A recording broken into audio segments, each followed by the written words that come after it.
New post-war Old Dutch cleanser, famous for chasing dirt, presents Nick Carter, famous for chasing crime.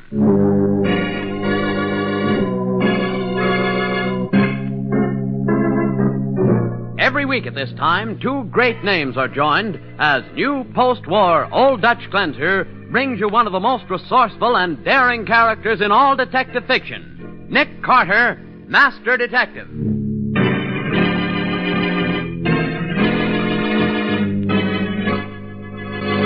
But, Nick, you say that Danny's alibi for the murder is good. It's airtight and positive, Patsy, but I still don't believe it. But he could be innocent, couldn't he? I doubt it.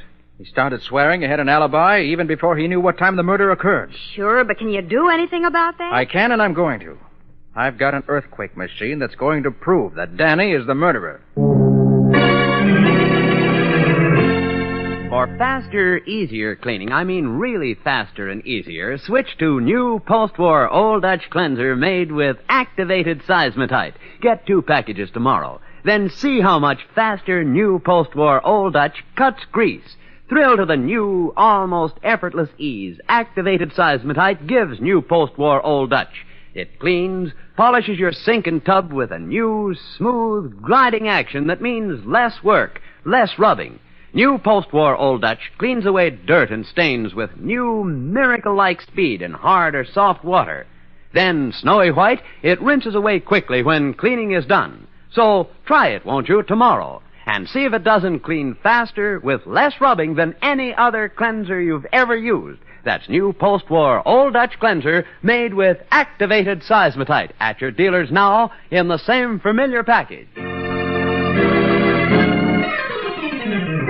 Now for the case of the exploded alibi. Today's adventure starring Lon Clark as Nick Carter, brought to you by new post-war Old Dutch cleanser. The streets of the big city are strangely silent as a sleek black convertible purrs its way down Seton Boulevard. Suddenly...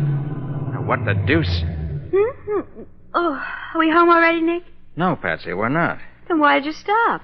I'm curious to know why the Art Museum is all lighted up at 3 o'clock in the morning. Oh, Nick, don't tell me that you're going to stop and investigate just because there are a few lights on. I certainly am. Okay, Nick, you go prowl around all by yourself then. I'm going to stay right here and finish my nap.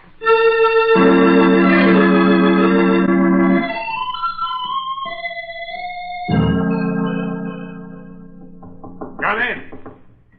Yeah, that's right. I'll wait here till the squad arrives. Yeah, goodbye.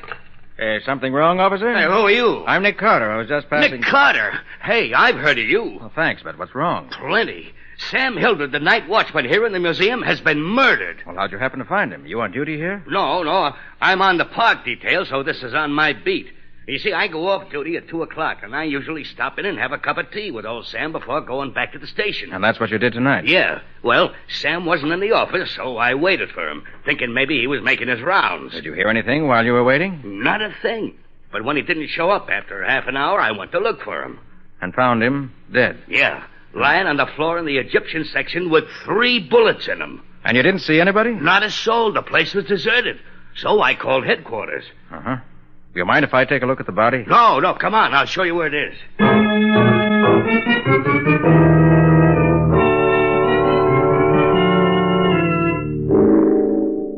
He ain't a pretty sight, is he? Murder is never pretty, Bert. Say, this is rather odd. What's that? You notice how 2 of the bullets got him right near the heart? Both were apparently fired from a distance. Yeah, neither one of them would have killed him, looks like. Yeah, but this third shot, the one in the abdomen, that was fired from close up. Say, you're right. You can see the powder burns on his vest pocket. Well, look. What? This watch, or what's left of it, was in his vest pocket. Yeah, and would you look at that? The bullet shot the stem clean off of it. And stopped the watch at exactly 2:27. Well, that's one clue we got, the time of the murder. Apparently. Did you look to see whether anything's missing? Oh, I didn't take time. But there's a display case right over here that's pretty badly smashed up. Well, let's have a look. I just happened to see it when I was... It's smashed up, all right. Hey, what's that card say, Mr. Carter? This exhibit is from the collection of Tyler Van de Vries. Hey, ain't he that rich guy you always hearing about? He's not only rich, he's one of the most famous collectors of Egyptian relics in the world. Gee, this stuff must be valuable, huh? Can you tell what's missing? Well, there's a vacant space in the center of the case, but I wouldn't know it was there. Well, we can find that out from the museum fellas. They'll know. Well, first, let's see whether... Hey, wait. Oh, there's a gun on the floor. Then that must be the murder weapon. Shouldn't be surprised. And judging from the smell of it, I'd say it's been fired very recently. Oh, watch out for fingerprints, Mr. Carter. Yeah, I'm watching. Well, I doubt that there are any identifying marks of any kind on this gun. If there were, it wouldn't have been left here on the floor. 3 empty shells. There's no doubt that this... Hey, somebody's coming, Mr. Carter. So here. Oh, dear. This is very bad for the museum's reputation. That ain't all it's bad for, Hey, is that you, Nick? Nobody else, Matty. Look, how come you always seem to beat me to the scene of any crime? I don't. Not always. Too bad they had to drag you out of bed at this unearthly hour, Matty. Yeah, I'll say. Oh, Nick, this is Mr. Steiner, curator of the museum. Nick Carter, Professor. How do you do? I picked him up and brought him along to see if anything's been stolen. Mr. Carter, this is terrible. Such a thing hasn't happened here in 20 years. Is anything missing? Well, suppose you tell us that. Oh, dear me, I'll never hear the end of this. Oh, by the way, your watchman is over Heavens, here if you care to see The Vandervries case has been broken open. The most valuable collection in our whole... Sergeant, the Ankara scarab is gone. It's gone. The what is gone? The Ankara scarab. One of Mr. Vandervries' most priceless pieces. One of the few remaining jewels of the 5th dynasty of Egypt, worn by the Princess Amun-Ra herself. Obviously a collector's item, then? Oh, definitely. Only a collector would be interested. Oh, how can I ever explain this to Mr. Vandervries? Well, Hey, Sarge, what's all them things in the next room? That don't look like museum stuff to me. It isn't. The City College of Science is remodeling their engineering building, and they've some of their stuff here stored in the next room temporarily. Oh, I do hope nothing else is missing. I'll never be able to hold up my head again. Here's my whole life's work. Sarge, you want I should wait? No, Burke, you go ahead. My men will be here. There you are, Sergeant. Well, what do you got here? Oh, so you finally got here, did you, Williams? What do you mean, finally? You know what I mean. Now, look, you and McGlone get busy. Go over everything, get fingerprints, anything you can find. And have the boys Sure. Have the boys get plenty of pictures. Yeah, now, wait a minute. Doc Bradley come with you? Yes, Sergeant, I'm here. Oh. I'm here. Show me the body and let me get back to bed. Yeah, it's right over there, Doc.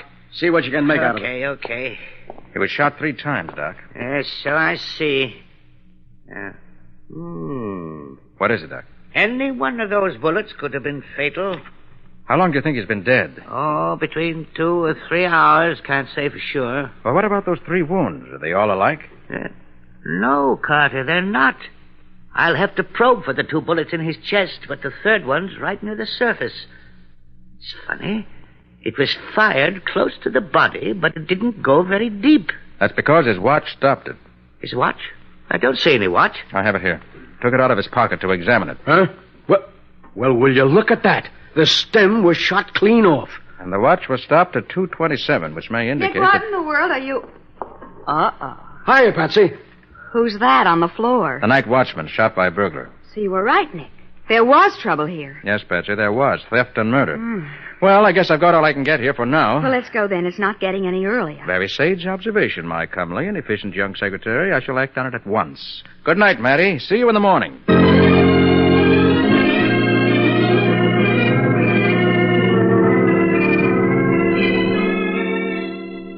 Good morning, Nick. Why, good morning, Patsy. Didn't expect you for hours yet. Well, I was going to sleep late, but I couldn't.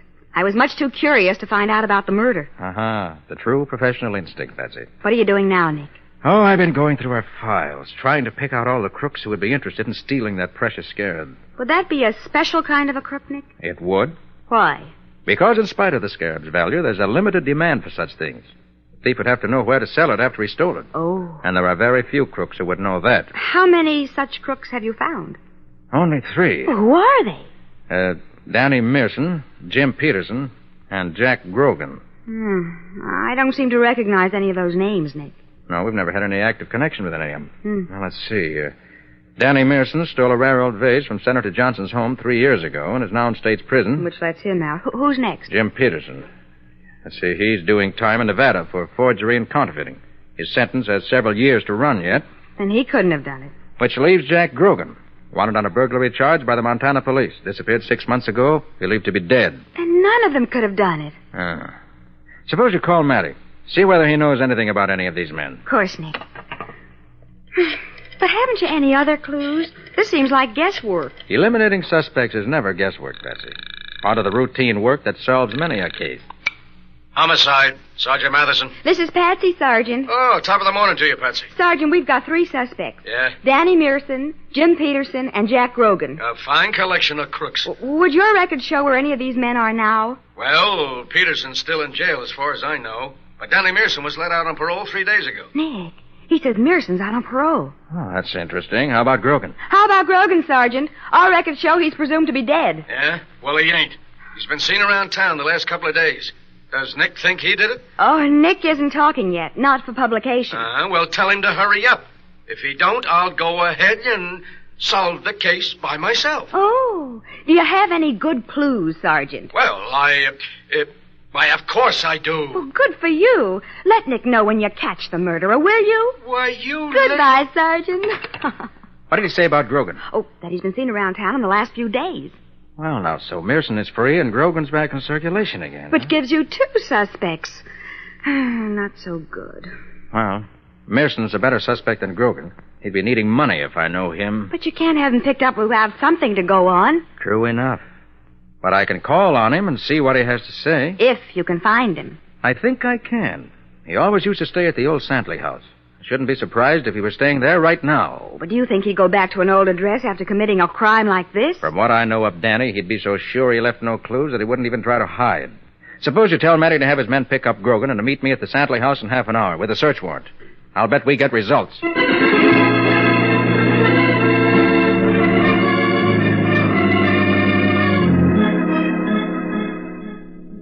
Nick, I give up. There ain't a thing in this room that shows that Danny Mearson ain't been strictly on the up and up since he got out. I'm afraid I have to agree with you, Matty. Uh-oh. That must be Danny coming back. Nonsense. He wouldn't knock on his own door. Quiet. Yeah. Well, if it ain't Jack Grogan. Who's that? This is darn nice of you, Grogan. Yeah. What's nice about it? Well, I had the boys out looking for you, and they couldn't find you, so now you find us. What you looking for me for? Just wanted to ask you a few questions. Questions? Mm-hmm. About what? Suppose we go into that when we get down to headquarters, okay? You ain't taking me to no headquarters, copper. Hey, wait a minute. Don't be a fool, Grogan. You can't cover us both with that gun. Well, if either of you moves before I say so, you'll see if I can cover you both. Grogan, look at me a minute. Yeah? What's in your mind, copper? I just want to warn you... What's the matter? I told you!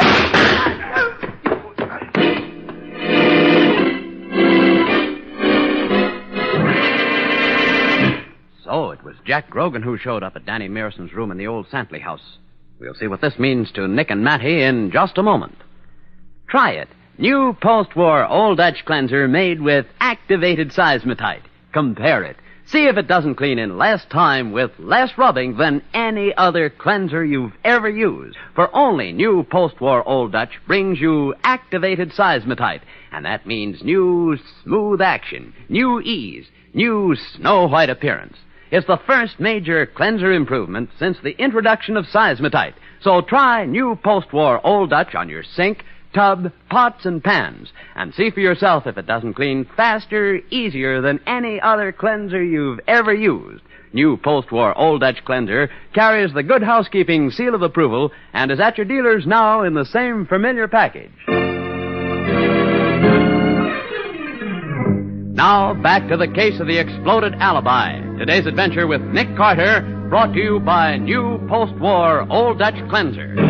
When Sergeant Matheson invited Jack Grogan to go down to headquarters and talk things over, Jack objected strenuously.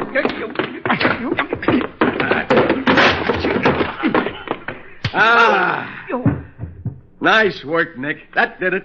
Never thought he'd be fool enough to think he could keep the 2 of us covered.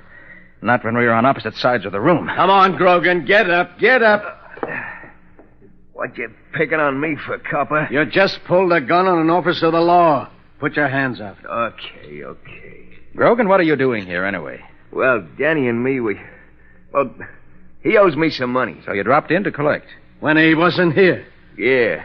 I thought maybe... Look, you and Mearson wouldn't have been working together on that job last night, would you? What job? Well, we'll talk about that down at headquarters. Are you coming, Nick? No, I'm not through here yet, Matty. Suppose you turn Grogan over to the coppers waiting downstairs, then come back here, will you? Okay, Nick. Come on, Grogan. Come on. Now, look, copper, Now, let me see. Grogan and Mearson were working together. Maybe Grogan came back here to double-cross Mearson. And if he did that, it may mean something's hidden here after all. What's... Uh-oh. Hey, what the... Well, hello, Danny. Nick Carter. Hey, what are you doing in my room? Why, just looking around. Looking around for what? I think you know. Don't try to be cute, Carter. You got a search warrant? Sure, we got a search warrant. You want to see it? Well, so you're in this, too. You're darn right I am. What do you two expect to find here? Something that disappeared from the museum last night. Well, you won't find it here. You seem to be right this time, Danny. We've looked and we haven't found it. Where'd you hide it? Seeing I don't know what you mean, I can't answer that. You mean you won't? Well, what's the matter, Sergeant? You look unhappy. I am. I got a fierce headache. Didn't get enough sleep last night. Well, there's some aspirin in the medicine cabinet in the bathroom. Help yourself. Hey, I'll do that. You got a glass? I can't take the stuff without water. Oh, I'm sorry, Sergeant, but, well, I broke the only glass I had this morning. You broke the only glass, Danny. What's that on the shelf behind you? On the shelf? Oh, yes, I forgot that one. Here you are, Sergeant. Oh, thanks. I'm sorry, Sergeant. It slipped out of my hand. Okay, I'll take it plain. Danny, you didn't drop that glass accidentally. Hey, what are you getting at, Nick? For some reason, Danny doesn't want you to have a drink of water, Matty. Huh? Maybe he doesn't want to run the water in the basin. Look here, you dope. I just dropped Turn on the water, Matty. See what happens. You can't. We can't do what? I mean, here, I'll do it for you. That faucet is kind of tricky. Oh, yeah? You see, you have to... Don't move, Sergeant. Great. I got my gun right in the middle of your back. If you make a move, I'll... Okay. I ain't moving. And if your friend tries anything fancy, you get it. Now, you understand, Carter? Yeah, I understand. What's your proposition, Danny? Now, just take the thing you've been looking for and get out of here without any interference. Otherwise, you... Well, that seems fair enough. What do you say, Matty? I'd say you're crazy, Nick. You gonna let this... Shut up, Matty. Yeah, but You might say the wrong thing and make Danny sore. Look, you two. I got a gun in the sergeant's back and my arm around his neck. If either one of you guys try anything... We won't. Nick, I don't get it. No Matty, be quiet. Clam up, copper. I can shoot you, strangle you, and if anybody makes a break, I'll... Matty, don't talk. All right, but... Just nod your head yes or no. Oh. Now, what do you say? Should we make a deal? Oh, good boy, Matty. You got it. Get his gun. I'll get him. Hey, my arm. Let go, you're breaking my arm. I won't break it, not if you hold still. Okay. I knew when I'm licked. Nick. Oh, you're a cute one. You know, I learned that trick of banging my head against the nose of a guy holding me from behind, but I forgot it till you reminded me. Give me a towel. My nose is bleeding. Keep him covered, Matty. Yeah? I want to get the scarab. You mean it's really here? Say it is, unless I miss my guess. You got it, Nick? Not yet, but I'll bet that it's down. Yeah, here it is. Yeah, where? Here in the wash basin drain. Oh, it's a beauty. Are you kidding? You mean that's what we've been looking for? That beetle thing? That's it, Matty. This is the scarab of Princess Amun-Ra. Well, I'll be doggone. Well, Danny, there was a pretty smart trick suspending this thing in the drain of the wash basin by a thread. So that's why he didn't want us to run the water. Of course. If we did, the thread might break. Besides, the scarab just about filled the drain, and the water wouldn't have run off as fast as it should. Uh-huh. Well, Danny, are you ready to confess? Confess what? That you stole that scarab and knocked off the museum watchman. No. All you got on me is having stolen goods in my possession. As for the watchman, I got an alibi. Well, that's interesting. Yeah. Suppose we all go down to headquarters so you can tell us about that alibi of yours.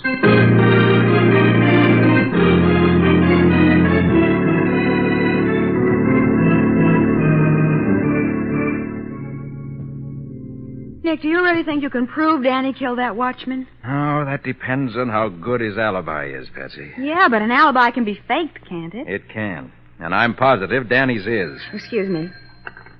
Nick Carter's office, Patsy Bowen speaking. Nick there, Patsy? Oh, yes, Sergeant. Here, Nick, it's Sergeant Matheson. Oh, thanks. Yeah, Matty, what have you found out? Look, that Danny's alibi is airtight, Nick. We can't beat it. Are you sure of that? I'm positive the watchman was killed at 2:27.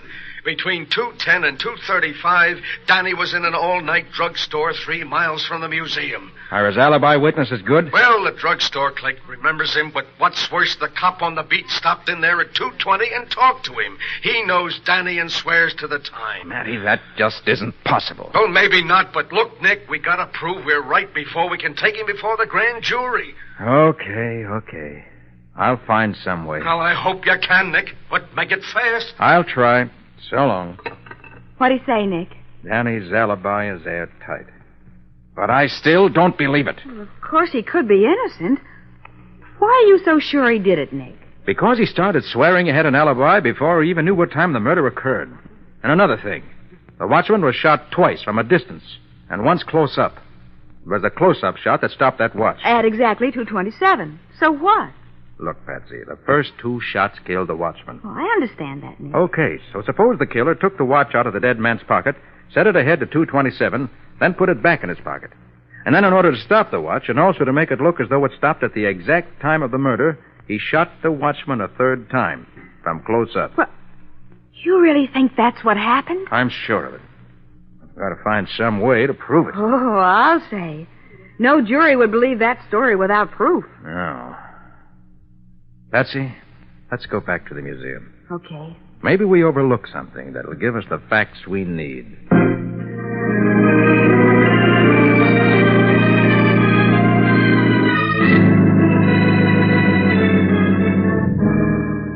Is there anything else you'd like to see, Mr. Carter? No, nothing I can think of, Mr. Steiner. But you still believe this Mearson is guilty? I'd stake my reputation on it. But belief and proof are 2 very different things. Couldn't you try a lie detector on him? Yes, we could. But unfortunately, some juries still believe that a lie detector is only a makeshift and not real evidence. A clever lawyer can sometimes talk his client out of the results of a lie detector test. I suppose they think a wiggly line running across a chart doesn't really mean anything definite. Ridiculous. Any scientist knows better than that. And take the seismograph, for example. I look at it every morning. That wiggly line, as you call it.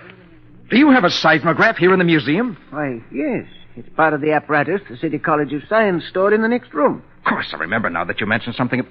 Have they had it running? Why, yes, they have. Then I want to see it, quick. But why, Nick? Patsy, that seismograph is going to prove that Danny Mearson's guilty of murder.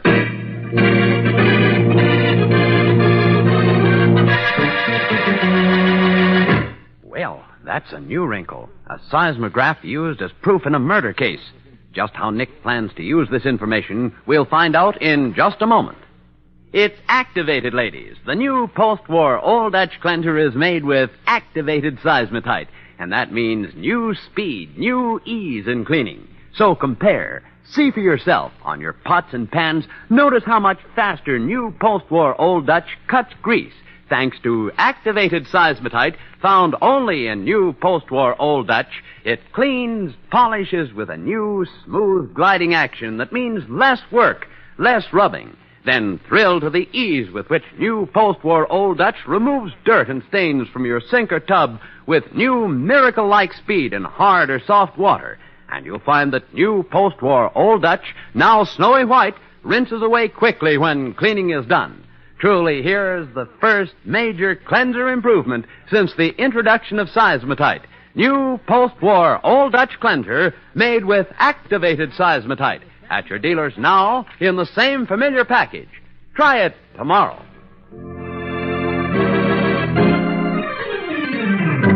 Now for the conclusion of the case of the exploded alibi. Today's adventure with Nick Carter, brought to you by new post-war Old Dutch cleanser. The scene is Sergeant Matheson's office at police headquarters. The sergeant and Nick are discussing Danny Mearson's case with Danny and his lawyer. Mr. Carter, I demand to know why my client, Mr. Mearson, is being treated like this. He's admitted to being a receiver of stolen goods, but he's guilty of nothing else. Mr. Amberley, you claim that Danny couldn't have stolen the scarab and killed the watchman because at the time the murder and theft were committed, he was at a drugstore some 3 miles from the museum. That's absolutely correct. Mr. Amberley, the watchman was apparently killed at 2:27, if we can judge by the time his watch stopped. But actually, he was killed exactly 1 hour and 12 minutes before the time shown on the watch. Why, that's impossible. The watchman's time... The watchman's timepiece was set ahead by Mearson to establish an alibi for himself, and I have positive proof of that fact. That's a lie. It certainly is. It's absolutely ridiculous. Is it? Well, the evidence I'm talking about is unemotional, truthful, and positive. It's a seismographic chart. Now, what's that? Yeah, Nick. What in the name of the saints is a A seismographic chart? Yeah, what you said. I'll tell you, Matty. Yeah? In the room next to the Egyptian collection in the museum, there's an instrument used to detect earthquake tremors. It's called a seismograph. Uh-huh. And it's so sensitive it'll record the slightest disturbance. My dear Mr. Carter, I can't You will in a minute, Mr. Amberley. I have here the chart that was made by the seismograph last night. Let me show you what it says. This is hardly the usual thing. Neither was murder. Now, look. At 12:45, there was a slight tremor, or trembling of the earth, probably due to some very distant earthquake. Well, what do you know? Go on. At 1:05, 5 minutes past 1, there were 2 sharp eruptions in the immediate vicinity. I can't say exactly what caused them, but they're probably due to blasting in the neighborhood, or to gunshots in the immediate vicinity. There was no blasting done last night. Get to the point, Mr. Carter. My time is valuable. So is human life, Amberley. Now, notice. The chart shows that at 1:17, 12 minutes later, there was another sharp report, just like the previous ones. But from then on, until 15 minutes before 6, the line made by the seismograph shows nothing whatever out of the ordinary. Then there were no shots fired in the museum between 1:17 and 5:45 yesterday morning. That's right, Matty. And that means that the watchman was shot and killed at 5 minutes past 1. The killer then took the watch out of the dead man's pocket and set it ahead to 2:27 and then shot him again at 1:17. And that gave him plenty of time to get to the drugstore and set up an alibi. But see here, that doesn't mean that... Don't waste your breath, Amberley. It happened just the way they said. And I'd have got away with it if it wasn't for that size... Let's call it a truth machine, Danny, because that's what it really is. It tells the truth, and in this case makes others tell the truth, too. Doggone it, Nick. That's sure a great machine. Yes, sir, a great machine.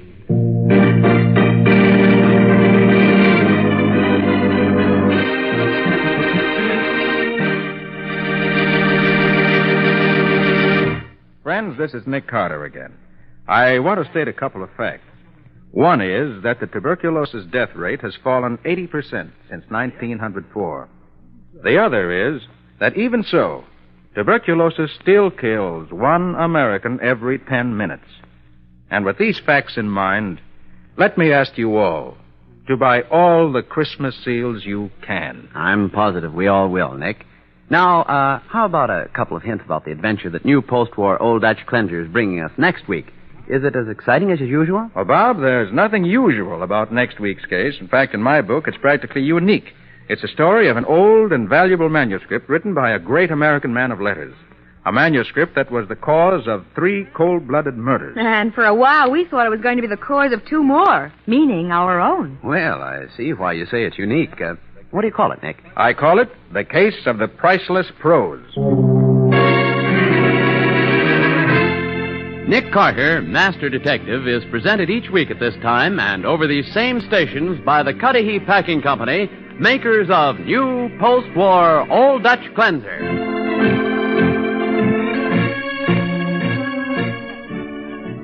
Nick Carter, Master Detective, produced and directed by Jock McGregor, is copyrighted by Street & Smith Publications, Incorporated. Charlotte Manson is featured as Patsy. Matty is played by Ed Latimer. Today's script was written by Jock McGregor. Original music is played by Henry Silverne. This program is fictional, and any resemblance to actual persons living or dead is purely coincidental. This is Bob Martin saying, when minutes count, use new post-war Old Dutch Cleanser.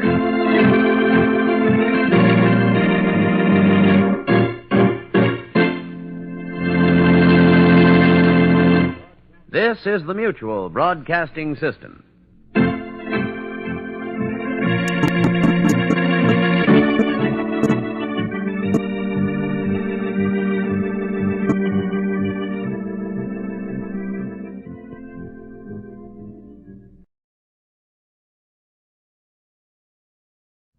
New post-war Old Dutch Cleanser, famous for chasing dirt, presents Nick Carter, famous for chasing crime.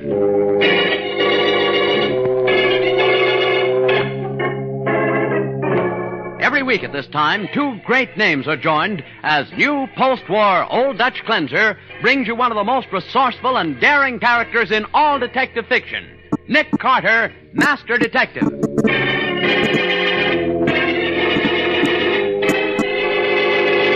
Nick, you say it couldn't have been either an accident or suicide? No, Patsy, it couldn't. But Kirby says Mr. Briggs was alone in his study at the time. I know it sounds impossible, Patsy, but somehow I believe he's telling the truth. But who fired the gun that killed Briggs? Oh, that's really the $64 question. No, Patsy. If the newspapers are right about Briggs' estate, that's the $4 million question. Today, the exciting news in household cleansers is new post-war Old Dutch Cleanser made with activated seismotite. Try it yourself. See if it doesn't clean in less time with less rubbing than any other cleanser you've ever used. For here's the first real cleanser improvement since the introduction of seismotite. It's activated seismotite, and it gives new post-war Old Dutch Cleanser a new fast action, new almost effortless ease, a new snow-white appearance. So why put up with ordinary, out-of-date cleansers? Instead, switch to new post-war Old Dutch Cleanser made with activated seismotite. See for yourself how it gives you new speed, new ease in all your cleaning. Get new post-war Old Dutch Cleanser tomorrow in the same familiar package. Now for the case of the Devil's Left Eye. Today's adventure starring Lon Clark as Nick Carter, brought to you by new post-war Old Dutch Cleanser. Lucky Bristol is a very polite individual. In fact, his first rule for success in running a gambling house is always be polite to the customers. As for his second rule, well, Lucky is in his private office now, politely explaining it to one of the said customers. The way I figure it, Mr. Willard, what's the use of winning if you can't collect? And so I make it a rule to always collect. Well, how much do I owe you, Lucky? Better than 50 grand. More than I ever let anybody gyp me out of. Well, you know, Lucky, those are gambling debts. Legally, you can't collect a cent on them. 100% correct, Mr. Willard. So when I run into a welcher, I have to use methods that aren't so legal. If you're threatening me... Why, I wouldn't harm a hair of your head, Mr. Willard. But you could meet up with an accident, couldn't you? What do you mean? Oh, a couple of broken legs, maybe. It could even be a fatal accident. In fact, I am willing to bet that's what it would be. Lucky, you gotta give me time. I'll be able to pay you every cent if you'll only wait. Wait? How long? Well, my Uncle Jonathan has millions. I'm his only heir. If you'll just be patient... You mean wait till the old man kicks off? He might outlive the two of us. But if anything happens to me, you'll never get your money. Yeah, that makes sense. Maybe it'd be better if your uncle met up with an accident, huh? You don't mean that... I don't mean anything. Why don't you ask the old boy to loan you the money? Well, I'll try, but... That's right. You try. Try hard enough, and maybe there won't have to be any accidents.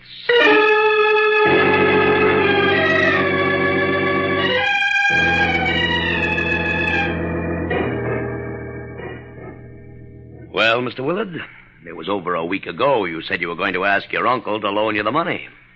How about it? I've begged him a dozen times to let me have the money, but he won't. That's too bad, isn't it? Look, Lucky, I'm going to Lake Placid for the weekend, but I'll ask him again on Monday.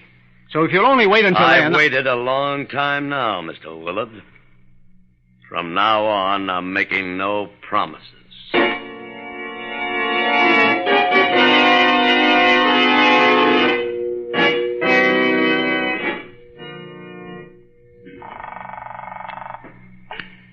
Mr. Jonathan Briggs' residence? Hello, Kirby. I'd like to speak to my uncle. Oh, yes, Mr. Harry. Just a moment, sir. He's in the study. I'll put your call through to him there. Hello? Hello, Uncle Jonathan. This is Harry. Oh, I thought you were up at Lake Placid. That's where I'm calling from. I was worried about your cold. I don't believe it. You knew very well that I'm so much better. The doctor said I could get up today. But, Uncle, you've been in bed for the past week, and I naturally... Yes. What you really called about was that money, wasn't it? Well, Kirby can't hear you, can he? What's the matter with you? You know I'm always alone in my study at this time of day. Well, Yes, Uncle Jonathan, I did want to talk to you about the money. Well, you can save your breath. I won't give you one single solitary red cent. But, Uncle Jonathan, Not a penny, and that's final. If you... Uncle Jonathan. Uncle Jonathan.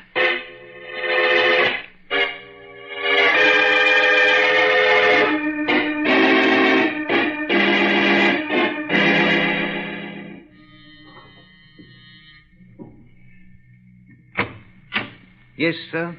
I'm Nick Carter. This is my secretary, Miss Bowen. How do you do? Sergeant Matheson of the Homicide Squad asked me to come up here and take a look around. Oh, yes, sir. Won't you come in? Thank you. The study is this way, sir. You're Kirby, Mr. Briggs's houseman, aren't you? Yes, sir. It was I who found the body after the accident. This is Mr. Briggs' study. Why, it's like a room in a medieval castle. That's what it is, miss. Mr. Briggs bought the entire room from the owners of McLennan Castle in Scotland and brought it over to America piece by piece. Even the wall paneling? And that huge stained glass window across the room there? Everything, sir. How unusual to find a room like this in a big city apartment. Yes, miss. The city and town photographed it last year for their October issue. Oh, Nick. Look at this magnificent antique cabinet here by the door. Yes, that's a highboy, miss. And look at those old guns on the wall beside the highboy. Mr. Briggs collected antique firearms, miss. Golly. Here is the one that caused the accident. An old flintlock musket. Yes, sir. It certainly is a clumsy-looking thing. Just about as deadly at close range as a sawed-off shotgun. Why do they call it a flintlock? Well, you see, Patsy, the hammer holds this bit of flint. Yes, I can see it. First you have to cock it. And then when the trigger is pulled, the hammer falls, and the flint strikes against this piece of steel here and causes a spark. Then what? See this little hollow here? Uh-huh. That's called a firing pan. Holds a small amount of powder. That powder is ignited by the spark, and that sets off the real charge inside the gun barrel, causing the gun to be fired. Well, if you have to go through all that preparation to make the gun shoot, how could it go off by accident? That's what Matty was wondering, and that's why he asked me to take a look. Suppose you tell me just what happened, Kirby. Well, sir, Mr. Briggs was in his study, as he always was at that time of day. Early this afternoon, wasn't it? Yes, sir. The clock had just struck 2:30 when Mr. Harry called from Lake Placid. He wanted to talk to his uncle, so I pushed the button for the buzzer in the study. And when I heard Mr. Briggs pick up the phone, I hung up. How long after that did you hear the shot? Not more than a minute or two, sir. I rushed in here and found Mr. Briggs in that chair behind the desk, dead. The gun was lying on the floor over there. On the floor, huh? Yes, sir. Kirby, are you sure there wasn't anyone else in the room with Mr. Briggs? Well, there couldn't possibly have been, sir. You can see there's no place to hide in here, and there's only one door. I was right outside, and no one could have got past me. Well, how about that stained glass window? Does it open onto a terrace? No, miss. Outside, there's a sheer drop of 23 stories. Oh. And it's the only window in the room, too. Yes, sir. Well, I guess the next thing is to talk with Mr. Briggs's nephew. Oh, Mr. Harry hasn't arrived home from Lake Placid yet, sir. I expect him at 10 tomorrow morning. I see. All right, then, you can expect me at 11.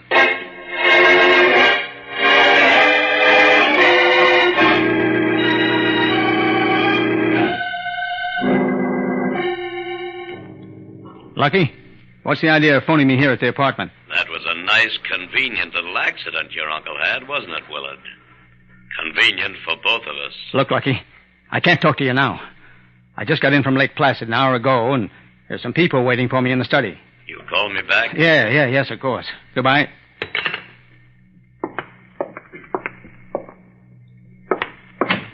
I'm sorry to keep you waiting, Mr. Carter. I was in my workroom. Workroom? In an apartment like this? Well, I make a hobby of astronomy, and I have a little place fixed up where I can build my own telescope. Sounds very technical. Well, it is, rather. Of course, I can't grind my own lenses, but I have them made to my specifications and then do the rest of the work myself.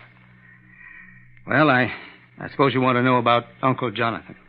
Shall I leave, sir? No, that's all right, Kirby. Keep on with your work. Need any help with that ladder? Oh, no, thank you, sir. I can manage. I'm all through except cleaning the stained glass window. I'll do the outside first. The outside? My goodness, how do you get at it? Oh, it's very simple, miss. Mr. Briggs had the window mounted on a special frame so that it swings into the room. You see? Oh. Very neat arrangement. It's a beautiful window, Mr. Willard. I've always thought so. As you can see, it represents Satan being cast out of heaven. Well, Mr. Willard, about your uncle's accident. I'm afraid there isn't much I can tell you. I was talking to him by a long distance when I heard the shot. And then a moment later, Kirby picked up the phone and told me what happened. How do you think it happened? Well, it seems pretty obvious to me. The gun fell off the wall and was discharged by the jar when it hit the floor. You mean to say that a gun like that hung on the wall loaded? It never was loaded, as far as I know. That's the part I don't understand. Oh, Nick, did you call Scubby before you left the office? Oh, darn it. I forgot all about it. Better call him right now. There's a phone in the living room if you want to use it. Well, thanks. Better come along, Patsy, in case he wants any of those figures you have for him. Right, Nick. Good gracious. Well, what's the matter, Kirby? Something wrong with the window? Yes, Mr. Harry. Something very odd. What is it, Kirby? Satan's left eye. It's... Kirby, look out! What happened? It's Kirby. Oh, Nick, look at the ladder. It's half out the window. He lost his balance. I tried to grab him, but it was too late. He fell. 23 stories down to the street.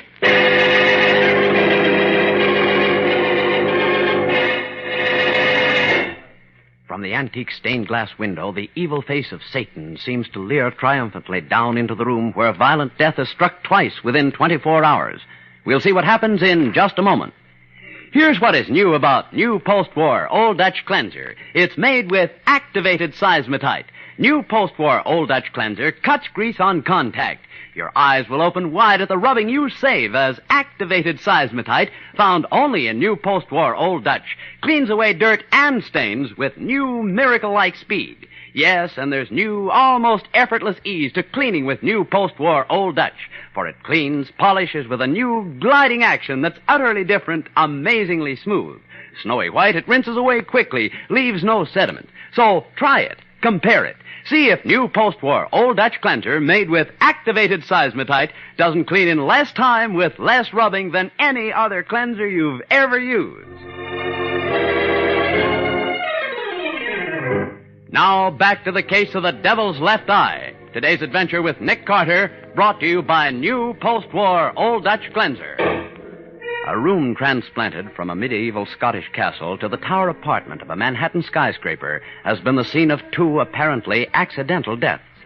2 hours have passed since the second tragedy, and Nick and Patsy, on their way back to Nick's office, have stopped in front of a small shop. I never saw this place before. Giuseppe Serino, second-hand books and magazines. Giuseppe's quite a character. You'll like it. Oh? Ah, Nick.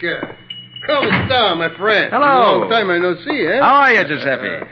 Sta bene, grazie. Good. This is Giuseppe Serino, Patsy. Giuseppe, Miss Bowen. I am very happy to meet you, Signorina. Hello, Giuseppe. Giuseppe used to be in vaudeville. Oh? See. When I am not so fat like this, we play all the big time. 4 flying Sorinos. Tumblers extraordinaire. Oh. Giuseppe, I wonder if you have a copy of City and Town for October of last year. Sure. Back this way. We got them all. All right. Good. Nick, is that the issue of City and Town that Kirby said contained a picture of the Briggs study? Mm-hmm. How's business, Giuseppe? She's no good. Everybody, she's got too much money. Can afford the new magazine. No want the old magazine. Well, if you'd like to pick up some extra cash, I've got a job for you. Well, no, I take. Fine. October 1946, you want, eh? Yes, that's right. Here she is. Almost like new. That's it, Giuseppe. Thanks. Is the picture there, Nick? Hey, just a minute. Oh, yes. Here it is. In color, too. Oh, the stained glass window certainly shows up well. Yes, and here's what I was looking for. What? The gun. That 17th century flintlock. I knew it couldn't have fallen from the wall beside the highboy and landed where it did. Why, it's on the highboy in the picture. And I'll bet that's where it was when it killed Jonathan Briggs. Yeah, but even if it was there, Nick, that doesn't explain how it could go off by itself. No, you're right there. But it may prove that Willard was lying about where the gun was. And with Giuseppe's help, I may be able to learn how the second so-called accident happened. What kind of job do you like for me to do, Nick? Something is right in your line, Giuseppe. A little tumbling. Oh, I'm not so sure. It's a long time now since I do very hard stunts. Now, this one won't be hard, Giuseppe. We can do it right in my office. And it's easy. As easy as as falling off a ladder.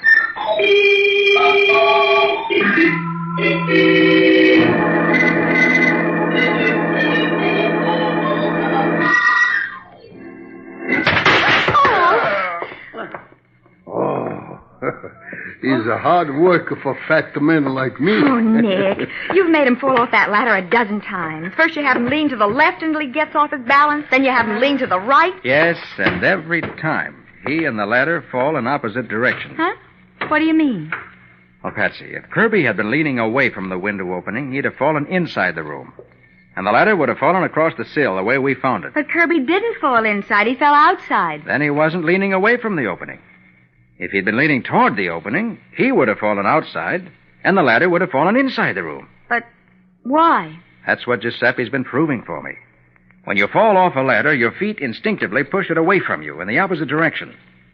But suppose it happened this way. You're not hurt, are you, Giuseppe? No. But what's the big idea? Push the ladder when I'm no look. Sorry, Giuseppe. I had to prove my point. You see, Patsy? When I pushed, Giuseppe and the ladder both fell in the same direction, just as Kirby and the ladder did this morning. Well, oh.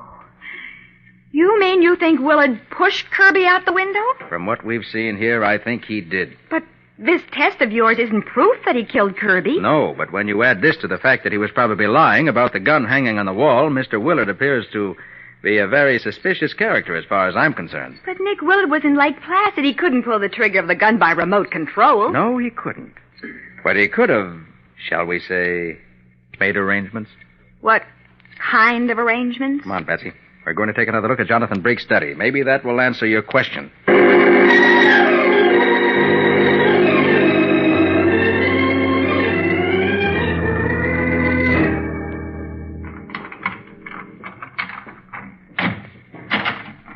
Lucky for us, the police sealed his room up right after Kirby was killed. If there's any evidence here, nobody's had a chance to destroy it. Mm-hmm. Even the stepladder's still here. Fortunately for us. I need that to get where I'm going. To get where you're going? Yep. Where's that? I want to take a look at the top of the highboy. Ah, there. Be careful that you don't fall, Nick. I won't. Now, let's see. What are you looking for, Nick? Uh-huh. Just as I thought. Climb up here beside me and I'll show you. Oh, it better be good, Nick. I don't like ladders. It is good. See here? Oh, what a shame. That beautiful finish is all scratched up. Yes. That must be where the gun rested.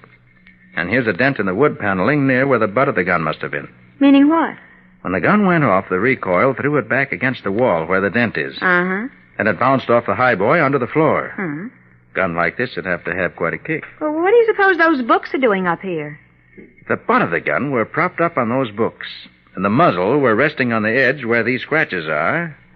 Where would the gun be pointing? What? Right at that chair where Mr. Briggs was sitting when he was shot. Mm-hmm. You begin to see how he was killed? Oh, yes. And at such a short distance, it couldn't have missed. Right. But how was the gun set off? You still don't know that. I think I do. See these burn places here? Yes, they look like cigarette burns. But nobody could lay a cigarette down up here. It's too high. Patsy, take a look at the face of Satan in the stained glass window there across the room. See anything strange about it? No.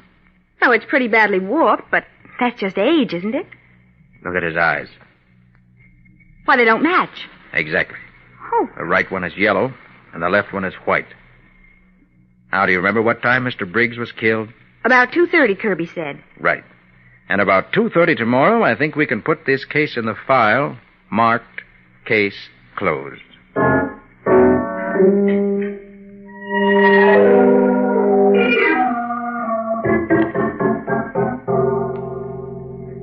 Why did you insist on my meeting you here in the study at this time, Mr. Carter?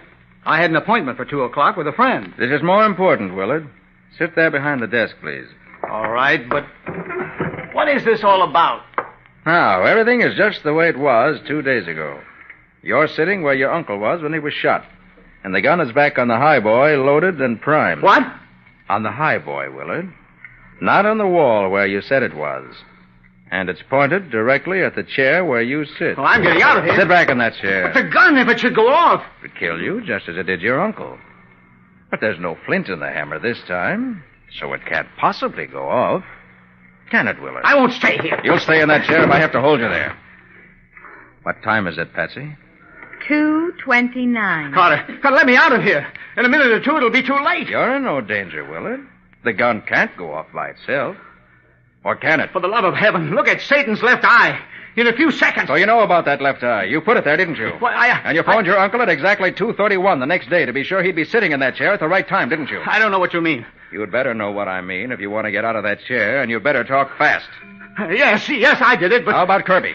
He noticed the eye. I had to do something quick before he had a chance to tell you. So you pushed him through the open window? Carter, let me out of this chair. It's after 2:30 now. Oh, don't worry. The gun isn't loaded. Isn't loaded?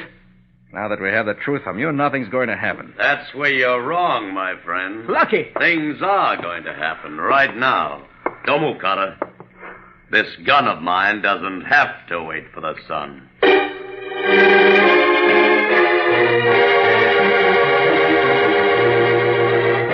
Lucky Bristol stands in the doorway, his revolver aimed at Nick, and it looks as though Jonathan Briggs' study may be the scene of still another killing.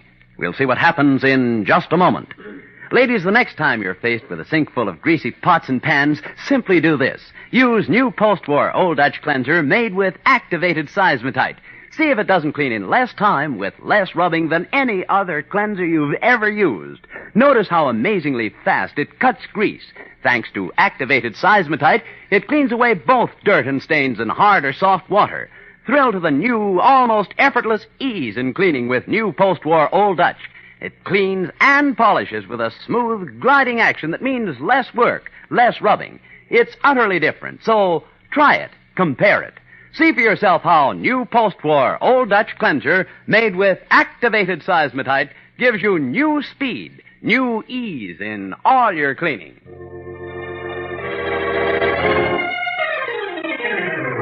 Now for the conclusion of the case of the Devil's Left Eye. Today's adventure with Nick Carter, brought to you by new post-war Old Dutch cleanser. Harry Willard has confessed to the murder of his uncle, Jonathan Briggs. But before Nick can take him to the police, Lucky Bristol, the gambler, appears in the doorway, a revolver in his hand. Well. Lucky Bristol. How do you fit into this picture, Lucky? I'm just protecting a little investment of mine, Mr. Carter. Mr. Willard here owes me $100,000. $100,000? It's only $50,000. It's $100,000 now, Mr. Willard. Or do you want me to tell Mr. Carter he can put his hands down? No, 100's all right. And cheap at half the price. When you didn't show up at my place at 2 o'clock, I came up here to see why. Well, you found out. Now what? Now nothing. I'm leaving. Well, what about them? They know about Uncle Jonathan. Well, if I were you, I'd make sure they didn't tell anybody. You mean I've got to... I don't know what you're going to do. I won't be here. But before I go, you better get Carter's gun to do it with. Yes, of course. Don't try anything, Carter. I'm still protecting my investment. Don't worry. I know when I'm licked. Okay, Lucky. I got Carter's gun. Okay. I'll send a couple of my boys around late tonight in case there's anything you want carried out of the building and left someplace. So long. You going to let this man make a fool of you, Willard? What do you mean? You think we've got to be killed to protect your secret, don't you? Well, of course. How about Lucky? I don't kill you. How about Lucky? You're going to let him walk out of here knowing enough about you to send you to the chair? Smart guy, aren't you, Carter? Yes, he is smart, Lucky. I never thought of that. Why, you poor sap. Keep your hands away from your pocket, Lucky. You cheap little punk, if you think you can get away with anything like this. Duck, Patsy. I told you I'd get you. Oh, nice work, Nick. Let them shoot it out with each other, then you shoot the winner's gun out of his hand. Where'd you get that gun, Carter? I thought Willard... Didn't occur to Willard that the gun he took wasn't the only one I had. I carry this one in a shoulder holster for just such emergencies. You're a lucky stiff, Carter. I may be lucky, but I'm no stiff. All right, Willard. You can get up off the floor now. I'm shot, Carter. Hurt bad. You live. It's only your shoulder. Here's your gun back, Nick. Willard is all through with it. Thanks, Patsy. Better call the police ambulance for Willard. And tell Matty to send along the hurry-up wagon for his pal. Right away, Nick. They may ride down to headquarters separately, but they'll end up in the same place when they answer for their crimes.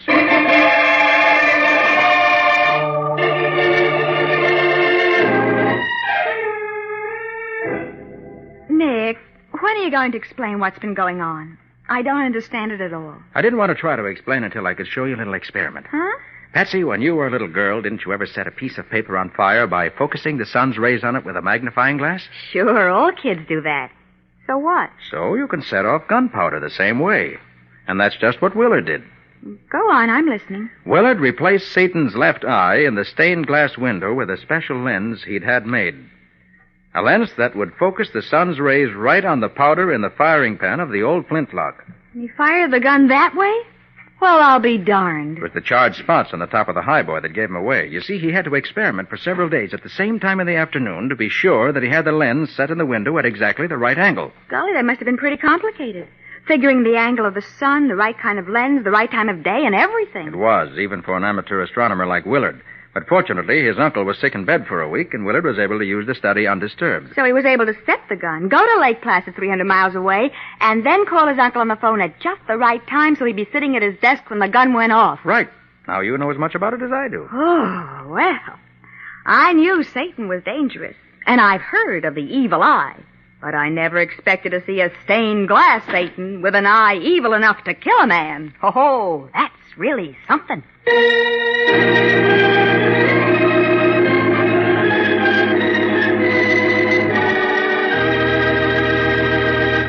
And now, Nick, about the case that new post-war Old Dutch cleanser is going to have for us next week. Does it get off to a pretty exciting start? Well, it was exciting enough for Patsy and me. It began when we found a dead man lying on the floor in the middle of my office. And before it was over, we spent most of the night tramping around in an old deserted cemetery. That sounds exciting enough for anybody. What do you call it, Nick? I call it The Case of the Graveyard Gunman.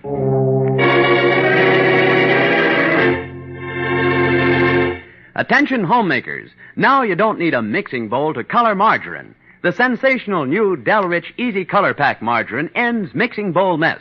With Delrich, the margarine and color berry are both inside a sealed plastic bag. You simply pinch the berry, then gently knead the bag. And Delrich quickly blends to a luscious golden color inside the bag. And listen, the delicious country sweet flavor and freshness of Delrich are sealed in. It's truly America's finest margarine. Ask for the new Delrich Easy Color Pack margarine tomorrow.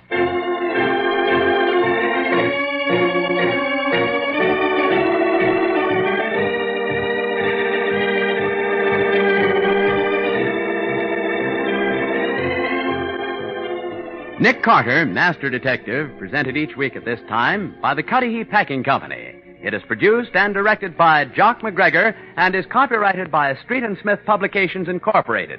Charlotte Manson is featured as Patsy. Today's script was written by Jim Parsons. Original music is played by Henry Silverne. This program is fictional, and any resemblance to actual persons living or dead is purely coincidental. This is Bob Martin saying, when minutes count, use new post-war Old Dutch cleanser.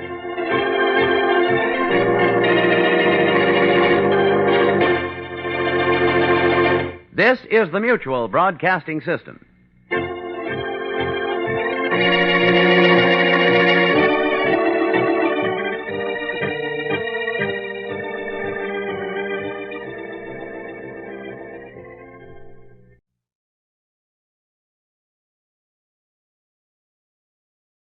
The Linux Show, starring Nick Carter, Master Detective.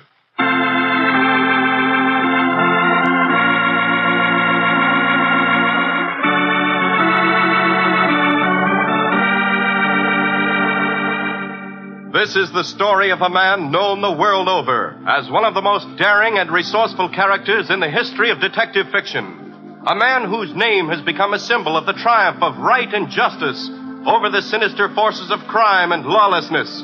Nick Carter, Master Detective.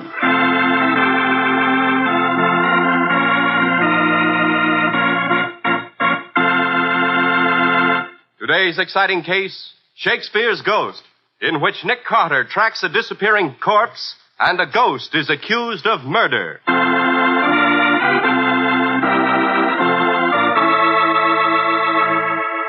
Nick Carter is brought to you each week by the three great Linux home brighteners. Linux Cream Polish, Linux Clear Gloss, and Linux Self-Polishing Wax. You know there's no time like New Year's for making good resolutions. And ladies, one of the best resolutions you can make for 1946 is that you'll keep your floors sparkling bright and beautiful with Linex self-polishing wax, the anti-skid wax finish that beautifies your floors without making them slippery. Your folks are sure to appreciate the added skid resistance Linex self-polishing wax gives, and how proud you'll be of the satiny, lustrous appearance it lends all your floors and linoleum. Depend on Linex self-polishing wax, the modern way to new floor beauty. Ask your dealer for it by name. Linex self-polishing wax, the anti-skid floor finish that wipes on in a jiffy, dries without tiresome rubbing. You'll find Linex self-polishing wax at your nearest hardware, paint, or department store.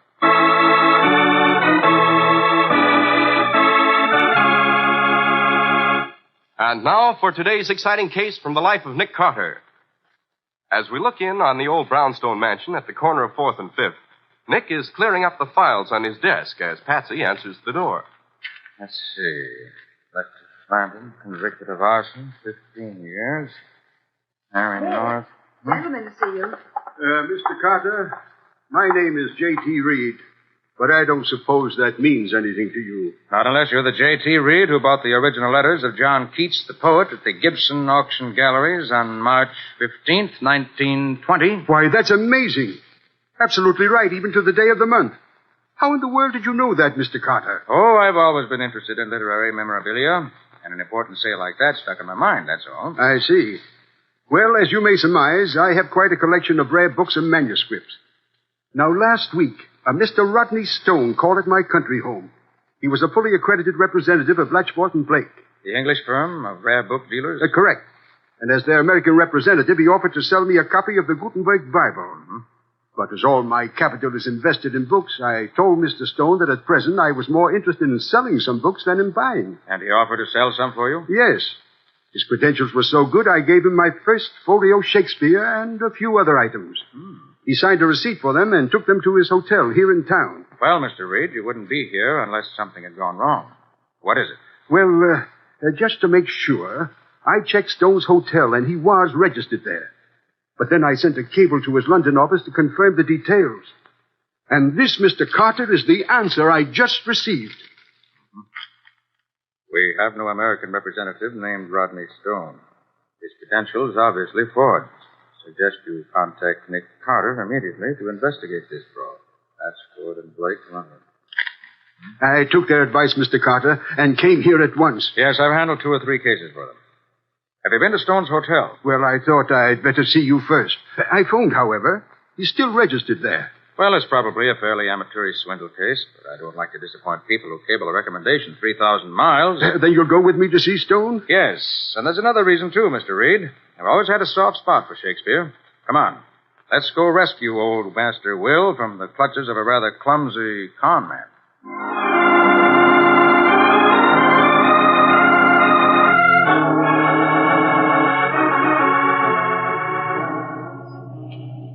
You say it was the first complete edition of Shakespeare's plays, Mr. Reed?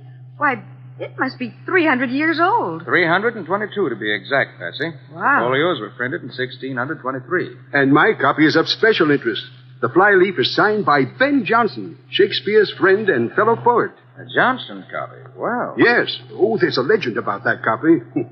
Very foolish, I suppose, but... Yes, I know the legend. Well, what is it, Nick? 3 times in 3 centuries that copy has been stolen. And each time the thief has been found later with his head cut off. Oh, slightly grisly, what? The legend is that Shakespeare's ghost comes back and slays the thief for meddling with his friend Johnson's copy. And that's the copy that this man Stone has stolen? Yes, Miss Bowen. And if this legend is true, then his head... Oh, nonsense. Just a silly story, Patsy. Yes? Well, if you think it's a silly story, why have you stepped on the gas?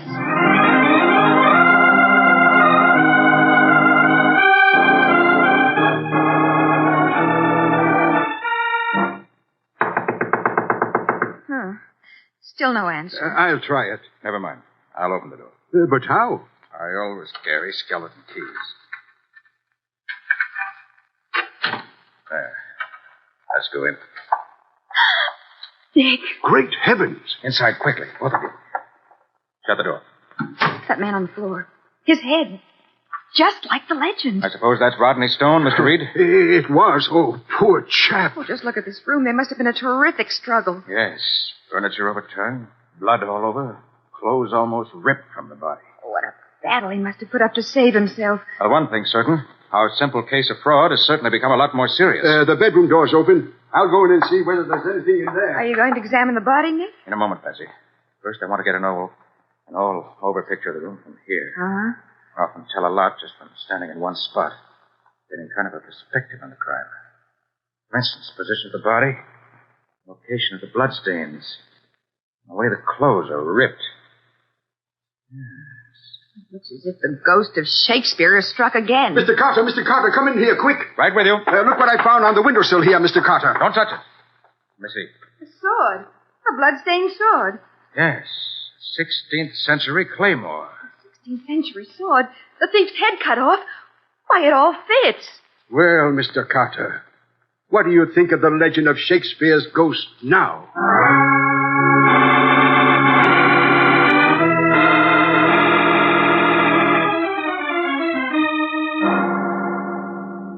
Find any clues, Nick? No. Bring me a pillowcase from that bed, will you, Patsy? I want to wrap up this sword. Yes, Nick. How do you explain it, Mr. Carter? I don't, yet. This is the 23rd floor. The door was locked from the inside. There's no fire escape or balcony outside these windows. Here's the pillowcase, Nick. Thanks. Now, gently. That's it.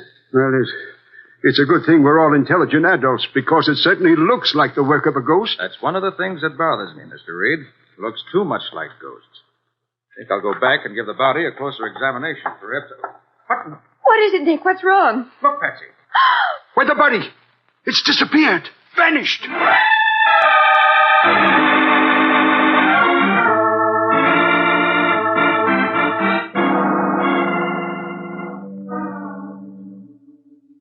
Hand me that microscope slide, Patsy. Here you are. Nick, why didn't you investigate the other rooms on the 23rd floor of that hotel when we found no one had been seen leaving the floor since we came up? You can't search people's rooms without their permission or a warrant. Besides, there's more than one way to skin a cat. And catch a murderer? Right. Now, I just want to check the blood cell structure from the stains on the sword. Well, how can you tell whether it was Stone's blood? Can't, but I can be sure it's human blood. Evidence can be framed, you know. Uh-huh. Well, how about it? Yeah. Human blood, all right. Been on that sword about 7 hours, which means about 6 hours before we found it. What does that prove? Could prove or disprove a great deal. That's when the steel punch with him. Sure. I just want to take a small chip off this sword. There. Obviously, hand-forged. Now I'll smelt down this little piece over a high-heat flame. Here's a crucible. Thanks. Now, Patsy, while you're waiting for that steel chip to melt, we should look up J.T. Reed in our files. All right, Nick. You sure we've got him listed? You ought to be there. Uh-huh. Here's his card. Joseph T. Reed. Chief interest, books, manuscripts, and curios, and... Mm-hmm. Oh, quite a patriotic citizen, too. Did a lot of volunteer war work. You did, huh? Uh-huh. Very interesting. Let me see that. Oh, there's a signal on the heat gauge, Nick. The steel's melted. Better tend to that first. Mm-hmm. Now, just add this catalyst.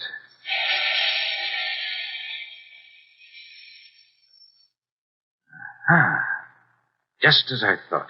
What's the matter, Nick? Was the sword a modern fake? On the contrary, Patsy, the chemicals used in its manufacture prove almost conclusively that it's authentic Elizabethan. Now let me see Reed's file card. Here you are.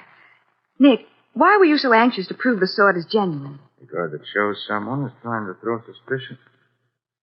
Great Scott. What is it, Nick? What do you see on the card? Patsy, send a wire to J.T. Reed.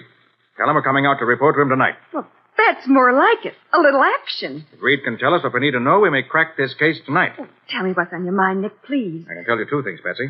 First, there was more than one criminal involved. There was? And second, they're among the most cunning and cold-blooded men I've ever met. You haven't met them yet. Well, we may tonight.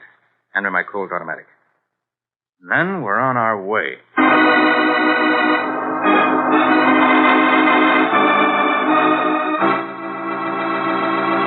Well, a swindler murdered like other men before him who stole the same rare book. The legend of Shakespeare's ghost brought to life as a genuine Elizabethan sword is found in the room. Then the body disappears. Where will this mysterious trail of bloodshed and theft lead, Nick? We'll see in just a moment. What happened last time you waxed your floor?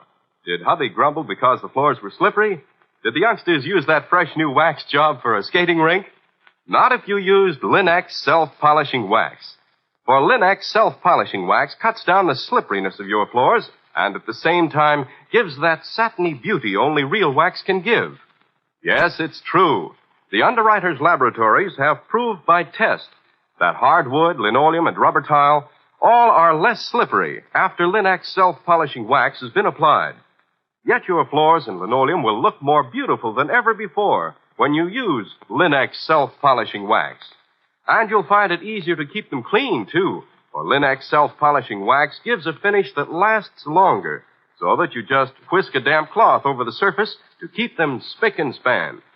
What's more, Linex self-polishing wax wipes on in a jiffy and dries quickly without tiresome rubbing.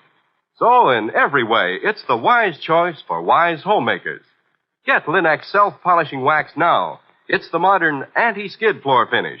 Get all the great Linex home brighteners for new home beauty the whole year round.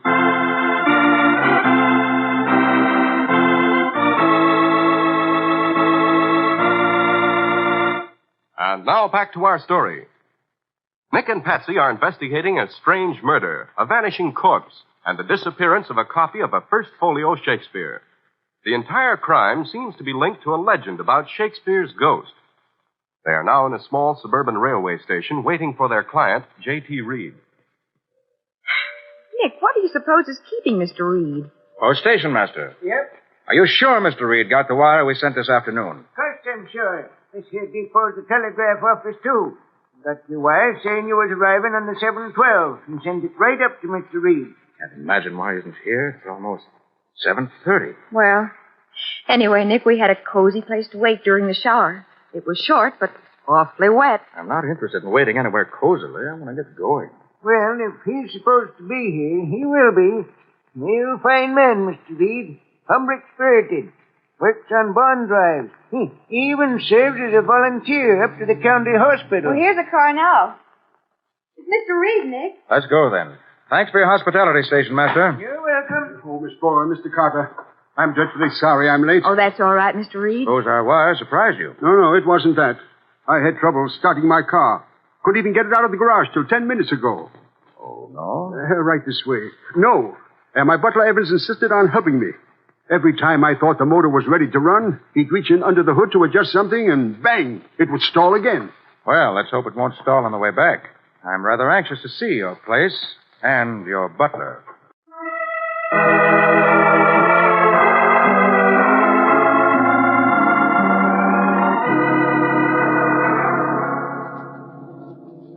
Mr. Carter, I do hope you can get my beautiful books back for me. I'll do my best, Mr. Reed. Oh, by the way, were they insured? Oh, yes, thank heaven. But I want my books back. Mr. Carter, shouldn't we notify the police? No, Mr. Reed. You can't make a murder charge stick without a corpse. But I saw it. I could testify that No corpse, no case. Oh, well, just around the next turn and we're home. Ah, there it is. Oh, what a lovely place. Isn't it, Nick? Yes, indeed. Charming place. The whole scene is so nice. Smoke curling from the chimney. Well, that's funny. What is, Miss Bowen? Smoke curling from the chimney on a warm summer night. Oh, that's the hot water heater. Really? An awful lot of smoke for one of those things, isn't it? Oh, yes, it's a nuisance. We have to burn soft coal, all we can get right now. Who tends the boiler, Mr. Reed? Why, Evans the butler, even though he considers it a little beneath his dignity. Why do you ask? Oh, no particular reason. Just curious. I'll leave the car here in case we want it later. Let me help you, Patsy. Thanks.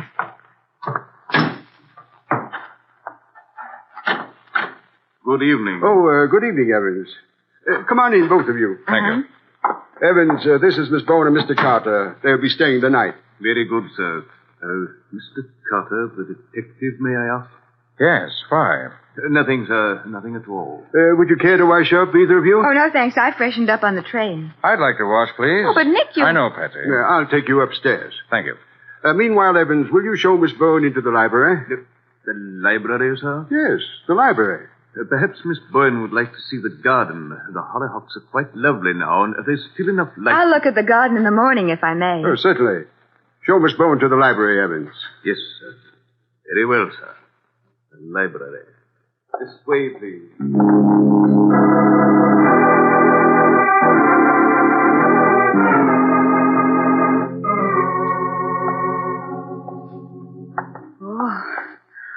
Oh, gee willikins, what a collection of books. First edition, Paradise Lost. David Copperfield in the original part. Beg pardon, miss. Oh, Evans, you surprised me. I didn't hear you come in. Sorry to startle you, miss. Thought you might like some tea. Thank you. And, Evans, could we have a little more light in here? Why... You've only this one lamp on. The whole other half of the room is dark. Makes it gloomy. I don't think it's gloomy, miss. I do. Can we have a little more light, please? Very good, miss. Look at that other wall. Yes, miss. Wait, it's covered with armor, swords and things. Yes, miss. Very interesting. If you need anything, you will please ring, miss. Thank you. Let's see. I think I'll take a look. Complete suit of armor, time of Henry II. Well in target, 14th century. Crossbows. Quiet, Patsy. Oh, Nick, it's you. I thought... Well, never mind. Come along. We've got work to do. Oh, but Nick, look here at the collection of armor and swords. So I see. A good collection of British battle swords, too. Look here, Nick. See this? Oh, yes. One sword missing. And the label says it was a 16th century claymore. True enough, Patsy. Good for you. Nick, that butler... Save it for now, Patsy. Come on. We've got work to do. Where are we going? Out through the French windows, into the garden. Whatever for? To see the hollyhocks and other things. Come on.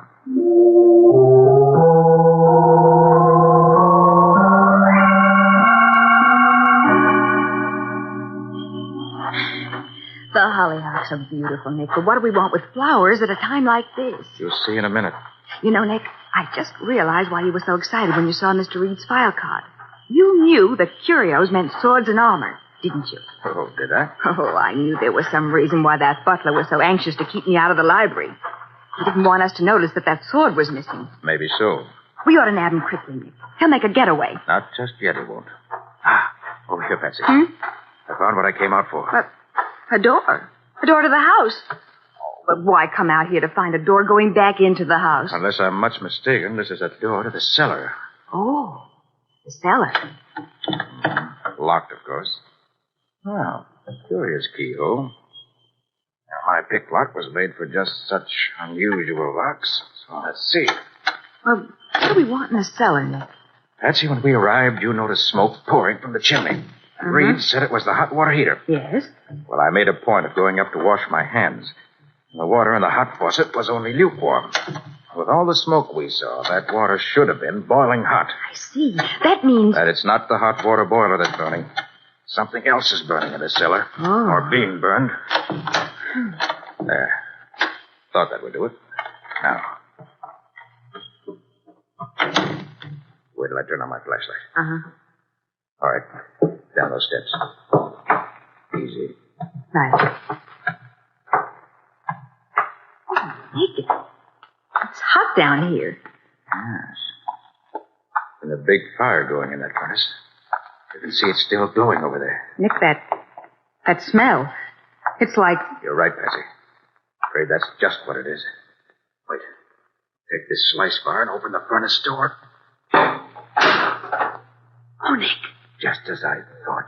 Look, there's the toe of a shoe left. Yes. Unquestionably one of the shoes we saw on the body of Rodney Stone. Oh, Nick, shut the door, please. Right. It all fits together, Nick. That butler. He probably overheard everything about Stone in the first folio of Shakespeare. Then stole the sword. Then followed Stone to the hotel and killed him. And Nick, remember? When Reed came to the station, he said he was delayed because Evans kept stalling the car. Yeah. And Evans has charge of this cellar. And he thought he'd have time to burn the body. But our wire surprised him.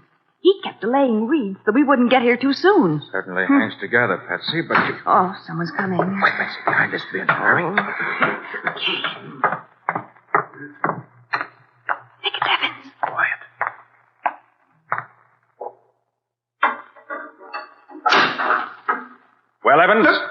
Just keeping the home fires burning? Carter. Drop that poker, Evans. But, Mr. Carter... Drop it, I said. All right. Have all the cold-blooded, fiendish But, killers... I got you dead to rights, Evans. Now you're going to tell us where you've hidden those books. No, Stay where you are. I've got a gun. So have I. Mr. Reed. I've got the drop on you, Carter. Let go of your pistol. Very well. Now, kick it over here. Good. I congratulate you, Carter. You're cleverer than I thought. But from now on, things will go my way. And what way is that? I'll turn Miss Bowen over to my associates whom you haven't met. They'll take excellent care of her. Then tomorrow you and I will visit the police and the insurance company. And if you don't testify as I wish, Miss Bowen will... Oh, Nick. You see, I don't want the books back. I want the insurance. It's a great deal more than the present market value of those books. And you're too clever. You really might find those books. You're darned right he would. Nick Carter can find... Look, on the wall behind you. The shadow of a bearded man. Shakespeare's ghost. Yeah, what? Why? Look, Patsy. Right. Now, Mr. Reed, I have the drop on you. You smart boys are always fooled by the simplest tricks. The furnace door was open, and by manipulating my fingers behind my back, I cast the shadow of a bearded man on that wall behind you. Oh, thank you, Nick. I wouldn't have liked to meet Shakespeare's ghost. I think I'm much more attractive with my head on. Now, Reed, I'm sure you won't be too reluctant about naming your accomplice, because you won't want to go to jail for both of you. Then we'll turn over to the police two of the most cold-blooded thieves I've ever met. Thieves? You mean murderers? No, Patsy, they aren't guilty of that. They couldn't have murdered Rodney Stone because Rodney Stone never lived.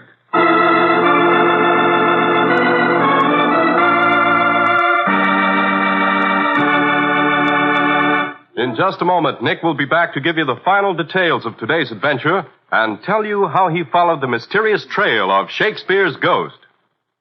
Fingerprints and dust smudges can spoil the appearance of the finest furniture, as every housewife knows.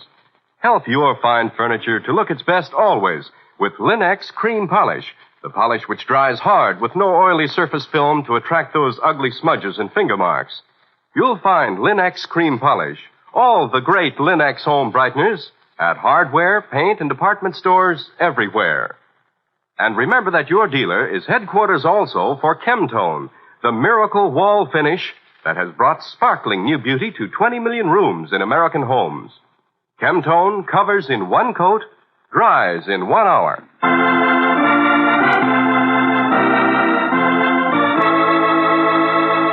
And now let's hear from Nick Carter himself. You see, Patsy, there never was such a man as Rodney Stone. It was all a scheme that Reed and his accomplice cooked up to collect the insurance on those books. You see, Reed's file card told me he'd been a volunteer worker at the county hospital. That's what excited me, because that meant he had access to the hospital morgue and the blood bank. You mean they stole a corpse? Right. Some poor, nameless pauper, probably. Oh. And they also took a couple of pints of blood from the blood bank. His accomplice took the body and the blood to the hotel in a trunk, hired 2 suites, and set the scene we saw in one of them. Meanwhile, Reed had sent his cable to London, knowing full well the answer he'd get. But why did he want you in on it? He needed a reputable witness to the murder and the theft. And then, as soon as I had seen it, they had to get rid of the body at once to avoid a checkup. Oh, but how did the body disappear? The accomplice was hiding in a closet. When Reed called us into the bedroom to see the sword he'd planted there, his pal slipped out and took the body into the suite next door. Oh. He put it in a trunk, and as soon as we left, brought it back to Reed's house so Reed could burn it up. I thought Evans was the guilty one. No, Patsy. I was convinced Reed was lying when he met us at the station. He said he'd started only 10 minutes before, yet his car was wet. I remember. The sudden summer shower. Right. The rain had stopped 15 minutes before, which meant that Reed himself had delayed along the road in the shower so that cremation would be over before we got back to the house. Yeah, but Nick, when we were in the cellar, it was Evans who came down to see if the body were consumed. Patsy, Evans told me that he knew nothing of the swindle Reed had planned until he accidentally found him putting the body in the furnace. And then, having been with Reed's family for years, he loyally did what he could to help him out. Oh. Nick, why didn't you try to trace the body when it disappeared? Because I had a strong hunch that there was something phony about the murder. And I felt sure I could catch the crooks another way. Looked awfully real to me with all that blood around. That was one reason why I suspected his genuineness. If the man had been killed, as we were led to believe he had, he would have dropped on the spot. There'd have been no blood in the far corners of the room. No, Patsy, there was too much blood in too many places. Why, of course. What's more, the body was too dramatically arranged. Murdered people usually sprawl in almost ludicrous and unbelievable positions. But the clincher, Patsy, was the corpse's elbow. Oh, Nick, what could you tell from an elbow? Patsy, you recall that the blood analysis showed the blood was at least 6 hours old? Uh-huh.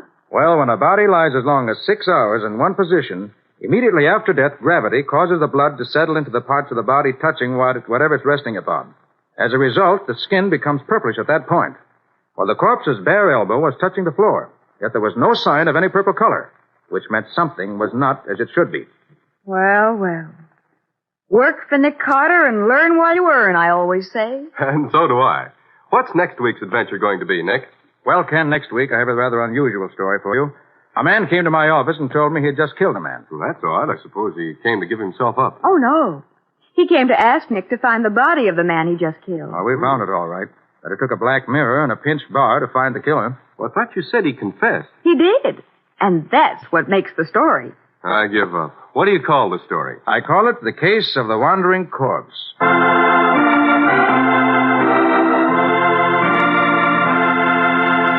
Nick Carter, Master Detective, produced and directed by Jock McGregor, is copyrighted by Street and Smith Publications, Incorporated. Lon Clark is starred as Nick, with Charlotte Manson as Patsy. Script is by Stanley Kaufman. Original music is played by George Wright. The programs are fictional, and any resemblance therein to actual persons living or dead is purely coincidental.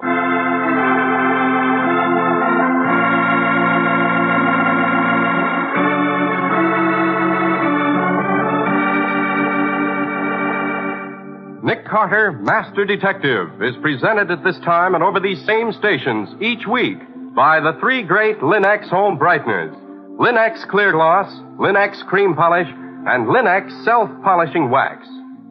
Now the makers of the great Linex home brighteners take this opportunity to send you their most cordial good wishes for a bright new year, filled with contentment, prosperity, and the realization of every personal ambition. May 1946 be the best year you've ever known. This is Ken Powell speaking for the thousands of Linex dealers all over America and saying so long until next week.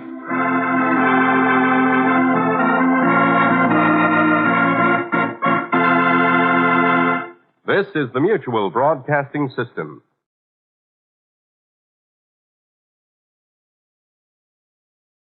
Post-war Old Dutch cleanser, famous for chasing dirt, presents Nick Carter, famous for chasing crime.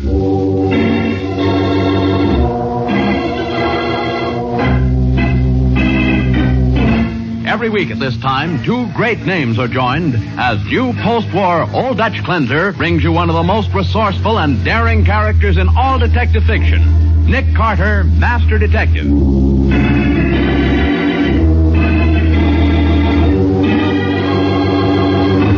Nick, I tell you, the kid did kill that cop. In all my years on the force, I never saw a more open and shut case. I was afraid it was going to be like this, Matty. That's why I didn't want to give his mother any hope. Oh, it's a shame. He's everything she has in the world. That's the trouble, Patsy. Every time you catch a crook, some innocent person has to suffer. Well, I'm sorry for his mother, sure. But I'm sorry for the dead man's widow, too. And I'm not going to rest till I see that cop-killing little punk on his way to the electric chair. Now for the Case of the Wandering Corpse. Today's adventure starring Lon Clark as Nick Carter. Lefty Adams was always a bright boy, the type who learned quickly. At 12, he learned to steal bicycles, and that sent him to the state reformatory, where he learned a lot more about crime from older boys. Now, at 17, Lefty is convinced that only suckers work for a living.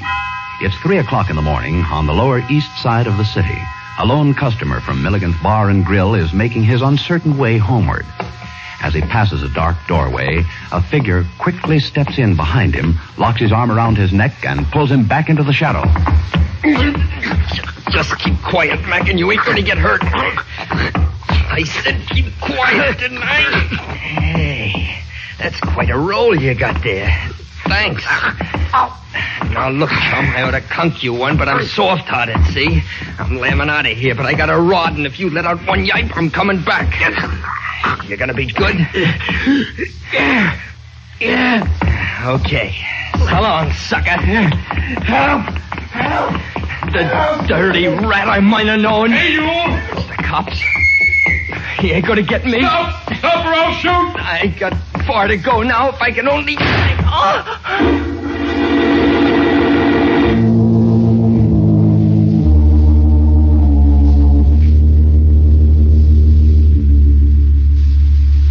They say my boy Lefty shot that policeman, Mr. Carter. They say he's a murderer. Try to stop crying, Mrs. Adams. Nick will help you if he possibly can. Won't you, Nick? I'd certainly like to, Patsy, if I could, but... I got no money, but I'll work. It takes 20 years. It isn't the money, Mrs. Adams. The fact that Lefty ran away. Oh, why wouldn't he run away with every cop in town looking for him, ready to shoot him on sight? Oh, no, they wouldn't do and that. He's hurt, too. That's what the papers say. Maybe he's dying. But why did you come to me? You knew Lefty when he used to go to your downtown boys' club. Yes, I did. Well, then you know he's a good boy. No, Mrs. Adams, I don't. I don't think he's a really bad boy, but he was always a little defiant and suspicious. Well, that's no crime. I know. I did what I could for him in the short time he was a member of the club, but he didn't stay long enough for me to straighten him out. He never meant any harm. It was them older boys he got mixed up with afterwards. Yeah, that's usually the way. Lefty has a pretty bad record, Mrs. Adams. Nick, why don't you at least investigate? I'll be glad to, but if I start, I'll have to go through with it, whether he's innocent or not. Well, that's all I want, Mr. Carter, because I know he didn't do it. And, of course, if I find where he's hiding, I'll have to turn him over to the police. Well, if that's the only way. All right, then, go ahead.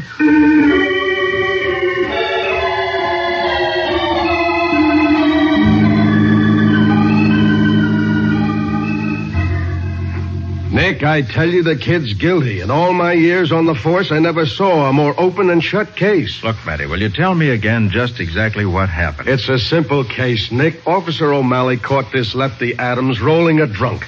The kid ran, and O'Malley warned him to stop, but he didn't. So O'Malley fired and hit him, too. Then the kid turned and shot O'Malley with that homemade gun we found near the body. A homemade gun, Sergeant? Yeah, Patsy. A lot of these young hoodlums make their own out of scrap metal and stuff. Oh. And 3 people have identified the gun that killed O'Malley as his. Any fingerprints? Sure. All belonging to Lefty Adams. Oh, Nick, that's almost positive proof. Well, that's pretty strong evidence. And that's only part of it, Nick. The drunk got a good look at Lefty when the kid ran under a streetlight, and he's identified his picture. But he didn't actually see Lefty fire the shot, did he? Well, Patsy, considering the shape he was in, he ain't sure of anything except that the kid was Lefty Adams. Oh. Matter of fact, he remembers hearing only 1 shot, and we know there were 2. You mean because there was an empty cartridge in O'Malley's revolver? Sure. And we know the kid was wounded because there was blood on the pavement a half a block from O'Malley's body.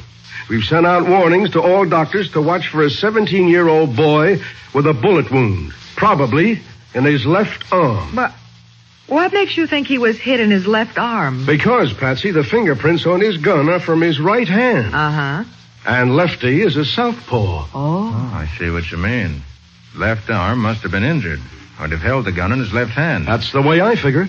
Oh, I was afraid it was going to be like this.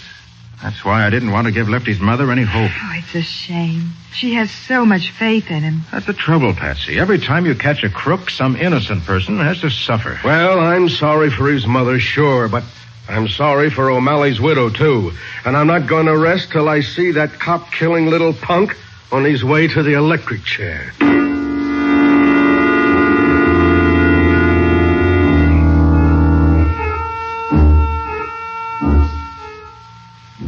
Well, here's O'Malley's stuff, Nick. His uniform, gun, nightstick, everything he had on him. Mind if I look it over? No, go right ahead. Sergeant. Yeah, Patsy. Didn't you say that Officer O'Malley had been dead for about an hour when he was found? Yeah. When the drunk heard the shooting, he went for help. But he was so loopy, it took him a long time to find another officer. Then he got lost trying to find the place again. I see. Didn't anybody in the neighborhood hear the shots? Well, you see, nobody uses that street much at night. There's a factory along one side of the block, and the other side is all little stores and things. Only one person lives in the whole block. Oh? Who's that? An old lady who lives in the back of a second-hand store she runs. She heard the shot but didn't pay any attention. Hey, Mary. Yeah? Didn't it rain shortly after midnight last night? Yeah, for a while. I should think the street would have been wet. It was, sort of. Why? There's dust in the back of O'Malley's uniform. Oh, he must have ducked in the doorway to get out of the rain and lean against a dirty wall. Yeah, that could be. Well, he didn't get it when he fell because he was lying on his face, Nick. There's something else about this coat. What? O'Malley was shot in the left side of the chest. There's also a blood stain on the right shoulder of the coat. Hey, that's right. Wonder how that got there. Search me. Do you think that second blood stain means anything, Nick? Well, I don't suppose so, but for the sake of the boy's mother, I'm not going to give up until I know the reasons for everything. Well? Come on, Patsy, let's go down to Meacham Street and give the scene of the crime the once-over.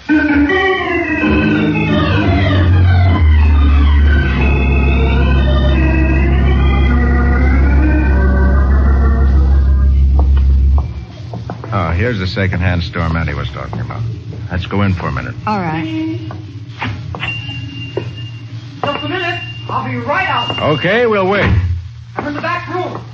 I'll be with you as soon as I get down off this ladder. Take your time. Oh, gee, I love second-hand stores, Nick. Look, everything from jewelry to automobile tires. Phew. Painting walls is no job for a fat woman. Well, what can I do for you? My name's Carter. This is Miss Bowen. Well, pleased to meet you, I'm sure. Hello. I want to ask some questions about the shooting that took place near here last night. You heard the shots, didn't you? Yep. They woke me up. The window was open wide because of the fresh paint smell in my room. How many shots were there? Why, 2 was all I heard. You sure there were only 2, not just 1? Well, there was 2, all right. Of course, I didn't know it was guns. I thought it was some car backfiring. Well, what time was it, did you notice? Well, when the police was here, they told me it was about 3. But I didn't look at the clock when I heard the shot, so, well, I wouldn't know myself. Did you hear anything else? Yeah. Yeah, I heard somebody run down the street right after that. Uh-huh. Well, thanks very much. Sorry we had to interrupt your painting. Oh, that's all right. Don't mind a bit. All right, come on, Patsy. We have to make another stop in this neighborhood. Where's that, Nick? Well, this won't be pleasant. We better stop in and tell Mrs. Adams what we learned from Matty.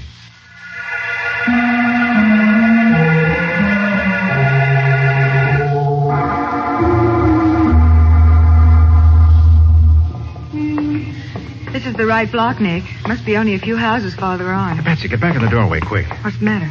Mrs. Adams. She just came out of that house down the street. So what? Something odd about the way she's acting.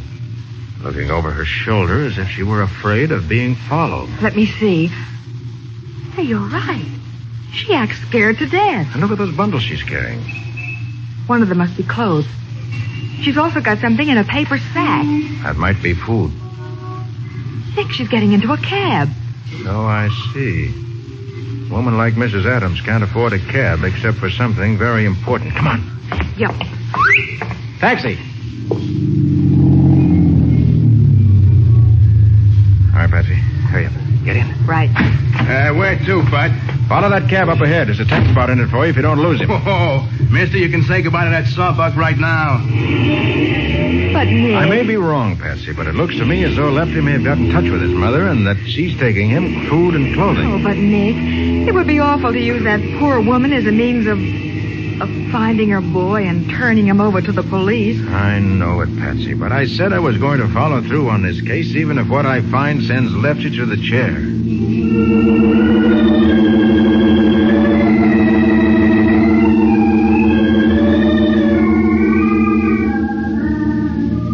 Hey, mister, they're stopping. Yeah, I see him. Hold back for a minute. Okay, you're the boss. She's getting out and going into that old house, Nick. All right, driver.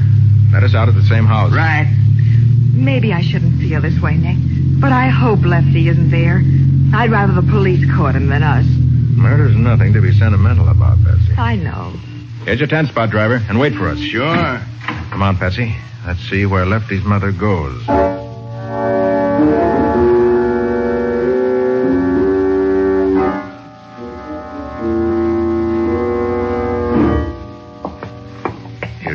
she went into. Mrs. Adams? I hope you're wrong, Nick. Mrs. Adams? What? What do you want? It's Nick Carter. Let me in, Mrs. Adams. Go away, please, please. Oh, what's the use, Mom?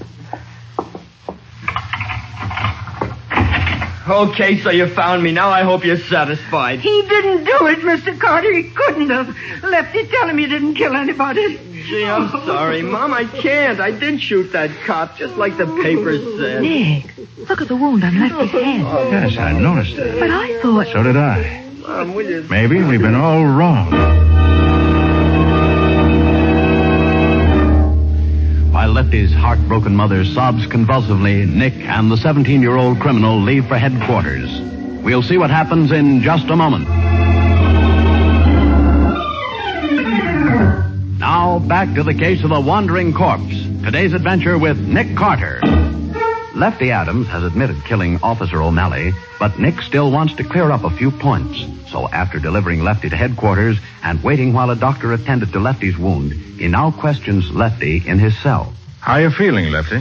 Docs have fixed you up all right? Yeah, sure. I didn't expect to find you with a head wound. Oh, it wasn't nothing. The bullet just creased me. From what I understand, it was a pretty deep crease. Another fraction of an inch to the right, and you wouldn't be here. Why couldn't O'Malley have shot straighter? Why couldn't it have been me instead of him? I never wanted to kill nobody. And why did you carry a gun? All the other guys had a knife or a rod, and I wanted to show them I was tough, too. Lefty, were you mixed up with the gang? No. There's been a lot of petty crime in your neighborhood lately. Stick-ups, mugging, automobile stripped. And it looks as though there might be some kind of organization behind it. I don't know what you're talking about. All right. Let's talk about Officer O'Malley. I said I shot him, didn't I? What more do you want? There are a couple of things I don't understand. I ain't saying nothing till I see my lawyer. They haven't appointed anyone to defend you yet, have they? They don't have to.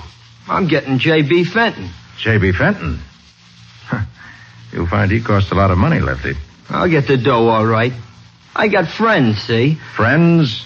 Would be willing to put up $5,000 or $10,000? Maybe more? Sure. Why not? Well, I didn't know you traveled in circles like that. Look, Mr. Carter, will you leave me alone, please? Ain't I got enough on my mind? Mom crying her eyes out and me knowing I killed a guy? It's enough to drive a guy nuts without having to keep talking about it. All right, Lefty. Just a couple of more questions and I'll leave. You're left-handed, aren't you? Yeah, sure. What do you think they call me Lefty for? And why did you hold the gun in your right hand when you shot O'Malley? I didn't. I couldn't have. I couldn't hit nothing with my right hand. But the fingerprints on that gun are from your right hand. Quit nagging at me, will you? How do I know why I done it? I shot him, but I don't know how it happened. There was a million skyrockets going off inside my head. You mean from the bullet wound? Yeah, I blacked out, maybe. All I remember is him chasing me into the... What were you going to say? Nothing. Leave me alone, will you? I don't want to talk about it. But, Lefty, listen to me. I told you I killed the guy, didn't I? That's all I know. Now get out of here and let me alone. Just let me alone.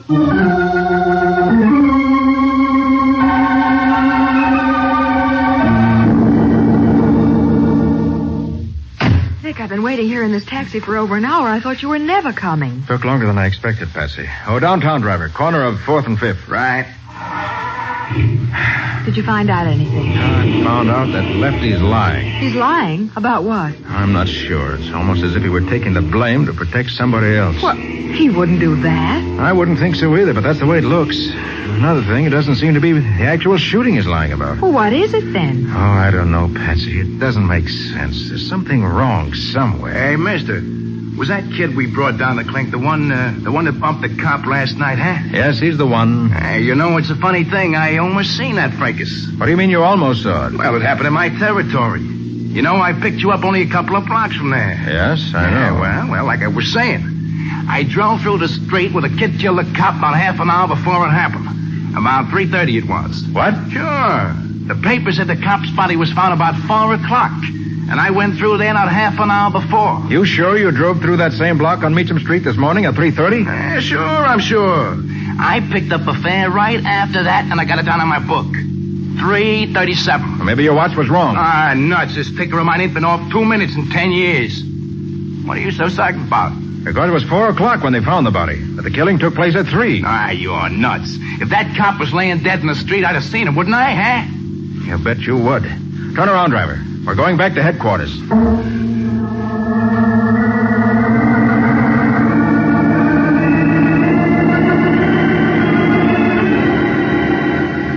But the body must have been there at 3:30, Nick. He was shot at 3, and corpses don't go wandering around while they're waiting for somebody to find them. That's why I'm taking another look at O'Malley's coat, Matty. I hope it'll tell us where the body really was. Just because there's a little dust on the back of it? Not entirely.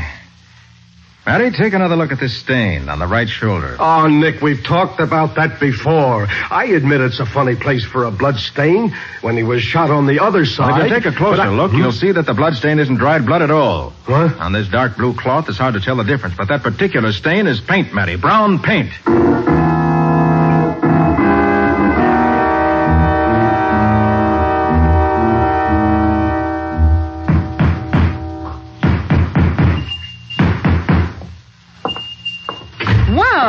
If it ain't Mr. Carter or Miss Bowen again. Oh, come right in. Thank you.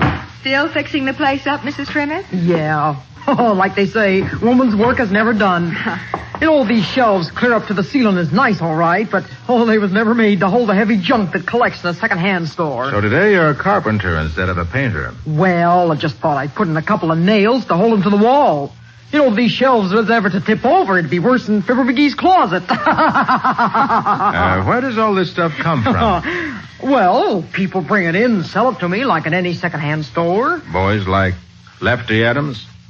I don't get you. Wonder what would happen, Mrs. Trimmett, if the police checked your stock against the list of watches and auto accessories and other things that have been stolen in this neighborhood lately. Oh, if you're insinuating... You think they'd find out that you've been acting as a receiver of stolen goods for a gang of young hoodlums? You ain't got no right to talk to me like that. Why else would Lefty Adams come here to hide when the police were after him? He never did that. Oh, yes, he did. And you let him in. And Officer O'Malley was shot here in this store, not outside on the street. He was not. I don't know anything about it. You can't get away with it, Mrs. Trimmett. When O'Malley fell, the back of his coat picked up dust from your floor. Oh, that don't mean nothing. Could have got that dust any place. But there was something else on his coat. Paint. The fresh paint you put on your walls only a few hours before. Oh, okay. I'll tell you the truth. It did happen in here. When the kid come knocking on the door, I thought he'd been in an accident. Blood on his face and everything, so... Well, naturally, I let him in. Go on. Then when the cop come busting in after him, the boy grabbed a gun out of his pocket and... Oh, it was awful. Very interesting story, Mrs. Trimmett, but I have a better version. Huh? Lefty came here because you were partners with every young thief in the neighborhood, buying the things they stole. How'd I know they were Wait till I finish. Lefty fainted as soon as you let him in. You were afraid O'Malley would know why he came to you, so when he followed Lefty inside, you shot him with the boy's gun, while Lefty himself was unconscious. It ain't my fingerprints that's on the gun, it's his. That'll prove who done it. How did you know there were any fingerprints? Well, I'll tell you how you know. Because after you killed O'Malley, you wiped off the gun, pressed it into Lefty's hand, and when he came to, told him he'd done the killing. You can't prove that. You can't prove a thing. Oh, yes, I can. Because you made a very serious mistake, Mrs. Trimmett. You put the prints of Lefty's right hand on that gun. If he'd actually done the shooting, he'd have used his left. Well, you see, Mr. Carter... Nick, look out! She's pushing those shelves over. Out of the way, Patsy. Out of the way. You ain't hurt, are you? No. No thanks to you. Nick, she's got a gun. Sure I have. That's why I pushed them shelves over. Keep you two busy long enough for me to get it. Now, mister, just toss your rod over to the opposite side of the room. All right. Anything to oblige a lady. But remember, you're still trapped in this store with us.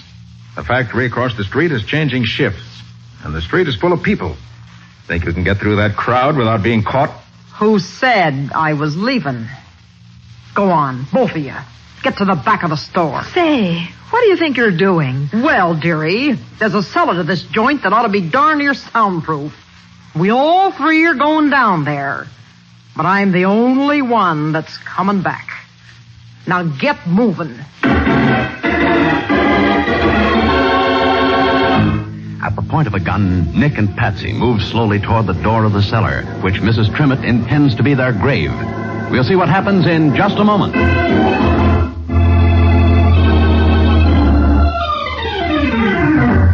now for the conclusion of the case of the wandering corpse. Today's adventure with Nick Carter. Nick and Patsy are slowly walking toward the rear of Mrs. Trimmett's second-hand store, with Mrs. Trimmett right behind them, a revolver in her hand. Nick, once we get into that basement, we won't have a chance. You can do something to distract her attention for a minute. Cut out the whispering and go on down those steps. Please don't rush us. Whenever you're ready, Nick. I said shut up. Oh, I caught my heel. You! Give me the gun. I'll give it to you. Let go of my arm. We'll fall. I tell you, we'll fall out the stairs. All right, Patsy. I've got the gun. You dirty rat. You broke my arm, knocking me down them steps. Oh, that's a shame, Mrs. Trimmet. But we'll see that you get the very best medical attention in the prison hospital.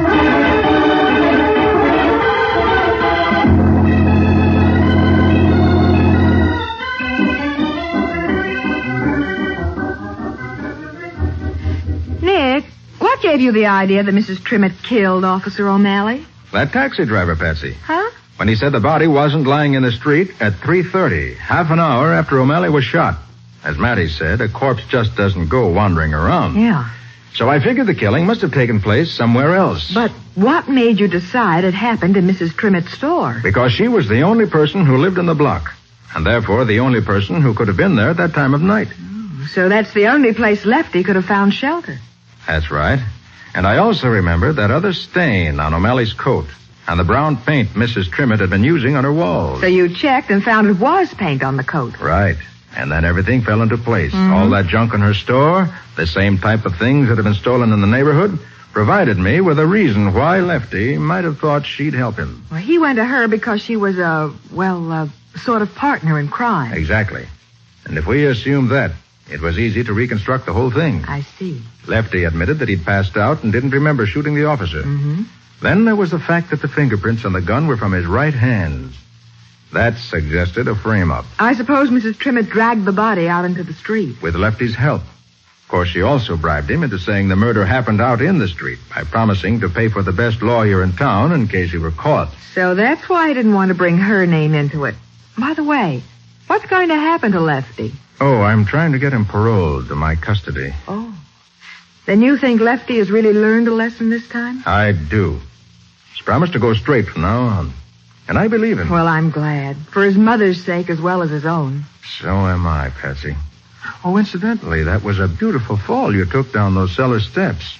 You should have been a stunt girl for the movies. Well, thanks, Nick. And that reminds me. I have a little expense account here. Oh? What for? For $1.25. The price of one large-sized bottle of liniment.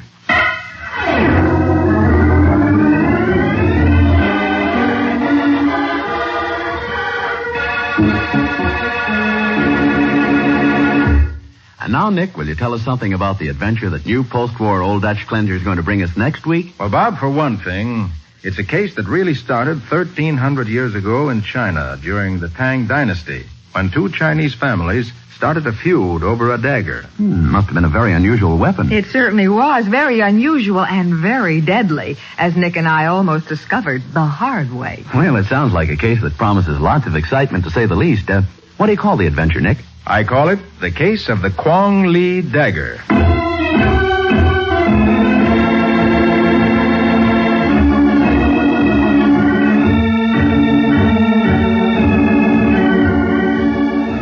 Nick Carter, Master Detective, is presented each week at this time by the Cudahy Packing Company. It is produced and directed by Jock McGregor and is copyrighted by Street & Smith Publications, Incorporated. Charlotte Manson is featured as Patsy. Mattie was played by Ed Latimer. Today's script was written by Jim Parsons. Original music is played by Henry Silverne. This program is fictional, and any resemblance to actual persons living or dead is purely coincidental. And don't forget to read the Nick Carter story on Murderer's Guns in the current Black Mask magazine, one of the popular fiction group. Bob Martin speaking.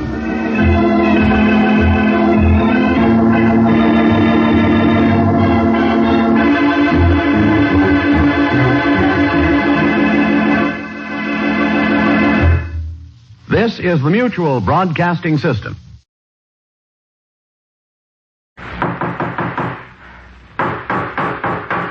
What's the matter? What What is it? It's a case for Nick Carter, master detective.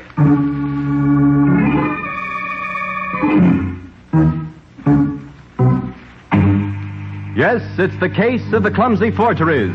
Another case for that most famous of all manhunters, the detective whose ability at solving crime is unequaled in the history of detective fiction. Nick Carter, master detective.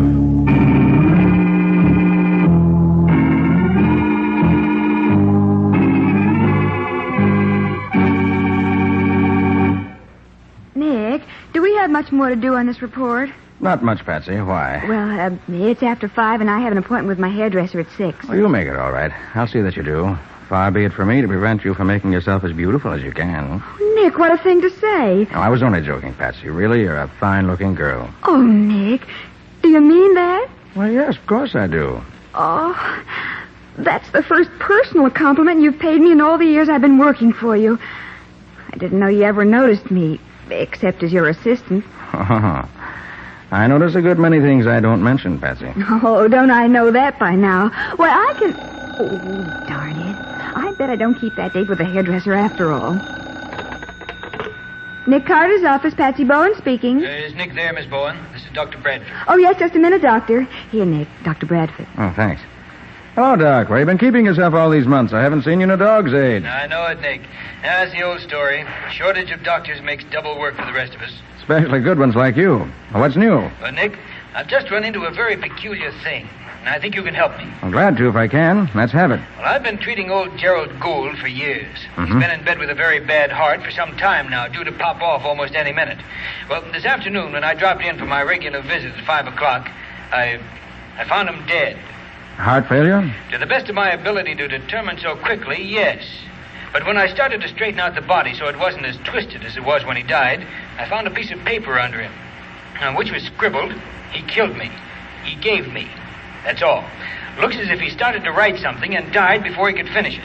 Well, could he have been having hallucinations? I wouldn't say so, but I'd like your opinion before I do anything. Maybe you can find something that I've missed that'll show whether it was murder or not. You at the Gould house now? Yes, could you take a run over here? Certainly, Doc, if you really think it'll help. Well, I'm sure it will. But, just in case, suppose you come as my assistant. Say, Mr. Mr. Nicholas, how's that? Oh, fine. All right, Doc, I'll be there in 10 minutes.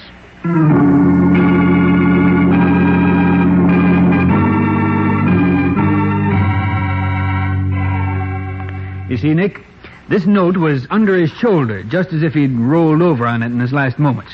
This pencil was there, too. How long had he been dead when you arrived? Only a few minutes at most. Uh-huh. Tell me, Doc, isn't it perfectly possible to kill a man with a bad heart in such a way as to make it look like heart failure? Well, yes, easily. Any stimulant that acted on his heart would do it in pretty short order. But does he show any signs of such a stimulant? No, but that wouldn't prove anything. An autopsy is the only way to be sure. Yes, of course. Well, let's see if we can find any evidence here to point in one direction or the other. If anything was given him, it could have been in this glass. It's the only one near enough for him to have reached it. Only one person's fingerprints on it. See the old man's thumb. Yes, same, all right. That little scar makes it definite. That's peculiar, to say the least. How do you mean, Nick? Well, if you give a person a drink, do you wipe your own prints off the glass first? Of course not. Oh, I see what you're getting at. Somebody did give him something deliberately. That'd be my guess. Just take this along. Have the contents analyzed. I can wrap it in this wax paper. Oh, by the way, have you told the family yet? That he's dead, yes. Not that he was killed. I asked them to wait downstairs until I was ready for them. Let's see. There are 2 sons, if I recall. Yes, Raymond is the elder and Peter. What are they like? Well, Raymond is pretty much of a sport, but Peter is a quiet, stay-at-home type. They're both nice fellows, as far as I know. Uh-huh. Did Gould have a nurse? Yes. Would you like to see her? She's in the next room. Yes, please. Oh, I'll get her. Miss Waters? Yes? Miss Waters, would you come in, please? Yes, Doctor. Miss Waters, this is Mr. Carter. Nick Carter. How do you do? The detective? Yes. I regret to tell you that Mr. Gould did not die naturally. He was murdered. Murdered? But, Doctor, you said he died of heart failure. He did, Miss Waters. But somebody induced that heart failure. I want to know. Where were you when Mr. Gould died? Why, in the kitchen, I suppose. You see, every day Dr. Bradford comes to see Mr. Gould around 5 o'clock. So about 4:30, I go down to the kitchen to get his supper ready. He likes to eat right after the doctor goes. And I was there till Dr. Bradford called me to tell me Mr. Gould was dead. Was anyone there with you? Cook was, same as always. You don't think I did it, do you? Just checking up, that's all. Did you give him anything except his regular medicine today? No. You ever used the glass that was here in the corner of this table? Well, that was Mr. Gould's water glass. Anybody could have used it to give him a drink. He drank lots of water. Mm-hmm. Did Mr. Gould keep any valuables here in this room? The only thing I know about is that box of his on the shelf under the table over there. He used to... Well, I declare, it's open. Was it usually kept locked? Yeah, never saw it open before unless he was using it. And look at the keys there on the table. They was always kept under his pillow. Let's have a look at that. No, don't touch it. Maybe prints on it that we'll need. I'll lift it carefully like this. Yes, this copper surface shows up the prints excellently. Well. What is it, Nick? This is strange. Only one set of prints on this tube. Are they Mr. Gould's? I don't think so. I can't be sure. Well, let's see what's inside. Assorted papers, letter from his lawyer, few notes. And a will. Signed and witnessed by Amelia Waters and Delphina Hayes. That's Cook and me. Leaves $1,000 a year to Peter, and the rest to Raymond. Oh, you must be mistaken, Nick. He'd never leave everything to Raymond. Well, that's what it says here. That's queer. That's very queer indeed. Does Raymond know about this will? Oh, no, sir, he doesn't. Cook and I were told to keep it a secret, and we have. I see. Are both the boys here now, Doctor? Well, yes, downstairs in the living room. Good. I'll take the dead man's prints, and then we'll have a talk with the two sons.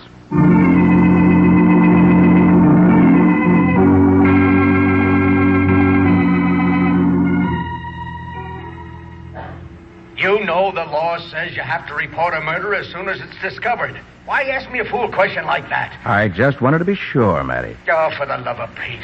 Well, here's the report. Yeah. Gerald Gould has just been found dead in his bed. Apparently died of heart failure. But that ain't murder, Nick. That's, phooey. But it is murder. Even though the only real proof at the moment is my own hunch. Well, why didn't you say so? I'll have a man up there right away. No use, Matty. You won't find anything. Won't find anything. Why not? Because I've got all the clues with me, so don't bother sending anyone up here. But, Nick, if there's a murder, Not this time, Matty. Leave everything to me. I'll see you in a little while. Goodbye. No, wait, Nick. Did you say Father was murdered? Boys, this isn't really my assistant. It's Nick Carter, the private investigator. Nick Carter? Now, boys, there seems to be little question but what your father died of heart failure. Induced by someone who wanted him dead now rather than later. And that's murder. I can't believe it. Do either of you know the terms of your father's will? No, I don't. I've always understood he was planning to leave most of his money to Peter. He didn't exactly approve of me. Where have you two been this afternoon? I've been right here in the living room since after lunch. I came home about 3 o'clock, and I've been in my room ever since. Did either of you go to the sick room this afternoon at any time? I didn't.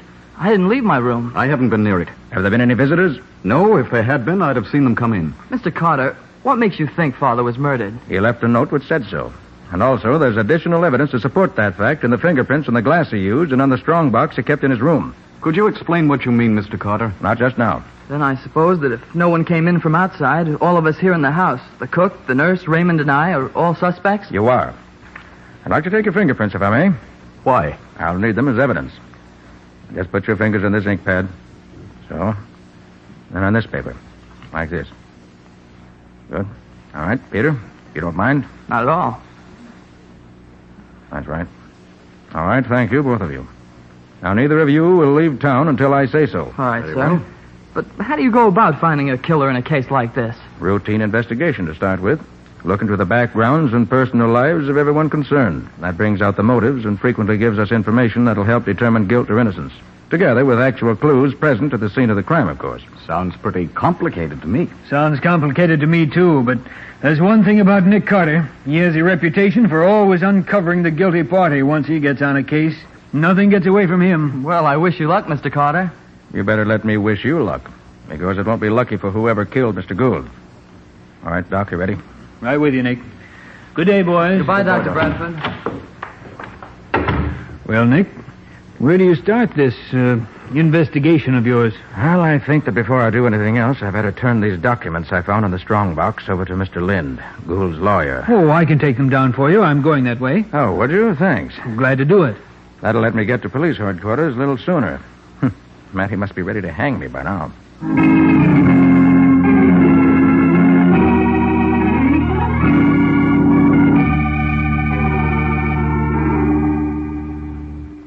Well, it's darn near time you got here. You tell me there's been a murder, and then you tell me to stay away. Well, I sent a couple of men up there anyway. Well, Matty, as I told you on the phone, they won't find anything. I've got the only clues with me right here in the bag. I'm saving you time. Save me time? Yeah. Give me heart failure. Oh, what a pal. All right, here we are. Here's a drinking glass.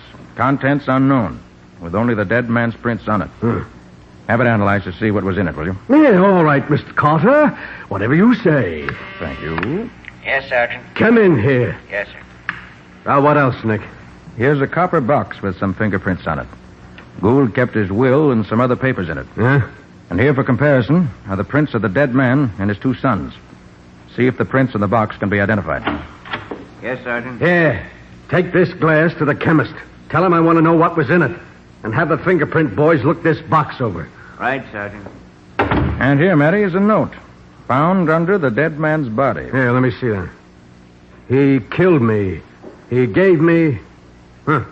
Well, I suppose he just had time to write this before he passed out. That's what I thought, too. And then when I found this pencil under the body, I wasn't so sure. How do you mean? The note was written with a soft pencil. But the pencil I found is a hard one. So the whole thing is a put-up job. Murder. I told you that before. Yeah. I know you did. I'm just thinking. I can think, too, can't I? I hope so. Why, you... Okay. Oh. Now, look, Nick, would you mind telling me about the murder? Very simple, Matty. Gerald Gould had a very bad heart. Somebody gave him a stimulant. Started his heart racing, overtaxed it, and it stopped. He died. Huh. So, and without the clues you picked up, it would have looked like a natural death. Not bad. Here's the report, Sergeant. Oh, let's see. Glass contained benzodrine and water. It's an awful deadly combination. Certainly is, if the victim had a bad heart, as Mr. Gould did. How about the prints on the box? The only prints on the box are Raymond's. And that means what? Considering that the will, which was in the box, leaves practically everything to Raymond, it's interesting, to say the least. You mean he did it? I do not. But I'm going to start finding out who did it if I can. Where are you starting? Going to do some research work on the two Gould boys. Well, good night, Matty. I'll see you soon. Okay. Hey, now look, Nick, will you keep in touch with me? Oh, by the way, Matty, is Demler Street open again? Yeah, they finished it up yesterday. Why? It's a shortcut for me on my way back to the office. Less traffic saves time. Okay. Okay, so long. I'll be seeing you.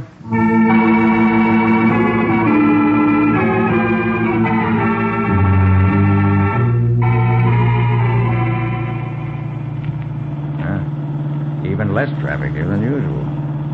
I wonder if Patsy's back yet. I'll be just like her to wait for me when there's no need of it. Calling Patsy Boone, private investigator. Calling Patsy Boone.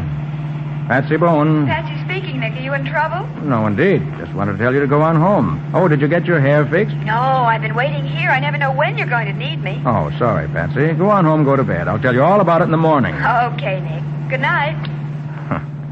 Poor Patsy. Always gets done on her own. Hey, what are you doing? Driving through a red light like that? Who's driving through a red light? Well, you big palooka. What's the matter? You colorblind? Look at the radiator of my car and the fender while you smashed the whole front end. I don't see nothing. Show me where I hit you. Show you? Now, look here, man. See the way they...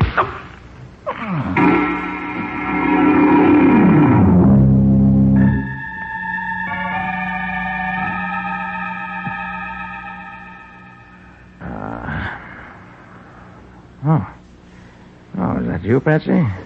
Hello. Hello yourself. Oh, gosh, Nick, am I glad to hear you talking sense again. Huh? Talking sense? Yes. You've been lying here in the hospital for almost 2 days now, muttering and making no sense at all. 2 days? Did you say 2 days? Practically. That sock you got when you hit your head against the windshield almost gave you concussion of the brain. When I what? Say that again, Patsy. I said that sock you got when you hit your head against the windshield. Is that what you think happened? Of course. One of the prowl cars found you lying on the wheel of your smashed car with your forehead all cut and bloody. Patsy, it's a plot. I wasn't hurt when the smash-up occurred. Oh, Nick. Does your head hurt you? Yes, it does, but I'm not out of my mind. After the accident, I got out and started to argue with a mug who ran into me when he suddenly socked me in the head when I wasn't looking. Huh? Is the car that ran into me still there? Oh, no. That was a funny thing. The other car was gone. Somebody wanted to get rid of me and apparently thought they had. So they towed the other wreck away. But, Nick, who would want to kill you? For a guess, I'd say the same person who killed Gerald Gould. I was afraid I'd find out too much when I started investigating him. Well, he failed this time, and he won't get the chance again. And I'll find out what he was afraid I'd find out just as soon as I get out of this bed. Well, the doctor says you'll have to stay here at least another 3 or 4 days. Nonsense. I'll be out of here tomorrow at the latest. Oh, by the way, have you heard anything more about the Gould case? Sergeant Matheson called this morning to ask how you were. Said he was getting nowhere rapidly. He said he heard the Gould will was to be read tomorrow afternoon at the lawyer's office. Now I know I'll be out of here tomorrow. I've got to be present when that will is read. Oh, but Nick, you can't. And why do you have to be there? I don't know, Patsy. I just know I've got to be present when Mr. Lind reads that will. But the doctor... Doctor or no doctor, I'm going to be at Lind's office tomorrow afternoon.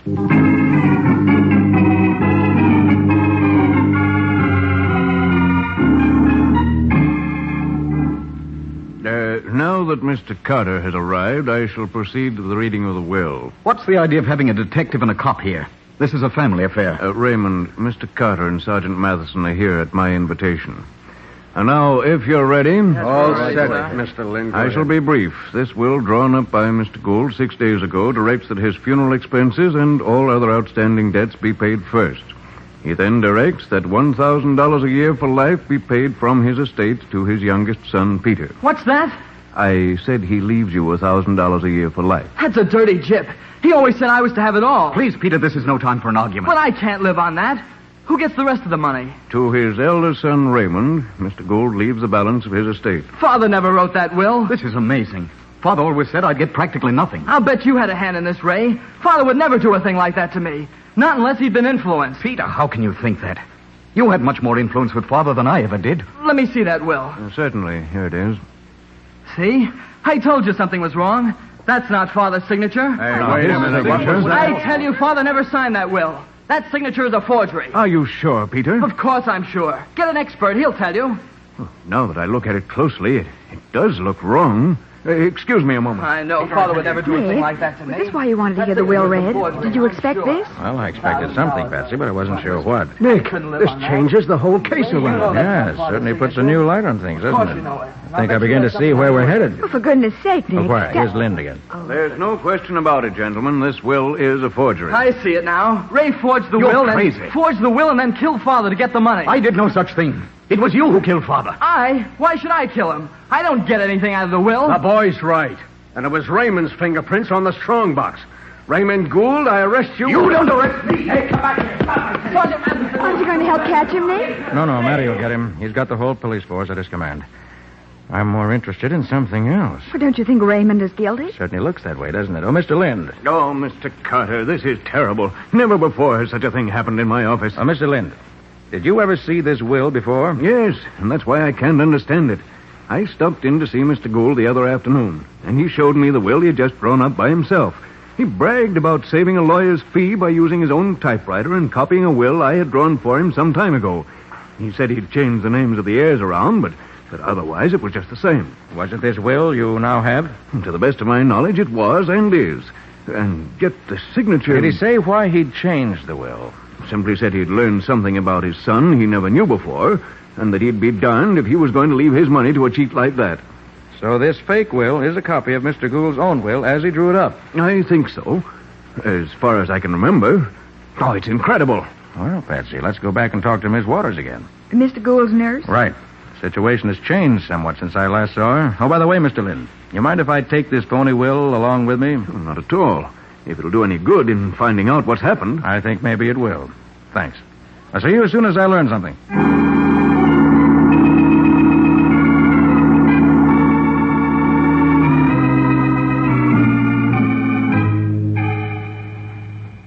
Now, Miss Waters, you said you and the cook witnessed the will which Mr. Gould drew up himself. Yeah, we did. Is this your signature? Why, yes, that's... No, it ain't either. I thought not. Why, for pity's sake? Because this will is a forgery. Signature's null. Well... Did either of the sons ever borrow their father's typewriter? Yeah, they did. Both of them. Every little while. Patsy, go upstairs and get me a sample of typing from that machine, will you? Of course, Nick. Bring you back every letter there is on it. Good girl. Now, Miss Waters, tell me. Was there any friction between Mr. Gould And either of the boys? Him and Raymond used to argue all the time. Mr. Gould didn't like the way Raymond carried on. But him and Peter got along all right. Mm-hmm. Did Mr. Gould have an argument with anyone shortly before he drew up the new will? Do you know? Yeah, he did. I was going by his room the evening before, and I could hear him giving somebody what for. To whom was he talking? Well, now, I couldn't tell you. The other voice was so low, I don't know who it was. But Mr. Gould got a letter that afternoon, made him all excited. Maybe that was what he was talking about. Yes, maybe it was. And that reminds me, Mr. Carter, another letter come today from that same party. You mean the one that got him so excited before? Yeah, recognize the fancy handwriting. Want to see it? Yes, I think I better. All right, here it is. Dear Mr. Gould, why haven't you answered my last letter? I can't wait any longer. If you don't do what I asked you to, in 3 days I'm going to start something. And you don't want that, do you? Your friend, Alice Fenwick.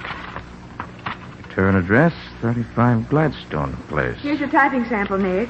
Oh, thanks. Yes. That's the typewriter that was used to type the phony will beyond any question. Good. Well, Patsy, if you'll come along with me, I'd like to introduce you to Miss Alice Fenwick. Huh?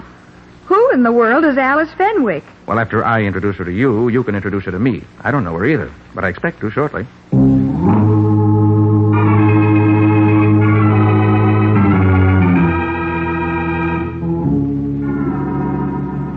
Gosh, this is a lonely section out here. Yeah, it's pretty well out in the suburbs. But we're nearly there now. Hey, Patsy. You see that car parked in the dark shadows under that tree? Yes, why? Why, that's the car that ran into me the night I was hurt. Are you sure? Of course I'm sure. I recognize that patch of light-colored paint on the rear fender. What's it doing out here? I wonder. Maybe there's some connection between that car and the Fenwick girl. She lives in the next house. Oh, Nick, hurry, let's find out. Maybe it's more trouble. I hope we're not too late to prevent it if there is. That mug who knocked me out plays altogether too rough. All right, this is close enough. Okay. Don't make any more noise than is necessary, Patsy. I won't. Somebody's having a fight in there, Nick. That sounds that way. Let's look there, through the kitchen window. Nick, he's threatening her. I better get in, man, fast. Nick, he's choking her. He's going to kill her. All right, you take your hands off that girl. Up with your hands, fast. Where'd you come from? Keep your hands up and your mouth shut. Patsy, see how she is. Sure, Nick. How are you? All right. What are you doing here? None of your business. Who sent you? We've got you cold, so your only chance is to tell what you know. Jack sent me. Told me to scare her so she'd shut up about it. Jack who? Jack Gould. Who's Jack Gould? Old man Gould's son, the guy who killed the old man. You sure his name is Jack? Well, how should I know? That's what they call him. How's the girl, Patsy? She'll be all right, Nick. More scared than hurt, I think. Okay, I'll call Matty and tell him we're coming down. If he's picked up Raymond, and if he can get Peter to join us, our car party will be complete. And we can settle this case.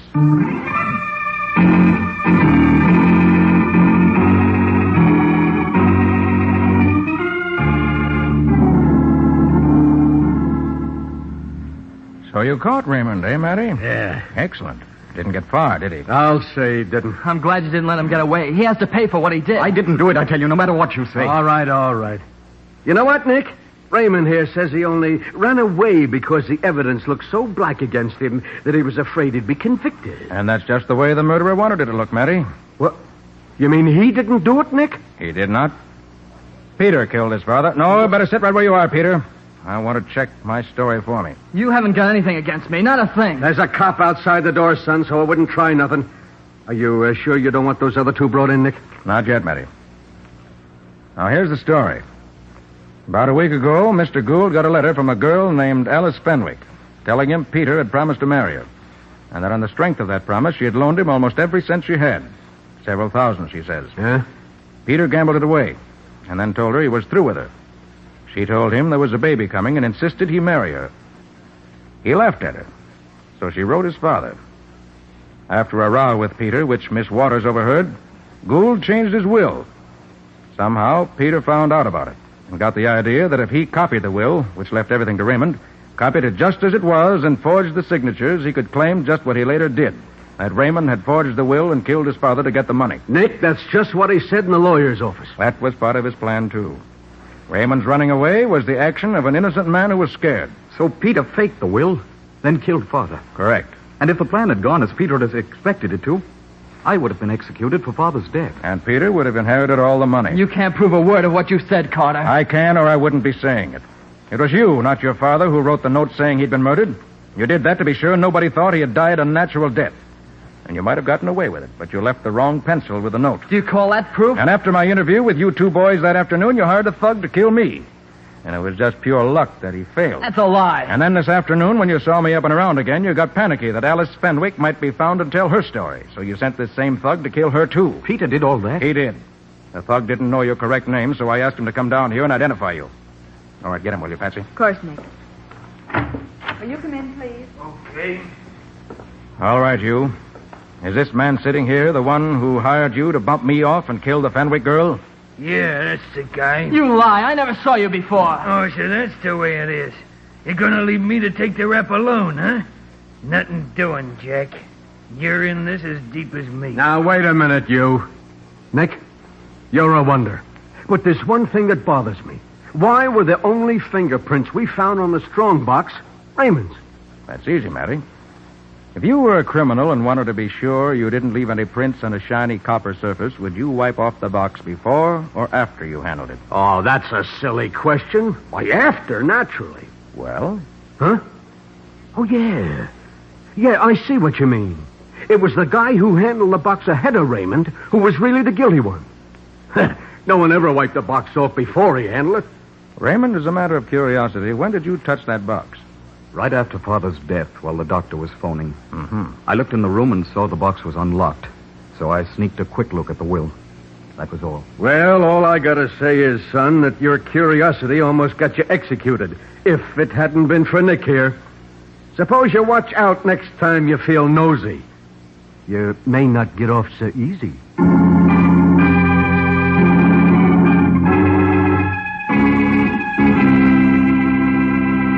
Well, Nick, it's about time to hear something about next week's story, I think. How about it? Next week, Ken, we're going to hear about a moving picture in which Waldo took an active part. But not an active enough part. Other clues were a few yellow hairs, a pair of Hollywood sunglasses. And a movie director whose looks in 15 years didn't change at all. And what do you call this mixed-up mess? I call it the case of the make-believe robbery.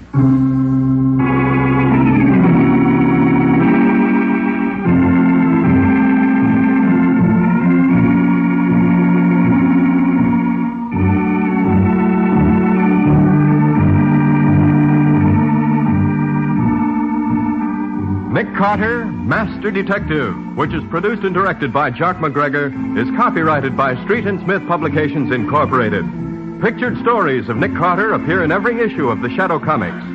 In the broadcasts of Nick Carter, Master Detective, Lon Clark is starred as Nick, Charlotte Manson is featured as Patsy, Matty is played by Ed Latimer. Original music is played by George Wright. Script is by Jock McGregor.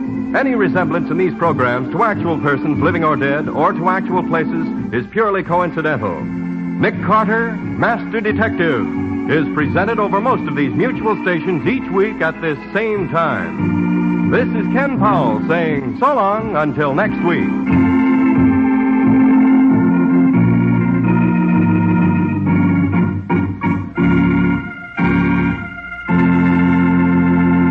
This program was heard in Canada through the facilities of the Canadian Broadcasting Corporation.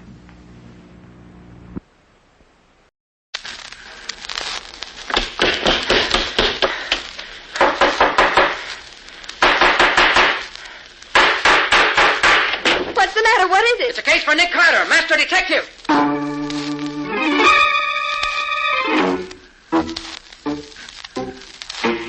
Yes, it's the case of the make-believe robbery. Another case for that most famous of all manhunters. The detective whose ability at solving crime is unequaled in the history of detective fiction.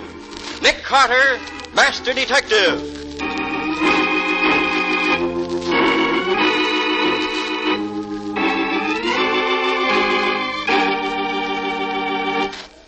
So I says to the director, well, how about putting me in this picture, too? Why should I pay you $10, says he. You ain't no cop. Oh, ain't I says to him. I'm Waldo McGlynn, that's who I am. I don't wear no uniform, but I'm the best doggone detective in this town. Well, when he hears that, he says, okay, give the other cops a hand holding back the crowd there. Well, why don't you give me... Quiet, everybody, quiet. Let me have your attention, please. We're ready to start shooting. Each one of you policemen knows the job you're to do. Okay, now here's the layout. The bandit car drives up. The two crooks get out of the car, walk into Rheingold's jewelry store, and go straight through the store to the offices in the back. The camera will follow them as they go. We're not taking any sound now. That'll be dubbed in later. Then, as the crooks come out of the store again, they'll get in the car and drive up the street. The sound truck and camera will follow them for some other shots later. Is that clear? You know what he means? Yeah, I know. All right, stand by. Everybody in the scene, act natural, please, and don't look at the camera. Here comes the bandit car. On your toes now.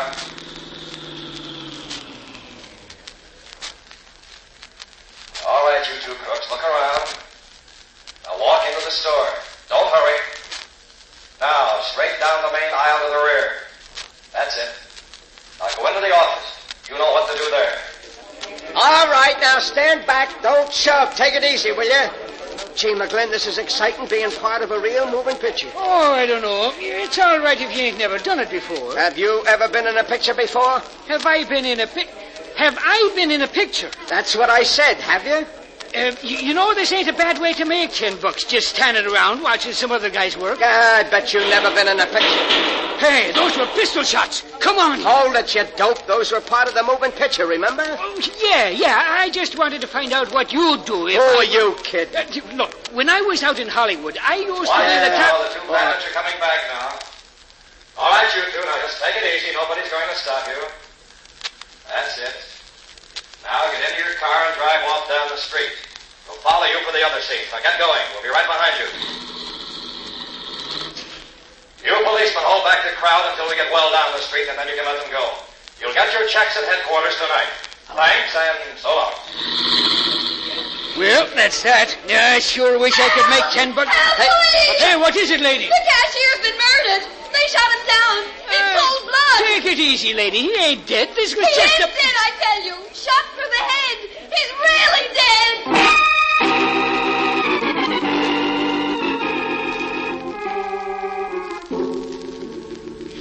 Mr. Carter, you gotta do something. I'm ruined. That's why I'm here, Mr. Rheingold.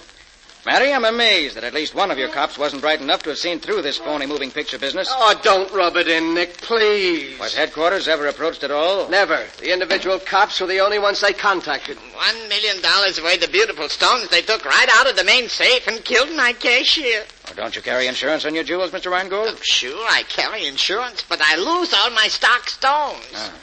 Well, did you know about this moving picture business in advance? Oh, sure I did. About 11 o'clock this morning, a guy who said he was Fred Harlan, a director for Colossal Pictures, come in and asked me could they use my store for making a movie. Said they wanted a one-story building like mine, not too big, but important. I said, would the sign over the store show in the picture? And he said yes, so I told him okay. Did this man who said he was Harlan have any credentials? Oh, sure. Sure, his papers was good. Colossal Pictures, it said. Who was here with you at the time? There was me, my nephew, Lester Green, and my cashier. What did this Harlan look like? Well, a little bigger than me. Blonde hair, good looking, about 45 maybe. He was wearing sunglasses, the Hollywood kind. Mm-hmm. You keep the safe open or closed during the day? Always. It's closed. So much jewels it contains. When we want something, we unlock it. Take out what we want and then quick close it and lock it again. Who had the combination? Me, my nephew Lester, and my cashier, nobody else. Keep the burglar alarm on or off during the day? Always, it's on. We have a button to turn it off when we want to get in. See right here. Look, the alarm is still on. Why didn't it go off when the safe was open? If the alarm wasn't turned off, we can be sure the cashier didn't open the safe for them. Let's see. Here's why the alarm didn't work. What you got, Nick? The alarm wire's been cut. Piece taken out of it to make sure it would stay cut. Hey, Nick. Since the safe wasn't forced open and the cashier didn't open it, that means the crooks had the combination. Mr. Rheingold, you say only the three of you knew the combination? Yeah, that's right. And one of you three helped in this robbery. And the cashier is dead, which lets him out, I should say. Well, then you think me or Lester, we should rob ourselves? It's been done before. Oh, come in. I got here as quick as I could, Mr. Rheingold. Who are you? Well, I'm Mickey Armbruster, the store detective. What were you doing while they pulled off this fast job? Well, I'm off on Mondays, Sergeant. I work Sundays as watchman, and Lester takes over for me on Mondays. Mr. Rheingold called me, so I came right down to see if there was anything I could do. I don't think so, thanks. By the way, where is Lester? Since the robbery, I ain't seen him, they're no good. Well, let me know when he comes back, will you? I'd like to talk to him. Oh, sure, right away, I'll tell you. Waldo, was the sound truck A colossal truck? Well, no, Nick. I noticed it came from the Kramer Sound Equipment Company. Why? That's strange. Should think that if Colossal was doing the job, they'd furnish their own truck. Colossal had nothing to do with it, Nick. We checked. That part was as phony as the rest of it. Maybe there ain't no Fred Harlan either, Nick. That's the odd thing about this, Waldo. There is a Fred Harlan. Huh? Well, there was, years ago. He used to be top director in the Colossal lot. Maybe this wasn't that Harlan, Nick. That thought occurred to me, too, Matty. Well, we've done all we can here. You said there were no fingerprints? My men couldn't find one anywhere. Oh, it was a slick job. Then let's go. See you later, Mr. Reingold. Yes, sure. Matty, I suggest you have some of your men check up on this Reingold and this nephew of his, Lester Green. Yeah? Also, check the Kramer Sound Equipment people and see if they can help us. Waldo and I are going to drop in on Scubby and see what he can dig up for us and Fred Harlan. Right, Nick. Be seeing you.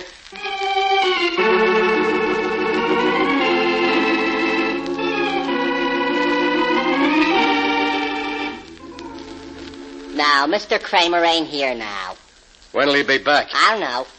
Look, have you seen a fellow with blonde, wavy hair around here in the last couple of days? Blonde, wavy hair? Yeah. Wish my hair was wavy. I tried my sister's hair crown stuff, but it didn't do no good. Did you see that guy around? Maybe I should have wore a hairnet like she does. Look, huh? dimwit, can you answer me a plain, simple question? Sure, well, go ahead. Ask me a question. Ask me a question. Look, has a guy with blonde, wavy hair been around here lately? The fellow directed the movie this noon had wavy hair. That's the one I mean. Have you seen him? Yeah, he was directing The Crooks. And they shot off guns, and a woman came rushing out and yelled, "Murder!" But she didn't fool me. I'm too smart. Yeah, I'll say She said somebody'd been killed, but I knew better. A man was killed. That's why She I'm... fooled you, huh? Well, maybe you've never been to the movies. They shoot a guy, and blood runs all down his face, and he falls down. That's only ketchup. I read about it in a book. Why, you dumb half-witted dope. You ought to be... What are you doing here, Lenny? Oh, I was just hanging around. Well, why don't you go home? I told you not to hang around the office. Oh, well, Hey, you Ted Kramer? Yes, here I am. What can I do for you? I'm Matheson, homicide. Oh. You seen a man with blonde, wavy hair around here recently? Well, you must mean Fred Harlan, the movie director. Yeah, that's the one. Yeah, sure. He was in here yesterday, hired my sound truck. He tell you anything about himself? Well, he said he was an old-time director and showed me his credentials. Said Yeah? he was doing a job for Colossal, but they weren't furnishing the truck because the job was too small. He had to furnish the cameraman, too. Know who he was? Yeah, he's a friend of mine. I recommended him, and Harlan hired him. Darn good man, too. Does a lot of picture work. What does this Harlan look like? Oh, about 5'10", good-looking. Man of about 45, I'd say. Wore big Hollywood sunglasses. But it was raining yesterday. Yeah, I know. But you know these Hollywood nuts. All right. Did he tell you anything about the job he was going to do? Yeah, he did. He was all excited about it. Said he was just shooting a few scenes, but it would give him a chance to show that he was still a good director. Mm-hmm. He's trying to make a comeback, he said. Your truck's not back yet, huh? No. He said he'd probably keep it all day. Well, okay. Thanks. See you later. So long.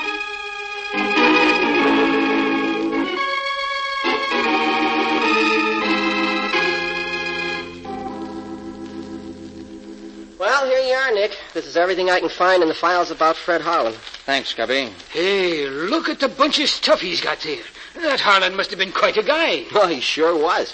Here, Waldo, you take these clippings. Okay. Scubby, you take these. Yep. I'll go through these others. Okay. Oh, here's a picture of the guy, Nick. Oh, let me see. That's the guy, Nick. That's the lad who directed the movie this morning. Sure as you're a foot high. Yes? What's the date of this? Taken 15 years ago. No change in his looks in 15 years? I wish I could do that. Nobody can do that, Scubby. That's what interests me. Hey, Nick, he had his horoscope told, too. Oh, anything for publicity, Walter. Yeah, I see. And here's an article about him and his fingerprints, too. He didn't miss a trick. Let me have that, Waldo. Yeah, sure.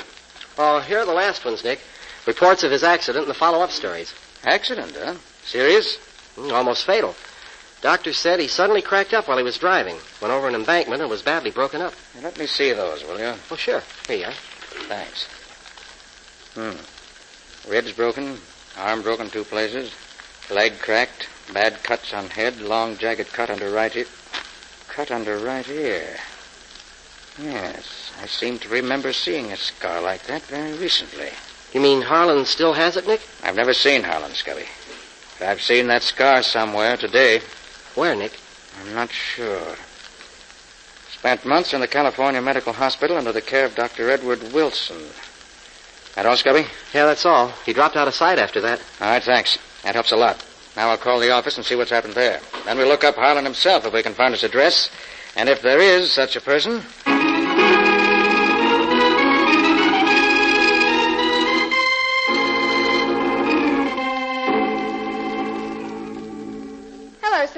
Anything new? Not much, Patsy. The boys are... Oh, one moment, Sergeant. Nick Carter's office, Patsy Bowen speaking. Patsy, Nick. Have you heard anything from Matty yet? Oh, he's right here. You want to talk to him? Yes, put him on. Nick wants to talk to you, Sergeant. Oh, thanks, Patsy. Hello, Nick. Matty, anything new? Well, the boys just found the sedan the crooks used about 6 miles out of town near the river. The sound truck is in the river. They're hauling it out soon as the crane gets there. Any reports on Rheingold or Lester Green yet? Yeah, we've been working fast. Nothing much on Rheingold except that he had his stuff completely insured, so he won't lose a nickel. But this nephew of his, this Lester, seems to have been quite a lad in days past. That's so. Yeah. Has a long record with the Hollywood police. Oh, nothing serious, just some studio brawls and several arrests for reckless driving. Lost his job at the studio because he was so wild. You mean he worked in a studio? Yeah, he was a bit actor for a while. Then he'd know the movie technique, wouldn't he? What? By golly, Nick, he sure would. Has he turned up yet? No, he hasn't. But we got the boys watching for him. Good. Going out to have a look at the truck when they get it out of the river? I'm on my way there now, yeah. Now take Patsy with you, will you? Why, sure. What do you want her to do? Put her on. I'll tell her. Okay. Here, Patsy, Nick wants you. Thanks. Yes, Nick? Patsy, listen. I want you to go with Matty. Get the license number of the crook's car so we can trace it. Uh-huh. Get copies of any fingerprints Matty finds and any other dope you can get. Bring them back to the office. All right, Nick. Call Dr. Wilson at... Carter here. I want to see Carter. Hold it, Nick. I'm sorry, but Mr. Carter's not in just now. Who are you, please? I'm Lester Green. Lester Green. Just the boy I want to see. Well, who are you? Sergeant Matheson, Homicide Bureau. Oh, so you're the guy. What the devil do you mean by telegraphing Hollywood? Checking up on me. We wanted to find out what kind of a guy you are. And we did. Oh, so I get into a couple of jams out there. What's that to you? Plenty. Right now? Well, I was just a kid when I was in Hollywood 6 years ago. I'm different now. Says you. You got into jams out there. Now you're in a jam here. Who says I'm in a jam? I do. You want a poke in the nose? Just one little poke, mister, and you'll find yourself behind bars. Okay, Nick, I'll take care of everything. Bye. Now then, what do you know about the robbery of your uncle's store? The store? Yeah. Robbed? Yeah. When? Oh, I suppose you don't know nothing about it. Well, no, I don't. Huh? Well, then you won't mind answering a few questions for me, will you? Oh, gosh, no. Well, that's better. Now, I gotta go out to have a look at that truck, so suppose you come along with me. On the way, you can tell me everything you've done since you got up this morning.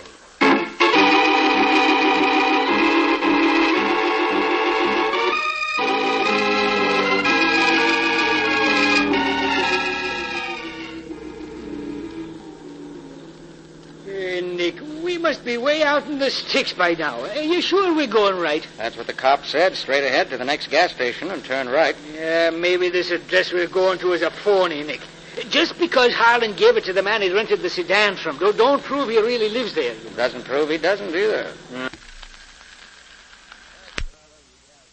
Oh, look, there's a gas station up ahead, Nick. One of them little one-pump places. Good. That must be it.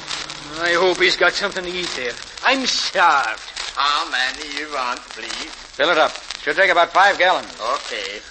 By the way, do you happen to know if a man by the name of Fred Harlan lives around here? Harlan, sure thing. Lives about half a mile up this road. Seen him lots of times. Good-looking feller. Blonde, wavy hair, about my height. Wears big sunglasses. Yup, that's the feller. Does he always wear those sunglasses? Oh, sure, all the time. Oh, once he took them off to wipe them. I seen he had a bad cast in his left eye. Guess he don't want nobody to see his bum eye. Anybody live up there with him? Oh, never see anybody. Always alone when he coming here. You want anything else? Well, you better look at the oil. Okay. Do you know anything about his business? Oh, yeah, he was here a couple of days ago.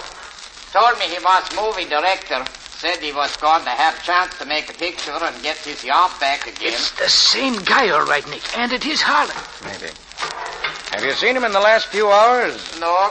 He went out of here this morning early. I ain't seen him since. Or his dog is still there, though. I hear him barking a while back. It's a mean creature, that dog. Harlan told me once I better keep away from his place if I didn't want to get that up. I see. Well, how much do I owe you? Well, 6 gallons gas is $1.20. Your oil's all right. Here you are. You got anything to eat here? I got some hot dogs and some candy bars. Hot dogs. Them's for me. Give me 2. You want mustard or coleslaw on them? Yeah, put them both on. I ain't fussy. And a pickle, too. Give me 2 hot dogs. No mustard or anything. Not even a roll. Just the plain Franks. 2? Without no rolls? No nothing? Just plain? That's right. Well, it seems to me you've been crazy, but it's your business. I thought you never ate them things, Nick. I don't. I'm buying them for a friend. I hope he likes them.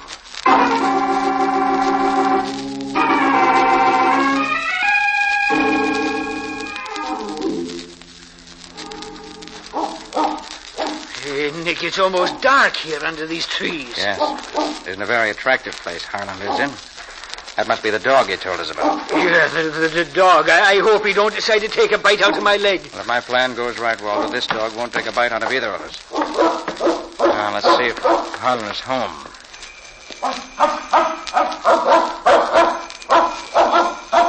Seems to be no one here but the dog. Well, let's see if we can get this door open. This was easy. Now what? Well, I open the door just a crack like this. And give Mr. Fred Harlan's dog the 2 weenies I bought for him. Nice doggy. Bet you're hungry. Here, see how these taste. You think you're going to be his pal for life because you brung him a little hot dog? You're crazy, Nick. Perhaps, and perhaps not. You feeling tired, doggy? Well, lie down, take a little nap. That's the way. Now close your eyes. Hey, what are you doing, Nick? Hypnotizing him? There, now we can open the door all the way and walk in. Well, holy mackerel. That hound is dead to the world. What did you do to him, Nick? Just fed him the 2 hot dogs he bought at the gas station, that's all. You mean them 2 weenies did that to him? Those 2 weenies, Waldo, had a couple of knockout drops in them. Well, I'll be a monkey's uncle. Now, let's see what we can find here. Well, this room hasn't been used recently. Try the next one. No, this one ain't either. Dust is thicker than the rug. What's this, the kitchen? Yeah. And they use this room, all right. What a mess. If you start hunting for clues in this place, you got yourself an all-night job. And I can't spend that much time on it. Well, let's have a look upstairs. Yeah. You know, the guy at the gas station said he never spent much time here. Well, maybe he just lived in one room in the kitchen. I think you're right, Waldo. Yes, and this is undoubtedly the room he used when he was here. Nick, do you suppose the crooks talked Harlan into a deal and then bumped him off when they were through with him? Waldo, the fact that the man who ran this show looked like the Harlan of 15 years ago leads me to believe that there's been an impersonation. Yeah? But who impersonated who? That's what I'm trying to find out. Now, first, let's pick out some good fingerprints. Should be plenty of them on this dressing table. Yes, here. And here. Lift them off for the files. You mean the way you showed me the other night, huh? Yes, use the clear Scotch tape. Okay, Nick. Hey, did you notice all the makeup he's got here? Yes, and there's several pictures here that look like those taken 15 years ago. You notice? Yeah. Looks as if they've been used as models for making up. And here, what's this? Huh, hairs. Blonde, wavy hair. Hey, that's what we're looking for, ain't it? Yes. Uh-huh. Now we're getting somewhere. Waldo, these hairs didn't come out of a head. They came off a wig. Off in a wig? How do you know? Have no roots on them. Made up in a wig, huh? Now I know that was an impersonation. Oh, Nick. Just happened to see this here in the wastebasket. What is it? It's a piece of wrapping paper from Rheingold's jewelry store. And do you see what it says on it here? To be called for.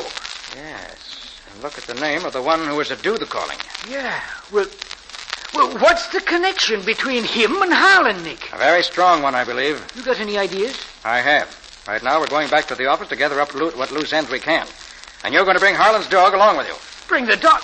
Are you crazy, Nick? Maybe I am. I'd bring him along just the same.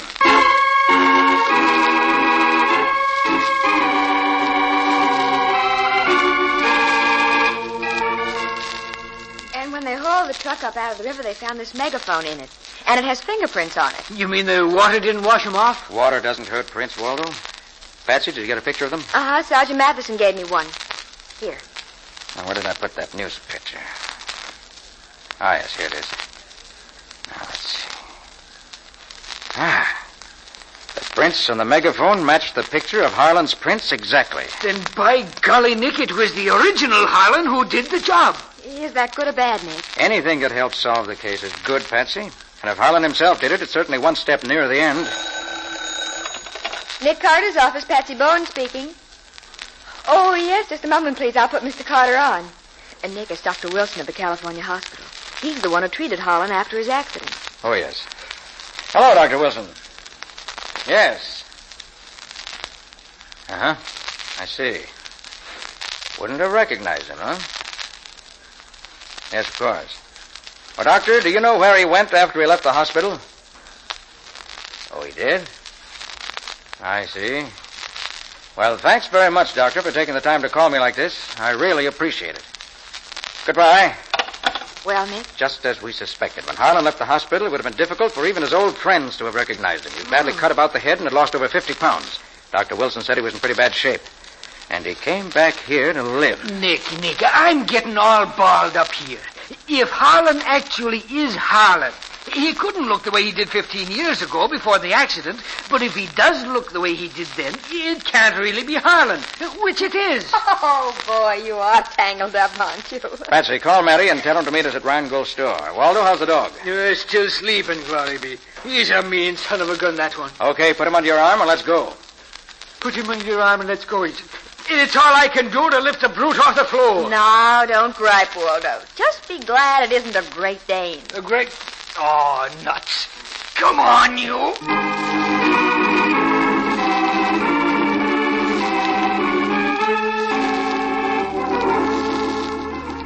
Hi, Matty. Hello, Nick. Ah, so you brought Lester, too, huh? Excellent. Yep, I thought we might as well all be here for the fireworks. So, Mr. Carter, you got news for us, yes? I have, Mr. Rhinegold. I have news, the solution of the case, and the name of the murderer. You hear that, Mickey? That's the kind of a detective you should be. The way you should catch more people stealing in my store, maybe. Well, how'd you do it, Mr. Carter? I don't mind learning something when I can. I studied the facts and found out more facts. I discovered that this robbery today was the result of years, probably, of careful planning, of leading a double life, of the killer being himself half the time and somebody else the rest. I learned that a man was so badly broken down through a nervous collapse in an automobile wreck that his own friends wouldn't have known him. And he traded on that fact, got himself a job of trust and confidence. In fact, he became an employee of a jewelry store. He was a store detective. Well, what do you know about Carter? Are you insinuating I'm insinuating nothing. I'm giving facts. You got yourself this job here, watched and schemed and planned, and when you were ready, pulled this phony movie setup and robbed the safe. Well, that's hard to believe, Nick. Have you got proof? Waldo, let the dog in. Okay, Nick. I'm glad I am to do it. Hey, what's all this, Nick? Why the dog act? That dog belongs to Harlan. He also belongs to Mickey, as you can see by the way he greets him. For a while, I thought somebody impersonating Harlan had done this robbery, but I finally realized that the man who impersonated Harlan was Harlan himself, now known as Mickey Armbruster. Well, I'm mixed up. You got more proof than a dog, Mr. Carter? I have. When Matty takes Mickey's fingerprints, he'll find that they match these prints of Harlan's I found in a newspaper. And they'll match the prints found on the megaphone the phony movie director used. And you'll find Mickey knew the combination of the safe also. It took time to get it, but he was in no hurry. When he was here in the store Sunday watching, he cut the burglar alarm wires as a safety precaution. And he wore the dark glasses while he was playing Harlan to conceal the cast in his eye, which, as Mickey, is so plainly evident. Well, Mickey, am I right? Yes, Carter, you're right. Thought my plan was foolproof, that by impersonating myself as I looked 15 years ago, I'd throw you all off the track. My jewels, Mickey, you bum, they're my jewels. Why, you'll never see them. My pals will take care of me when the time comes. Who work with you, Mickey? You don't really expect me to tell you that, do you? They're friends of mine. I'm going to need friends before this is over. You don't have to tell us who they are, Mickey. We'll find them without your help. As a movie director, you should know better than to take moving pictures of your pals and then not destroy the film. That's the best evidence in the world. The camera was on the soundtrack when we drove it into the river. It was, but it just happens that the camera was watertight and the film is still good. It's being developed right now. And when we get a look at it, we'll be able to pick up your pals and recover all of Rhinegold's jewelry. The movie you were making may have been a phony, but the film you took was real. And your conviction is going to be real, too. You can depend on that.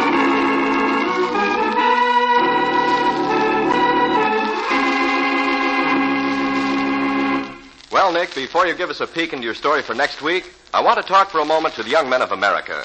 You know, it is no longer true, if it ever was, that men join the Army only if they can't get jobs anywhere else, or if they're not fitted for some other job, or if they're too lazy to look for one. The new American Army of today is a compact, carefully chosen group of skilled technicians with brains and ability. Young men seeking to enter the Army today must be able to understand and profit by technical training that is second to none. The skills that the men in the new American Army acquire, no matter what branch of the service they may be in, equals and often exceeds that demanded by many of the best-paid civilian trades. You can do no better for yourself and your country than to join the new American Army and become an informed technician in at least one of the many specialized fields offered. Excellent advice, Ken. Well, Nick, what about your story next week? Well, next week, Ken, I'm going to tell you about an adventure I had recently when an explosion of unknown origin burned down a warehouse. An alarm clock missing from an ex-soldier's trailer proved that the fire was incendiary. And a bit of green paint on a crowbar led us directly to the firebug himself. Who wasn't a firebug at all, but a crook who wanted to get rid of some very incriminating evidence. What do you call this story, Nick? I call it The Case of the Missing Alarm Clock.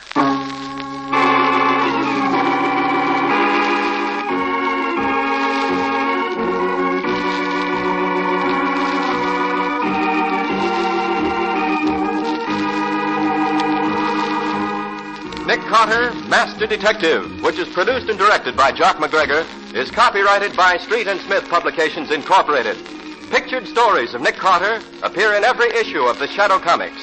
In the broadcasts of Nick Carter, Master Detective, Lon Clark is starred as Nick, Charlotte Manson is featured as Patsy, Matty is played by Ed Latimer, Waldo by Humphrey Davis, and Scubby by John Kane.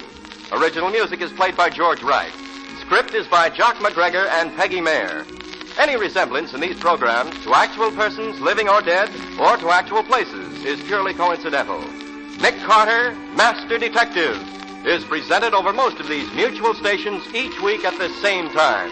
This is Ken Powell saying so long until next week.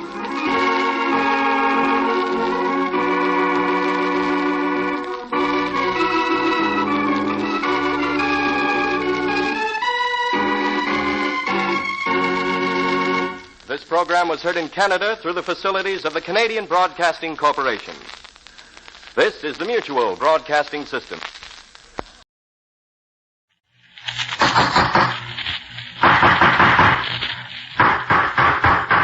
What's the matter? What is it? It's a case for Nick Carter, Master Detective.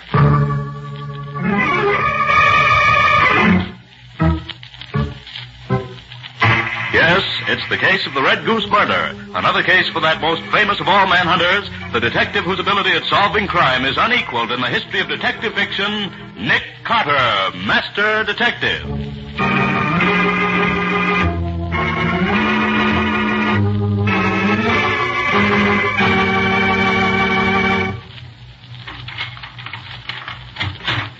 Oh, listen, Patsy, why do you have to come back to the office at this time of night? I just want to be sure that I finished everything before I left Scubby. With Nick away, it sort of leaves the responsibility on my shoulders. Okay, but shake it up, will you? The last show starts at 8:40, and it's 8:20 now. This won't take but a minute, Scubby. I simply want to have everything in order for the morning. That was a good feed we had, wasn't it? That salad was out of this world. Oh, doggone it. I knew we should have stayed away from this place. Nick Carter's office, Patsy Bowen speaking. Mr. Carter there? Not at the moment. Who's calling, please? Art Bradley, manager of the Red Goose. When do you expect Mr. Carter? I can't say exactly. Can I do something for you? I'm his assistant. Maybe you could help me out. Well, I'll be glad to if I can. Suppose you tell me why you called. It's like this. My girl Singer's just died very suddenly. Oh. She was all right a half hour ago, but when I stopped in her room just now, she was slumped on the floor dead.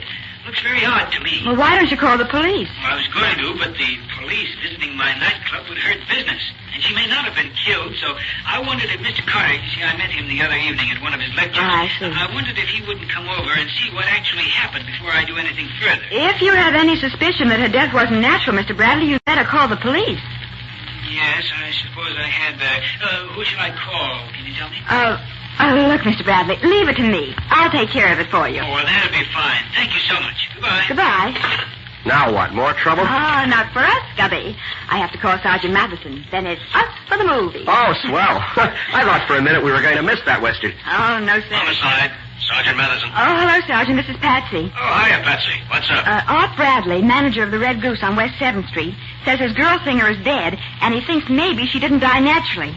You better take a look and see what's what. Nick going over? Oh, no. Nick's out of town for a few days.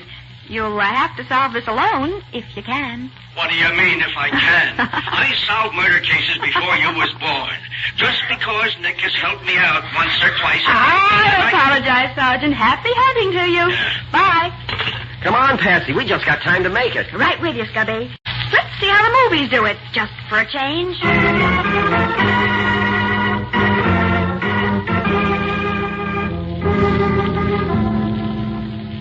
So this is just the way you found her, Bradley, huh? Nothing been touched? Nothing, Sergeant. You see, I opened the door to the dressing room to speak to her, and there she lay on the floor. I shut the door again and called Mr. Carter. Good. Yeah, it's murder, all right. You see this? That mark around her neck, you mean? Yeah, strangled with a fine cord or a wire, maybe. It's murder, sure. Only dead a few minutes, too. Not more than 15 or 20, I'd say. How did you happen to come to her dressing room, Bradley? Well, it's payday today, and I brought up the payroll sheet for her to sign. See, I'd given her her envelope downstairs some time before, but she hadn't signed for it. How much did she make? $150 a week. Good racket she was in. Made more than I do. That her handbag on the dressing table? Yes, I think so. Notice it's open. Let's see if she's still got all that dough. Empty, by golly. Not a cent left in it. Hey, that must have been the motive for the killing. Yeah. Robbery. Uh-huh. Beautiful kid like that killed for a measly $150. Wait till I get my hands on the guy that did... Yes, you do, Sergeant. What? Patsy, what are you doing here? And the demon reporter, Scubby Wilson. Hiya, Matty. We were almost to the movies when Patsy's feminine curiosity got the better of her. She just couldn't stand the idea of a murder investigation going on without her being here to poke her nose in it. Well, Patsy, now that you poked your nose in, you can just poke it right out again. I don't need no help from you. Why, Sergeant, I wasn't trying to help. I was just interested. Is that... Was she killed, Sergeant? Yeah, strangled with a cord or a piece of wire. $150 stolen out of her handbag. And no more questions, see? Yes, Sergeant. But please, may I just watch? Okay. Just don't bother me. I won't. Bradley, how many rooms on this floor? Well, there are 3 rooms on the second floor, Sergeant. My office, this dressing room, and the dark room. All on this side of the building. Dark room? What's that for? Well, that's where the girl who takes the flashlights of customers in the club develops the pictures she takes. As soon as she gets 3 or 4 snaps, she comes up and makes prints for the customers to buy. Then she could have been in and out of this room any time. Well, yes. Yes, she could. I want to talk to her. Sure.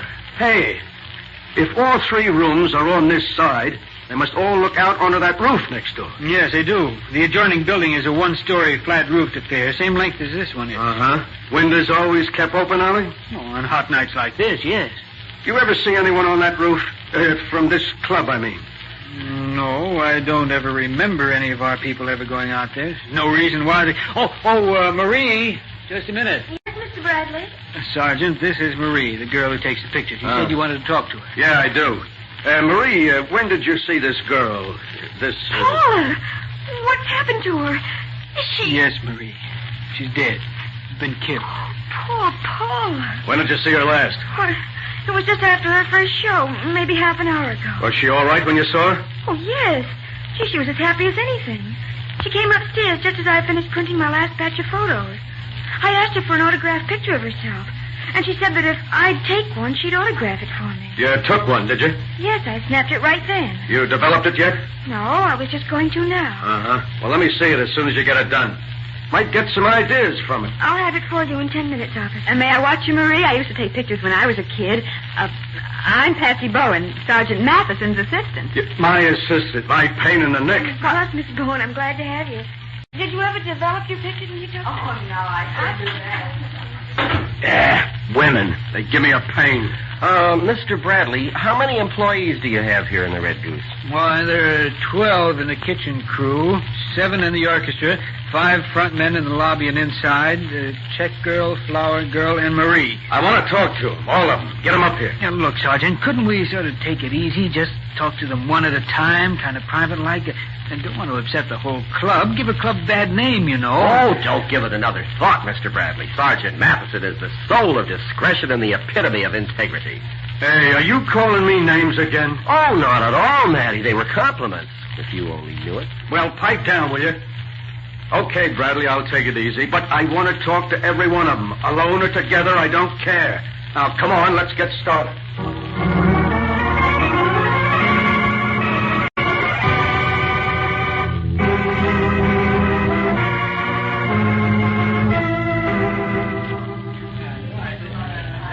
Hey, Sergeant. Yeah? Got some news for you. Yeah? What is it, Stubby? Your homicide squad is all through. Just left. Oh, some news. That helps a lot.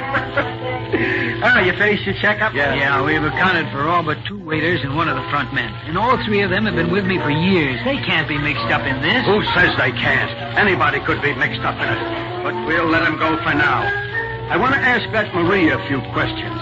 She's the one nobody can check up on. Let's go back up and see what she's got to say for herself. If you don't mind, Sergeant, I'll stay down here. You two go right ahead. Ask her anything. All right, come on, Scubby. Right with you, Matty, old boy.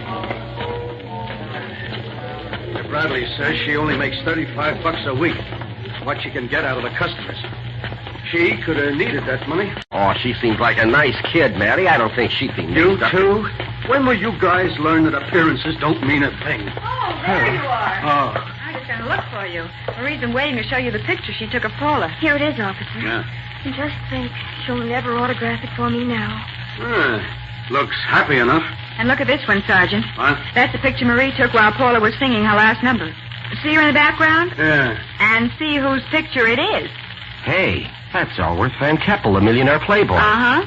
Does he come here often? Oh, about once a month, and always with a different girl. Blonde this time. He always gets his picture taken, too, and he's always good for a swell tip. Marie, suppose you and me have a little talk. Now? Yeah. Oh, I have to go down and deliver these pictures before the customers leave. Okay, but make it snappy. I'll go with you, just in case. In case of what? Just in case. Wasn't Marie nice, Cubby? She made me extra copies of her last batch of pictures for my scrapbook. Patsy, let me see that picture of Van Keppel again. Well, sure, Scubby. It's a good one, isn't it? Patsy, how many men do you see in the orchestra of this picture? Huh? Oh, gee, Scubby, they're so far in the background it's hard to tell. Well, look closely. 4, 5, 6. 6, why? Well, Bradley told us there were 7 men in the band. The picture shows only 6. Huh? I wonder where the other one was. How are you folks making out? Find anything yet? Oh, Mr. Bradley, you said there were 7 men in the band. Yes. Well, this picture taken during the first show tonight shows only 6. That's so. Well, let's see. Yes, the guitar player, Steve Dawson, isn't there. See, that's funny. Any idea why he wasn't there when this picture was snapped? No. I know he was there when the show started, and he's there now. I saw him as I came up. I don't understand it. Scubby. Huh? Do you suppose he could have... Oh, Bradley, Marie tells me this was Paula's last night here. She was going to work for another club beginning tomorrow night. Yes, that's true. Well, how come you didn't tell me about that before? I guess it just slipped my mind, Sergeant. Why was she leaving? Well, she got a better job. More money than I could pay her. That's all. Sergeant, while Paula was singing her last number, the guitar player was missing from the band. Do you suppose he could have come up here and done this? A guitar player, huh? Hey, Bradley, do these musicians have a dressing room here anywhere? Yes, they do, on the 3rd floor. They keep their stuff in lockers up there. How much longer are they going to be playing? Let me see, it's 9:10 now. They break at 9:30. Uh-huh, so we got 20 minutes. Let's have a look at this guitar player's locker. Maybe he knows something about this.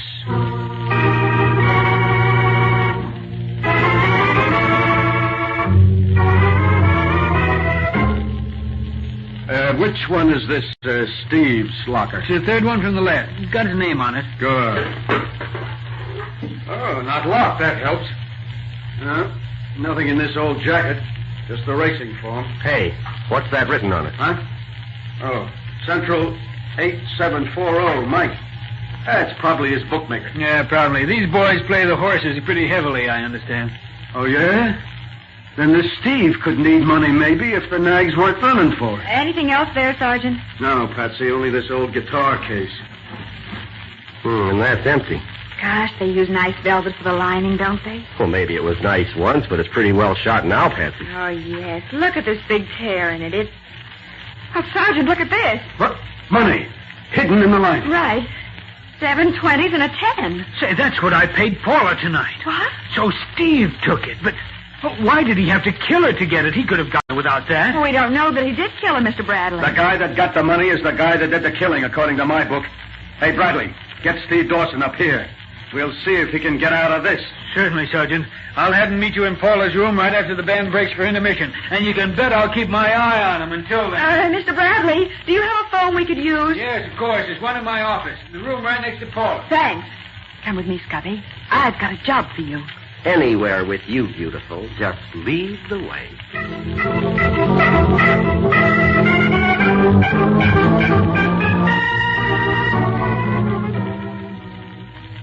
You say you want me to call this number we found on Steve's racing form? Right, Scubby. And ask for Mike. Oh, do you want me to ask him anything special? Oh, no, just say it's Steve Dawson calling. Yeah. Then stroll around and see if maybe he won't let something slip about Steve's finances. Okay, what can we lose? Here goes. Right. 87. Oh, I wish I knew what this Steve's voice sounds like. Well, just talk a little husky, as if it were a bad connection. Mike'll never know the difference, I hope. The Purple Pig. Good evening. Oh, hello. Is Mike there? This is Mike. Who's talking? Steve Dawson. Oh, yeah, Dawson. You got the money ready for me? Well, I've got part of it. Part of it? Hey, listen, you know what I told you. You have it all when I call for it tonight, or else. The whole $300 you borrowed, and the $100 interest for the 2 weeks you had it. Well, isn't there some way I can let you have part of it now and the rest Got a little... the stalling, Dawson. 400 smackers in a bunch by 1 o'clock tonight for trouble. And I mean trouble. Okay, Mike. Goodbye. So Steve did need money. He sure did. $400 by 1 o'clock tonight, and no fooling around either. So Steve might have needed that money so bad he'd be willing to kill Paula to get it. Well, it sure looks that way from where I sit. I wonder Scubby, what's that on the floor over under the window? Huh? Oh. Looks like tar. Tar? Yeah. Tar off somebody's heel.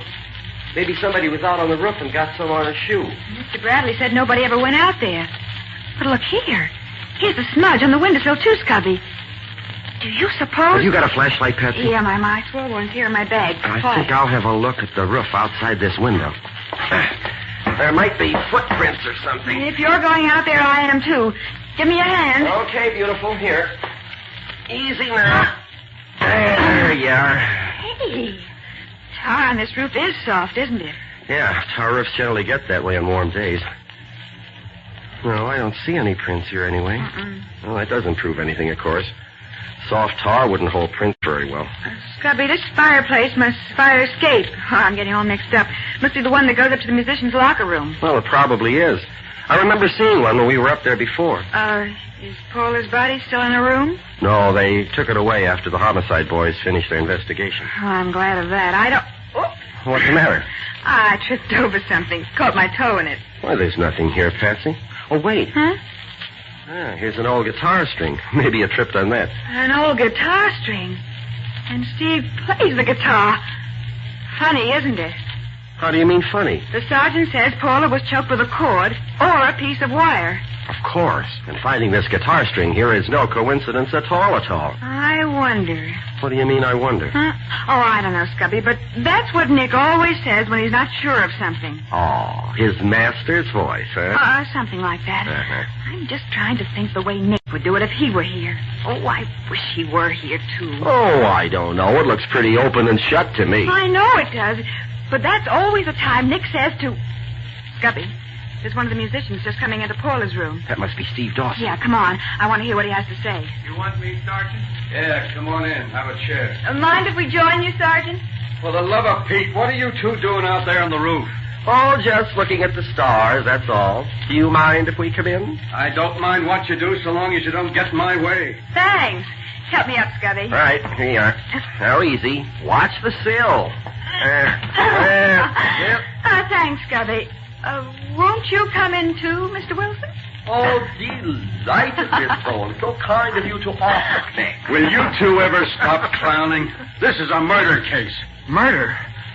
What have I got to do with the murder? Everything, if I ain't mistaken, Dawson. Where were you at about 8 o'clock tonight? 8 o'clock? Yeah. Oh, playing with the band, same as always. That's so. Patsy, where's that picture you had? Here it is, Sergeant. Thanks. Now then, Steve, show me which one in this picture is you. Why, I don't seem to be there. When was this taken? During Paula's last number in the first show tonight. Now, where were you? Oh, yeah, I remember now. I was late coming in. Mr. Bradley said you were there when the show opened. Huh? Oh, yeah, I had to step out for a minute. You need money pretty bad, don't you? Money? Yeah. No, I just got paid tonight. I got plenty. You didn't get paid enough to repay the loan Mike made you. $300 plus 100 interest. Hey, what's that? Where did you find that out? Mike told us. Mike?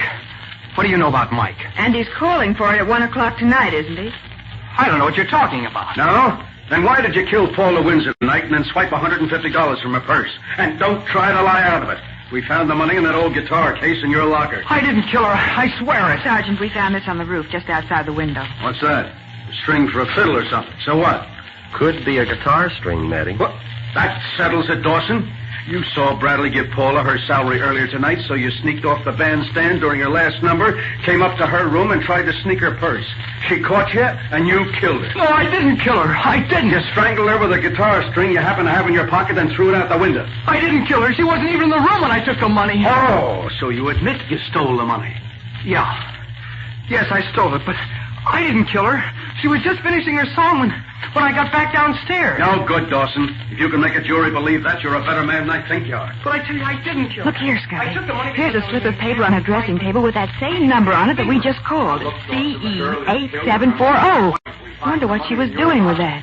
Playing the horses, maybe. I doubt it. Sergeant, Yeah. may I ask Mr. Dawson a question? Oh, you again. All right, ask it, and let me get out of here. Mr. Dawson, what did you and Paula have in common about the purple pig? Nothing. Mike is the manager there, and he's my bookie. Paula was supposed to start singing there tomorrow night. Mike met her here when he came over once to see me and gave her a job. That's all. So that's where she was going. Yeah, Bradley was all burned up about it, but Mike offered her more than Bradley did, so she gave notice. Come on, Dawson. You and I have a date at headquarters. Look, Sergeant. I'm booking you for robbery and possible murder. Now hold out your hand. I got a bracelet for it. But I tell you, I What just... you tell me don't count. So long, Miss Patsy Carter. If you pick up anything I missed, give me a ring. I'm always happy to hear from you. Why, thank you, Sergeant. Well, Scubby, what do you think? I think if I killed a girl with a guitar string, I'd never throw it out the window where it would be found first thing. Well, that's the way I feel. And it seems to me that if Paula did catch Steve Dawson stealing her money, he wouldn't be likely to go fishing around in his pockets to see if he had an old guitar string he could kill her with. Gosh, you're right, Patsy. He'd more likely strangle her with his bare hands. You know, Scubby, I think the murder had nothing to do with the robbery. I think whoever killed Paula did it deliberately and used the guitar string to throw suspicion on Steve Dawson. Which would account for his leaving it right outside where it would be sure to be found. And I noticed another thing, too, Scubby, that makes me think Dawson didn't kill her. It's not proof, but it's something to think about. Yeah, what's that? Well, when I saw Paula's body, I noticed that she had unzipped her dress as if she were going to take it off. And her shoes were off, and one of her stockings was unfastened, which means she'd been in her room long enough to start changing her costume. Good girl. And if she'd been leaning over and fastening her stockings, the killer could have crept up behind her without being seen. Yeah, that's what I was thinking. Oh, poor kid. Just look at this picture of her that Marie took tonight. She's laughing and looks as if she didn't have... Scubby! Huh? Look at this picture. Look at the mirror. Hey, there's the figure of a man reflected in the mirror. From the angle at which the picture was taken, he must have been standing on the roof just outside her window. He probably thought he couldn't be seen, but the camera caught him in the mirror. Oh, it isn't plain enough to make out who it is. No, the picture doesn't show him very plainly. But it's definitely a man in a black coat, and the musicians wear white. So it's not the guitar player. Scubby, this man has a flower in his buttonhole. It's the right buttonhole instead of the left, the way most men wear them. Hey, let's ask Bradley. Maybe he'll be able to recognize who it is. Right, Scubby, come on. We'll show Sergeant Matheson yet.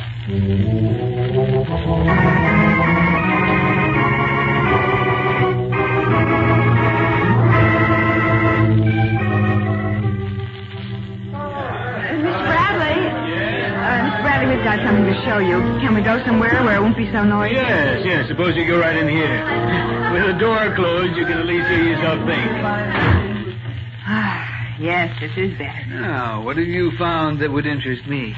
Mr. Bradley, this picture was taken this evening in Paula's room, right after the first show. Oh, yes, I remember Marie saying that you took one. If you look in the mirror, you can see the reflection of a man standing outside her window on the roof. What? Yes, I see. Hey, it's a pretty pity it isn't a better picture of him so we could recognize who it is. Mr. Bradley, have you ever been out on the roof outside your office? What? No, I never go out there. Then how do you suppose the spot of roof tar got on the rug in your office? I wouldn't have the It least probably came off your shoe, Mr. Bradley. I see there's still some tar on the heel. But I didn't... Your right heel. Say, look here. Are you implying that I killed Paula? I am. I didn't realize it until I saw you again just now. But you wear your flower in your right lapel. Practically no one does that. You're a pair of idiots. Why should I kill Paula? I had no motive to do a thing like that. I don't understand about the motive part either, Mr. Bradley, but I'm sure you killed her. Now, see here. Just because I happened to be standing outside Paula's window when Marie snapped that picture doesn't prove that I killed her. Just went out for some air and then went back to my office. She was alive the last time I saw her. You've forgotten one thing, Mr. Bradley. Your fingerprints are on the guitar string you strangled her with. All right, so I killed her. What are you two going to do about it? I'll have you two taken care of so fast Sit you won't down, Mr. Bradley. You can't scare me with that little pop gun. Don't kid yourself, Mr. Bradley. Patsy knows how to use that gun, and she will if she has to. And a .22 makes just as good a hole in a man's heart as a .45 does if it's aimed right, the way Patsy aims. Thank you, Scubby. Now, will you sit down, Mr. Bradley? Thanks. Now, Scubby, if you'll call Sergeant Matheson, he can put both the robber and the killer in the same cell.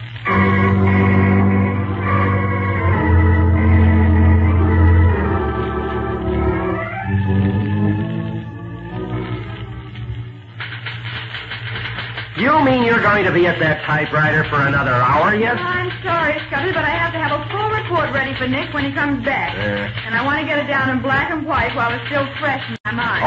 Okay, I quit. I'm going home. I'll see you again sometime, I hope. Why, I hope so, Scubby. Give me a ring sometime when you're free. Oh, darn you, Patsy Bone. If I wasn't in love with you, I'd wring your neck. Good night, Scubby, dear. Good night. Oh, poor Scubby. Let's see. Where was I? Oh, yes.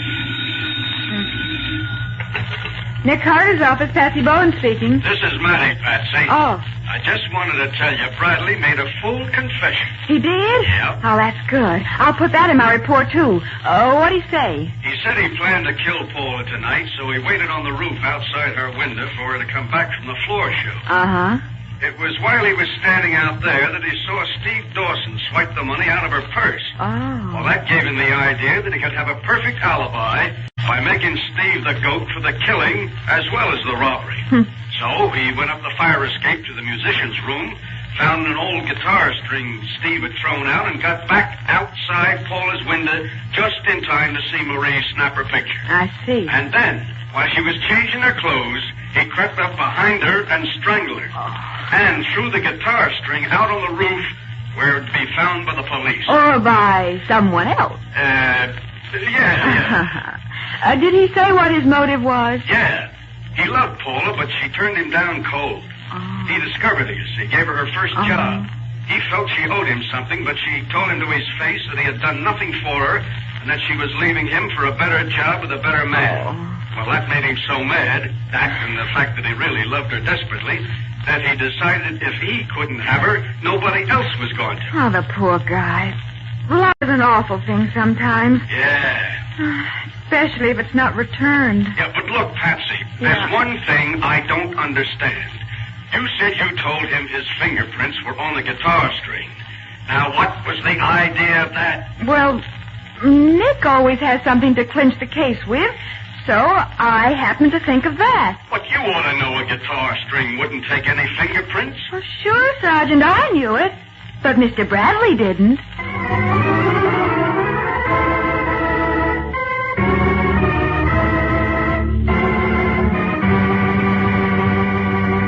Well, Patsy, in the absence of Nick, I suppose I'll have to get my hints on next week's show from you. How about it? I sure can do, Carl.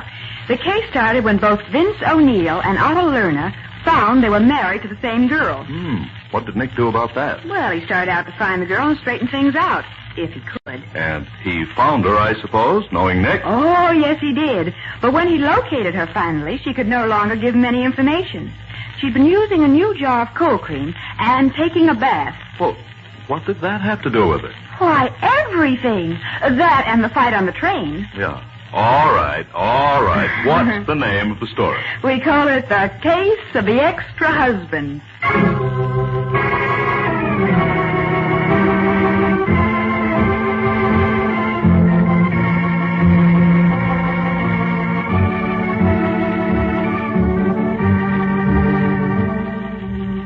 Carter, Master Detective, which is produced and directed by Jock McGregor, is copyrighted by Street and Smith Publications Incorporated. Pictured stories of Nick Carter appear in every issue of the Shadow comics. In the broadcasts of Nick Carter, Master Detective, Lon Clark is starred as Nick, Charlotte Manson is featured as Patsy, Mattie is played by Ed Latimer, Scubby by John Kane. Original music is played by George Wright, script is by Jock McGregor. Any resemblance in these programs to actual persons, living or dead, or to actual places is purely coincidental. Nick Carter, Master Detective, is presented over most of these mutual stations each week at the same time.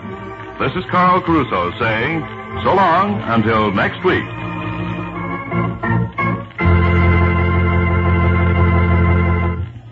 Auctions are exciting, but we've never heard of a public auction where the bidding went up, up, up to murder. There's your promise of thrilling mystery entertainment again tomorrow night over these mutual stations on Bulldog Drummond's case called Upholstered for Murder. That's Bulldog Drummond, Mondays on Mutual. This program was heard in Canada through the facilities of the Canadian Broadcasting Corporation. This is the Mutual Broadcasting System.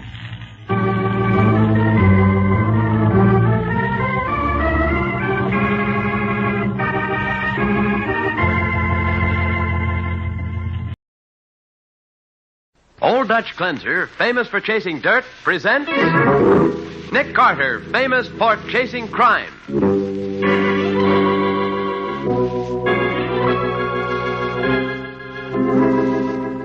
Every week at this time, two great names are joined as Old Dutch Cleanser brings you one of the most resourceful and daring characters in all detective fiction, Nick Carter, Master Detective.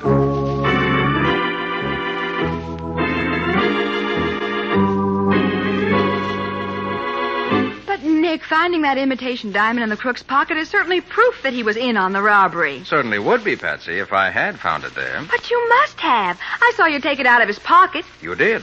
I was trying to start something. Well, I don't understand you at all in this case, Nick. You're doing the craziest things and not getting anywhere. Ah, that's where you're wrong, Patsy. I expect to catch the robbers before I go to bed tonight. And that's a promise.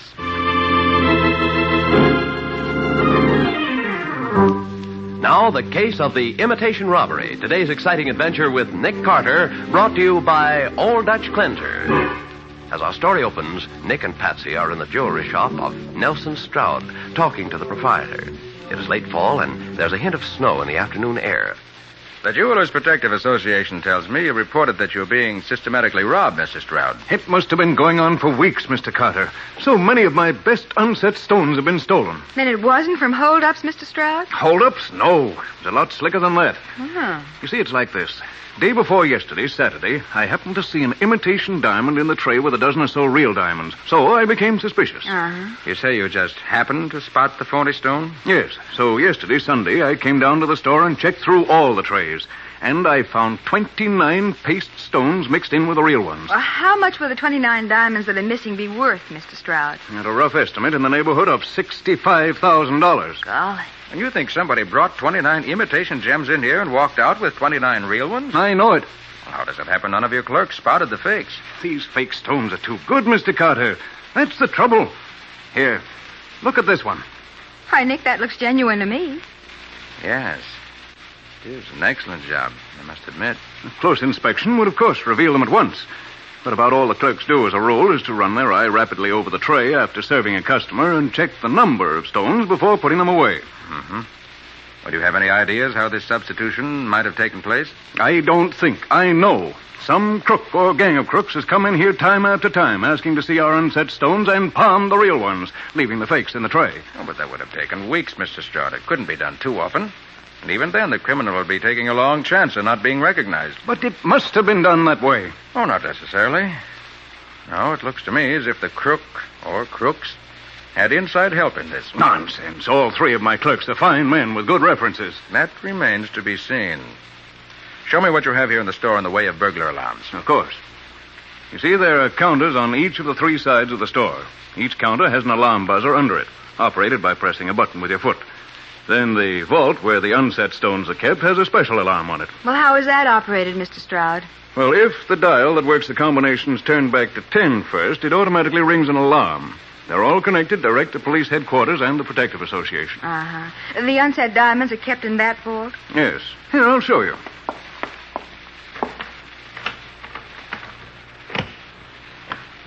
There.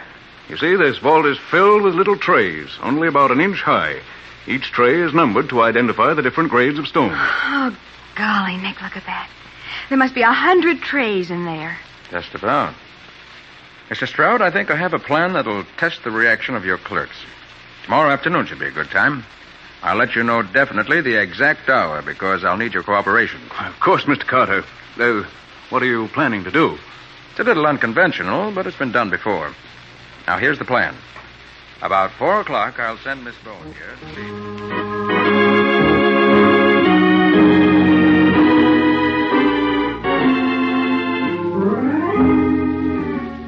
And Nick says he's ready for the test. So will you please disconnect the burglar alarm system? You're sure this is necessary, Miss Bowen? Well, you're interested in having these thefts stopped as soon as you can, aren't you? Of course. Very well, I'll make the necessary arrangements. How long before Mr. Carter will be here? From what he said, he should be along any minute now.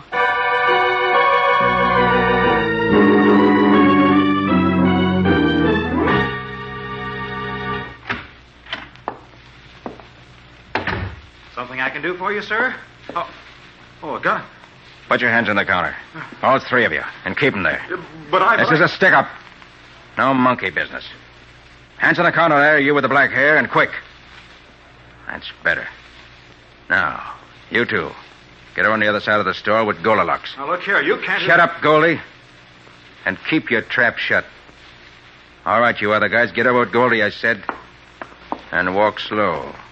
So nobody looking in will think there's anything wrong. Okay. Now, you, Baldy. Me? Yeah, you. Open up that vault. I can't. I don't know the combination. Open the vault, I said. But I said For the last time, will you open up that... All right.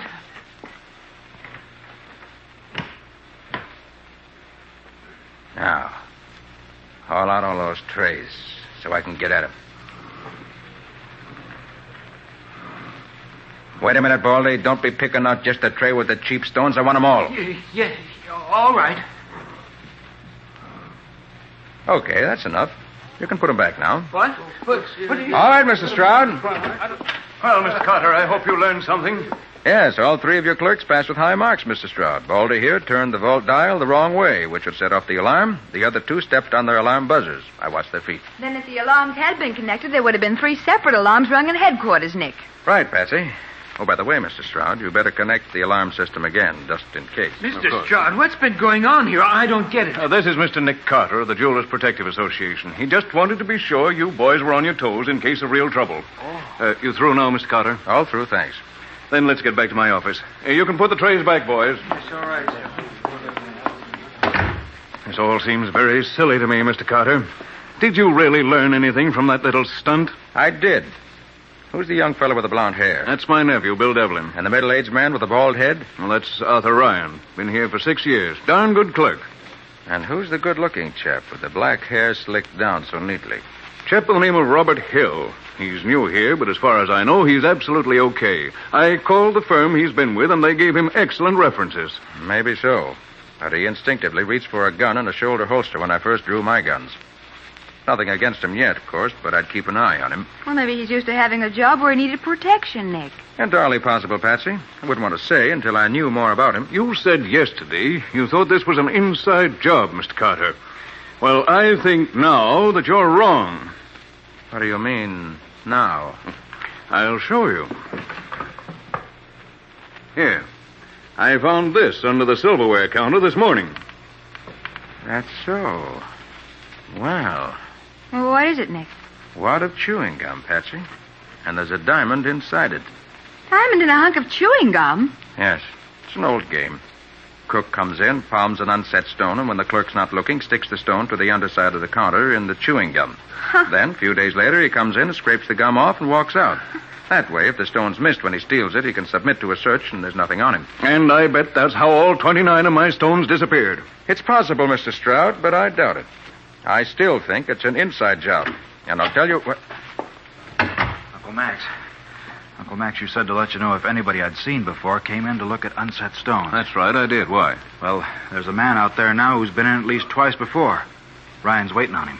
Any way I can get a look at him from in here, Mr. Stroud? Yes, I have a secret panel here that lets me watch the store without being seen. Right here. Good. You mean that tall, thin man in the brown suit, Devlin? Yeah, that's the one. Oh. I think, Mr. Stroud, I'll have a talk with that gentleman. Oh, now, be careful, Mr. Carter. I don't want a lawsuit on my hands. Well, Morgan, interested in diamonds? Huh? Oh, Nick Carter. Mind stepping into the office a minute, Morgan? Like to have a word with you. Look, why don't you mind your own business, Carter? I'm minding mine. Like to help you, mind yours.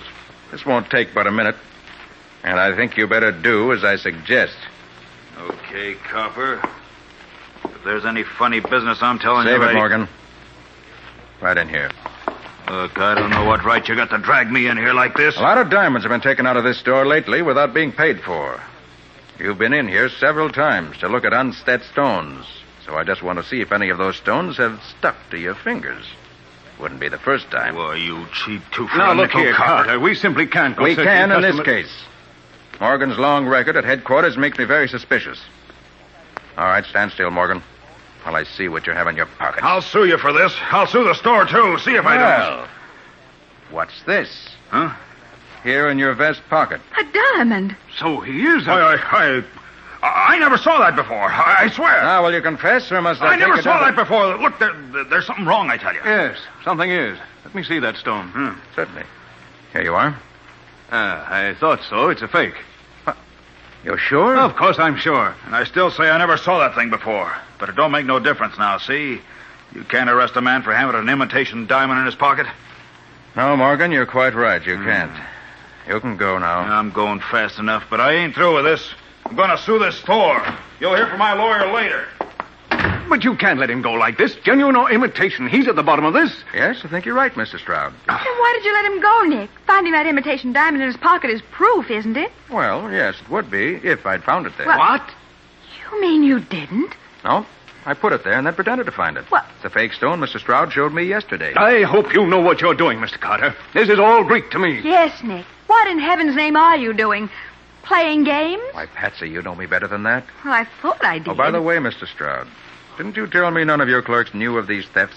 That's right. I left the fake stones in the trays where I found them. Well, if you were so sure this wasn't an inside job, why didn't you want the clerks to know about the loss? Well, you see... Well, it was really only when I found that wad of chewing gum under the counter that I finally decided it was an outside job. I see. Well, in that case, I believe I'll search your clerks before they go home tonight. What? May turn up something. What time do you close? 5:30, but I... 5:30 now, or 5 o'clock now, rather, so I guess I'll wait, if you don't mind. I don't like it, but I guess you'll do it anyway. Go ahead, wait if you want to. Better take your overcoat off, Nick. It's pretty warm in here. Thanks, Patsy. I'll do that. Might as well be comfortable as we can while we're waiting.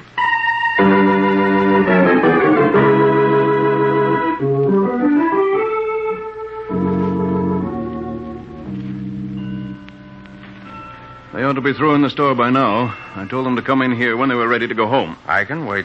I still say this is the craziest way to find out... You wanted to see us, Uncle Max? No, I did. Gentlemen, a number of unset diamonds have been stolen from the store recently. Mr. Stroud says you're all okay, but just as a matter of routine, I'd like to search each of you before you leave tonight. Any objections? All right, Devlin, I'll take you first. Yes, sir. You're clean. Now you, Hill. Yes, sir. Nothing on you? All right, Ryan, you're next. Well, I don't know. Well, Right? You can go now. Thank you. good night. Good night. Oh, Nick, that was the silliest exhibition I've ever seen you give. Why, those men could have a dozen stones concealed in their clothes and you'd never have found The them. girl's right. That was no search at all, and you didn't really think one of them would be fool enough to try to walk out of here tonight of all nights with a diamond hidden on him? Perhaps I was looking for something else. Huh? Something else. Did you find it? I won't know till later, Patsy. Oh, for goodness sake. I'll go and see that everything's locked up for the night, if you'll excuse me. Now, I get the names and addresses of those clerks before I go. Oh, where did I put my pencil? Had it earlier this afternoon? Maybe it's in your overcoat pocket, Nick. Maybe. I'll have a look anyway. Well, Nick, you're looking in the wrong coat. That's Mr. Stroud's coat. yes. So I've just discovered. And look here. Diamonds. 2 beautiful diamonds. Yes. And these aren't phonies. They're the real thing. They were in Mr. Stroud's coat? Yes, Betsy. 2 genuine unset diamonds in Mr. Stroud's overcoat pocket.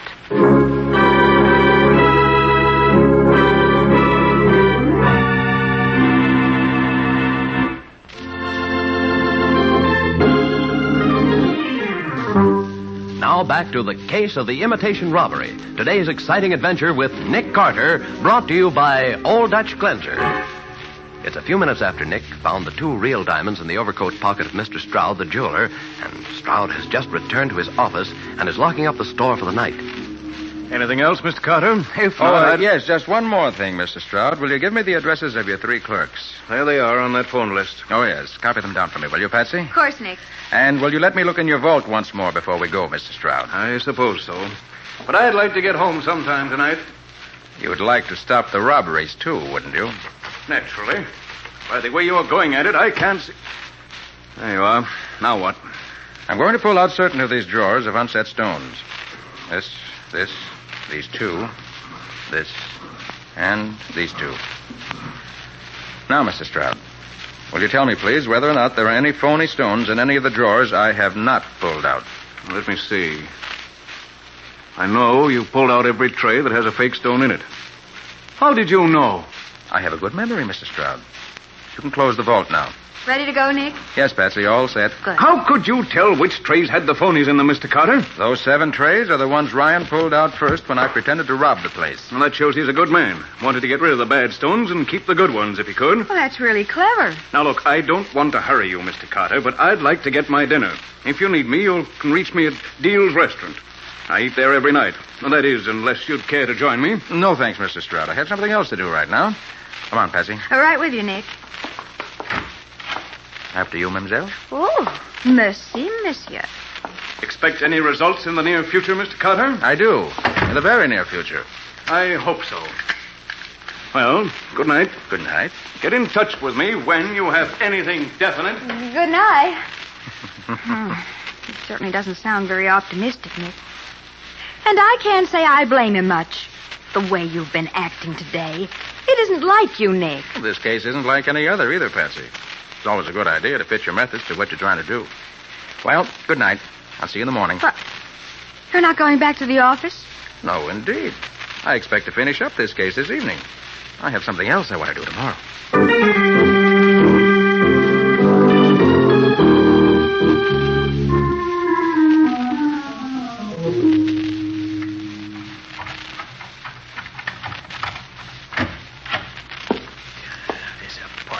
Mine is the darkest hole. Wish they'd put that doggone light switch Don't right turn on the lights. That you, Morgan? Yeah. Gosh, you gave me a scare. For a minute, I thought you were a cop. Well, you're getting scared at last, are you? It's about time. Been trying to tell you we can't keep this up forever, but no, you knew it all. Now look where we are. What are you doing here? Why'd you come here to my apartment? I came here for my share of the ice. I'm through. Washed up. After what happened in Stroud's office today, I ain't sticking around. What did happen? That copper, Nick Carter, searched me. But so what? He didn't find anything, did he?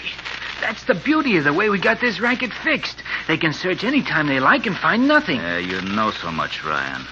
Carter did find something. What? He found a fake diamond in my vest pocket. You blundering fool. Why the devil did you have one of the I didn't have it. Carter planted it on me. I was framed. Framed? Why? I don't know. But I do know he wouldn't have framed me if he wasn't on to me. From now on, I'll be watched like a hawk, so I'm leaving town on the first train out. Anybody follow you here? Not a chance. A bloodhound couldn't have trailed me the way I came here. And I climbed up the fire escape in the back, and I got in through the kitchen window. And I ain't had a light in here either, in case somebody might be watching from the next door roof, maybe. I hope you're right, Morgan. Don't worry. You're in the clear. But I ain't, see? so I'm getting out of here as soon as I get my half of the stuff. Can you find it in the dark? Sure. I can find it all right with the lights off, but a dozen detectives couldn't find it with the lights on. In the base of this lamp right here. Very cleverly concealed in a hollow special wall. They're packed in cotton so you can shake the thing, not hear Nah, it. come on. Never mind the lecture. Let's have the stones. I gotta get them first, don't I? There they are. I'd count them. Let me see. There ought to be 28 of them. 29 we got away with when we left in the gum for a phony clue. Yeah, I'm gonna have to have some light to see how we're dividing them. I'll get a blanket. If you want some light, I'll give it What to you. the- How's this? Nick Carter. How the deuce did Don't you... let my gun scare you. You play pretty, I won't have to use it. But if you get rough, so do I. Okay, Carter. What do you want? So a dozen detectives couldn't find the diamonds, huh, Baldy? I thought you'd have them hidden away pretty well, so I've been waiting in the bedroom until you found them for me. You mean you was here when Morgan, you passed within 2 feet of me when you came in. I wish I'd have known you was here. I don't doubt it. Well, boys, that was a very interesting conversation I heard you two having. You can put it in writing later when we go down and see Sergeant Matheson. He'll be very happy. Get him, Ryan. Yeah. Oh, you want to play? All right. Come on. Watch yourself, Morgan. All right. I didn't want to shoot you guys if I didn't have to. And it looks as if I didn't have to.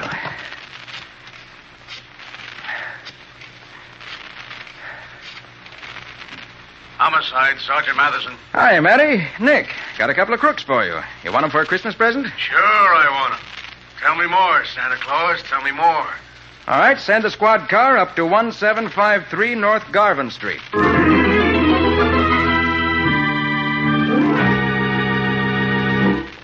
And now we return to Nick Carter. As we pick up our story, we find Nick and Patsy at headquarters in Matty's office. Mr. Stroud, the jeweler, has come down to identify the stolen gems. You're sure these are the diamonds stolen from your store, Mr. Stroud? As near as I can identify unset stones, I'm sure. But there are only 28 here. 29 were stolen. Well, you forget the one you found in the wad of chewing gum. Oh, of course, Mr. Carter. I didn't think of that. Did those 2 men confess, Sergeant? Yep, got everything down in black and white now. Nick knocked all the fight out of them. I seem to have been all wrong in my opinion of your ability, Mr. Carter. I apologize. I thought you were just fooling around today. Well, I almost thought that myself, but knowing Nick, I should have had more faith in him. Look, Nick, don't fool around without he's got some idea in mind. But you have to admit, Mr. Carter, you would have been stuck if this accomplice of Ryan's, this Morgan fella, hadn't come into the store while you were there. Well, that was a help, certainly, but I could have got along without him. How do you suppose I happened to be in Ryan's flat in the first place? Why, I suppose you trailed him there. Oh, wrong, Mr. Stroud. I beat him there. I was waiting for him when he got there. But how could you do that? Nick, you ain't told me the whole story now. The fake holdup told me all about that clerk, Ryan. Well, go on, Nick. Give out no secrets. Yeah, come on. Well, I told you that Ryan started pulling out certain trays of diamonds from the vault before I made him pull them all out. Uh-huh. Later, when I pulled out those same 7 trays, Mr. Stroud, you told me those were the trays that contained all the phony stones. Yes, that's right. I told you that he was trying to be sure that if any diamonds were stolen, it would be the fake ones. But you forget, at that time, none of the clerks were supposed to know there were any fake stones. So he could only know where they were if he himself had put them there. Why, of course, Nick. It's so simple when you tell it. His real idea was to get rid of the phony stones before they were discovered, if possible. But it couldn't have been Ryan. You searched him and found nothing. Well, Mr. Stroud, you really wouldn't expect him to walk out of there with a diamond on him when he knew he might be searched any time, would you? No. No, he was too clever for that. Well, for the love of Pete, who did take them out of the store? It couldn't have been Morgan, could it? That would have been just as dangerous. Quite right, Matty, quite right. Neither of them carried them out. Huh? Mr. Stroud took the stones out for them. Now, look here, Carter. If you're insinuating that I... Easy, Mr. Stroud. I'm not saying you knew you were taking them out. Huh? Now, here's what happened. Morgan came in the store every few days, always being sure Ryan was free to wait on him. He gave Ryan the phony stones. Ryan substituted them for the genuine ones. Then put the real stones in your overcoat pocket. What? Nick, you mean those stones you found there this afternoon were put there by Ryan? Exactly, Patsy. What? When Mr. Stroud had dinner in that restaurant he said he went to every night, he hung his overcoat on a hook. Yeah. And Morgan, an expert pickpocket, picked the stones out of his overcoat pocket. Oh. In that way, neither Morgan or Ryan had the stones on them at a time when they might be searched. It's a wonder I never felt them in my pocket while I was on my way to the restaurant. You wear heavy gloves, don't you? Oh, yes. And you put them on as soon as you leave the store, don't you? I do. Well, see, there's practically no risk. Diamonds aren't very big in an overcoat pocket, you know. Well, I'll be doggone. Oh, by the way, Mr. Stroud, here are 2 diamonds that I found in your overcoat pocket this afternoon while I was waiting in your office. Morgan must have been surprised when he searched your pocket for them tonight and didn't find them. Well, thanks, Mr. Carter. You seem to have taken care of everything. If Morgan hadn't waited to try to get those diamonds from you as you left tonight, I might not have been able to beat him to Ryan's room. But he did. And I did. There's one more thing, Nick. You said when you held up the store that Ryan turned the dial on the vault the wrong way so as to set off the alarm.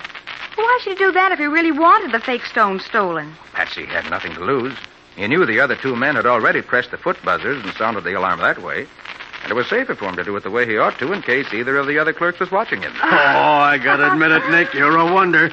I suppose you planted the fake stone on Morgan like you did so as to put him on his guard and start him worrying, huh? That's the answer, Matty. Oh. There's an old saying, you remember. When thieves fall out, honest men get their chance. Yeah. Well, these 2 thieves decided to fall out when they saw what was up. And Mr. Stroud, an honest man, gets his diamonds back. Which is as it should be.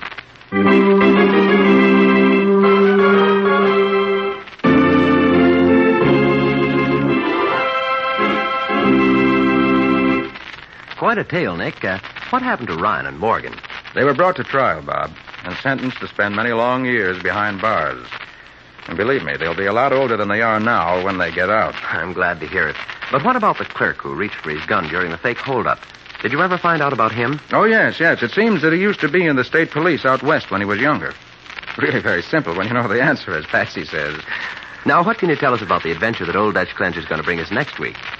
Well, Bob, it's a story of what happened in one of our great observatories when 2 men of science each claimed to have made an important discovery. If they'd only stuck to arguing, it might have been all right, but the argument ended in murder. And a peculiarly fiendish type of murder, too, as well as a very difficult one to track down. But did you find the killer? Oh, yes, finally.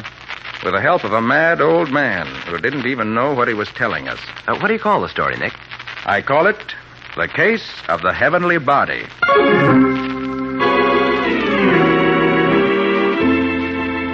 Nick Carter, Master Detective, is presented each week at this time and over these same stations by the Cudahy Packing Company, makers of Old Dutch Cleanser. Remember, when you go shopping tomorrow, get the cleanser preferred by more women in America than any other. Old Dutch Cleanser.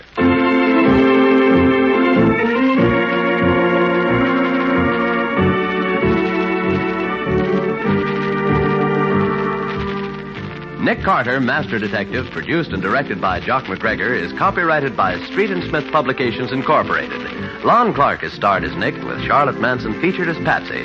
Matty is played by Ed Latimer. Script is written by Jock McGregor. Original music is played by George Wright. This program is fictional, and any resemblance therein to actual persons living or dead is purely coincidental. This is Bob Martin saying, when minutes count, use Old Dutch Cleanser.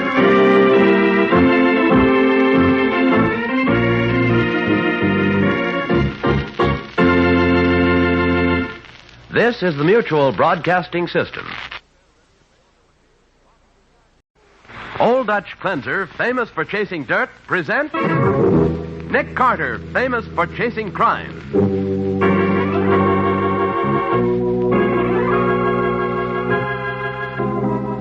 Every week at this time, 2 great names are joined as Old Dutch Cleanser brings you one of the most resourceful and daring characters in all detective fiction, Nick Carter, Master Detective.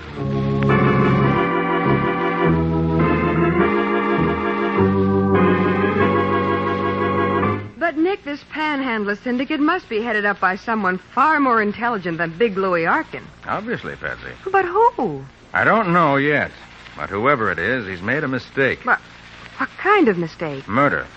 Now I can track him down and find out who he is. Oh, but, Nick, if he's as clever as you say he is, he won't be easy to find. Oh, I'm not going to find him. I'm going to let him find me. Now, the case of the persistent beggars. Today's exciting Nick Carter adventure brought to you by Old Dutch Cleanser. Our story begins in a hideout in a deserted riverfront warehouse.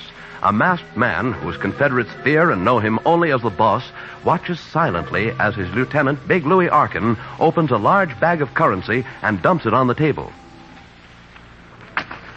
There it is, boss. Today's haul. Did every one of our collectors pay off, Louie? Yeah. Every panhandler in the organization kicked in. $5 a man, like they've been doing every day. You've told them that my orders are to use no actual violence when they solicit funds from the public? Oh, yeah, boss. Just like you told me. No rough stuff. Precisely, Louie. No rough stuff. However, I have no objections if our collectors are, shall we say, persistent. Yeah, but some people, boss, well, they're cheapskates. They only come across with a dime or a quarter when our boys put the touch on them. Then tell the boys that's not enough. They're to get a dollar bill out of everybody they approach, even if they have to scare them to death. But, boss, you don't mean they should get too tough. Not too tough, Louie. But tough enough. Understand? Oh, yeah, I get you. Still, boss, you ain't doing so bad right now, you know. $1,000 a Louie, day. do you by any chance envy my success? Me? Oh, no, boss, no. I wouldn't want you to be unhappy working for me, Louie. I'm not, boss, honest. I'm satisfied with my cut. After all, it's I who organize these poor, downtrodden beggars. Assign them to their territories, give them what protection I can. Sure, boss, sure. And it's a sweet record I got. Louie, your choice of words is offensive. Huh? This is not a racket. This is a legitimate business. All in the name of sweet charity. Certainly it's no crime for a poor man down on his luck to beg $1 for food and shelter.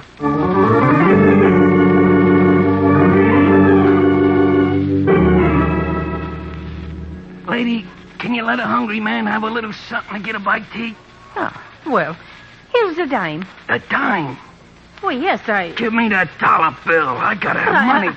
I'm desperate, see? Well, here, take it. Hey, look, Jack, can you spare a buck? My wife's sick, and I gotta buy her some medicine. Hey, what goes on here? You're the third panhandler who's approached me tonight. I'm not going to give away any more. Look, Jack, I'm a desperate guy. I need dough. And you better not be a cheapskate about it.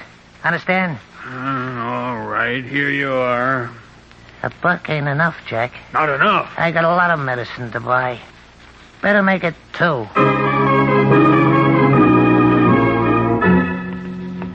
Hey, lady. It's all right, lady. I ain't gonna hurt you.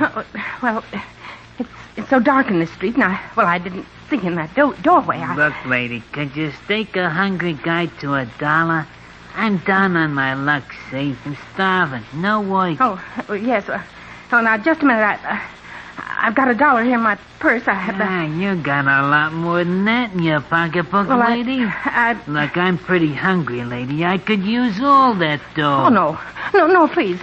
It's all the money I've got. Hand please, it over. No. I said hand it over. No. Come on. Give it to me. Help. Hey, call the cops, will you? I'll teach you. You wish you never met up with Foxy Farrell when I get through with you.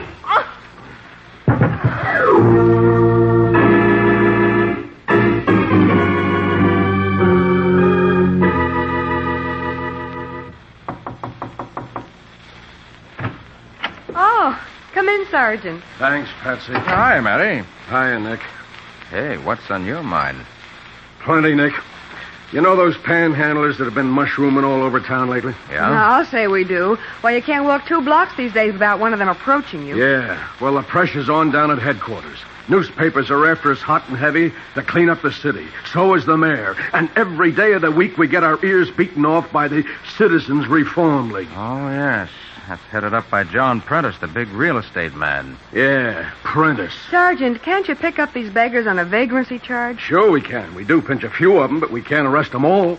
And if you could, Patsy, there isn't much you could do to them on a simple vagrancy charge. Yeah, that's just it, Nick. The judge can fine them or give them a jail sentence, but the jail sentence is only a couple of days. Soon as they're out, they go right back again begging on the streets. Oh, but suppose they're fined. Big Louis Arkin is right there in night court to pay off the fine. What? Big Louis? Yeah. Well, that's very interesting, Matty. Why should a big operator like Big Louis take such an interest in down-and-out panhandlers? Oh, I wish I knew. Look, Nick, the commissioner asked me to stop in and see whether you would take a hand in this business, huh? I'll be glad to, Matty. This panhandler situation isn't just the nuisance it seems. It's much more than that. What do you mean, Nick? I mean, everything points to it being an organized racket. An organized racket? Yes. First of all, there's Big Louis, always on hand to pay the fine for any beggar that gets arrested. Huh. Second, these beggars are sprung up all over the city, on every side street, like the plague. And third, they seem to use the same methods of terrorizing citizens. Hey, you got something there, Nick. If we could only get some kind of a break, maybe we... I'll get it, Nick. Nick Carter's office, Patsy Bowen speaking. Yes, he is. It's for you, Sergeant. Headquarters. Oh, thanks, Patsy. Sergeant Matheson speaking. Yes, O'Rourke. What? Where? What did she say? Okay, O'Rourke, I'll get right on it. What is it, Matty? It looks like the break I was just talking about. Oh, yeah? What? Yep, it's not just vagrancy anymore, Nick. This time it's cold-blooded murder. Murder? Yep. A woman was blackjacked and robbed by one of these panhandlers on a deserted street. She died on her way to the hospital. Oh. But before that, she was conscious for just a minute, and she talked. Yes? She identified her murderer as Foxy Farrell. Foxy Farrell? Right. Nick, wasn't he one of Big Louis Arkin's thugs in the old days? Yes. Wonder what he's doing panhandling. Well, I don't know, but I'm going to send out a pickup call for him right away. Oh, and while you're about it, Matty. Yeah? Pick up Big Louis. I'd like to ask him a few questions.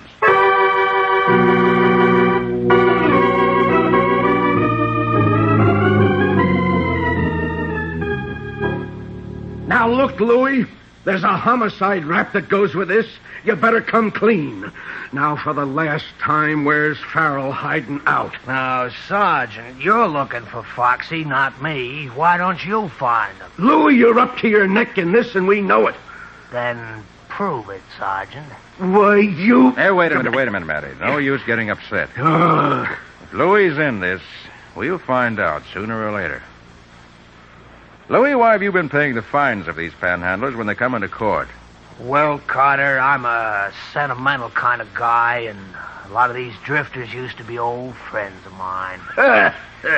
Now, if you two coppers haven't got any more questions, I got a date. Nothing doing, you. You're staying right here until we're ready to let you go. On suspicion, Sergeant? What? Don't try to pull that phony charge on me. I got a lawyer who busted apart in 5 minutes, and you know it. I better let him go, Matty. No. We can always pick him up later if we need him. All right, come in. Oh, it's you, Mr. Prentice. Yes, Sergeant. Nick, this is Mr. Prentice, head of the Citizens Reform League. Yes, I've met Mr. Prentice. And I think you know Big Louis Arkin. Yes, very well. Don't I, Louis? Yeah, and I'm not forgetting you, Prentice. You sent me up the river for 2 years, and one of these days... One of these days, we're going to clean such scum as you out of this town. You reformers give me a pain. I remember this, Prentice. This town ain't big enough to hold you and me both. Huh. What's Big Louis doing here, Sergeant? We've been trying to nail him down on this panhandler killing. I see. Oh, and speaking of that, Sergeant, when are we going to get some action? It's getting so a decent citizen can't walk the streets anymore. And now it's come to murder. I'm sure we'll find the killer, Mr. Prentice. Well, I hope so, Mr. Carter. I'm glad to see that you've taken an interest in this case. And as for the police, Sergeant Matheson, we demand that every resource of the department be thrown into solving this case. Yeah, sure. We're doing everything we can. Well, see that you do. Our league has considerable influence at City Hall, and if necessary, we'll shake up the whole police department. Good day. Nick, he's out for blood, no mistake. Yeah. Look, Matty. What? There's only one thing to do. Yeah? Get on the inside of this panhandling setup. Try to find out who runs it. I'm convinced that Big Louis runs it. I'm not. Take a bigger brain than Louis to organize and run a racket like this. Well, maybe. Have you got any idea how you're going to get on the inside? What do you think?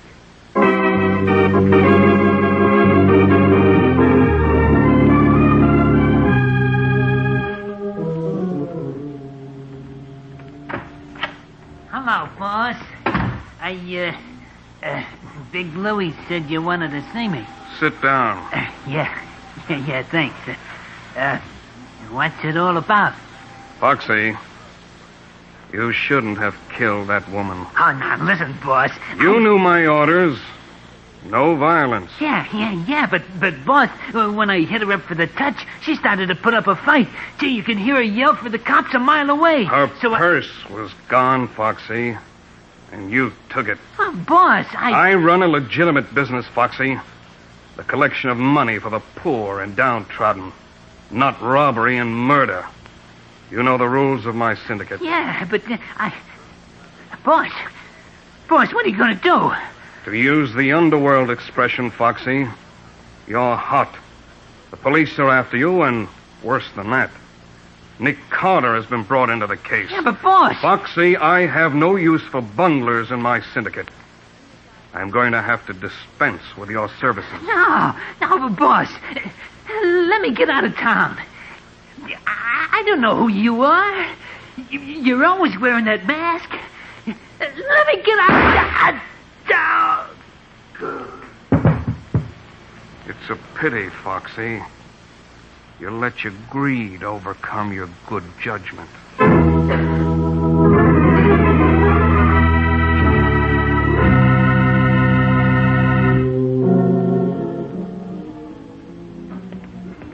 Miss Bowen? What?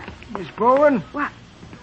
How do you know my name? I seen you around with Nick Carter. Look, Miss Bowen, my name's Davis. Snuffy Davis. I ain't had a thing to eat since 2 days ago. Could you spare $1 or $2 for a poor, hungry guy? No, I'm sorry. Hey, now, look, lady, I'm down on my luck, and I need some dough. Get your hand off my arm. No, not till you come across. Get your hands off me. Police! Hey, Patsy. What? Huh? Not so loud. What? Yes, alias Snuffy Davis. Oh, Nick, for heaven's sake, you gave me the scare of my life. What on earth are you doing in those dirty, ragged old clothes? Why, I never suspected. Good. If you didn't, no one else will. Looks as if I passed the acid test with flying colors. Well, Nick, what on earth are you up to? Going to do a little panhandling on my own, Patsy. But why? I have an idea that instead of my having to look for the men who are running this panhandler's racket, they're going to look for me.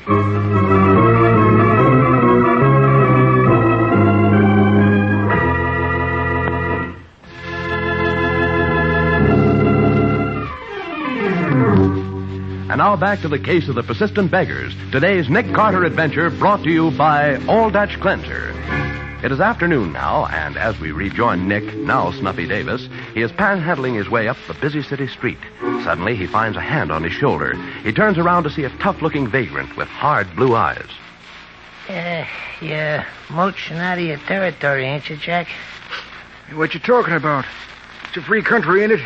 I can work any place I wanna. Not in this town you can't. What's your name, Jack? Hey, look, you just work your side of the street and I'll work mine. Oh, wise guy, huh? Come on, spill it before I wipe up the sidewalk with you. Hey, What's your name? Okay, don't get sore. My name's Snuffy Davis. Snuffy Davis, huh? That's right. I just blew into town from Union City. I was just mooching $1 or $2 when you came along. Punk, you can't work this town unless you belong to the syndicate. What syndicate? We got a setup here. Everything's organized. You gotta belong and pay off or else. Hey, what do you mean, pay off? Who's running this racket? Kinda nosy, ain't you, pal? No, but I don't want to work. How do I join this syndicate? That's better. Now you're showing sense. You know what a Boulevard Tavern is? Yeah. Go in there and ask to see Big Louie Arkin. Big Louie Arkin? Yeah. Just tell him Eddie sent you.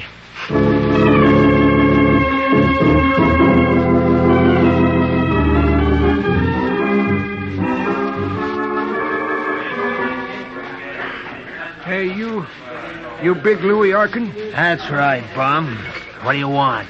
My name's Snuffy Davis. Eddie sent me. I see. What do you want? I want to work the street. But Eddie says I gotta belong to the syndicate. That's right. Cost you $5 a day, every day. $5 a day? Hey, that's a lot of dough. Look, Bum, you can take it or leave it. Ain't much choice, is there? All right. I'll take it. Okay. First, you'll have to talk to the boss. The boss? But I thought that you ran this racket. You ask too many questions, Snuffy.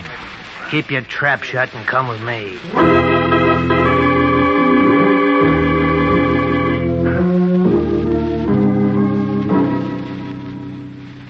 Your name's Snuffy Davis? Yeah, sure. That's right. I thought you'd like to look 'em over first, boss. Quite right, Louis. Snuffy, you say you're from Union City. Yeah, sure, that's right. Where's the Lyceum Theater in Union City? The Lyceum Theater? Yes, where is it? Why, it's on Grant Avenue. And the public library? On State Street. Then you have been there. Oh, sure, I told you. Never mind. You think he's all right, Louis? Yeah, sure, boss. I give him a good going over. He'll do. He knows the rules, too. Snuffy, the important thing is no violence. I conduct a legitimate business, and I don't want any trouble with the police. You understand? Oh, yeah, sure. I get you. Louis here will collect my commission every night. And one more thing, Snuffy. Yeah? If you ever breathe a word about coming to this warehouse or about this syndicate, your life won't be worth a panhandler's dime. You understand? Oh, sure. I get you. I get you. All right, Louis, give him a territory and put him to work.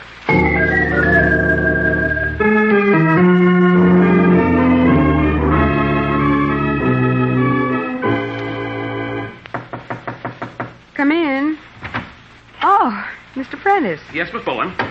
I just dropped by to see whether Mr. Carter has made any progress in breaking up this vicious gang of panhandlers. Well, he's working on it now, Mr. Prentice. And knowing Mr. Carter as I do... Well, Excuse me. Certainly. Nick Carter's office, Patsy Bowen speaking. Patsy, this is Nick. Oh. I'm calling from a drugstore phone booth at River and 4th. River and 4th. Yes, now listen closely, Patsy. Mm-hmm. I met the big shot who runs this whole panhandler syndicate a half hour ago at a deserted warehouse on the riverfront. At a deserted warehouse? Nick, who is he? I don't know yet. He wore a mask. A mask? Yes, covers his whole face. I met him through Big Louis Arkin, who turns out to be his right-hand man. Uh-huh, so there is someone higher than Big Louis. There is. Now listen closely, Patsy. Right. I picked up a clue to the boss's identity, and I need your help. Uh-huh. He parked his car in a dirt driveway next to the warehouse. I didn't see the car, but I went back later and checked the tire tracks. Oh, what was the tire pattern? There was nothing in the tire pattern. 4 new tires of a common make. But the width of the car, the distance between the right and left wheel tracks, gave me a tip-off. The width of the car? Yes. The boss, whoever he is, isn't driving an American car because the distance between his wheels isn't standard. In short, Patsy, he's driving some foreign car. Now listen closely. Yes, Nick. I measure the distance between the wheels. It's 5 feet 2 inches. Check the Automobile Association and find out what foreign make car measures that wheel distance. You got it? Right. Check Automobile Association and find out what foreign car measures 5 feet 2 inches in width between wheels. That's right, 5 feet 2 inches. When you find the make of the car, call the Bureau of Motor Vehicles and check who owns a car of that make. Uh-huh. Can't be very common. After you find out, call me back right here. All right, Nick. I'll get to the Bureau of Motor Vehicles right away. Oh, what's the number where you are? Virginia 90568. 90568. Right, and I'll wait for your call. All right, Nick, I'll hurry. Bye. Mr. Prentice, I'm sorry I kept you waiting. That's quite all right. I'll be running along now. I have a great deal to do in a short time. Good day.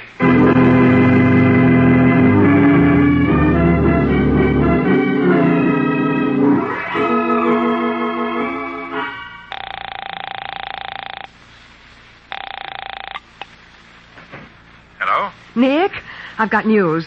Yeah? The car measuring a width of 5 feet 2 inches is an English Arrow. There are only 4 in the whole state, and only 1 in the city. And that's owned by John Prentice. What? Prentice? Of the Citizens Reform League? Right. You don't suppose he could... Oh, hold a minute, Nick. Someone's coming in. Oh, it's Sergeant Matheson. Hi, Sergeant. Hi, Patsy. Patsy, look. Yeah. Prentice may be in this. And we've got to check the other 3 people who own Arrow cars before we can make sure. Mm-hmm. Hey, wait a minute. What is it, Nick? 2 mugs came into the drugstore just now. They're watching me. Oh, Nick. I recognize one of them. Panhandler named Eddie. Yeah, they're after me, all right, Patsy. Nick, then Prentice is the boss. What? He was in the office when you called me and overheard our conversation. Right. And he went out and phoned his men to pick me up. Oh. Nick, what are the thugs doing now? They're moving this way, toward the phone booth. And they've got guns. Oh. Quick, Betsy, put Mary on the phone.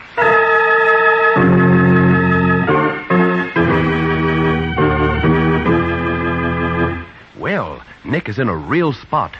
Trapped in a phone booth with two of Prentice's men coming to pick him up. We'll be back to see what happens in just a moment.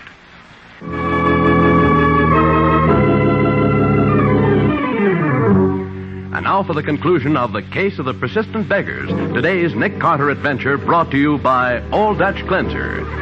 As we pick up our story, two of Prentice's thugs are headed toward the phone booth to get Nick as Matty's voice comes over the wire. Yeah, Nick, what is it? Matty, I've got to talk fast. Two mugs have me trapped in a drugstore phone booth at River and 4th. I'll have every prowl car in the neighborhood down there in 5 minutes, Nick. 5 minutes may be too late. They're here now. Listen, Matty, if you missed me here, try that big deserted warehouse next to the fur exchange. Drop that phone, Carter. Another word and I'll blow your brains out. Yeah, we're going for a little ride, wise guy. The boss wants to see you.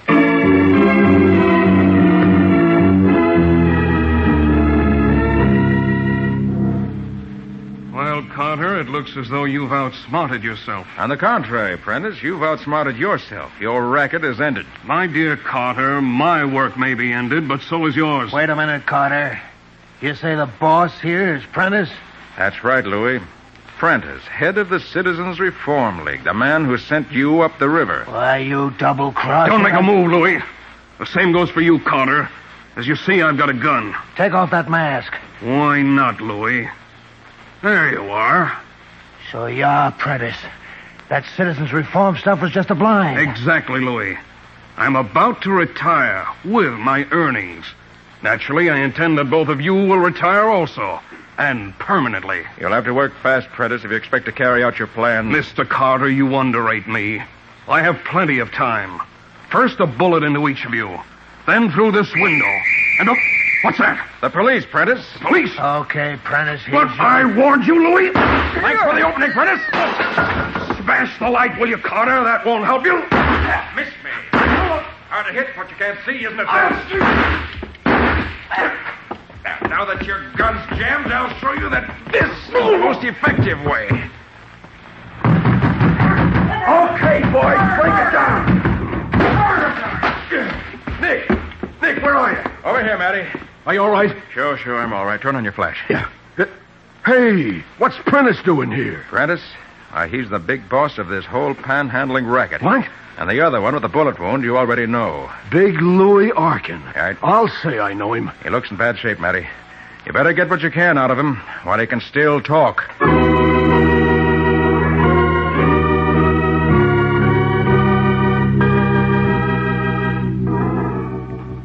Nick, I just spoke to Sergeant Matheson over the phone. Oh, yeah? Big Louie gave him the whole story before he died, all about the killing of Foxy Farrell, everything.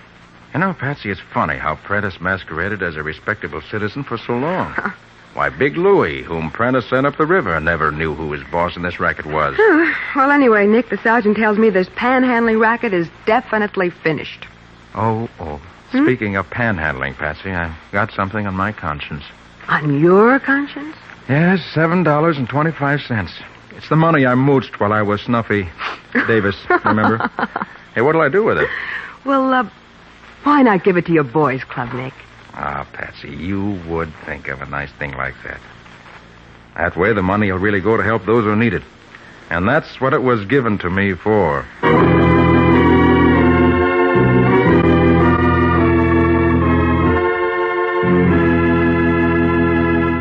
Nick, is Old Dutch Cleanser bringing us an exciting adventure next week? I should say they are, Bob. How about it, Patsy? Oh, you can say that again, Nick. What's it all about?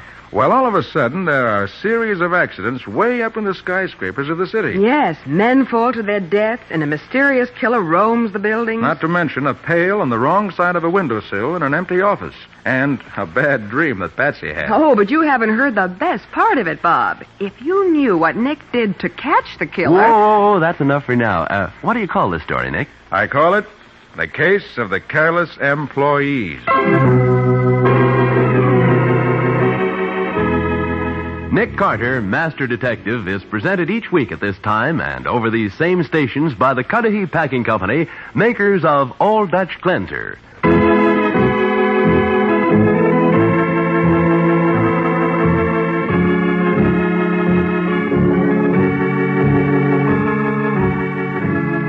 Carter, Master Detective, produced and directed by Jock McGregor, is copyrighted by Street and Smith Publications, Incorporated.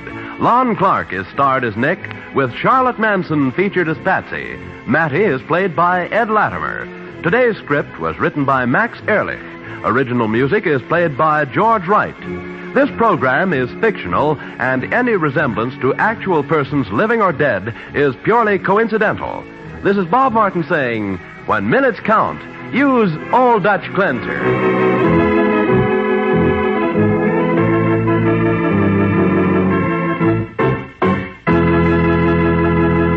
This is the Mutual. Old Dutch Cleanser, famous for chasing dirt, presents Nick Carter, famous for chasing crime.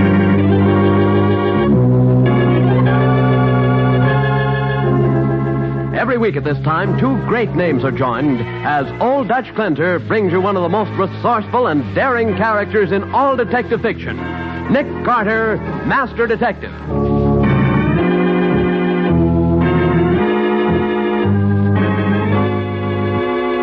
But, Nick, how do you know it couldn't have been suicide? The evidence shows it, Patsy. But the windows were locked on the inside. No one went through the door.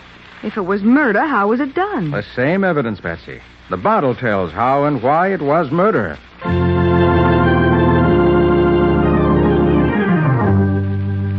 Now for the case of the Crystal Prophecy. Today's adventure with Nick Carter, brought to you by Old Dutch Cleanser. Our story begins in Nick's office about 10 o'clock one bright, sunny spring morning. Well, I'll be darned. What is it, Patsy? Nick, I'm filing the latest records on suicides, and they show that during the past 6 weeks, 4 women have committed suicide. Oh, what's so curious about that? Well, each of these women was in her middle 30s. Each was a widow with quite a bit of money, and in each case, the police couldn't find a single clue to the reason for the suicides. When was the last one? Night before last. Mrs. Doris Manson. Nick, don't you think there might be some connection between these suicides? Maybe. Certainly looks like a lot of coincidence if there isn't. That's what I thought. Are we going to do anything about it? We are. We're going to finish the report I'm working on, and then we're going down to talk to Mattie about this epidemic of suicides.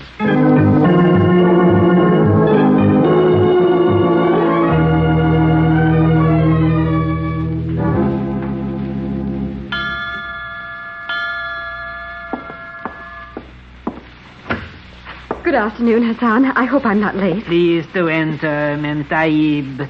You are expected. I get more excited every time I come here. Is Rashid El Bey ready to receive me? Mentaib will please to sit there. I go tell Master. Thank you.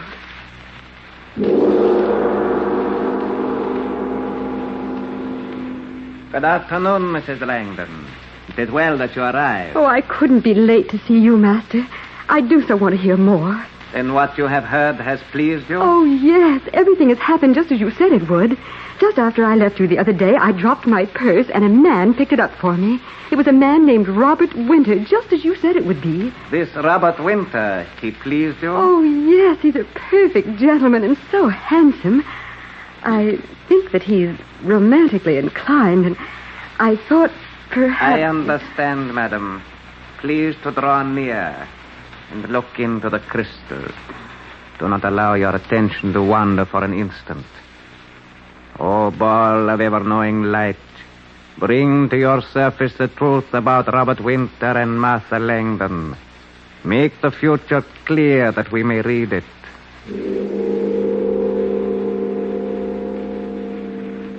The ball begins to clear. A picture is forming. I see. No, it cannot be. Huh? Oh, ball of crystal, are you sure? Oh, what's the matter, El Bey? I am sorry, madam. I cannot tell you what the crystal ball has shown to be the future for you. It is better that you remain in ignorance. No. If there's anything bad, I demand that you tell me. The crystal ball shows, madam, that you will shortly take your own life. Oh, but that's absurd. I have no reason to do away with myself. I am sorry. I am only the instrument through which the pictures are made clear. Well, but now that I know about it, isn't there any way the future can be changed? It is difficult, madame. Very difficult. Oh, I'll do anything. Anything. Can't you help me? It is possible, madame. How? It is a long and difficult process. It will mean that I must deny myself to all my other disciples. Much time will be lost. Much money will be lost. Oh, I have money. I'll give you money. To take a great deal of money, madame. I shall have to devote all my time to watching over you until the danger is past. How much would that be? It would be $100,000. Oh, no, I can't pay that much. It is well known that madame wears pearls worth that amount. Give up my pearls? Pearls mean nothing, madame, when the owner is dead. No. I have enough willpower to keep from killing myself. And if necessary, I can hire somebody to watch me day and night for much less than $100,000. As you wish, madame. But it would not be wise I won't pay that much to anybody for something I should be able to do myself. No, thank you. As you please, madame. Good day. And may I wish you everything that fortune will bring you.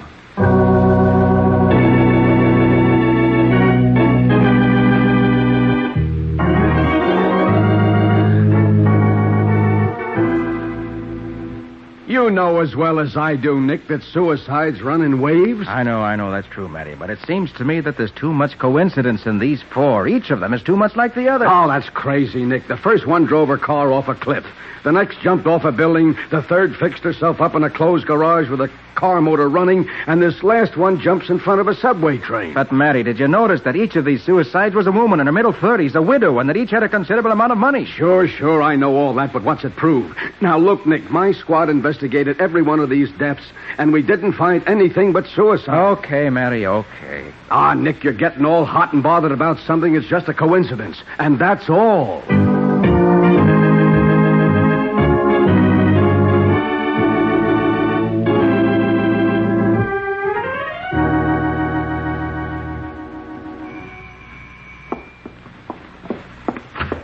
Robert, how nice. Come in. Hello, Martha, my dear.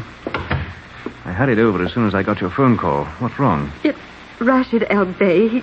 He told me the most awful things. Really? I've known him for a long time. I never heard of him saying anything that didn't come true. Does everything really come true? Indeed it does. I'll never forget poor Doris Manson. He told her that she was going to take her own life. And did she? Yes, poor thing. She was standing on a subway platform one day when the train came along. She'd jumped in front of it. Oh, how horrible. Robert, El-Bey told me that I was going to kill myself. Well, that's terrible. Isn't there anything we can do? El-Bey said that he could do something about it, but it would cost me $100,000. I told him I couldn't afford to pay that much. Not when your life is in the balance? No. I can't believe I'm going to commit suicide. I've never known El-Bey to be wrong. I think it would be better for you to pay him, Martha. I'm not going to do it. Very well, my dear. You know you can count on me for any help you need. Oh, thank you, Robert. I know I can. Now, how about a glass of your fine port? It'll do us both good. Oh, I think that's an excellent idea. I'll get it.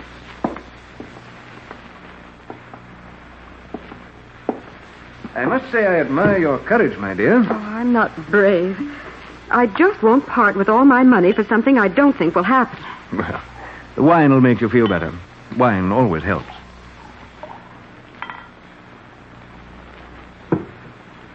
And now, Martha, to your health and long life.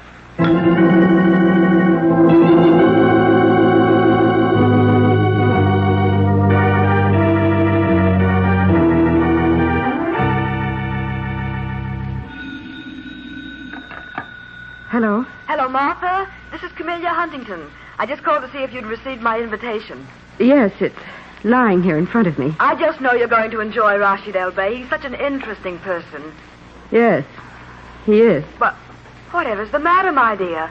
You sound as though you don't like El-Bey. Oh, it isn't that, Camellia. It's just that he told me something very unpleasant. He did? Whatever was it? I'd rather not discuss it, Camellia. Oh, look, Martha, why don't you try him again? Perhaps he's looked into his crystal again and has seen something for the better. Do you think there's a chance? I most certainly do. Think about it, dear. Anyway, I'll see you tomorrow at my party. Goodbye. Goodbye, Camellia, and thanks. Try him again. Yes, I'll do it. Oh, why didn't I think of that before? Oh, I'm sure he's seen something else. Yes? Is this Hassan? Yes. Who speaks, please? This is Mrs. Langdon. I've got to speak to El Bey right away. One moment, Mentaib. Good evening, Mrs. Lang. Oh, I just had to call you, El Bey. I wondered if you would look into your crystal ball again, see if it said the same thing. I have looked many times, madame. The pictures have not changed. Oh. The span of your life is growing short. Oh, no. I beg of you to reconsider before it is too late. Well, I won't reconsider paying you $100,000 if that's what you mean. Alas, then, what is written will be so. I am sorry, madame. The sands of your life run out rapidly. Oh, I never should have called him in the first place. It scares me so. Perhaps I'd feel better if I drank a glass of wine. Now, maybe this will lift me out of this terrible mood. I certainly hope so. What? I've got to...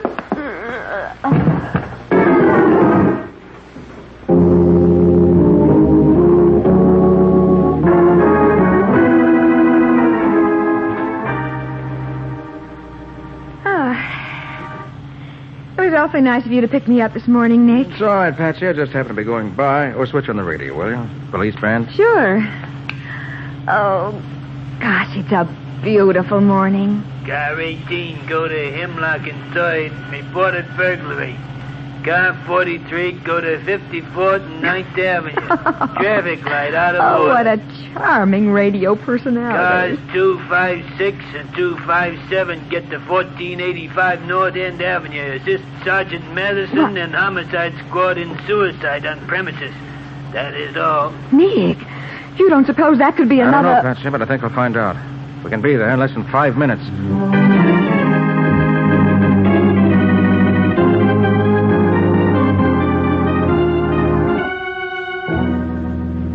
Well, Matty, what's the verdict this time? Oh, I don't know, Nick. I just got here myself.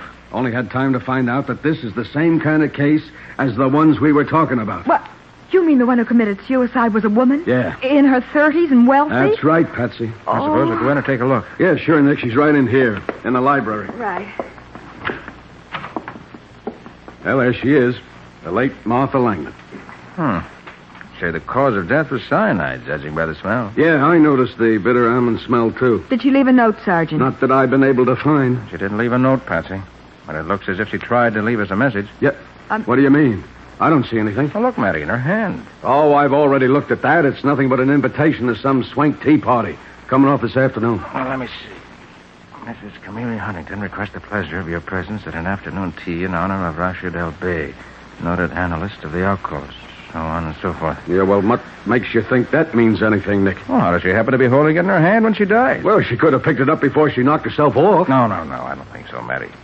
It wouldn't be easy to open a bottle, pour out a drink, and hold on to a card like this at the same time. She must have put it down before she poured herself the fatal drink. Well, that's right. Yeah. So she must have made a superhuman effort to pick it up again. Remember, cyanide acts almost instantaneously. I don't know. I think Mrs. Langdon picked this up with the hope that it would lead us to her murderer. Yeah. Murder? What's that? That's right. Martha Langdon was murdered. But how, Nick? The windows are locked, and the maid says no one's been here all day. The dame drinks poison, and you say she was murdered? I do, Matty. Smell this bottle of wine. Huh? Say. Yes. The bottle has cyanide in it, too. Oh. And no one is going to commit suicide by drinking cyanide. Poisons the whole bottle. He only puts the poison in the glass. No, Matty. Martha Langdon was murdered.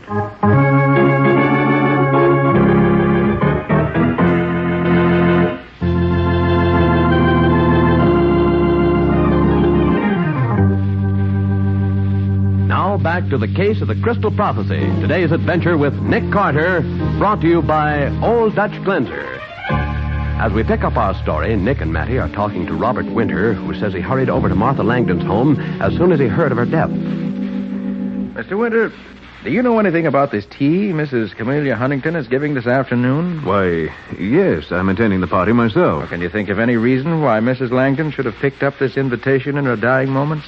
No, I can't. It'll probably be a very dull affair. Uh-huh. Well, thank you very much, Mr. Winter. Quite all right. I only hope you're able to catch Martha's murderer. Goodbye. Oh, Mr. Winter. Yes? Did you happen to know Mrs. Nora Church? Why, yes. And Mrs. Doris Manson? Yes, I did. Thank you, Mr. Winter. Thank you very much. Nick, do you suspect Mr. Winter? I don't know. Of course, those spats he wears are enough to make me suspicious of him. Spats aren't evidence, Betsy. But the fact that Mr. Winter knew at least 2 of the other dead women is interesting, at least. And the fact that he's going to Mrs. Huntington's party this afternoon also interests me. You think all those other women were murdered, too? I'm positive, Betsy. But proving it is going to be something else. Well, come on. Where to, Nick? I want you to go home and get prettied up. You and I are going to that tea this afternoon.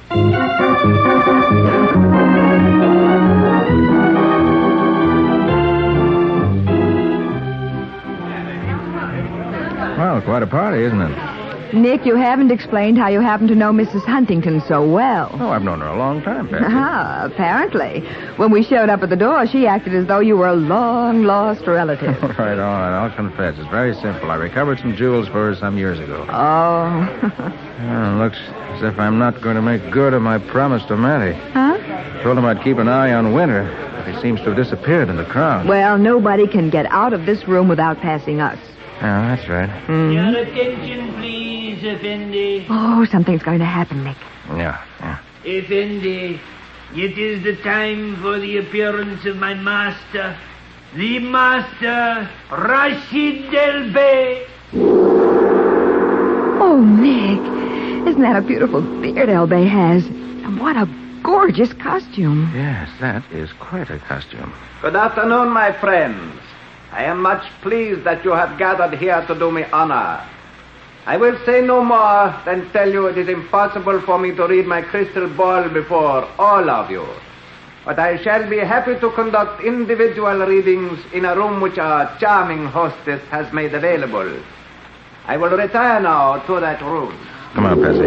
Where, Nick? You're not going to have your fortune told, are you? No, we're going back to the office. Oh, good. You can drop me off at the beauty parlor. Sorry, you'll have to cancel your appointment. Oh, but, Nick, this beauty parlor is supposed to take years off a girl's face. Patsy, we're going back to the office, and I'm going to add years to a girl's face. Huh? And that girl is you.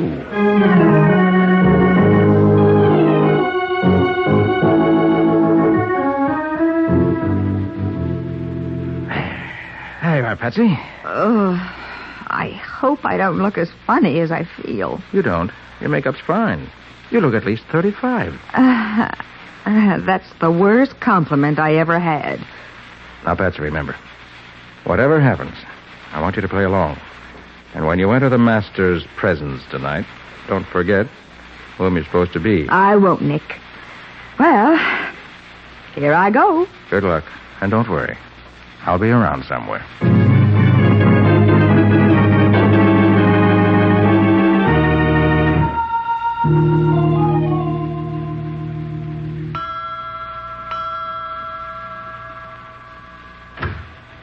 Yes? I'd like to see Rashid El Bey, please. I'm Mrs. Andrew Waller. Please to come in. Thank you. Mem Sahib will leave purse and hat here. Then she will wait in crystal room. All right. Come, please. Please to be seated here. I go now. Tell master. Thank you.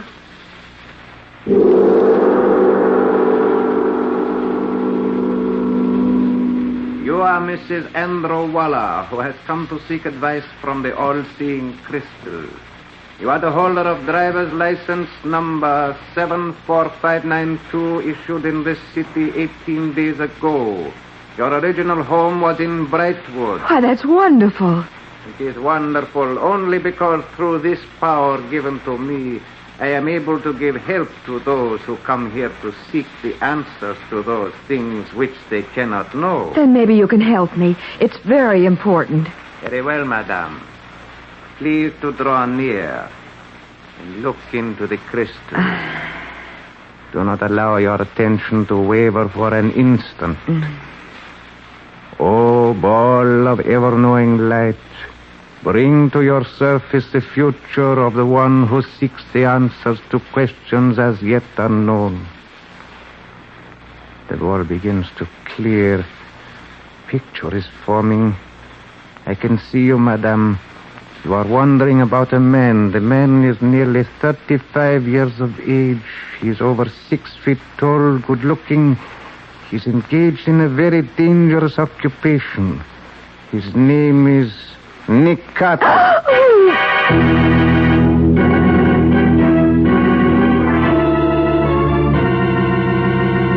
Well, it looks as though Nick's plan to have Patsy disguise herself as an older woman and gather evidence in Rashid El Bey's apartment has backfired. In a moment, we'll hear the conclusion of this adventure.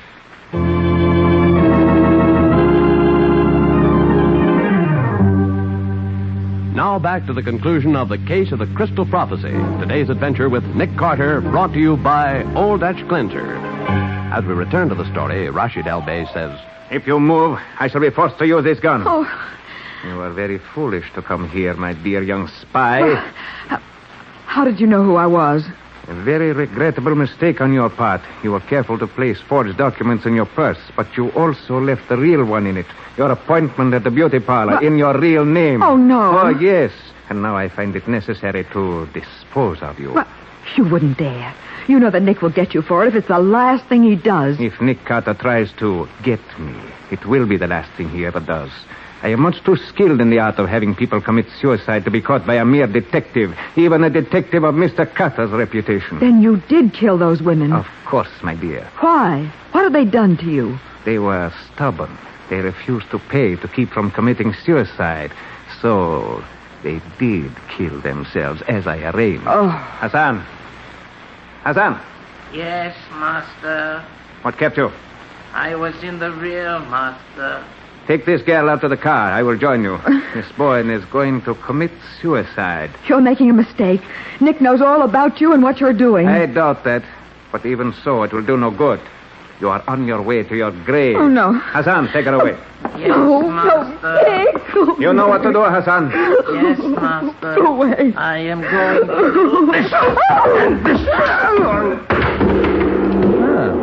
I bet that's the first time you ever rang that gong with your head. Oh, Nick, is that you? It is. Oh, golly, I thought you were Hassan. That's what you're supposed to think. Now, I'll just rip off the master's false whiskers so that when Sergeant Madison gets here, he can book him for murder under his real name, Robert Winter.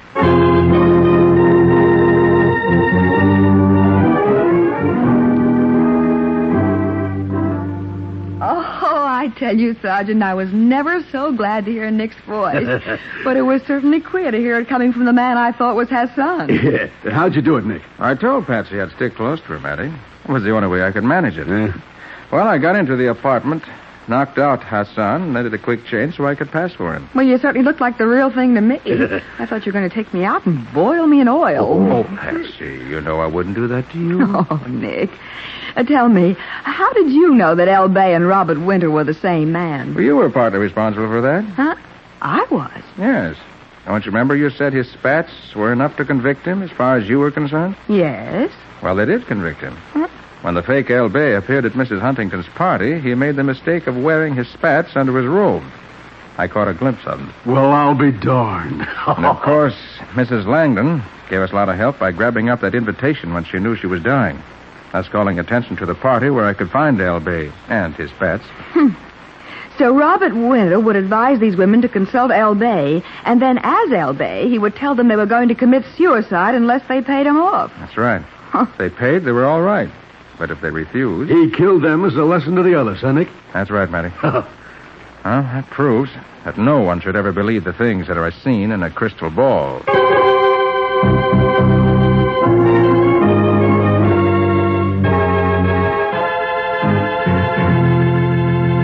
Well, Nick, how how about a few advance hints about the adventure Old Dutch Cleanser's going to bring us next week? Well, Bob, before I tell you about next week's adventure, I want to remind our listeners that the Red Cross is carrying on in peace just as in war.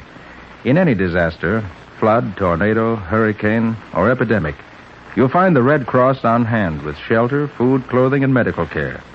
But this is just part of the story of the activities of the Red Cross, so it's no wonder that the Red Cross needs funds.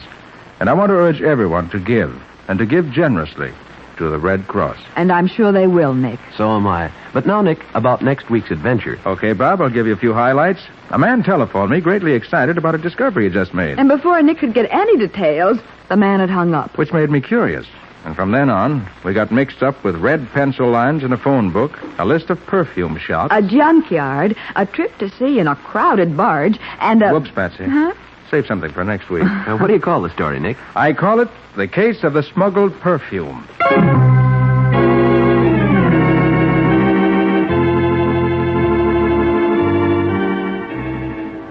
Nick Carter, Master Detective, is presented each week at this time and over these same stations by the Cudahy Packing Company, makers of Old Dutch Cleanser. Remember, when you go shopping tomorrow, get the cleanser preferred by more women in America than any other. Old Dutch Cleanser.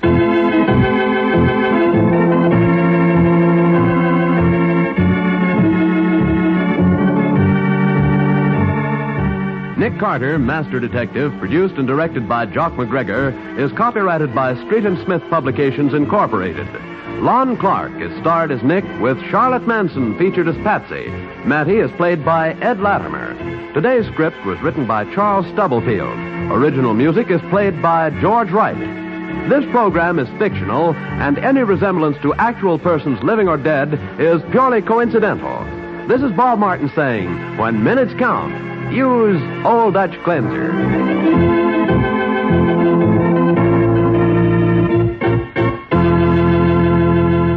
This is the Mutual Broadcasting System.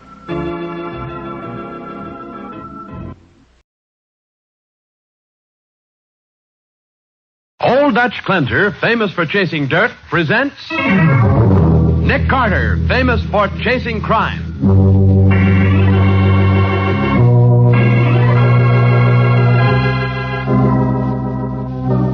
Every week at this time, two great names are joined as Old Dutch Cleanser brings you one of the most resourceful and daring characters in all detective fiction, Nick Carter, Master Detective.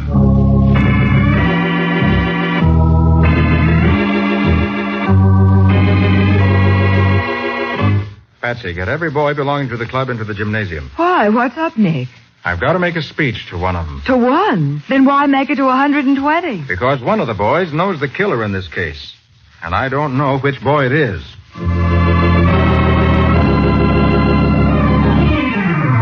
Now, the case of the luminous spots. Today's adventure with Nick Carter, brought to you by Old Dutch Cleanser. There's pandemonium in the gymnasium of the Downtown Boys Club, Nick Carter's favorite charity. For with 1 minute to go in the big basketball game with Delaware House, Nick's boys are trailing by 1 point. Put it in, boys! We can't let Delaware beat us! Oh, Nick, only 10 seconds more. Going to try, Patsy. Come on, Smokey! Make this one good! Make it, Smokey, boy! Oh, Nick. Yeah, he missed, Patsy. Smokey missed again.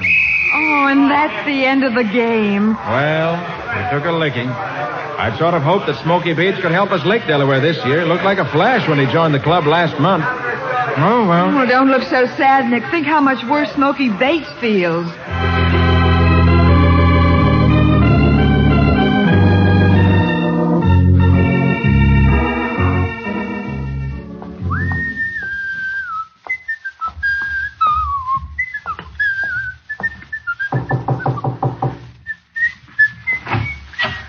Oh, hiya, Smokey. I've been expecting you. Come in, come in. Hi, Noonan. Why? Nice little joint you got here, fella. Yeah.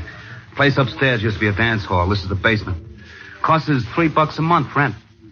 Hey, who's the dame? Oh, that's Fran Hollis. Hey, Fran. Yeah? This here's Smokey Bates. Oh, hello, Smokey. Hiya, Fran. Nice game you played tonight. Thanks. Say, which reminds me, here's your dough, Smokey. $25. Nice pay for just missing a few baskets now and then, huh? Yeah, I'll say so. We cleaned up pretty good on the bets, too. Made some nice dough. Yeah, boy, this 25 feels good in the pocket. Ah, that's pin money, kid. Peanuts. We could cut you in on some real dough if you want to play ball. You mean throw another game? Wake up, kid. Wake up. Life ain't all basketball games. But if you're the kind of guy that's got nerve and brains and likes plenty of excitement, you could make plenty of dough. Yeah, Jerry and Jean from your club joined up with Noonan last month. Yeah? Well, what do they make a week, Noonan? Oh, $40-50 easy. What do you say, Smokey? I think maybe this is just what I've been looking for. You can count me in, Noonan. Good, it's a deal. Meet me here tomorrow morning at 7:30, Smokey. Bring 20 newspapers and a screwdriver. What's the papers got to do with it? Look, Smokey, here's the pitch. You and me's gonna make like we're newsboys in case we get stopped. Oh, I get it. We make like we're on a delivery route. That's right. Only we don't work for no pikers, though, like regular newsies do.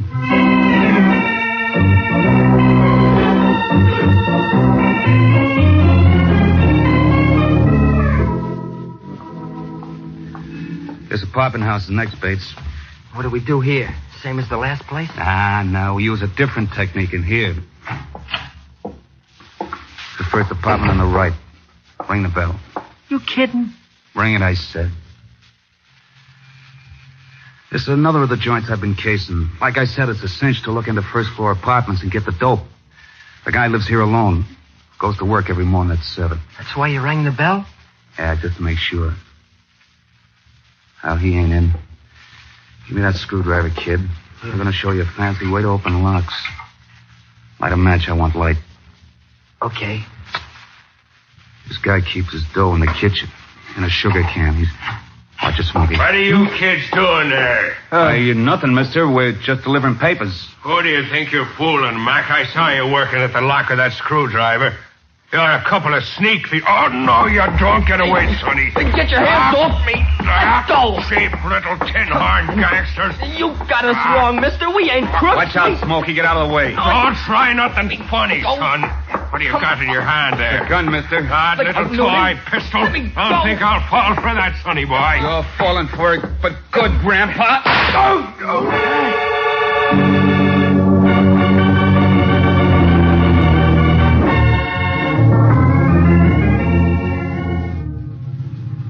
Nick, what's the rush? Where are we driving to? I got a telephone call from Matty, Patsy. Insisted I drop everything and hurry up to 120 Amsterdam Avenue. Says my downtown boys club is involved. It is? How? Don't know. Matty wouldn't say. Here we are, 120. Come on. Right. Oh, all Matty would say was that he discovered a murder. Murder? Hey, that you, Nick? Yes, Matty. It's a nasty case, Nick. Looks like one of your boys is mixed up in it. I'd hate to believe that, Matty. Yeah, well, look here. This corpse is Homer Welland, janitor of the building. Oh. Quiet, you boys, will you? Quiet. He was found dead about a half an hour ago. .22 caliber bullet right through the heart. In some kind of scrap before he was shot, Nick. Yeah, I see the scratches on his hand. And look what we found inside one hand. A piece of wool torn from a sweater, and on it, a small silver pin with the initials DBC. Oh, Nick, it's the Downtown Boys Club pin. Yes, I'm sorry to say. Oh. Well, Nick? Well, Matty, I can't answer for every boy in the club. We've got over 100 members. One or two may be kind to do a thing like this, but... Hey. Huh? Who belongs to this screwdriver? Well, I figured it was the janitor's, but I don't figure all these newspapers. What happened is obvious. Some boy came in here this morning carrying these newspapers, probably to disguise himself as a newsboy. Yeah? Tried to jimmy open the apartment door with the screwdriver. Oh, wait, Nick. How can you tell? Screwdriver's brand new, Patsy. And there are flakes of metal on the end of it that match the metal of the door lock. Oh. See the fresh scratches on the brass? Holy smoke, I didn't... The boy used matches for light. You can tell because there's several burnt paper matches on the floor. Also the matchbook, which was probably dropped in the scuttle. Well, that's right. And the janitor interrupted him. There was a fight, and then murder. typical case of juvenile delinquency. Nick, we gotta get down to your club and pick this kid up right away. Matty, there are more than 100 kids in that club. It'll take a week to question everyone and a month to check their alibis. We've got to work quicker than that. Well, how can we, Nick? The wolf from the sweater is your lead, Patsy. Check the stores that sell sweaters. It may be possible to trace the sale to the boy who's wearing it. Uh-huh. Also check the club. Someone may be able to identify the sweater there. Right. Now, what are you gonna do? This matchbook is my lead, Matty. It's got the address of a candy store on Sherman Avenue on it, near the old Sherman dance hall. You know the place. Yeah. Gang may be operating from around there. They are. I'll find them. I don't like cheap tin horn crooks, especially in my club.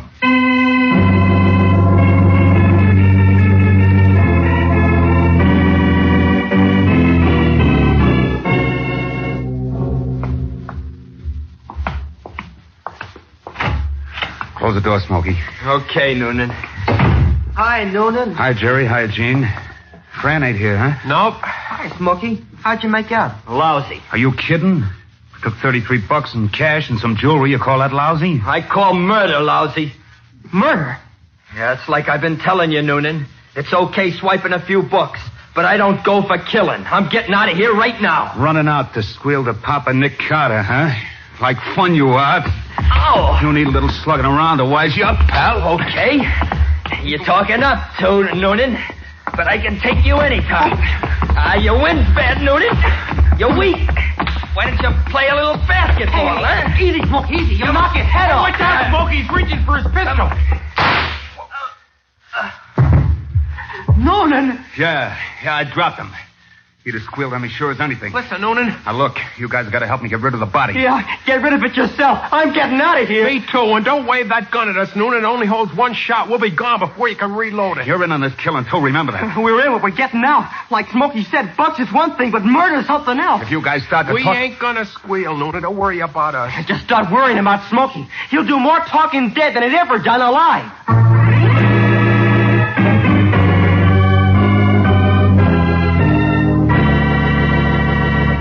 Alone in the basement with the body of Smoky Bates, Noonan begins working desperately to find a hiding place for the corpse. We'll see what happens next in just a moment.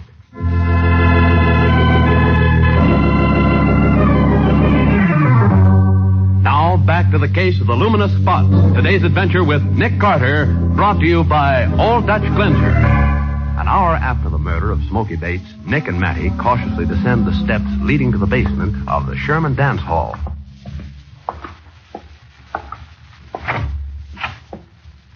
This is the place the candy store man told us about, Matty. Gang of kids use it for a club. Yeah, maybe, but it's empty now. Well, there's a smell of fresh cigarette smoke here. Also... Hey, wait a minute. Huh? There's water on the floor. It's pitch dark in here. I can't see a thing. Look, Matty, where I'm flashing my light. What? The rest of this place is a shambles. Somebody's been trying to scrub this part of the floor. Wonder why. Spring house cleaning, maybe. I doubt it, but we'll find out.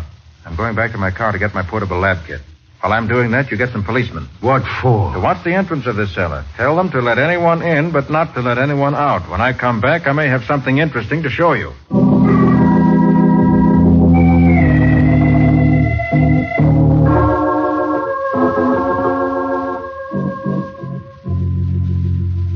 All ready, Matty? Yeah, sure. Hey, what's that thing you got there? A spray gun. Filled with a derivative of tolic acid. What? Come again? Put out your flashlight and I'll show you them. Okay. Boy, it's black as pitch in here now. Watch. While I spray this acid on the wet spots where the floors have been scrubbed. Yeah? Hey, Nick, there's blue spots appearing on the floor. Glow like phosphorus, don't they? Yeah. They burn just like a blue flame. What I expected would happen. Look, Nick, there are more spots up ahead there. Yes, come on. We'll follow and see where they lead to. Right. See? I just keep spraying, and the spots keep on appearing. Yeah, sure. But what the dickens is the stuff that's burning? Blood, Matty. Yeah. Did you say blood? That's what I said. Tolic acid is a recent discovery. Makes the hemoglobin in the blood glow in the dark. Even if it's been cleaned up? Yes. Enough always remains to react like this. Hey, Nick, look. The blood spots lead directly to that old ash pile. Yes. Maybe there's a body buried under the ashes. What?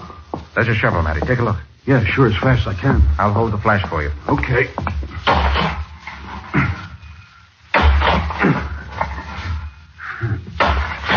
Come on, Matty. Hurry. I am.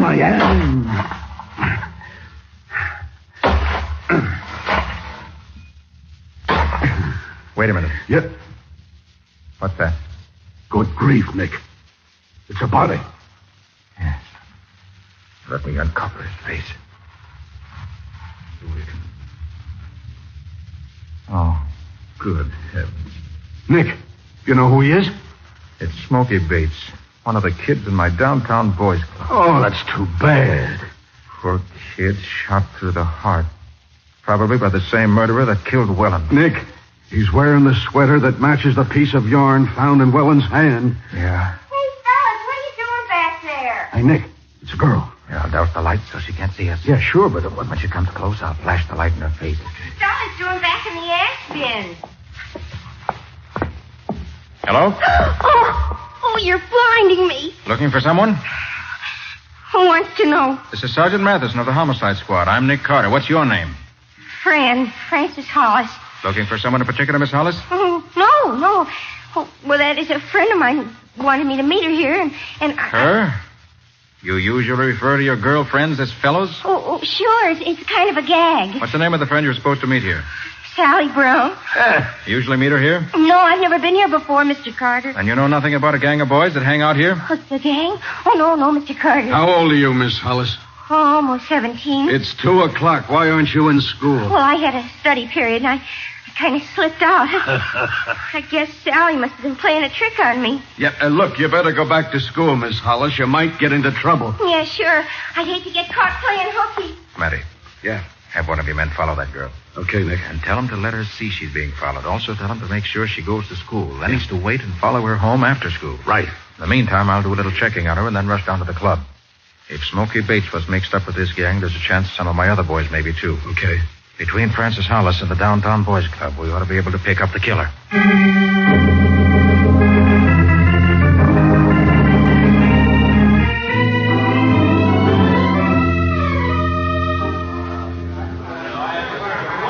Everybody here in the gym now, Patsy? Yes, I've rounded up every last boy. Good. Let me have your attention a minute, fellows. A few hours ago, Smokey Bates was murdered in the basement of the Sherman Dance Hall. He was shot down like a dog, dragged to an ash heap and buried in dirt and rubbish. He was murdered by a killer without decency, honor, or shame. Now, it may be that some of you here have been mixed up with this killer. And if you have, I can understand why. If you saw a chance for some easy money, for excitement and adventure, you figured the law wasn't your friend. It was just another rival to compete with. You thought crime was a bigger, more thrilling game. That's what Smokey thought. And I've told you what happened to him. But crime isn't fun. It's dirty, mean, dangerous. If I were you, whoever you are, I'd be ashamed and scared. Now, whoever it is who's mixed up in this has a choice to make. He can come down to my office and let me help him out of this jam. And believe me, on my word of honor, I'll do everything I can. Or he can try to bluff his way out of it. But if he does, heaven help him.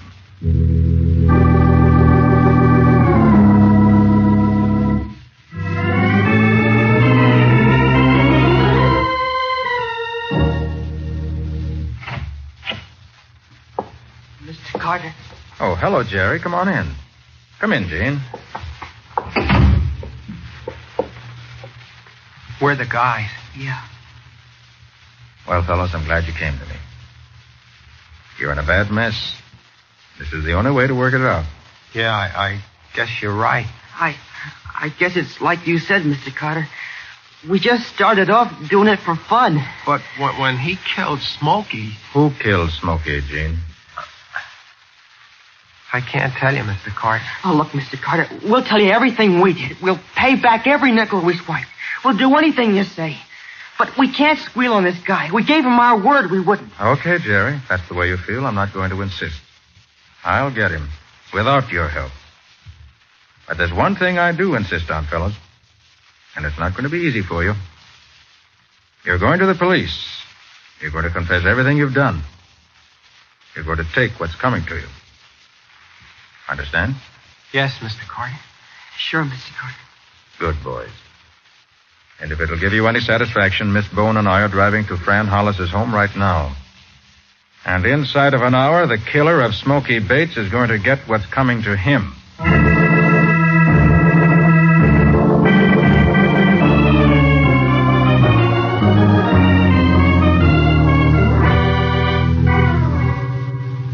Nick, how come you know where Fran Hollis lives?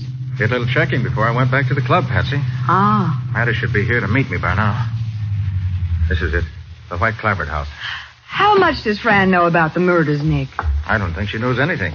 You don't? She wouldn't have come barging into the basement if she did. But she is mixed up with the gang. Maybe we can locate the killer through her. Nick! Oh. Hey, Nick! Oh, there's Matty standing in the doorway. And is he mad? I'm all in the house here, and for the love of Pete, hurry it up. All right. Take it easy, Matty. That bonehead cop let the Hollis girl get away. Oh, no. What? Well, let's have it, Matty. What happened? He tailed her back to school, then he tailed her home. Then about 5 minutes ago, a whole flock of girls trooped in here to see her. A couple of minutes later, they all marched out, and she went with them. And my man didn't spot her. Well, at least you've got to hand it to her. She's a smart kid. Okay. So what? What do we do now? I'll show you. Come on over here to the telephone. Hey, wait a minute. How come you know where the phone is? I was here a little while ago as an inspector for the phone company. Oh, so that's the checking up you were doing. Yes. See, I figured Fran was smart enough to spot the cop you put on her tail. That's why she came straight home from school. Then she let you in the house? She did. Oh, my man must have missed you, too. Looks that way, doesn't it? But look, how come she didn't spot your voice as belonging to the guy she talked to in the basement of the Sherman dance hall? Because I used a different voice. Oh, Nick. Why are you moving the Davenport? Just so I can pick this up. Hey, what's that thing? Looks like a small radio. Better than that. And I said I was sure Fran would head for home, and she did. She wanted to do some phoning in a hurry. Only I got here before she had a chance to. Yeah, and then what? I set this small wire recorder down here on the floor next to the telephone box. So that's what that is, a wire recorder. Now, look, Nick, wiretapping is out. It won't stand up in court anymore. This isn't wiretaping, Matty. It ain't? No. Don't have to attach it to the phone. Said you just lay this wire near the telephone wire. And it picks up what's said over the telephone? That's right, Betsy. Huh. Well, I'll be darned. What'll they think up next? I don't know yet, Matty. But didn't she see you leave the recorder? I asked her to get me a drink of water, Patsy, and while she was out of the room, I fixed it, and I'm sure she made a phone call the minute after I left the house. Oh. Now, let's see. Hello, Noonan. Yeah, that's you, Fran? Noonan, what's happened? There were cops down in your club. We were snooping around, and there's been a cop following me all afternoon. Are they wise to the racket? Cops down in the basement, huh? Uh-huh. Hey, that ain't so good. Well, tell me what's up. Okay, Franny, listen. I'm over at the Sherman filling station. Yeah. I just acquired a car. Beat it over here, and I'll tell you what's doing. But the cops are watching my house. Look, baby, use your brains. You can figure a way to get out. Just hurry up over here. So long. Yeah, that's all there is. It's enough. Matty, you stay here and cover the house. Patsy, come with me. There's not a minute to lose.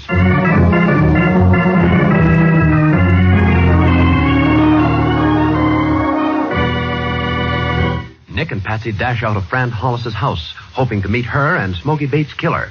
In just a minute, we'll see whether they left in time.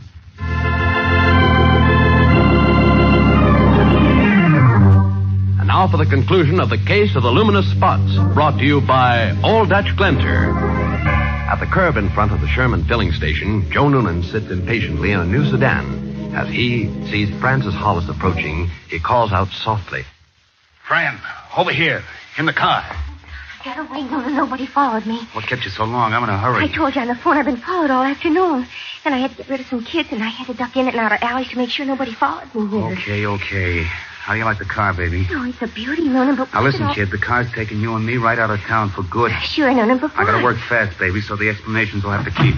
Now, this is what you're gonna do. Golly, Noonan, you talk so fast I can't... We barge into the filling station, see? And as soon as we get inside, you pull a feint. Yeah? Just drop right onto the floor, out cold. Do you understand? Yeah, but... Just do it, kid. That's all. Just do it. Now, come on. Hey, you want something, Bud? Yeah, I gotta have a set of new Joe, gaskets. I feel kind of funny. Hey, Fran, what's the matter? Oh. Fran. Hey, Bud, she's fainted. Give me a hand. Get her off the floor, huh? Okay, mister. If you want to help, you can reach. Why, you? Get over against the wall. Wait. Get the rod he keeps in the register, Fran. But Noonan... It'll shoot a lot better than this dinky 22 I got. Grab the dough out of the register, too. Hey, look, kid. Do like I told you, Fran. We need that dough, and we ain't got all day. All right. Don't think this character's going to spill anything to anybody. Noonan, you don't mean you're going to kill him. Why not? Noonan, I won't get mixed up in a killing. You're mixed up already, baby. I knocked off Smokey Bates. You killed Smokey? Why do you think the cops were on your tail? But Noonan, I don't want to Make up your mind. Are you with me, or do you want to get over there against the wall with him? Oh, Noonan, please, let me out of here, please. Okay, baby, get over there. No. I'll knock the both of you off at the same... All right, take it easy, Fran. Nobody's hurt. I just shot the gun out of your boyfriend's hand, that's all. Sorry I couldn't get here any sooner. It was soon enough to end the criminal career of Mr. Noonan.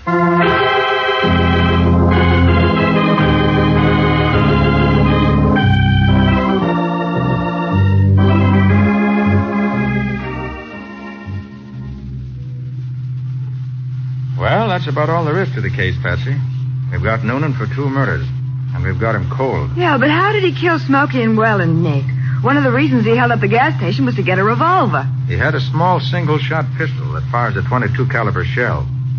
Would have preferred something better, no doubt, but that was deadly enough at close range. Oh. Well, if the case is finished, Nick, where are we driving to this morning? Oh, the case isn't finished, Patsy. As far as I'm concerned, it's just started. What do you mean? We're getting out here. Come on. Oh, but this is the courthouse. We're headed for court. I don't get it. Patsy, you and I are going into that court and put up the fight of our lives for Jerry, Jean, and Fran Hollis. Oh, but Nick, what can you do? Get them suspended sentences, I hope. And then we're really going to work on them at the Downtown Boys Club. You mean Fran, a girl at the Downtown Boys Club? Oh, I forgot to tell you, Patsy. The Boys Club is opening a girls' auxiliary. And you're running it. I'm running it. Oh, now see here, Nick Carter. Now, listen, Patsy, if I do any arguing this morning, I'm going to do it in court. Those kids aren't hardened criminals. And I'm not counting this case a success unless I save them.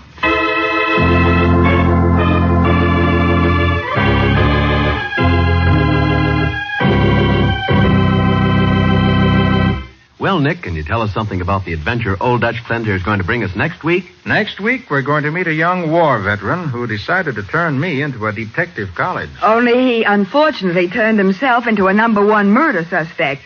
Nick got him out of it by making him wear gloves. Gloves in detective colleges. Sounds fascinating.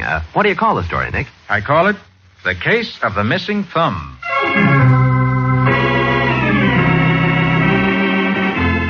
Nick Carter, Master Detective, is presented each week at this time and over these same stations by the Cudahy Packing Company, makers of Old Dutch Cleanser.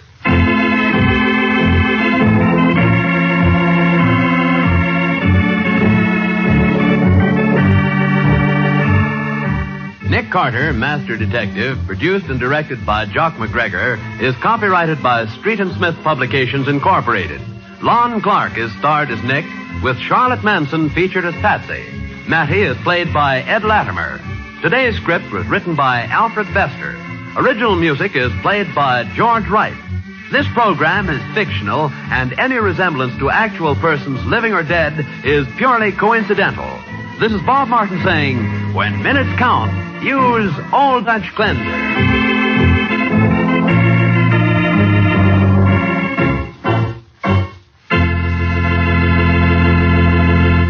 This is the Mutual Broadcasting System.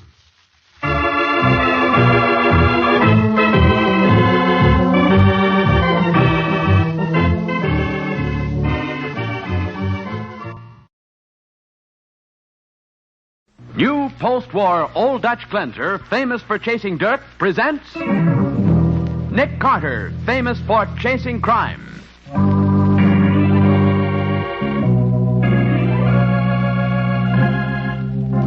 Every week at this time, two great names are joined as new post-war Old Dutch Cleanser brings you one of the most resourceful and daring characters in all detective fiction, Nick Carter, Master Detective.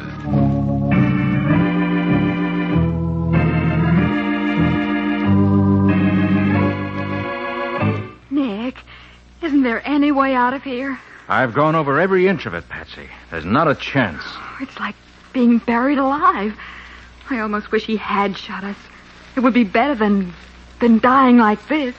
I'm going to make him wish he'd shot us, too. What? In fact, I'm going to make him come back to do it. Right now.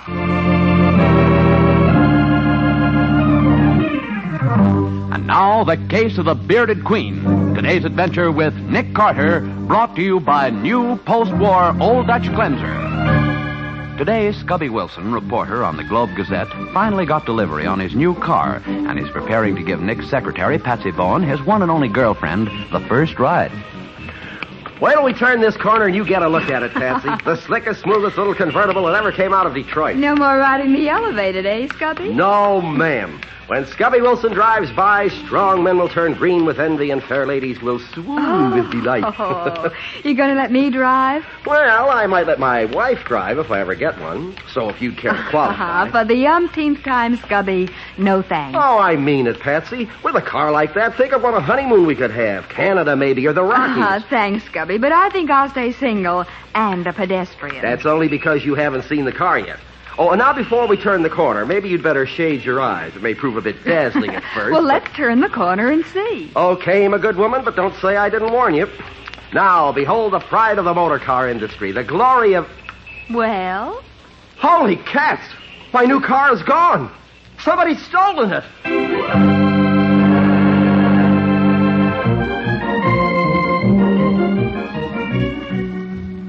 All right, Sergeant. And if the car should turn up this afternoon, will you call me here at my office? Thanks a lot. Goodbye. What'd he say, Nick? Nothing yet, Scubby. They put it on the police radio, but it wasn't very encouraging. There's been an epidemic of car thefts lately. And none of the stolen cars has been recovered. Oh, gee, Scubby, that's tough. Oh, fine. $1,500, and I only drove it 20 blocks. Brother, that's the most expensive taxi ride I ever had. Have the police any ideas, Nick? Yes, they do, Patsy.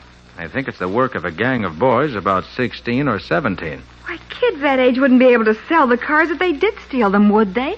Oh, well, not unless they were booked up with some crooked used car dealer who had a place where the cars could be repainted and the serial numbers changed. Exactly. If kids are stealing cars on a large scale, they're working for some adult. And there's nothing more rotten than a crook who makes criminals out of youngsters. Some kids seem to be born that way. Oh, no, they're not, Scubby. No, they're not, Scubby. It's a matter of environment and training. Remember, these boys grow up with no place to play except the streets under the elevated. Give them a fair chance, and they're all right. That's true, Scubby.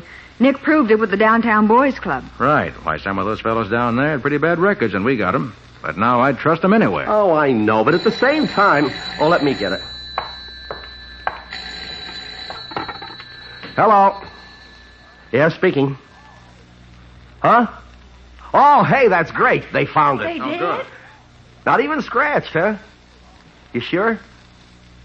Oh, swell. Oh, who took it, do you know? Oh, yes. Yes, I know him. Well, thanks, Sergeant. I'll be right down. Was it stolen by somebody you know, Scubby? Somebody we all know, Patsy. Huh? It's Danny Walker, Nick. Danny Walker? Why, he belongs to the Downtown Boys Club. Are you sure? Sergeant Brady says they've arrested him, and he admitted taking it. I can't believe it. Come on. We're going to look into this thing right now.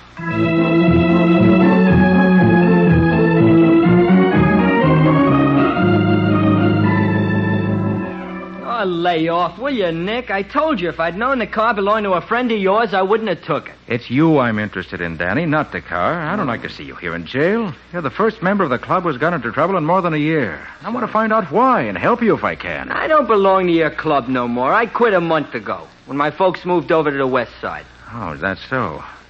I knew you hadn't been around lately, but I didn't know you'd quit. Oh, them clubs is kid stuff. I'm 18 years old. Danny, listen, we've been pretty good friends. Oh, look, Nick, you're a good Joe, see, even if you are a private eye, but let me alone, will you? No, Danny, I won't. When you came out of reform school, you gave me your word to go straight, and until now you have.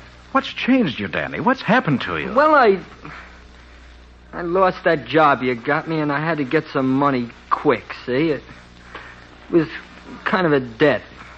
Of honor, like. So I swiped the car to get the dough, and I got caught, and that's that. You stole that car for somebody else, didn't you? No, I didn't. I stole it for me. Danny, look, I came here to go your bail because we're friends, and because I thought you honestly wanted to go straight. Now, you can help me protect other boys from getting into trouble the same way you did. If you'll only tell me If I'll turn stool pigeon, huh? Well, I won't do it. No, sir. I tried going straight, and it didn't work. I'll take this rap. But I'll make up for it when I get out. I'll make up for it plenty.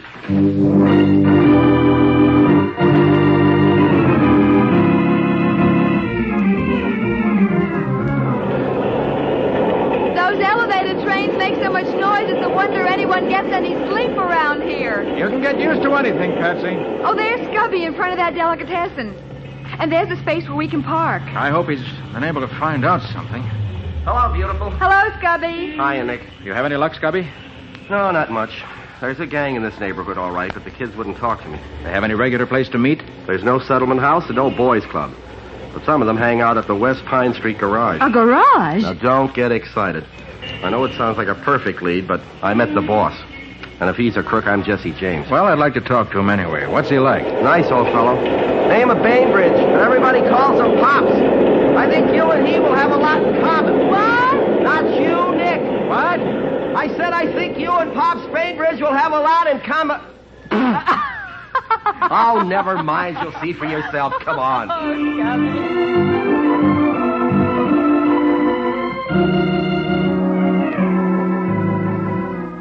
I just don't know what to think, Mr. Carter. Why, Danny used to mind the gasoline pumps for me when I'd go out to eat.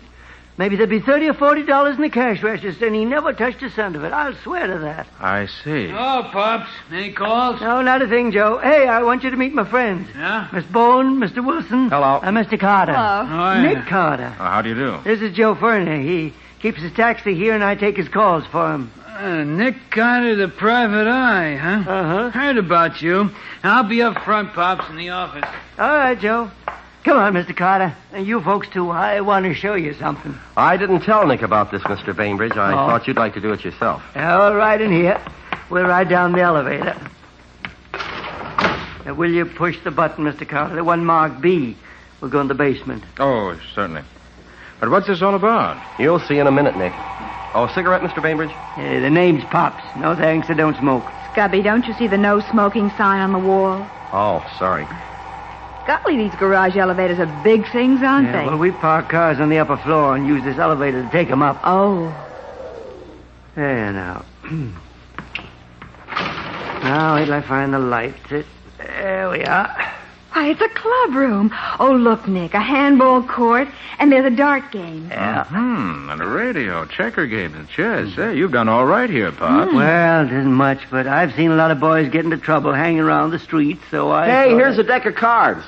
Like to try a hand of gin rummy, Nick? Oh, no, thanks. Oh, look, Nick, somebody's been doing a little artwork on these cards. You see the beard on this Queen of Hearts? Whoever drew that has talent. Even changed the expression on her face. Hey, that's pretty good. I hoped I was helping the boys by fixing up this place, but now I don't know. Why do you say that, Pop? Well, look what happened to Danny, one of the finest youngsters I ever knew. Now, maybe hanging around the garage here got him wanting a car of his own. I'm afraid it's not that simple, Pops. Well, thanks for your time. You've been very helpful. I'm just sorry I couldn't do more. You've helped me a great deal. A great deal more than you know.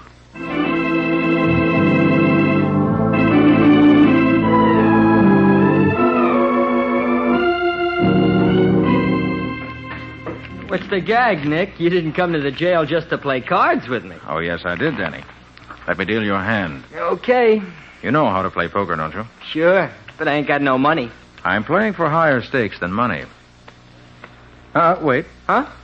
Never mind picking up your cards. I have you beaten. How do you know? We ain't looked at the hands yet. I have 3 aces, and you're holding a pair of 6s.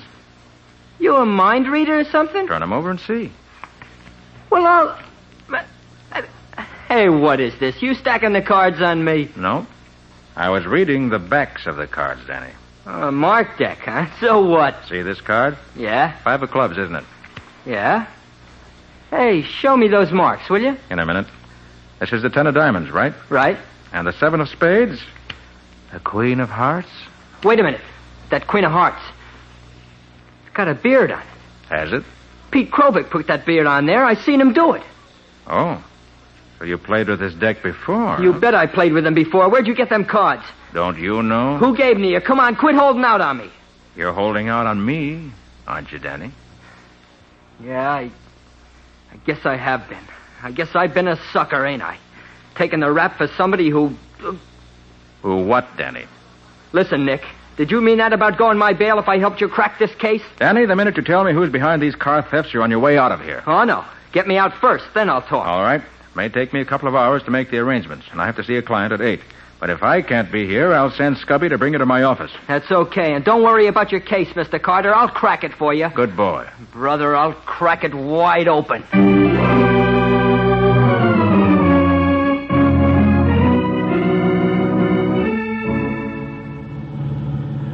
That's Nick's house over there, Danny. Okay. You better park on this side, Scubby. Nick's car's in front of the house. Sure. Only be here a few minutes anyway. Got to meet a guy for an interview pretty soon. Well, come on. Nick's waiting for us. Gee, I feel like the mayor or something with two of you bringing me here. Well, Nick didn't want to take any chances. On me running out, huh? No, on anything happening to you. We're your bodyguards. But guarding me from what? Nobody even knows Nick sprung me. Maybe not, but I still think that green sedan was following us. That green sedan must have been your imagination, Patsy. Either that or we lost him in the last block or two. I hope so. We're here, Nick. Oh, hello. Is everything all right? Yeah, hi, Nick. Everything's fine. You bring the reports on the other car thefts, Patsy? What? Oh, Nick, I'm sorry. I left them in the car. Oh, I'll get them for you, Miss Bowen. Won't take a jet. No, Danny. Let Scubby do it. Danny, look out!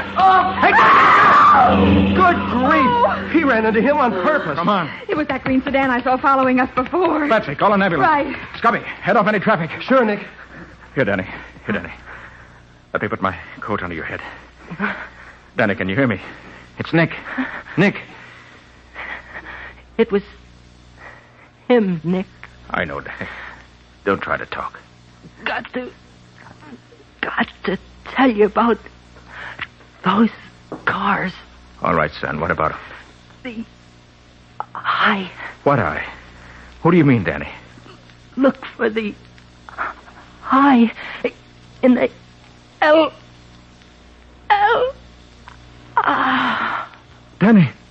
Oh, the poor kid. He's fainted. No, Scubby. He's dead.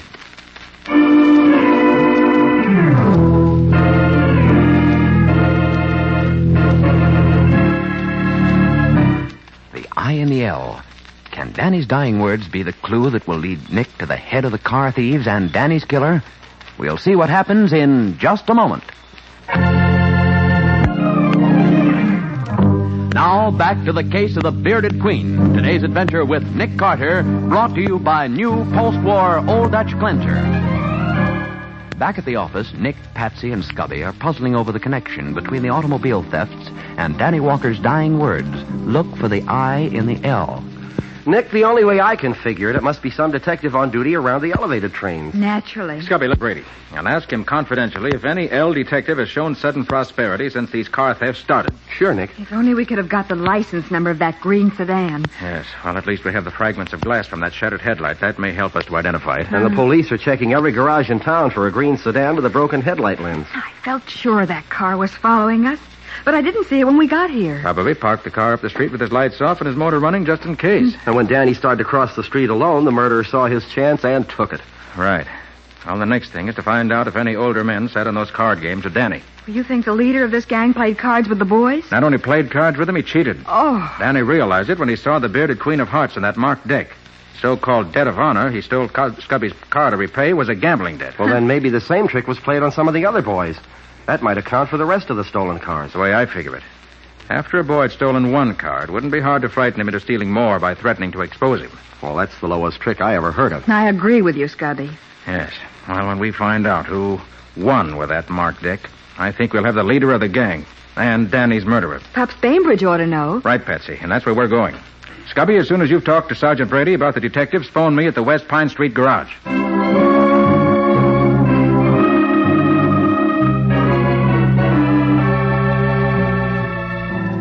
Well, there are a couple of older fellows who sometimes used to play down there, Mr. Carter, but I Hey, don't... Pops. Oh, Joe. What's the matter? No gas tonight? Oh, I didn't hear you drive up. Been here 2 or 3 minutes. You're so busy talking to your friends, you didn't see me. We were talking about Danny Walker. Yeah, nice kid. Too bad he had an accident, wasn't it? How about putting some gas in my can? Sure, Joe, sure. Right away. Answer that, will you, Mr. Carter? Oh, yes. It may be for me anyway. I'm expecting a call. Oh, maybe it's for me, too, Nick. I'd better come with you. Nick, I didn't want to be left alone with Joe. Did you see the look on his face and how scared Pops was? Yes, I noticed it. You better stay right outside the booth here. Yes. Hello? West Pine Street Garage. That's you, Nick? Oh, yes, Cubby. What did you find out? Not a thing. As far as Sergeant Brady knows, there's nothing against any of the detectives around the elevator. Of course, there's been no time for any investigation, but Sergeant Brady thinks we're on the wrong track. He may be right. But the I and the L is the only thing we have to go on, and I'm going to follow it through. Okay. Oh, say, will you ask Pops if he found my cigarette lighter? I had him. We were going down to the basement there. Remember when Patsy pointed out that no smoking sign and I... Scubby! That may be it. That may be what? Never mind. You at headquarters? Yes, why? I'll call you back in 15 minutes. Give you the whole story for your paper.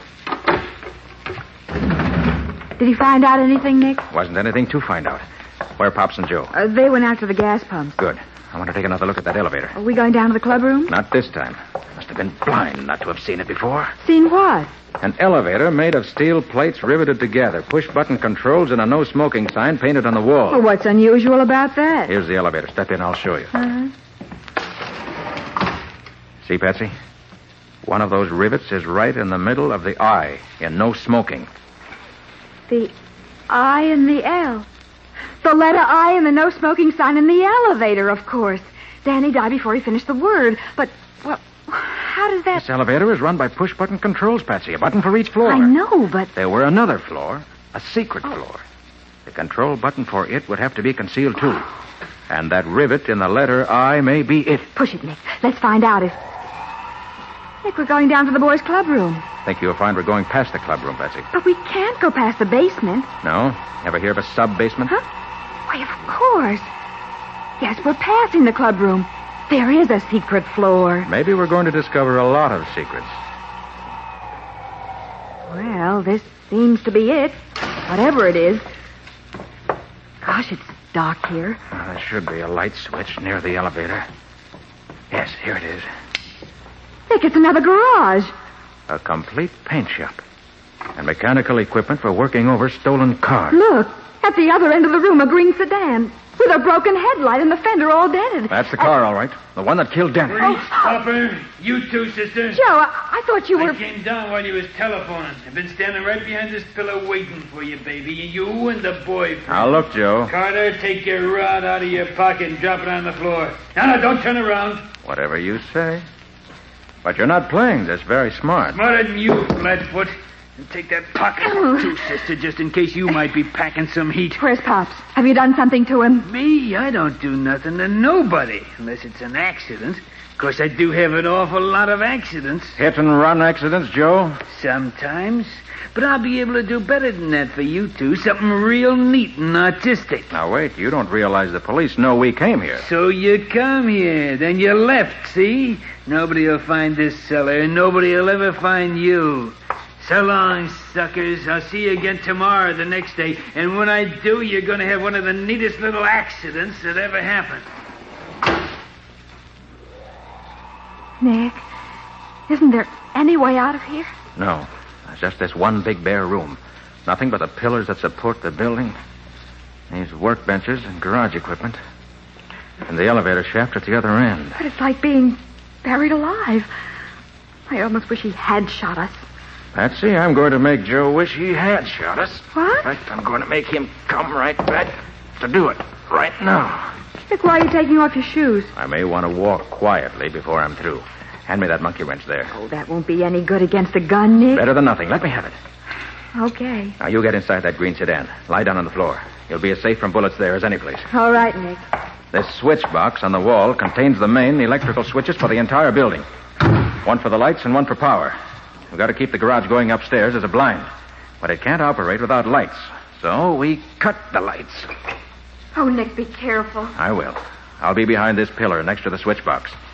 Joe will have to get those lights on again and quick. And he'll have to pass me in the dark to do it. I left the power switch on so the elevator still runs.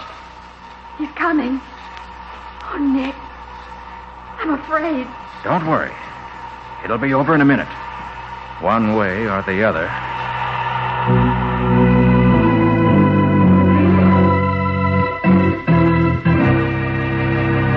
Nick and Patsy wait tensely in the darkness, unarmed, as the elevator descends, bearing a killer with a gun in his hand and murder in his heart. We'll see what happens in just a moment.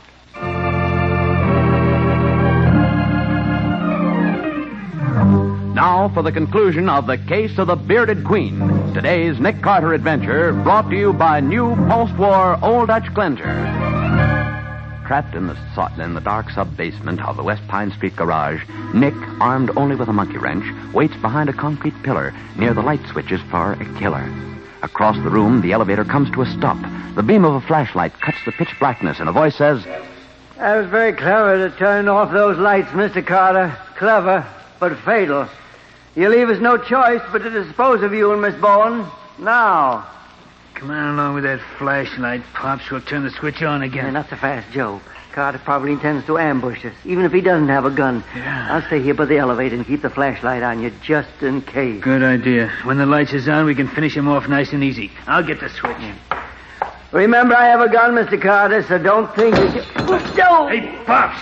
What happened to the flashlight? How'd you come to drop it? Stay right where you are, Joe. Yeah, okay. Mr. Carter's very accurate at throwing a wrench. The flashlight's broken. You know where I am, Joe, so if you hear a sound in any other part of the room, shoot. Don't worry, I will. Where's that switch? Did you get him, Joe? I couldn't have missed at that range, Pops, but I don't know whether it was him or her. It wasn't either, Joe. Hey, Pops, you don't hear me. Help me. Joe, you all right? Joe, why don't you answer me? This is Joe's gun on your back, Bainbridge. He doesn't have any more use for it. You better drop the one you're holding. Yeah. I will. All right, Patsy. Find that light switch. We're taking these two crooks to headquarters.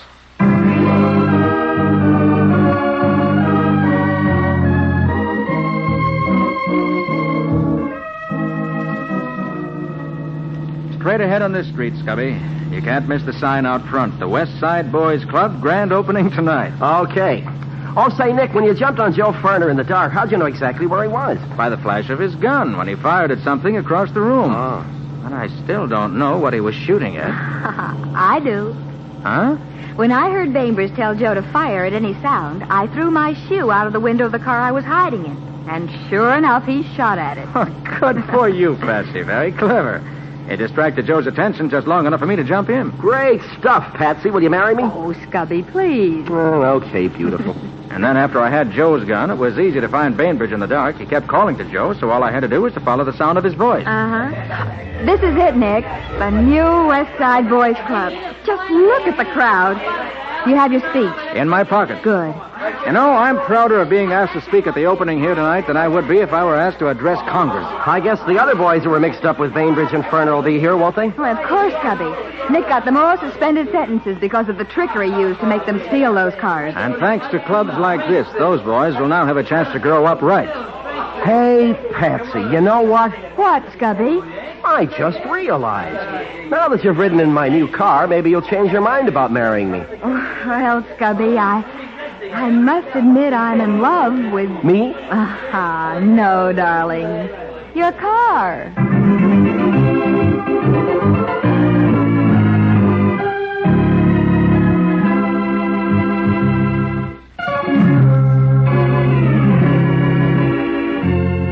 Nick Carter, Master Detective, is presented each week at this time and over these same stations by the Cudahy Packing Company, makers of new post-war Old Dutch Cleanser.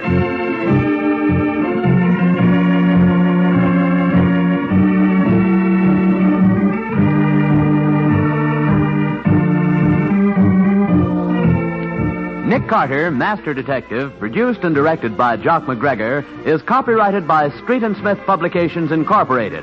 Lon Clark is starred as Nick, with Charlotte Manson featured as Patsy. Scubby is played by John Kane. Today's script was written by Jim Parsons. Original music is played by George Wright. This program is fictional, and any resemblance to actual persons living or dead is purely coincidental. This is Bob Martin saying, when minutes count, use new post-war Old Dutch cleanser.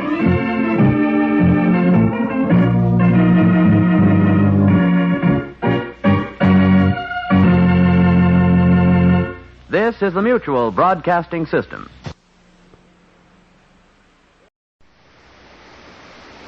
Do you know what NPWOD means? Take an A and a C, add TIV, then ATE, and end with a D. Now, ladies, keep on listening to get the answer you've been missing. New post-war Old Dutch cleanser, famous for chasing dirt, presents Nick Carter, famous for chasing crime.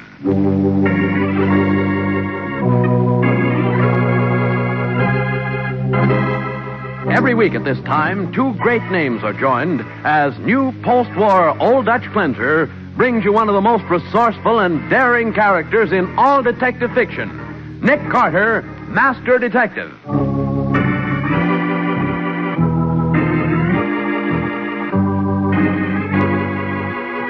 Patsy, I want you to send Waldo and Scubby to Boontown. Have them kick up a fuss that'll make the headline. Well, sure, Nick, but what kind of a fuss? Give Waldo $500. Then I want him to hold up a bank and put the money in the bank safe. Hold up a bank and put the money in the bank safe? Yes. Well, that'll make the headlines all right, but how will it help you? It'll help me a great deal. It'll probably save my life.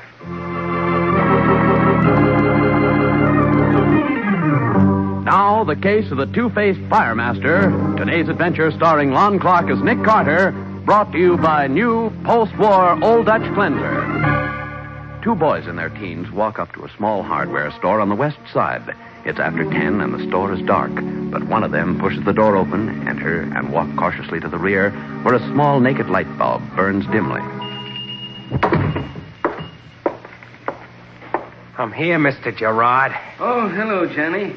Where's Fred? Outside. You got the guns? Right here. Sweetest pair of .45 automatics you ever saw. There isn't an identification number on them. $100 each, right? Yep, that was the deal. Sure. Mr. Gerard, I ain't got $200 on me right now. What? Me and Fred, we figure we'll have the dough for you in about an hour. If you let us have the rods, we got a little deal. I see. Well? Okay, Johnny. Here you are. Thanks. You'll be back here by midnight with the dough. Sure thing. I'll see you later, Mr. Gerard.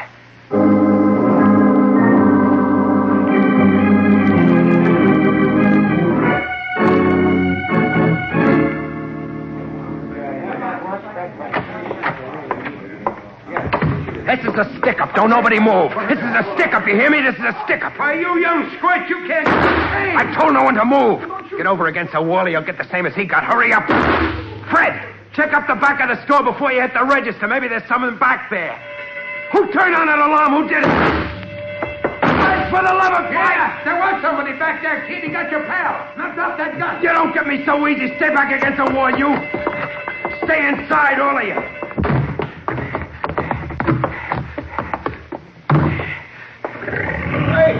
Get that kid. Don't let him get away. Stop that boy. You'll never get me, not tonight, mister. Not when I got a car and a rod. Over there. Now, look out with that car. Who are you crowding? Pull over, I said. Get your car over against that curb fast. Like fun, I will. Okay, then I'll make you do it.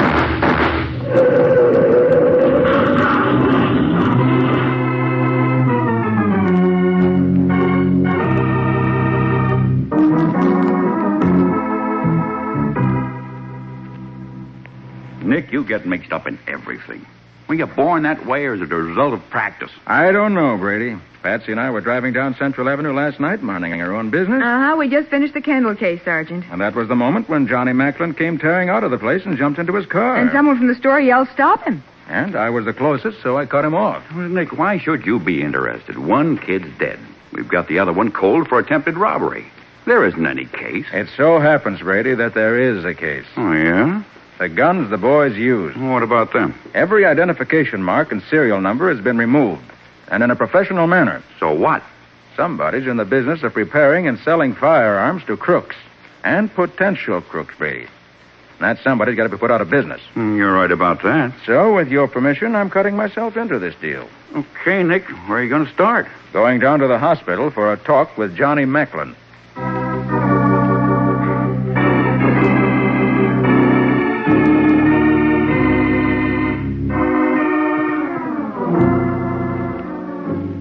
Johnny, I want to know where you got that gun.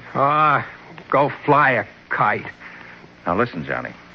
The man who sold you that gun is as much responsible for the jam you're in as you are.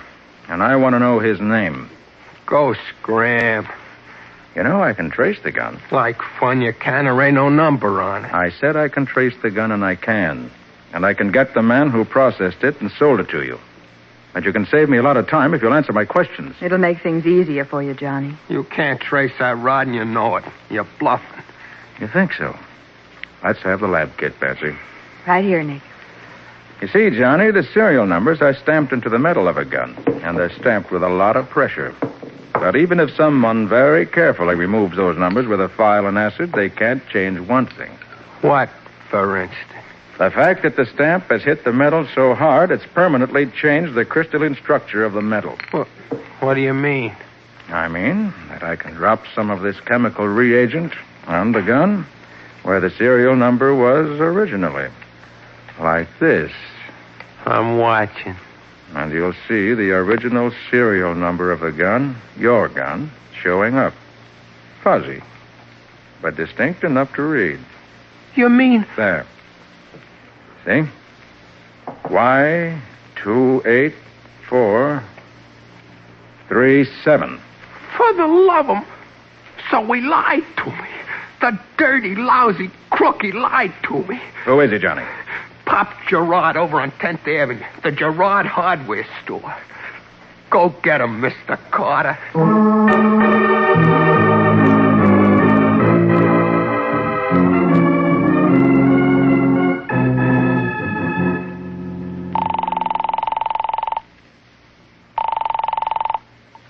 Homicide, Sergeant Brady. Brady? Nick. What you got, Nick? I've located the man who sold Johnny Macklin his gun. Great. He's a man named Gerard, who runs a hardware store on 10th Avenue. Gerard. But I've got a hunch Gerard's only the salesman. So what?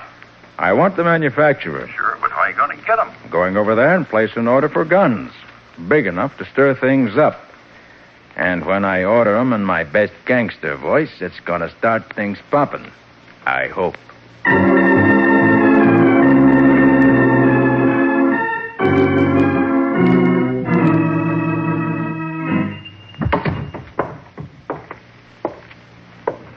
You, Gerard? That's me, mister. I got $200 for you. 200? Right here. Fred and Johnny sent their regards with the dough. Fred and Johnny? Smart, don't you get it? They pulled a nice job last night, but they figured it'd be safer maybe to lay 'em out of town. So they sent me with the dough. What's your name, mister? Kane. Nels Kane. From St. Louis. You don't know me. Well, I'm much obliged, Mr. Kane. Listen, Gerard, I like the way you did business with the kids, so I figure maybe you and me can make a deal. Yeah? How much for 40 belly guns? 38s. 40? And maybe a Thompson gun, too. Mr. Kane, that's one big order. Well, I run one big organization in St. Louis. I'll see what I can do, Mr. Kane. Unfortunately, I can't let you know right away. Look, Gerard, ain't that no Suppose you could come back this afternoon at 3. I'm sure we can do business together fine, Mr. Kane. Real fine.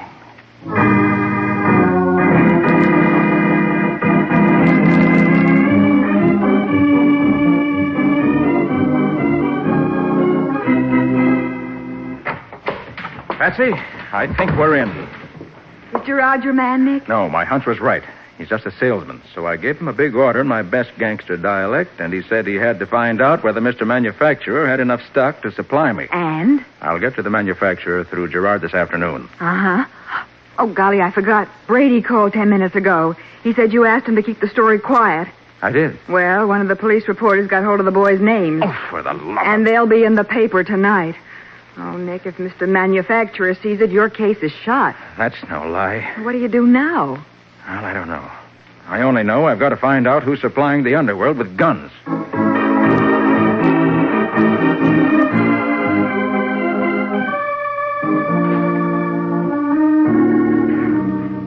Now for my next question. How old is your firm, Mr. Valance? Rodney Valance Incorporated is 75 years old.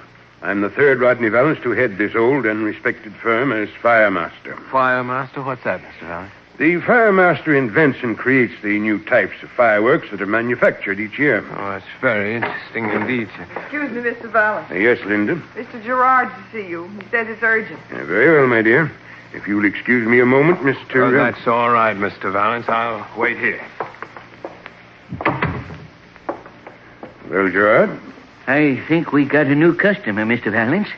Come to us through Johnny Macklin, who was sent to us by one of our best customers. Who is he? Man named Kane, Nels Kane from St. Louis. Wants 40 guns and a Thompson. 40? Well, quite an order. Yeah. There's just one thing, Mr. Valance. Yeah? I don't know this Nels Kane. Never seen him before. Never even heard of him. And we must be careful, as always. Check the files, Linda. Yes, Mr. Valance. Well? No one by the name of Nels Kane listed here, Mr. Valance. Nevertheless, such an order is rather too large to throw away on mere suspicion, eh? That's the way I feel, Mr. Valance. I'll tell you, Gerard, we'll arrange to test the gentleman's integrity this afternoon. It'll be a simple test, but very effective.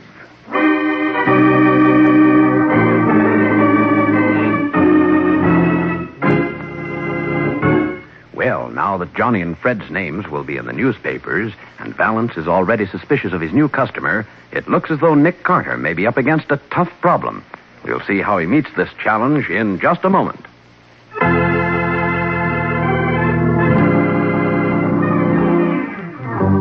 Now, back to the case of the two-faced firemaster. Today's adventure with Nick Carter, brought to you by new post-war Old Dutch cleanser. For the past hour, Nick has been engaged in his favorite pastime while thinking. He's throwing darts at a target set up in his office. Finally, however, Patsy just can't stand not being talked to any longer. Nick, haven't you thought of anything yet? Patsy, I guess I'll just have to go ahead and take a chance. Hmm? Maybe Gerard and Mr. Manufacturer won't see the hold-up story in the paper until it's too late. Maybe. In the meantime, I have a plan that may help. Oh? Tell Waldo to pick up Scubby and fly out to Boontown at once. Okay, but what for? To carry phony identification with them, identifying them as Johnny Macklin and Fred. And then? Out in Boontown, they're to create some wild fuss that'll get them picked up by the local police. Something that'll make a big splash in the newspapers. And it's got to be so big that the local papers here will be sure to pick it up. Well, what should they do? I want you to give Waldo $500. And tell him he's to hold up a bank and put the money in the bank safe. Hold up a bank and put the money in the bank safe? Yes. Oh, that'll make the headlines all right. Naturally, I want you to make arrangements to have the bank cooperate. Well, I should hope so. On the quiet, of course. Check. In the meantime, I've got a 3:00 date with Gerard. And I hope he doesn't have a newspaper with him.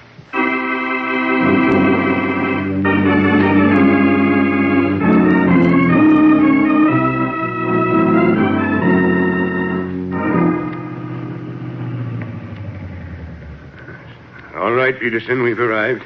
What time is it, Linda? 3:30, Mr. Valance. Very good. You understand your instructions, Peterson? I think so, Mr. Valance. Gerard has told this Kane person to meet me alongside the trolley power station at 3:30. But you will meet him and, of course, pretend that you are the key man in this deal. Yes, sir. Yes, you will also carry this bag. Okay. There's a Thompson gun in it, which you will offer as a sample. I see. And, if this Kane proves to be a cop or something... Trust me, Peterson. Trust me. Okay, Mr. Valance. And I'll be off with you. You mustn't keep Mr. Kane waiting.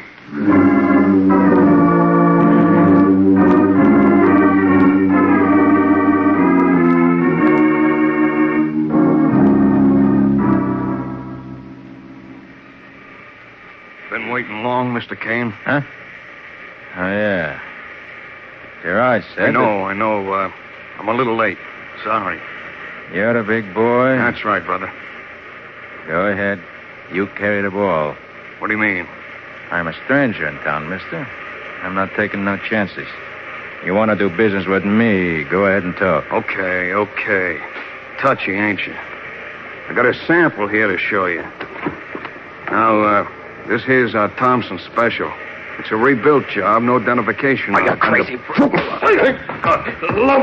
What do you think I am, anyway? A baby? You trying to set up a pinch for me? Lay off, will you? Want to beat your head in. Do you know no better than to flash a Thompson gun up in the open where 100 people could see us? Oh, gee, Get on your feet, punk. Take that bag and get out of here. Yeah, but I thought you... I don't do business with you. You're the big boy in this deal, and I'm the king of Siam.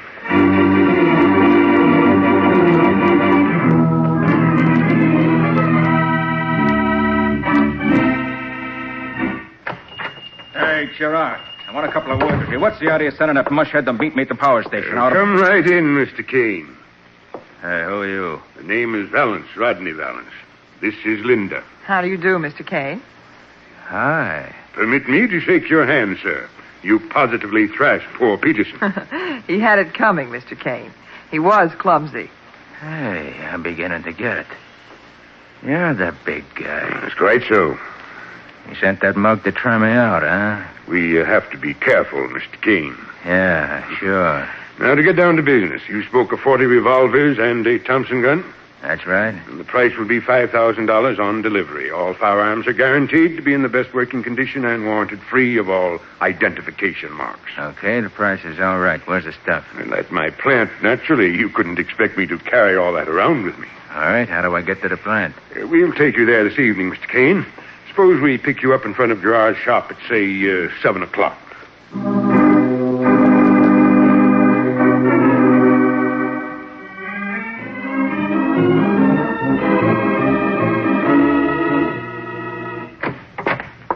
Patsy. Right here, Nick. I've been waiting for you. Any luck this time? You bet. I finally located our manufacturer. Who is he? A man named Rodney Valance. I dropped off to check him on the way home. He runs Rodney Valance Incorporated, a firm that manufactures fireworks. Firecrackers, skyrockets, and stuff like that? That's right. Rodney's what they call the fire master, the man who designs the fireworks. But it so happens he also designs firearms for criminal use. But, Nick, if you met him, why didn't you grab him? Didn't want to. Not until I've located his plant. He's going to take me there tonight at 7. Good. Get hold of Sergeant Brady for me, will you? I want to make a few plans. Right. And let's hope that Rodney Valance doesn't read the wrong newspaper between now and then. If he does, you may have to start looking for a new boss.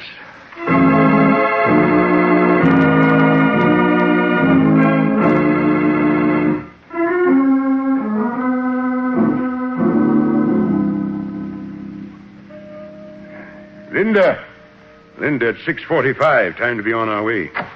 Mr. Valance. We've a busy night before us, Linda. There's Mr. Kane to be taken care of, and... Linda, what's the matter? Mr. Valance, Gerard said Kane was a friend of Johnny Macklin's, didn't he? Quite right. Johnny gave him the money to pay for his guns before he left town. Oh, Johnny didn't leave town. What's that? Johnny didn't pull off that job last night. Fred was killed and Johnny was caught. Let me see that paper. There. Johnny was caught by Nick Carter. Nick Carter? Well. Thank you, Linda. You're a treasure.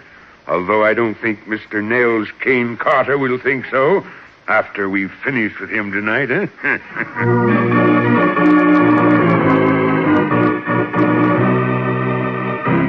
Swiftly, Rodney Valance and Linda leave for their appointment with Nick, who waits in front of Gerard's store. We'll see what happens next in just a moment.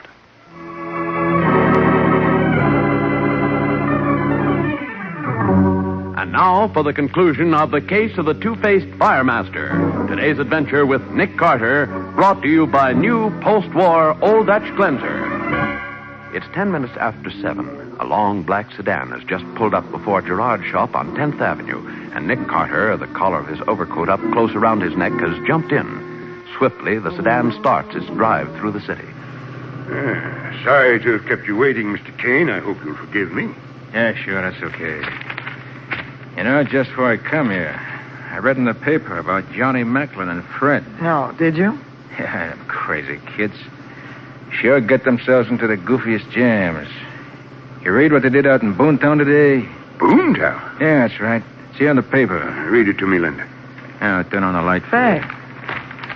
2 thieves identified as Johnny Macklin and Fred Gummer attempted to rob the Boomtown Bank this afternoon, but for some unknown reason made the mistake of depositing $500 instead of taking any money. Mr. Valance. Yes, I heard. Very interesting, isn't it? Now, we'll go into it after we get to the plant. Hey, what's the matter, Valance? Nothing at all, Mr. Kane. Just a little problem of conflicting newspaper stories we'll have to settle. It shouldn't bother you now, Mr. Kane. Okay, don't bother me. But there's one thing that does. Yeah? You've been driving this car around the streets like you're an eel. I don't like it. We going to your plant, or is this a come-on? Merely a precaution to shake off anyone who might be tailing us, Mr. Kane. Thought you already tested me once. Wasn't that enough? I'm a careful man, Mr. Kane. So am I. Especially with $5,000 on me. Now look, we're at 5th and Grand. Correct. We was being tailed, we ain't no more. So now either we head straight for your place or I get out while I still got my dough. We're going there directly, Mr. Kane. All right, so where is it? It can't do any harm to tell you now, Mr. Kane. It's alongside the river at 1st Street. It's the Valance Powder House where most people imagine our fireworks are manufactured. The Valance Powder House at 1st Street, right? Yes, that's right. We're on the level with you, Mr. Kane. But in 5 minutes, we're going to ask you a more serious question. Are you on the level with us?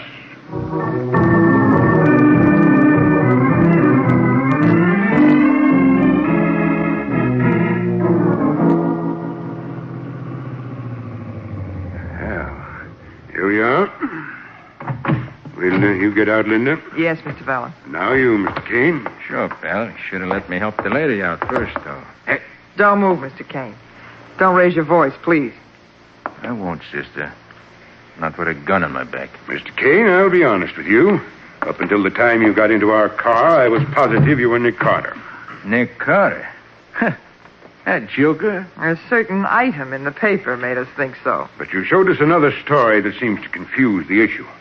To put it plainly, if Johnny and Fred are really in Boomtown, you're Nels Kane. But if they were captured last night in this city, you're Nick Carter. Look, if you think Walk into the warehouse, Mr. Kane. Or Carter. Go ahead. And you'll wait here until we can check the conflicting newspaper stories. Yeah? Yes. If you're Nels Kane, you leave with 40 revolvers and a Thompson gun. And our apology. If you're Nick Carter, you leave with a bullet in your heart. Okay. Be careful, Linda. I'll open the door. Come in, Mr. Kane. Or Mr. Carter. Okay. All right, Valance. Reach. What is Mr. Valance, we've been... You too, sister. Linda, you've got a gun. I'm going to use it, too. Ready, keep Valance covered. I'll grab the girl. That's what you think, Mr. Nick Give me Carter. that gun. I'll kill you with it. Linda, try to... Keep your hands up, Valance. Okay, Linda, if you want to play rough. Nick, you all right? I'm all right, Brady. In a half a second, I'll drop that gun. There, that's better. You beast, I could... Keep them both covered, Brady. Right. I'll get the gun. Okay, that's that. Did you get Gerard and Peterson back at the store? I sure did. Then let's wrap up this case and go home. Well, Mr. Valance. Now, look, Carter, if you think... I don't think, Mr. Valance. I know. This is the beginning of a long and profitable relationship between you and a prison cell.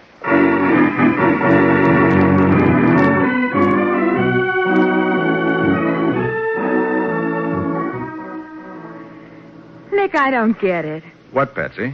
When you got into Valance's car, did you know where his plant was? No, I didn't have the slightest idea. Then how come Brady was waiting for you inside the plant? You said Valance shook off anybody who could possibly be tailing you. Mm-hmm. Patsy, a great many new devices were developed during the war. One of them is a very compact radio transmitter, small enough to go into a large pocket. Oh, then that's why you wore your overcoat. That's why. And that's also why I turned up the collar, so that Valance and Linda wouldn't see the throat microphone I was wearing underneath. Oh, well, I'll be darned. All Brady had to do was listen to what you said to Valance. That's right. I said it was simple, didn't I? That's how he happened to be waiting for us. And thus ends that case. Oh, no, not quite. Huh? What do you mean? And say, where are we going? Now, Patsy, don't tell me you've forgotten all about Waldo and Scubby. Why, Nick, they're still in Boontown. In jail. And that's where we're headed. Of course. After all, when they pulled off that crazy stunt of theirs and confused Val and Celinda, it gave me that extra 5 minutes I needed in order to save my life. Yes. I guess the least you can do is to get them out of jail.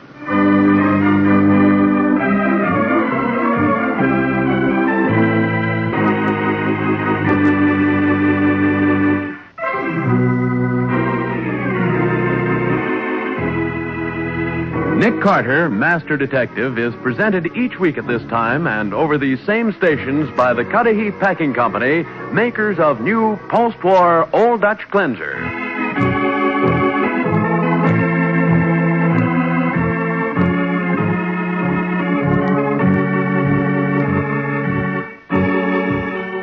Nick Carter, Master Detective, produced and directed by Jock McGregor, is copyrighted by Street and Smith Publications, Incorporated. Charlotte Manson is featured as Patsy. Sergeant Brady is played by Ted Jewett. Script by Alfred Bester. Original music is played by George Wright. This program is fictional, and any resemblance to actual persons, living or dead, is purely coincidental. This is Bob Martin saying, when minutes count, use new post-war Old Dutch Cleanser.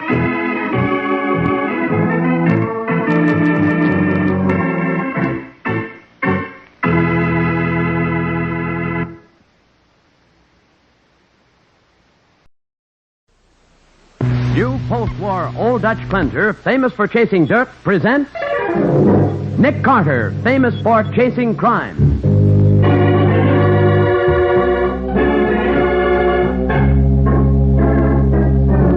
Every week at this time, two great names are joined as new post-war Old Dutch Cleanser brings you one of the most resourceful and daring characters in all detective fiction, Nick Carter, Master Detective.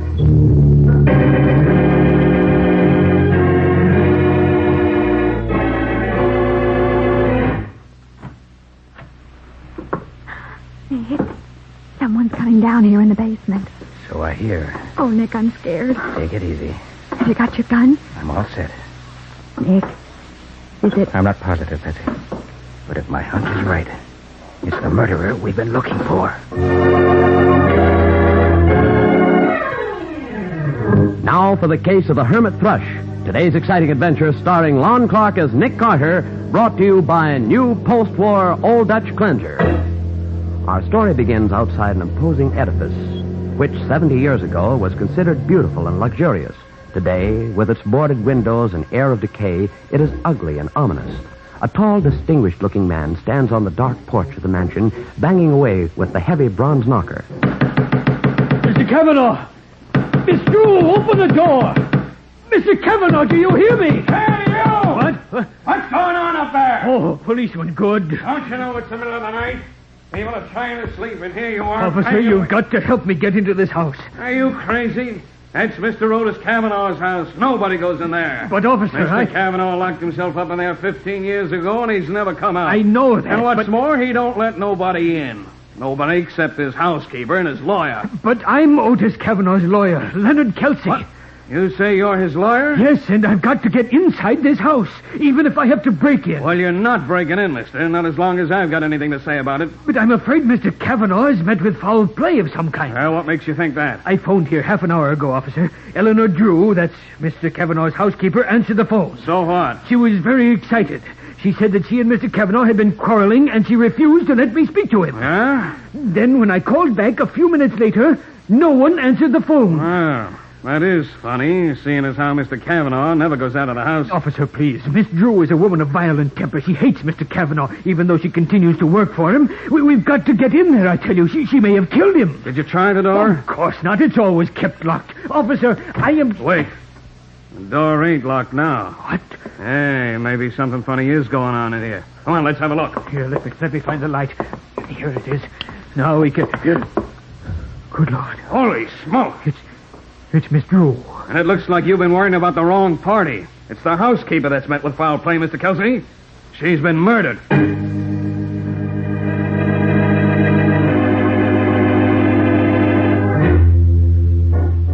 But, Mr. Mr. Kelsey, from what you tell me, the identity of the murderer is quite clear. His identity, yes, but not his whereabouts. In other words, all you want Nick to do is to find Otis Kavanaugh. Is that it, Mr. Kelsey? Precisely, Miss Bowen. Well, the police are quite capable when it comes to locating missing persons, Kelsey. Especially in a case like this. There can't be many places where Otis Kavanaugh can hide. Why do you say that, Miss Bowen? Well, after all, he's been cut off from everybody for the last 15 years. I remember hearing about him when I was a kid. Yeah, he locked himself up in that old place because of a broken heart, didn't he? Yes, Mr. Kavanaugh was jilted by the young woman he intended to marry. He's been a recluse ever since. Oh, wasn't he also just beginning a career as a singer? I know the tabloids always refer to him as the Hermit Thrush. That's right. He was on the concert stage, billed as a high society tenor. Yes, that's right. And now he's wanted for murder. Gee, what a wasted career. Yes, but, Mr. Carter, I think it's tremendously important that Otis be found quickly. You do? Why? Frankly, to prevent more murders. I don't believe Otis Kavanaugh is sane. No?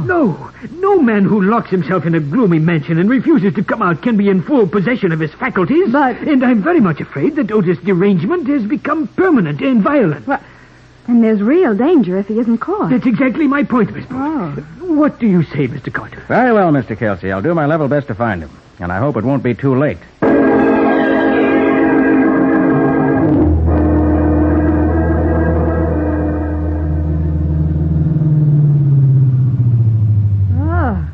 So that's the Kavanaugh mansion. How long has this house been boarded up this way, Kelsey? Why, ever since Otis went into seclusion. And you and Miss Drew were the only ones who saw him in all those 15 years, huh? The only ones, yes. Oh, there's Sergeant Matheson, Nick. Oh, hi, Matty. Well, I'll be... What are you doing here? Why, Mr. Kelsey here hired me to lend a hand on the Drew killing. Any objections? A lot of good it'd do me to object. Okay, come on in. Thanks, Matty, for the cordial invitation. Oh, this is really a dirty old place, isn't it? Yeah, this Drew dame may have called herself a housekeeper, but, brother, she never kept house. She was Otis' private secretary, his cook, and his nurse as well. And how she hated him. Huh? She hated him, yet she continued to work for him? It's rather odd. Well, although Otis was a recluse, he wasn't a miser, Mr. Carter. He paid her very well. I see. Well, where's the body, Matty? In the next room, Nick. Come on, I'll show you. You sent out an alarm for Kavanaugh? Yeah, we got every man on the force on the lookout for him. Any chance that he's hiding somewhere in the house? We searched every inch of the joint from top to bottom. He's not in here. Well, here she is. Got it right through the heart, didn't she? Yeah. How horrible. Matty. Yeah, Nick. You have any reason to believe it wasn't Kavanaugh who killed her? Nick, there's only one way it adds up. Now, look. Kavanaugh don't budge out of the house for 15 years, and then when he does blow, he leaves a body behind. To me, it's open and shut. Well, that sounds reasonable, Nick. Especially since Mr. Kelsey spoke to Miss Drew just a few moments before she died, and she and Kavanaugh were having a quarrel. You know what they were quarreling about, Kelsey? No, she didn't say. Hey, why'd you call Kavanaugh? Oh, it was about his monthly annuity check. His annuity check? Yes. Mr. Kavanaugh's father left his money tied up in trust, and Otis received an annuity. Well, why call so late at night? Time meant nothing to Mr. Kavanaugh, and I'd been working late at my office, so I phoned to see whether he'd mind if I stopped by with his check and save me a trip tomorrow morning. Well, couldn't you have mailed it? Oh, no. Otis Kavanaugh always insisted that I deliver it to him in person. Matty, did you find the murder weapon? No, not a sign of it, Nick. What about fingerprints? Boys are working on them. We'll have a report by morning. Good. Well, looks as if the only question is where Kavanaugh could be hiding. Well, I might make one guess. We found this in Miss Drew's pocketbook. Why, it's a telegram. And let's see. It's addressed to Otis Kavanaugh. Yeah.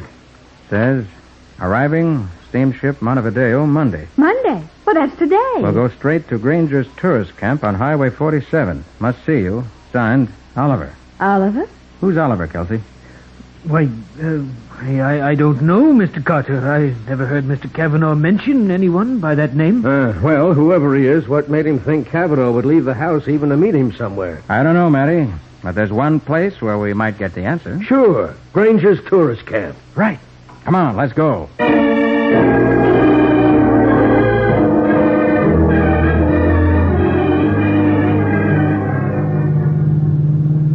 Come on, Matty. Step on it. Look, Nick, I got her up to 60 now.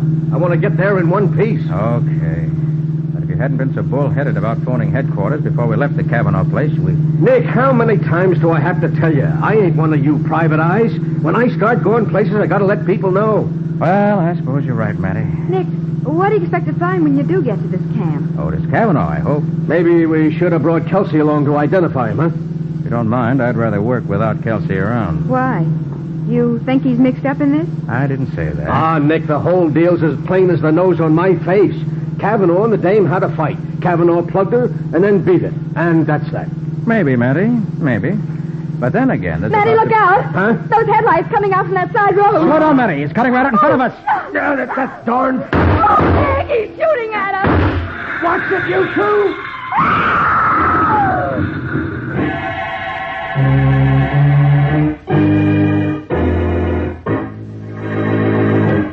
With the tire shot out from under him, Matty tries to control the careening automobile. But it's too late, and with Nick and Patsy huddled together in the back seat, the speeding car plunges into the ditch at the side of the road. We'll see what happens next in just a minute.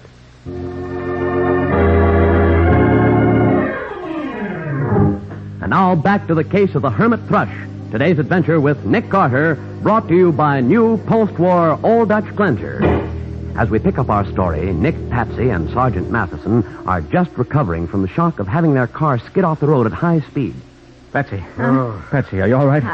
I think so, Nick. Well, I ain't all right.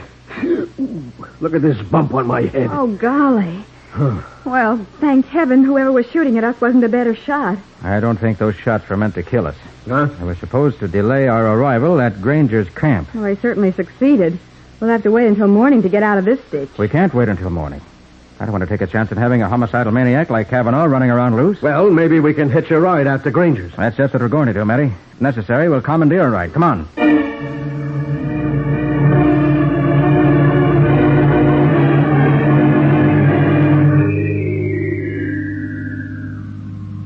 Are you the proprietor of this tourist camp? Yes, that's right. I'm Robert Granger. Well, my name's Nick Carter. This is Sergeant Matheson of the Homicide Squad. Yeah, we're looking for a man who may have checked in here sometime yesterday. What was the fellow's name? Oliver. Was that his last name? I don't know. You have a register? Yep, sure. Here's his book. Here are the folks that came in yesterday. See anything, Nick? Yes, Niles. Oliver Niles. And that's the only Oliver here. Where is he, Nick? In, cabin 26. 26 is straight on back. Last one to your left. Thanks, Granger. Okay, we shall see what we shall see.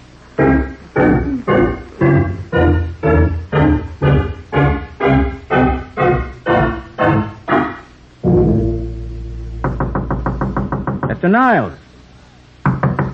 Mr. Niles! No soap, Nick. Nobody in there. There ought to be. The lights are on. Well, how about looking in the window? I guess we better. Nick, you don't think we're too late, do you? I hope not. We can see in through this window, Nick. Uh-huh. Have you seen anything? Oh, Nick. Holy smoke. There's a guy laying on the floor. And would you look at his face? Well, that answers your question, Patsy. We are too late. That man's dead.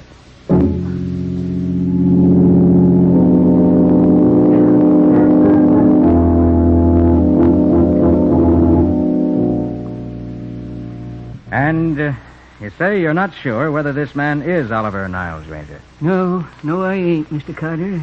You sure can't tell much from his face. Not after somebody shot him point blank with a shotgun. Oh, it's awful. Hasn't been dead more than an hour, Nick. Only there was some sort of identification on him. Take a look around, will you, Patsy? Go through everything. See what you can find. Okay, Nick, I'll look. I don't get it, Nick. We already know who he is. Do we? Why, he was Oliver Niles, of course. It's perfectly clear what happened. Yeah? What? Sure. Kavanaugh found out where we were heading and beat us to the punch. Took a couple of pot shots at us on the road and came out here and knocked off Niles. But why, Matty? Why? What's he up to? I don't know. He probably don't know that himself. Didn't you yourself call him a homicidal maniac? Nick. Yes, what is it, Patsy? Nick, look. It was in his bed. Under his pillow. Uh-oh. A watch. Let me see. Well. Something engraved on it, Nick? Yes. From MV to OC. Christmas, 1932. OC? Why, that stands for Otis Kavanaugh. Well, Matty, what's this do to your neat little theory? Oh, brother. It knocks it into a cocked hat. Nick, this guy ain't Oliver Niles at all. It's Otis Cavanaugh. Oh, boy, we finally caught up with him.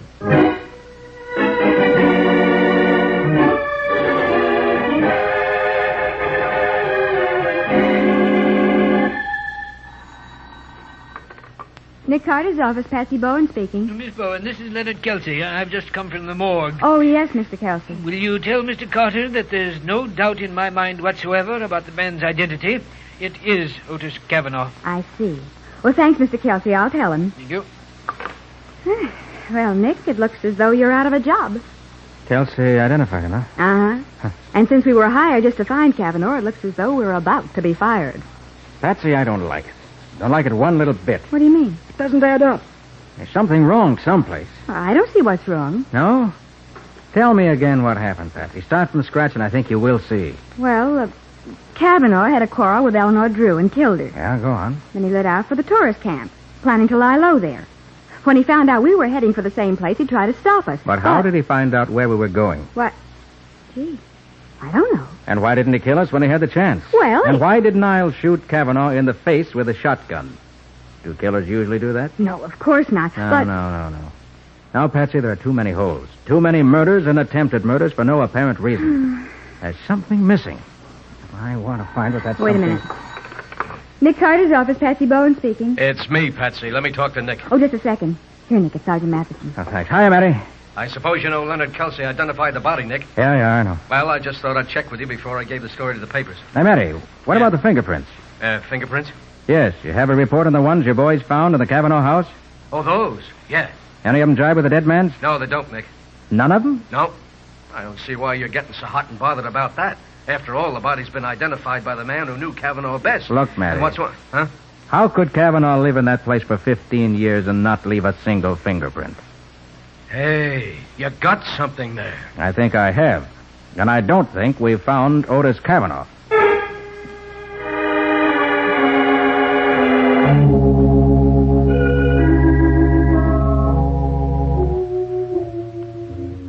Gee, Nick, this Cavanaugh mansion is even spookier in the daytime than it is at night. Well, don't worry. We're only going to be here long enough to take a look through Cavanaugh's private papers. To see if we can find out who is Oliver Niles, maybe? Maybe. Yeah. This looks as though it might have been a study. In here. What's the matter? That window there, that crack in the shutter. Oh, Nick, I could have sworn there was a man's eyes looking in at us. Well, there's no one there now. Yeah. Well, maybe this creepy old house is making me see things. Forget it. Okay. All right, let's have a look in this file cabinet. Oh, my goodness, Nick, millions of papers. It'll take us forever to go through all those. They're all old, too. Turning yellow, in fact. Yeah. Oh, here's a scrapbook, Nick. Oh? Now, let me look at it. Those are reviews. The critics' comments on Cavanaugh's debut as a concert singer. Uh-huh. And back here are some society columns. Huh? Oh, here's a picture of the whole family on a yacht. I wonder which one's Otis. Oh, wait a minute. Let's see. Reading from left to right. Mrs. Roger Hobart, Mr. Roger Hobart, Mr. and Mrs. James Niles. Niles? Yes, and their two sons, Mr. Oliver Niles and Mr. Otis Cavanaugh. Hey, they're two sons? What does that mean? Just what it says. Mr. and Mrs. James Niles and their two sons. Mr. Oliver Niles and Mr. Otis Cavanaugh. Then Oliver Niles and Otis Cavanaugh were half-brothers. Right. Otis Cavanaugh's mother must have been married twice, the second time to a man named James Niles. Of course, Nick. Look at that picture. Otis and his half-brother look very much alike. They certainly do. Good heavens, Nick. This means that the man we found at the tourist camp could have been Oliver Niles. Yes, could have been that. It also explains how Kelsey could have been mistaken. Patsy, it may explain a lot of things. Oh, Nick, we've got to find Otis Cavanaugh. If we don't... Oh, just the telephone. Oh, but who could be calling up here? I don't know. Well, I'm going to find out. I wonder where that phone is. It's over there, in the alcove under the stairs. Oh, yes, I see it. I'll get it. Hello? I warn you to give up your investigation, Carter. Who is this? If you don't, you'll meet the same fate my housekeeper met. Your housekeeper? Yes, mine. This is Otis Cavanaugh. Hello? Hello? He's hung up. Oh, Nick. And you heard what he said? Yes. Kavanaugh must have seen us come in. That must have been his face I saw at the window. Then he went somewhere nearby. Patsy, wait. What? Let me think. Yes. Of course. What is it? Come on. We've got to hurry. Where are we going? To try to find Otis Kavanaugh. I think I know where he is.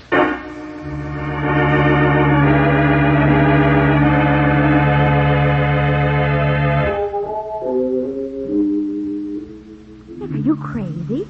Otis Kavanaugh couldn't be down here in the cellar. You just talked to him on the phone. That wasn't Kavanaugh. That was... What? How do you know it wasn't? Patsy, don't you remember how Otis Kavanaugh was billed as a concert singer? Yes, as a high society tenor. Well, is it likely that a man who had sung tenor could speak in a deep bass voice like the one we heard on the phone? Of course not. But that still doesn't prove that Kavanaugh's down here. Well, maybe it doesn't prove it, Patsy, but we're going to keep on looking. I have a feeling that we're going... Nick, listen. What's that? The door. The head of the cellar stairs. Someone's coming down. Yeah. Nick, I'm scared. Take it easy. Have you got your gun? I'm all set. Nick. I'm not positive, Patsy. But if my hunch is right, it's the murderer we've been looking for.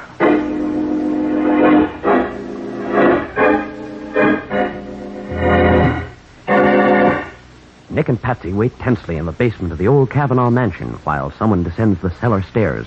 Whether or not it's the killer and who he is, we'll find out in just a minute. Now for the conclusion of the case of the Hermit Thrush.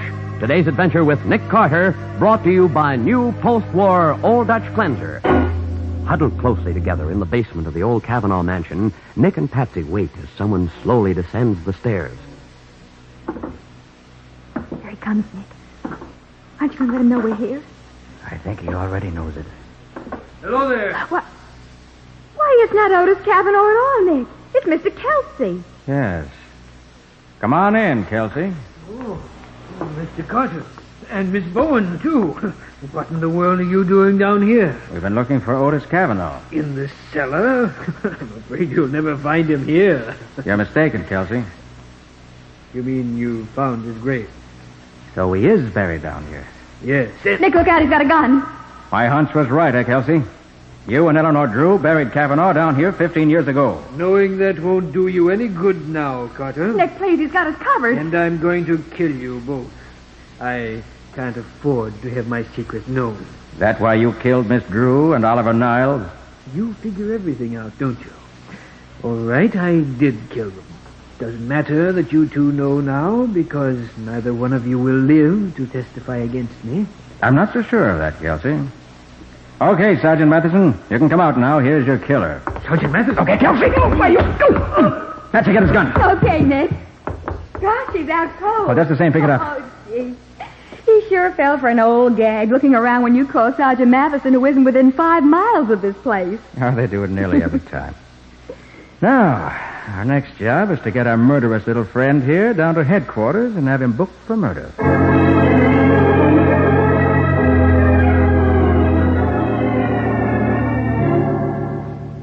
Well, Nick, you were right. I got a complete confession from Leonard Kelsey. Good. Just as you figured, Nick, the whole story was a phony. Otis Kavanaugh never locked himself up in that house 15 years ago. He died 15 years ago. He did? Yeah. How? Apparently, it was a natural death, Patsy.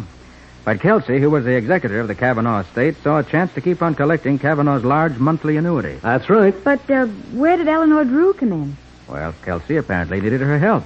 First, to bury Kavanaugh in the cellar after he died, and second, to maintain the fiction that Otis was alive all those years. Well, I still don't see why he killed Eleanor Drew. All right, I'll get back to that in just a minute. You see, Oliver Niles had been living in South America for 20 years. Yeah.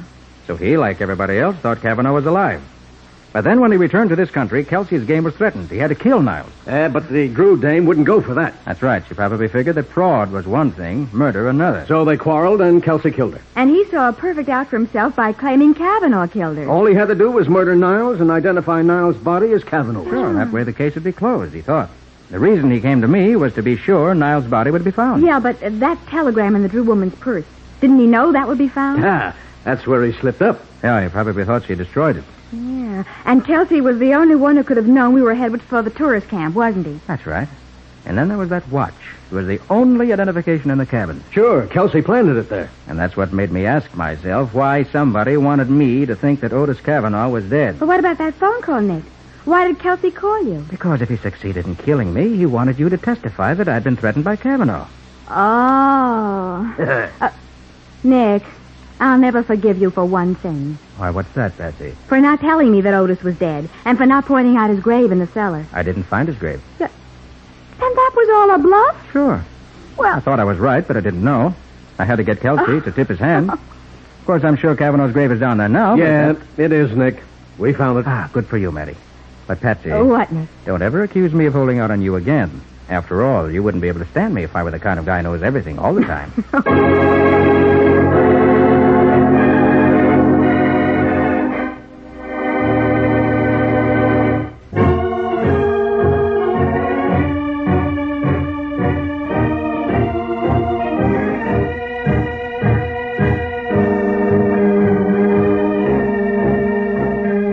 Nick Carter, Master Detective, produced and directed by Jock McGregor, is copyrighted by Street and Smith Publications Incorporated.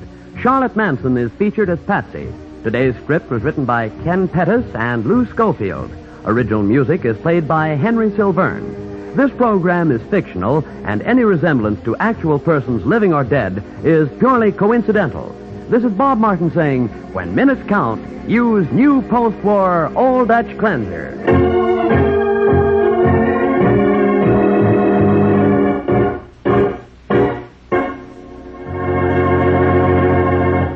This is the Mutual Broadcasting System.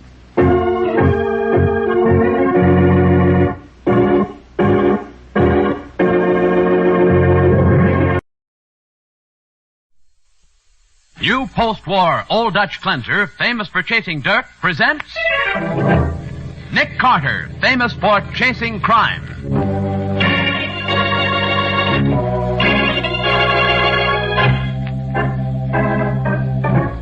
Every week at this time, two great names are joined as new post-war Old Dutch Cleanser brings you one of the most resourceful and daring characters in all detective fiction, Nick Carter, Master Detective.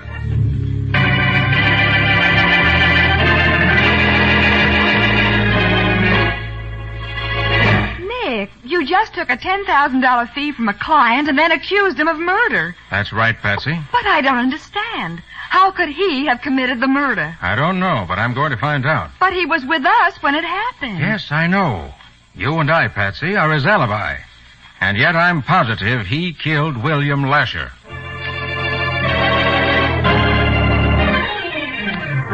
And now, the case of the perfect alibi. Today's adventure starring Lon Clark as Nick Carter, brought to you by new post-war Old Dutch Cleanser. It is almost 8 o'clock in the evening, and Nick Carter and his assistant Patsy Bowen are bound for the theater. It's one of those rare evenings when Nick is not working and Patsy is happy enough to sing. Oh, Nick. First the theater, then supper and dancing. Oh, we won't get home until morning. Well, get Patsy, home until it's morning. worth taking an evening off to see you so happy. Oh, I am happy, Nick. There'll just be us tonight. No policemen, no crooks, no anybody. Hey, look at that fool. Dicky's driving right at us. Hey, Patsy, brace yourself. Why, that driver must be drunk. Crazy fool. He's not injured. I'll tell him a thing or two. Are you in there? You hurt? No, I'm okay. Well, get out and let's have a look at you. It was my fault entirely. I'll be glad to pay all the damages. What's wrong with you? Plenty of light on this street. You must have seen us coming. I know. I said it was my fault. Here's my license and my registration. I'll call my attorney in the morning, and he'll get in touch with you. You're Paul Sanders? Yes. Now, you must have just started out. The radiator of your car isn't even warm. Well, I was traveling slowly. I was just driving. With your eyes shut. Well, my name is Nick Carter. You'll need that in your accident report. You're Nick Carter? Really? He certainly is, really. Mr. Carter, I need your help, desperately. For what? Mr. Carter, a man is going to be murdered tonight, and I'm the man with the strongest motive in the world for killing him. You have the strongest motive? Yes, I have. Mr. Carter, you may be the means of saving my life and the life of William Lasher as well. William Lasher? Yes. Not the man who used to be district attorney. That's right. He represents certain clients who are after my scalp. Naturally, that makes him my enemy, too. So what? I phoned him just a little while ago. I argued and pleaded with him, but it was no use. He can ruin me, and he's going to do it, if he lives. You don't make sense yet. Go Well, on. while I was talking to him on the phone, he received a letter by messenger. He read it to me and accused me of sending it. It said that Lasher was going to be killed tonight. Nick, isn't Lasher that DA who was so tough they refused to let his name go up for re-election? Yes, Patsy. Stepped on too many toes. I must have a reliable person who will swear that I couldn't have killed Lasher. Will you take the job, Mr. Carter? You know, Mr. Sanders, I think maybe I will. I'll pay you any fee you ask, anything. The fee will be $10,000, Mr. Sanders. $10,000.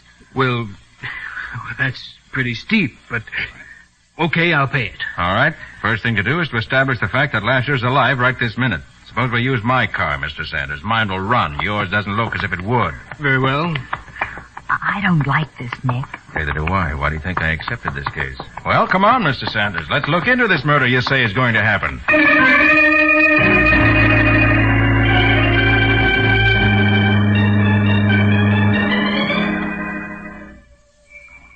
For your sake, Mr. Sanders, I hope Mr. Lasher is alive. I hope so, too, even though I detest the man. I think someone's coming, Nick.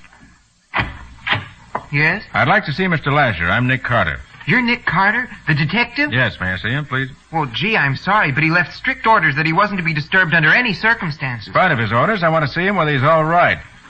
We have reason to believe he might be murdered tonight. Murdered? Why, well, all right, I'll knock on the study door. He gets awful sore when I disobey him, but, well, I'll try it. Who's he, Mr. Sanders? Name's Joey Wilson. Nice boy. Lasher's his guardian. Oh. Mr. Lasher? Mr. Lasher? Go away. I told you I don't want to be disturbed. You see? Here, let me try. Mr. Lasher, this is Nick Carter. I want to talk to you. I said go away. I'll see no one tonight. Well, I'm afraid you're going to see me because I want to see you. Confound you! Get out of here! Oh, what happened, Nick? Oh, he threw a book at me. Fortunately, his aim was bad. Then he's still alive. Yes, Sanders. Luckily for you, he's very much alive. Oh, Joey, do you know Mr. Sanders here? Why, yes, sir. He comes to see Mr. Lasher sometimes. When was the last time he came to this house? Let me see. He hasn't been here in a long time. At least for 2 months. Yes, at least that. I see. Well, it's now 8:32. Remember that, all of you. Lasher is alive now. What's more, Sanders? Yes, Mr. Carter? We're going to take further precautions to see that he stays alive, at least as far as you're concerned. Come on.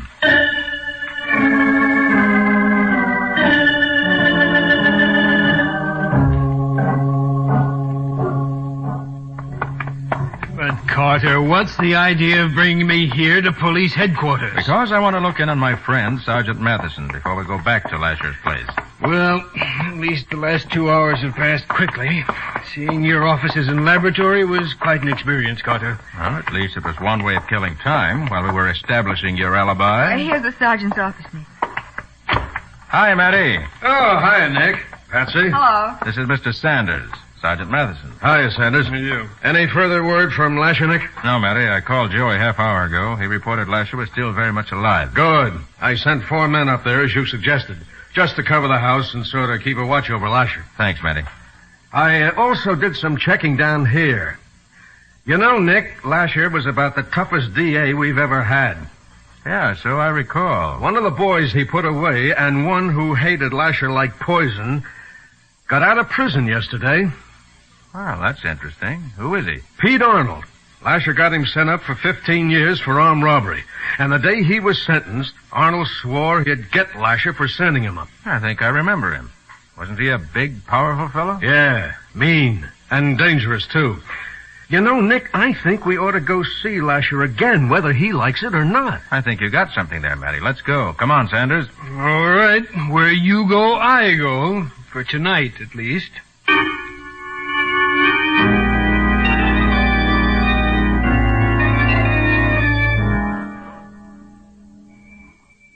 You've got your men well hidden, Matty. Didn't see one anywhere. They're here all right, Nick. Don't worry about that. Hello. Oh, it's you again, Mr. Carter. Yes, Joey, and this time we're going to talk to Mr. Lasher, orders or no orders. Well, it's at your own risk, Mr. Carter. I know, Joey. Mr. Lasher, I'm coming in.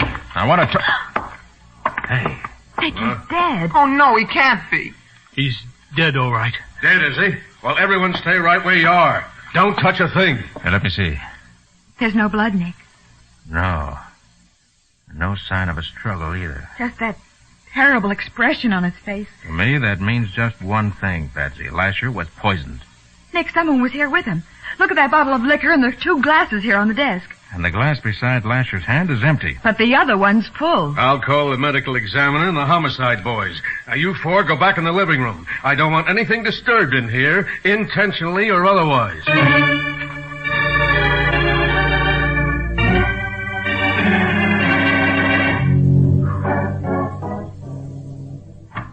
Hey, Nick. A little while ago, 2 of the men I got outside saw someone peering through the window of the study where we found Lasher's body. Did they catch him? No, they lost him in the darkness. Huh. They said he resembled Pete Arnold in size. So the window's being dusted for prints, and so are the bottle and glasses. Oh, those glasses are hobnailed, Matty. They're too rough to take an impression.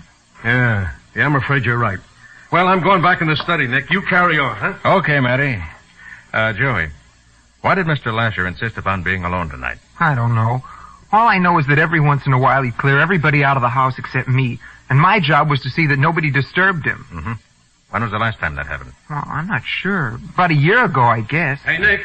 Oh, yes, Matty. Yep, there were prints on the window. They match Pete Arnold's. That's so. And the medical examiner says he thinks it's poison. Just in the glass that Lasher drank from? No, in both glasses. The murderer must have slipped the poison into the bottle before it was poured. I see. Well, one thing is sure. Sanders didn't kill him. He was with us all the time. Thank you, Miss Bowen, for those kind words. Well, I'll get back to headquarters in case something breaks down there. Okay, Matty. You'll phone me just as soon as the poison's identified? You bet I will, Nick. Good. The minute I find out.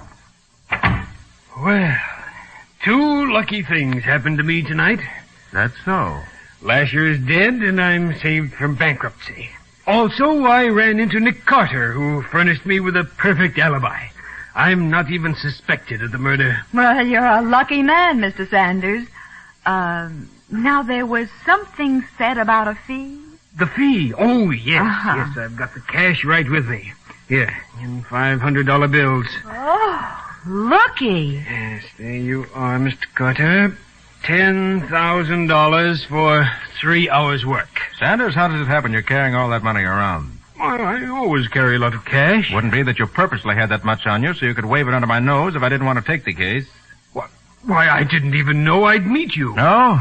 When you collided with me, the radiator of your car was almost cold, yet you said you'd been driving around. Well, I had been. I doubt that. I believe you were parked at the curb until you saw Patsy and me start away from my house. I believe you were waiting for us. Are you trying to say that I framed that smash-up? I am. You deliberately planned to have me furnish you with an alibi. I suppose next you'll say that I actually murdered Lasher. Yeah, I think you did. Oh, Nick, how could he? Carter, that's crazy. How could I have been with you and be at this house at the same time? I don't know the answers yet, but I'm going to find them. I'm sure you killed him. I don't have to stand here and listen to slander. You're not free to leave yet, Sanders, so stick around. Don't worry. I'll be around if you need me. Nick, what's going on here? You just took a $10,000 fee from a client and then accused him of murder. That's right, Patsy. Well, I don't understand. He was with us when it happened. You and I are his alibi. Yes, I know. But in spite of that, I'm positive Sanders killed William Lasher.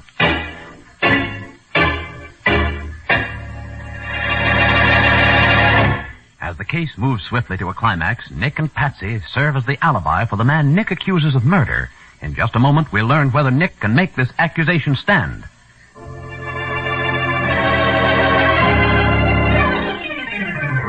Now, back to the case of the perfect alibi. Today's adventure with Nick Carter, brought to you by new post-war Old Dutch Cleanser.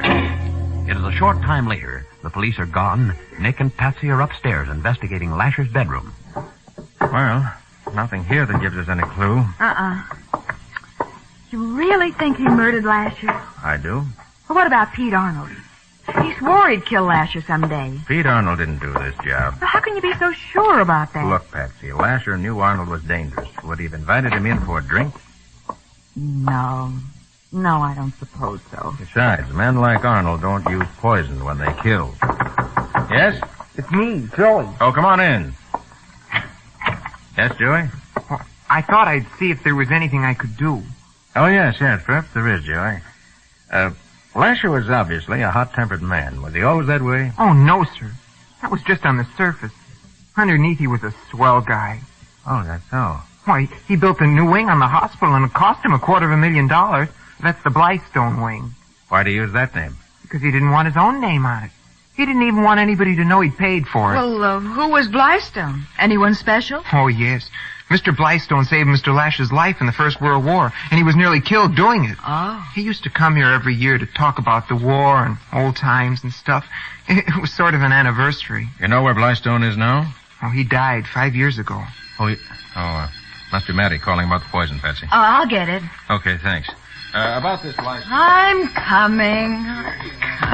Oh, drat dark stairways like... Are you all right, Patsy? Oh, Patsy. Nick, I tripped. Now, never mind. Are you all right? Are you hurt, Miss Bowen? No, I don't think so. There was something stretched across the stairway. I felt it hit my ankle, and then I lost my balance. Gee, that's too bad. Sanders did that. Huh? Getting scared. He knew I expected a phone call and wanted me to break my neck, but he tripped you instead. But what was it that tripped me? This is an open stairway with a railing on both sides. You could have passed a wire or a cord across the step, pulled it up as you came down, then pulled the cord free and got away. Oh, gosh, what a dirty trick. I'll say. Help me up, Nick. Okay. I'm all right. All right, let me help you to the studio, Patsy. Mm-hmm. Sit down there and rest for a bit. Thanks, Nick. How'd you feel? Okay? Much better. All right, there you are. Take it easy now until you feel okay. I will. Oh, Nick, that Sergeant Matheson probably wondering what on earth's wrong. Shall I answer it? No, I'll get it. Nick Carter speaking. Look, why don't you answer the phone? I was getting all set to come out there and see if you were still alive. I'm sorry, Matty. Patsy tried to answer your first call, but she fell down the stairs. She fell? She didn't hurt herself? No, I don't think so. Nothing serious. Oh, good. Well, your hunch was right, Nick. The autopsy shows the liquor was poison. That was potassium cyanide in the bottle and both glasses. So that's why it works so fast. Yeah. Oh, by the way, you better watch out for Pete Arnold. My boys never did see him leave the place. Thanks, Matty. I'll do that. What'd the sergeant say, Nick? Says it was poison. Cyanide. Oh. Hey, Joey, were there any more glasses to this set Mr. Lasher used? Not that I know of. I never saw more than 2 of them. I see. Hey, this brandy. It's imported from France. More than 40 years old. Golly, it must be priceless. It is if you go in for that sort of thing. Now, to whom would Lasher serve 40-year-old brandy? Have to be somebody very special. Mr. Carter, I remember now. Yeah, what? Mr. Blystone, every time he came here, that bottle of brandy would turn up. Well, now. And about a year, once about a year since Mr. Blystone died, I'd found the bottle here on the desk again with the 2 glasses. Did Lasher drink much? Well, he never drank, Mr. Carter, except, maybe the times I found the bottle left on the desk. Nick, come here quickly, by the window. Yes, what is it, Patsy? The second floor of the garage. Watch that window right in the middle. Yes. Someone's looking out. Someone with a cigarette in his mouth. Could that be Pete Arnold? I don't know, but it won't take me long to find out.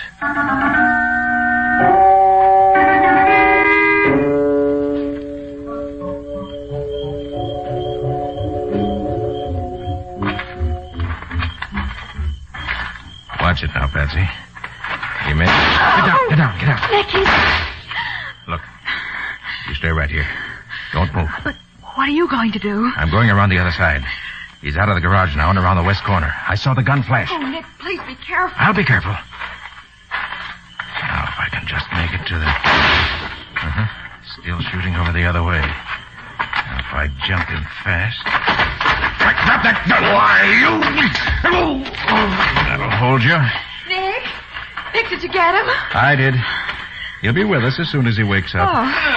Having trouble, Mr. Carter? Mr. Sanders. Yeah, Sanders, where have you been while all the fireworks were going on? I was just walking around, thinking. Okay, suppose you take all of Pete's legs. We'll carry him into the house. Then we'll all do some thinking. Together.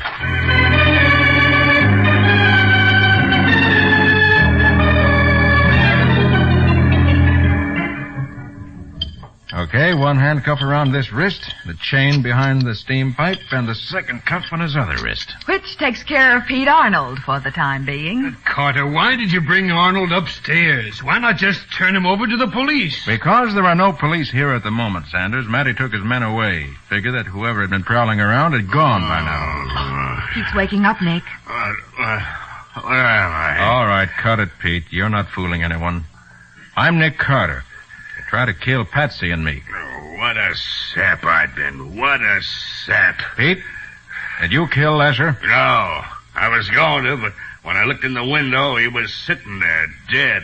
Then what happened? I heard the cops moving around, so I hid in the garage. Why? Because I had to. If the cops seen me here, they'd have framed me for the job. Nobody's framing you, Pete. But the police are going to ask you a lot of questions. Well, I guess I'll be here when they come.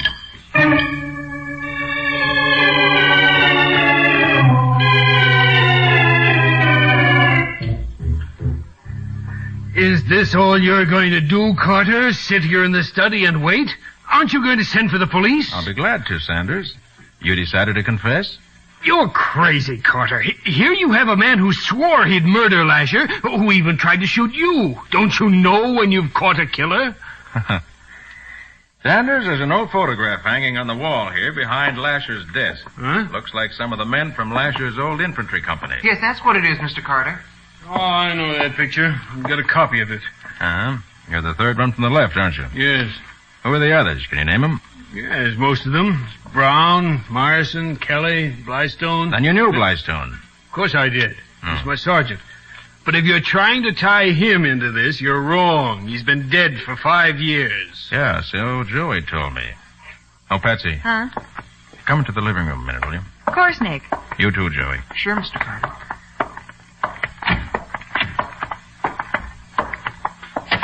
Now listen, both of you. Yeah? I'm going to accuse Sanders of murder again, point blank. And I'm going to show him how I can prove it. Gee, can you do that? I'm going to try. I get it. You want to make him so desperate he'll do something that will give himself away. That's it. Oh, but what about Pete Arnold? I've told you, Patsy, nothing as far as Lasher's murder's concerned. But if Pete didn't do it, and Sanders was with us, who was with Lasher when he was killed?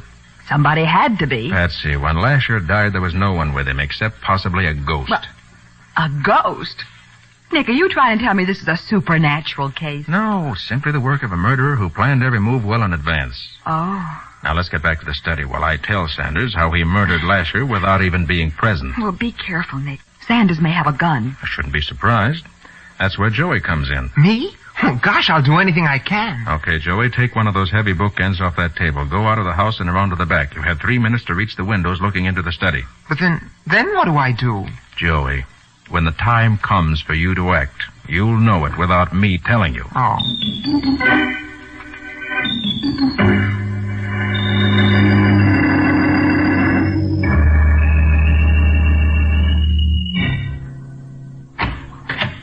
Well, you back again, eh, Carter? Yes, Sanders. Want to establish some facts. Oh?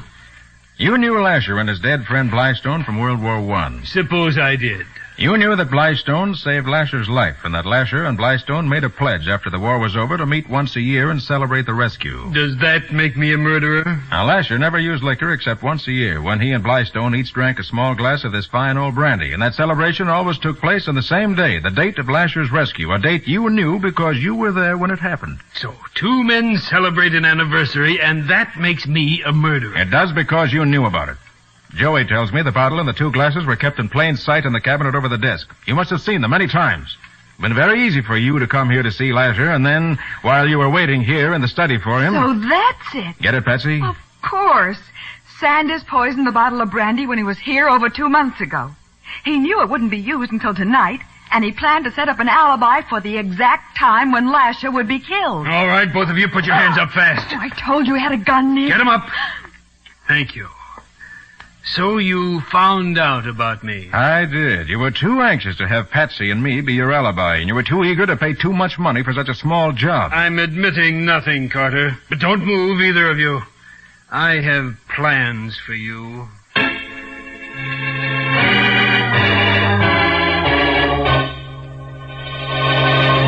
Sanders backs away, his finger tightening against the trigger. We'll see what Nick does about this in just a moment.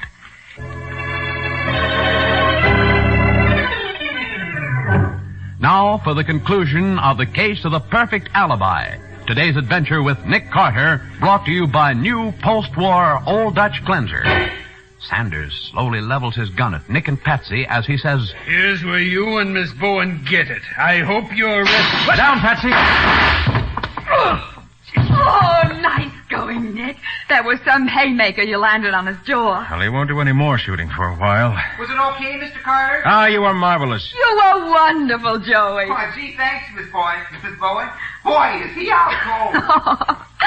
Well, Nick, your plan seems to have worked. Yeah, when Joey smashed the window, Sanders reacted just as I hoped he would. And that gave you a chance to go for him. Yeah. Well, Mattie'll have two prisoners now. Pete Arnold and Sanders. Gosh, it's hard to believe. Sanders killed Lasher and wasn't even here when it happened. That's right. Then Blightstone was the ghost who was with Lasher when he was killed. Right.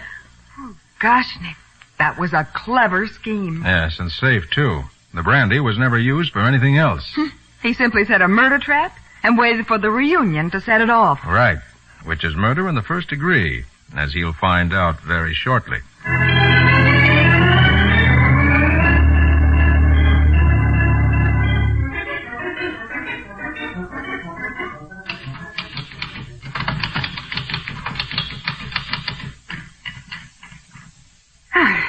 Pay to the order of the community chest. $10,000.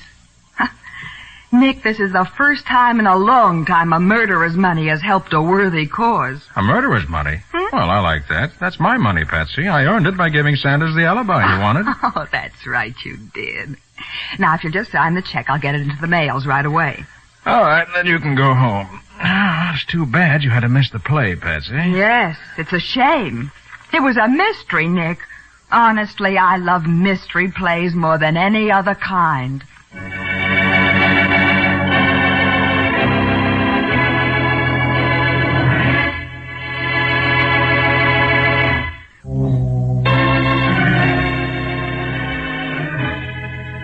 Nick Carter, Master Detective, is presented each week at this time and over these same stations by the Cudahy Packing Company, makers of new post-war Old Dutch cleanser.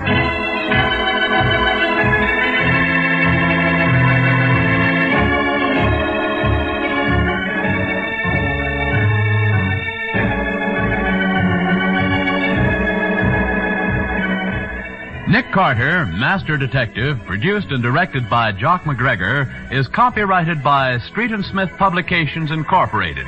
Charlotte Manson is featured as Patsy. Ed Latimer plays Mattie.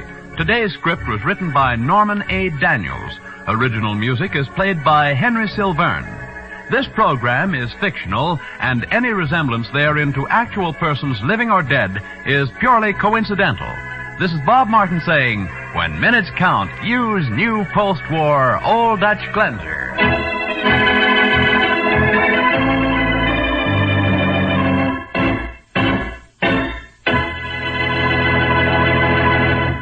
This is the Mutual Broadcasting. New post-war Old Dutch cleanser, famous for chasing dirt, presents Nick Carter, famous for chasing crime.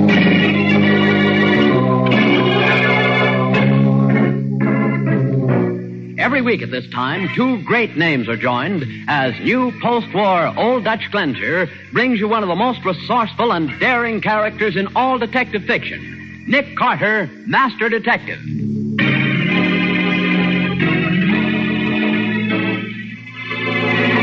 Carter, something terrible has happened. So I found out too late to stop you, huh? What do you mean? You're going to tell me that you've had another period of temporary insanity, aren't you? Yes, that's right. I don't remember what happened, but when I came out of it, I found this knife in my pocket. Yes, I expected that. Those stains on it. Carter, they're blood. Now for the case of the Barefoot Banker. Today's adventure starring Lon Clark as Nick Carter, brought to you by new post-war Old Dutch cleanser.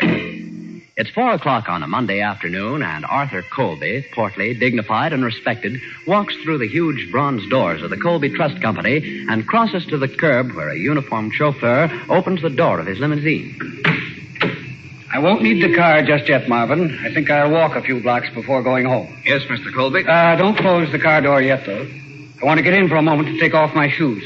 I beg pardon, sir? To take off my shoes. It's such a fine day. I think I'll walk barefoot. Mr. Colby, barefoot on Park Avenue? Yes. Good idea, isn't it? I can't imagine why I never thought of it before.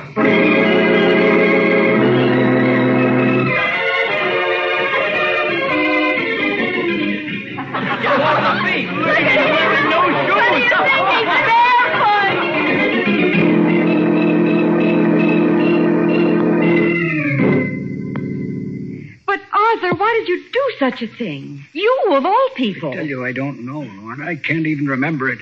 It was like waking from a sound sleep to find myself in the street, crowds laughing at me. Can you blame them? Richard, keep quiet. Yes, sister dear. And that newspaper photographer, I tried to smash his camera. And you only succeeded in giving him a better picture than he'd hoped for. It's on the front page of every tabloid in town. Don't remind me of it. You with your Homburg hat, striped trousers, and bare tootsies swinging that gold-headed cane at the camera. You shut up. Arthur, dear, please don't get excited. We'll all forget that it ever happened. Yes, why don't you relax, old boy? Here, have a cigarette. One of those Turkish atrocities of yours? No, thanks. I'll stick to my pipe. Sis? Not now, Richard. Aren't we swanky these days? Monogram cigarettes, no less. Yes. They're not paid for either, by the way. Could you let me have a couple of hundred, Lorna? I'm stone broke. When are you going to quit sponging on your sister? Well, if you'd make me a decent allowance, it wouldn't be necessary. Richard, you should be ashamed. Arthur's done a great deal for you. I know. And he never lets me forget it. Well, if you don't like living in my house... Oh, but I do. It's very convenient to have a sister with a rich husband, even though he is a bit eccentric. Well, I am not eccentric. Well, I was trying to be polite. Most people would have said balmy. Richard, that's enough. Well, it's not as if this were the first crazy thing he'd done. How about the way he hides things all over the house? And the time he put the goldfish in the wall safe? If that isn't a sign of something not quite... Get out of here! Get out of here! Very well. I'll go. You'd better watch out, sis, or you may wake up some morning with your throat cut. Wait, Arthur, dear, now don't pay any attention to him. Yes.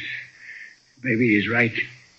Perhaps I am losing my mind. Oh, that's nonsense. You're only tired and nervous. But what if during one of these mental blackouts I should harm you? Don't even think about it. Tomorrow we'll see Dr. Henderson. Lorna. Arthur, what's the matter? There's something in this humidor. Something buried in the tobacco. Buried in the tobacco? Look. It's my watch. The one I lost 2 days ago. Well, maybe you didn't put it there, darling. It might have been Richard playing a joke on you. No. I hid it there myself. I remember now. But, Arthur, why? I don't know. Heaven help me, Lorna. I don't know.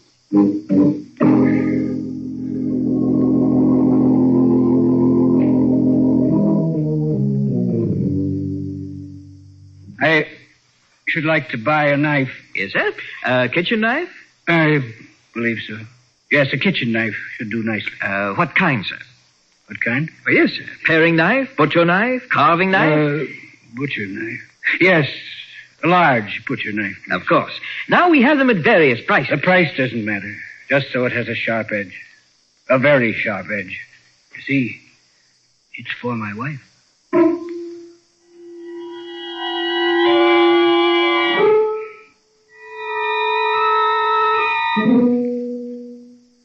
And that was the knife they found under your pillow, Mr. Colby. Yes.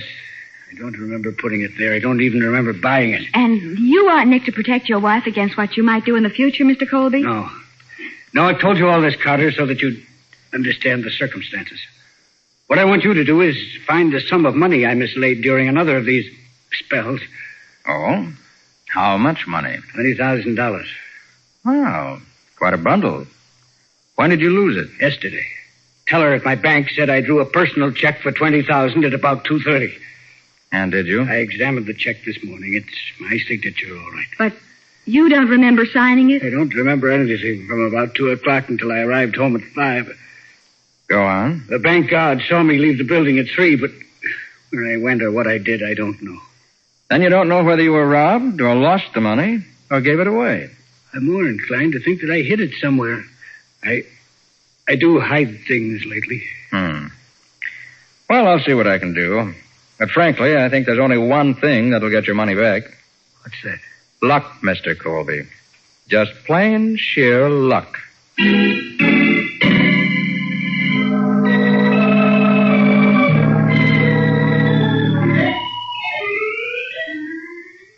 Patsy, there's something wrong with Colby's story somewhere. Huh? What do you mean wrong? It doesn't ring true. I'm no psychiatrist, of course, but I've always understood these mental cases followed a definite pattern. Well? The pattern isn't right. Up until now, he's been hiding little things about the house. Oh, $20,000 isn't a little thing. Not in my dictionary. No, mine. But he didn't hide it in the house this time, either. Yeah. That's one thing. And this business of buying a knife and hiding it is completely outside the pattern. Do you think he's lying? Well, it certainly doesn't make any sense that he should try to railroad himself into an asylum.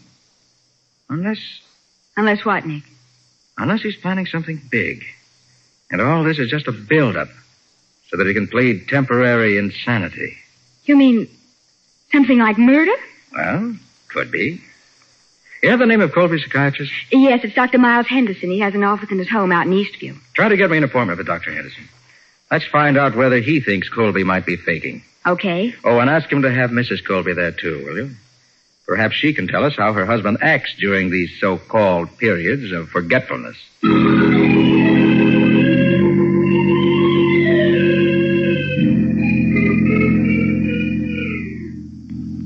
Why did you ask me here, Mr. Carter? Has Arthur done anything violent? Oh, no. No, Mrs. Colby, nothing like that. Yet. And just what is this all about? I'm coming to that, Dr. Henderson. You see, Mr. Colby has retained me to recover some money he thinks he's hidden and forgotten about. Is that so? How much money? $20,000. $20,000? Yes. He said he drew it out of the bank during a period of amnesia yesterday afternoon. And he didn't have it when he got home. Why... You're going to say something, Mrs. Colby? No, I was surprised, that's all. You shouldn't be. I warned you that his condition was getting worse.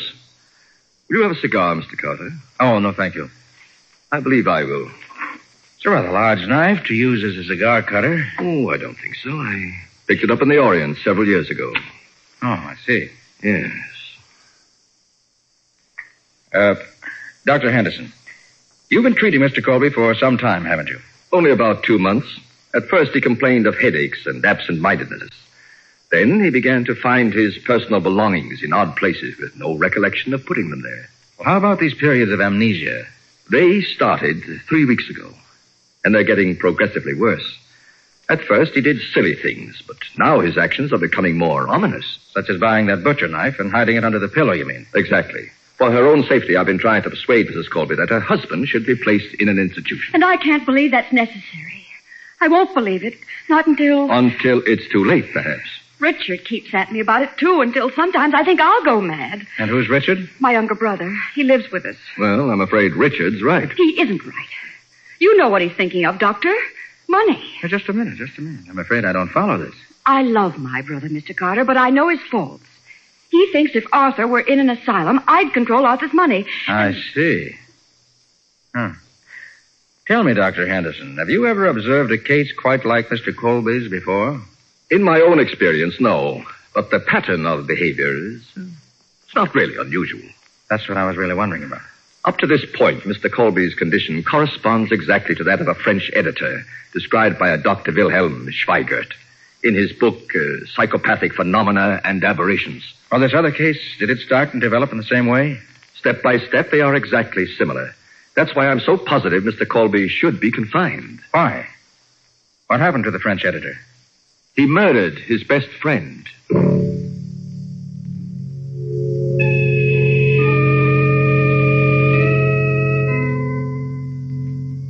Did you find out anything from your conversation with Dr. Henderson yesterday, Nick? Just enough to make me even more curious.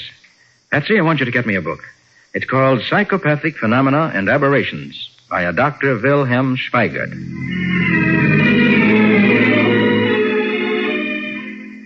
Nick, I'm sorry, but I can't find that book you asked for. I've called every publisher and bookseller in town. Nobody ever heard of it. I don't think there is such a book. In that case, Patsy, get me the County Medical Association.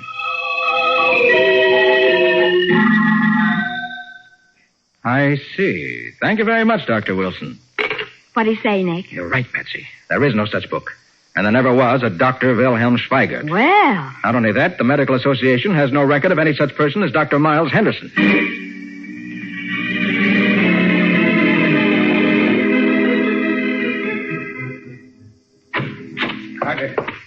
Carter, you've got to help me.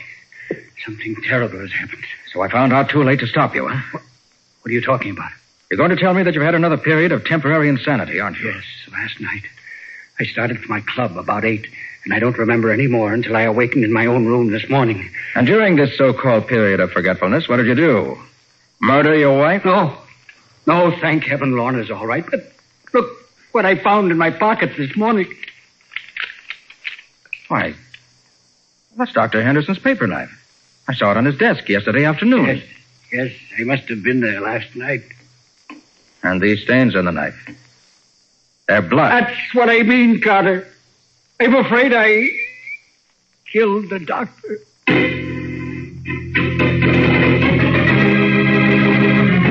Well, instead of being part of Colby's plan to cover up a murder, the false Dr. Miles Henderson, it appears, has himself become Colby's victim. We'll see what happens next in just a moment. Now, back to the case of the barefoot banker. Today's adventure with Nick Carter, brought to you by new post-war Old Dutch cleanser. When Arthur Colby recovered from his latest period of amnesia, he found in his pocket a blood-stained paper knife belonging to the man who called himself Dr. Miles Henderson, psychiatrist. Nick and Patsy have gone to Henderson's office in his suburban home to see what really happened. Well, Patsy, he's been stabbed, all right. I'll see. You know, with this sort of a wound, it's strange that Colby didn't have any bloodstains on his clothing. Maybe he was wearing something else last night. Oh, possibly. Huh. Must have talked for quite a while before the killing took place. Huh? What makes you think so? These ashtrays. One on the doctor's side of the desk, and another by the chair at this end. Judging by the amount of ash... What's the matter, Nick? Patsy, these are cigarette ashes. So what? Colby smokes a pipe, and the doctor smokes cigars. Oh, but Nick, where are the cigarette stubs? There aren't any. No. At first I thought Colby was framing an alibi. Now I'm beginning to wonder whether someone isn't framing Colby. What? You mean Henderson might have been stabbed by someone else? Someone who smokes cigarettes? Exactly. Oh. There must have been something unusual about those cigarettes. Otherwise, why would the stubs have been taken away? Well, maybe you can tell from the ashes. Here, wait. Here's a few shreds of tobacco. Good. We'll take them down to the police laboratory for analysis. Okay.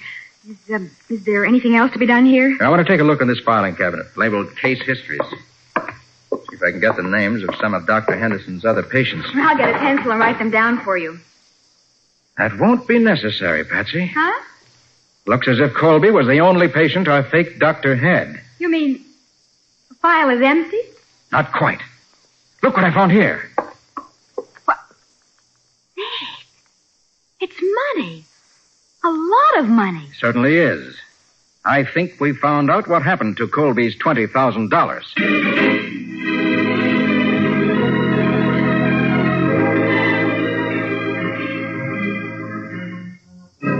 You mean I gave the $20,000 to Dr. Henderson during my spell of amnesia? I don't think it was amnesia, Mr. Colby, nor insanity either. Carter, what are you driving at? Tell me, how did you happen to start going to Henderson? Why, I met him at the house one night. Who brought him there? I don't know. There's a big party. Many of the guests were strangers to me. Friends of Lorna's, friends of Richard's. I see. Go on. Well, Henderson mentioned being a doctor and a psychiatrist, so I told him about the headaches I'd been having. He suggested I come to see him the next day, and I did. And that's when your real trouble started, wasn't it? Yes, those headaches were the first symptoms, he said. What kind of treatments did he give you? Why, the usual routine, I suppose. I'd talk about my problems, then he'd explain the hidden meanings in what I said. Wasn't there ever anything else? Well, sometimes he'd give me a sedative first, then he'd talk to me until I fell asleep. He said it relaxed me for the actual treatment. Ah, yes. And after one of those treatments, you'd pull some ridiculous stunt, wouldn't you? Are you trying to tell me the doctor was responsible for the spells I've been having? Colby, he wasn't a doctor. He was a fake. What? And unless I'm mistaken, the reason for your peculiar actions was not insanity. You were hypnotized.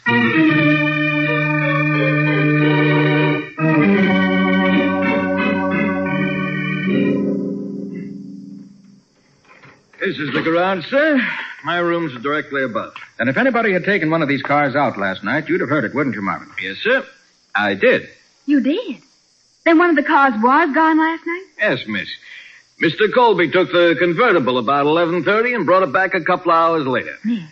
According to the medical examiner, that's just about the time Henderson was killed. How do you know it was Mr. Colby, Marvin? I know the sound of the motor, sir. It's quite different from the other. I didn't ask about the car. How did you know Colby was driving it? Because it's Mr. Colby's personal car. But you didn't actually see him. Why, no, sir. That's what I wanted to know. Thanks, Marvin. Well, Nick, what now? We're going up to the house, Patsy, for a little friendly conversation with a killer.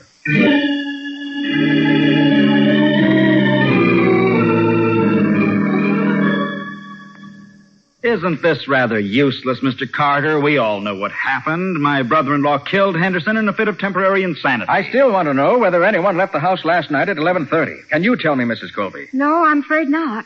My room is in the east wing. Too far away to hear the front door. How about you, Mr. Ames? 11:30, I was sound asleep. I'm sorry we can't be of more help. Will anyone have a cigarette? No, thanks, Richard. Mr. Carter? Miss Bowen? These are rather special if you like all Turkish tobacco. Nick, don't you... Oh, no, thanks. I don't smoke. I wonder whether I may make a phone call, Mrs. Colby. Well, of course. Richard will show you where the phone is. Well, while you're making that call, Nick, I'm going to work on a little idea of my own. What sort of an idea, Patsy? Ah, never mind. But I may have a surprise for you.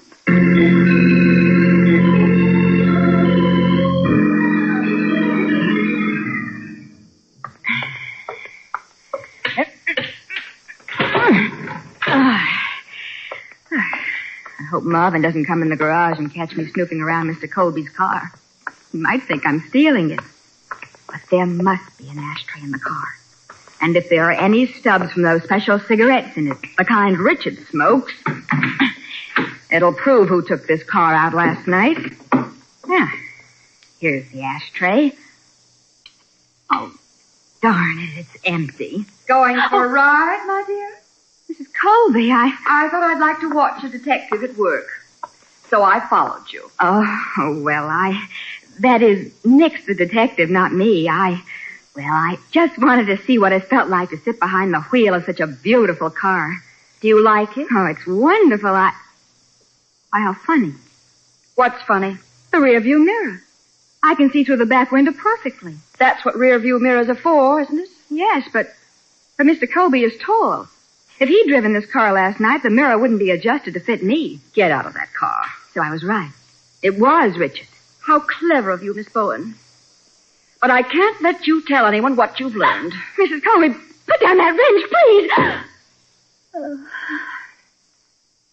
Nicely done. The skin isn't broken. Her hair will cover the bruise.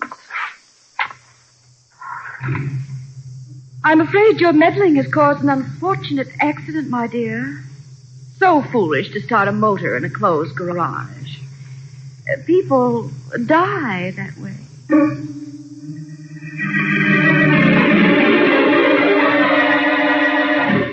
And as Mrs. Colby closes the garage door, Patsy lies unconscious behind the wheel of Arthur Colby's car with the motor running.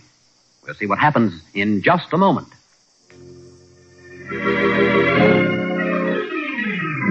Now for the conclusion of the case of the Barefoot Banker. Today's adventure with Nick Carter, brought to you by new post-war Old Dutch Cleanser. Leaving the motor of her husband's car running, with Patsy slumped unconscious behind the wheel, Lorna Colby closes the garage door and starts toward the house. Oh, just a moment, Mrs. Colby. Oh, Mr. Carter. I've been looking for you. You have? Thought you might like to know that your brother did not kill Henderson. Of course he didn't. My husband... No, Mrs. Colby, not your husband either. You killed him. I killed... Oh, well, that's utter nonsense. I don't think so. And you're not leaving me just yet, Mrs. Colby. Let go of my arm. You took your husband's car and went to see Henderson late last night, didn't you? No, I didn't. You called with him about the $20,000 he stole from your husband. I don't know what you're talking Then about. you picked up the paper knife from his desk and stabbed him. That's not true. It was Arthur who did it. Remember the blood, Mrs. Colby? The blood that stained your dress? No. I found that dress with the blood stain still on it. You're lying. I burned it this morning. Thanks for the confession, Mrs. Colby. Perhaps we'd better drive down to headquarters now and make it official. It was a trick. You didn't know anything. Oh, yes, I did. But I had no proof until you gave yourself away. Come on, let's go. No, not to the garage. I'm going to let you drive me to headquarters. I won't go in there. I won't. Oh, yes, you will. Wait till I open this garage door. Let me go. Let me go. Where's the motor of that car running? I don't know. There's someone in it. No. Good heavens, it's Patsy.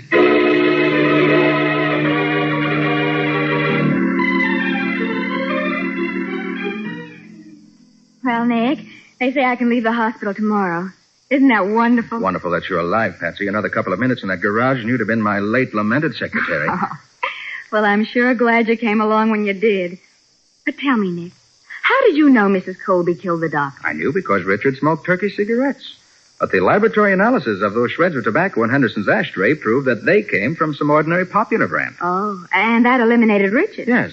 Colby smoked a pipe, so he was in the clear. So it had to be his wife. I don't follow that, Nick. Couldn't it have been some completely unknown person? But you're forgetting that the knife was found in Colby's pocket. And outside of Richard or Colby himself, the only person who could have put it there was Mrs. Colby. Well, yes, but what was behind all this business? There's a plot to get control of Colby's money by having him put in an asylum as a homicidal maniac. Mm-hmm. That's why Mrs. Colby hired Henderson, an ex-vaudeville hypnotist, mind you, to pose as a psychiatrist. And by putting Colby under hypnotic influence, Henderson could make him do peculiar things the next day and then forget all about them. He could and did. And after a few incidents like that, all before witnesses, mind you, Mrs. Colby would have no trouble at all getting her husband put away as a dangerous lunatic. Then Richard was completely innocent. Didn't know a thing about it. You know, the whole scheme might have worked out if Henderson hadn't got greedy and used hypnotism to make Colby draw that $20,000 out of the bank and bring it to him. Yes, that was a fatal error. I should say it was. Made Mrs. Colby furious. So that's why she killed him. That was one reason. She also saw a perfect chance to get rid of the only person who knew her plans and at the same time put her husband in the asylum as a homicidal maniac by putting the blame on him. What a dirty frame-up. Oh, by the way, Patsy, you get 50% of the fee on this case, you know. I do? Mm-hmm. Why? Because you caught the killer before I did, even if you didn't know it. Well, I hope I never catch another one. Catching criminals is awfully hard on the head.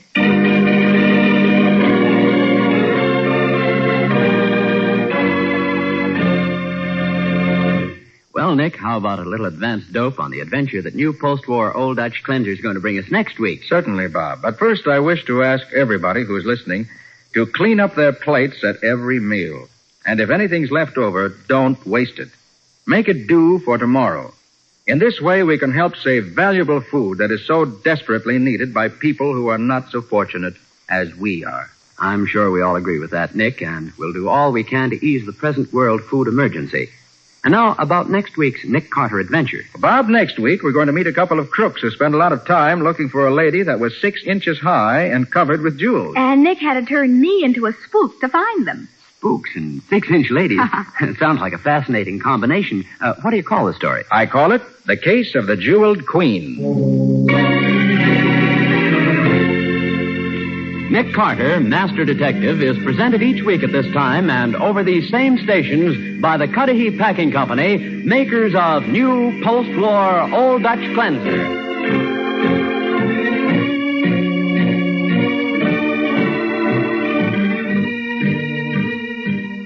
Nick Carter, Master Detective, produced and directed by Jock McGregor, is copyrighted by Street & Smith Publications, Incorporated. Charlotte Manson is featured as Patsy. Today's script was written by Jim Parsons. Original music is played by Henry Silverne. This program is fictional, and any resemblance to actual persons living or dead is purely coincidental. This is Bob Martin saying, when minutes count, use new post-war Old Dutch cleanser.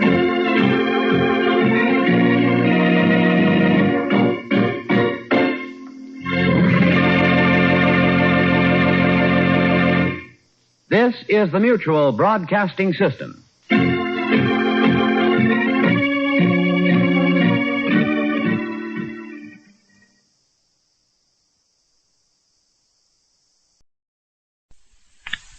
New post-war Old Dutch cleanser, famous for chasing dirt, presents Nick Carter, famous for chasing crime.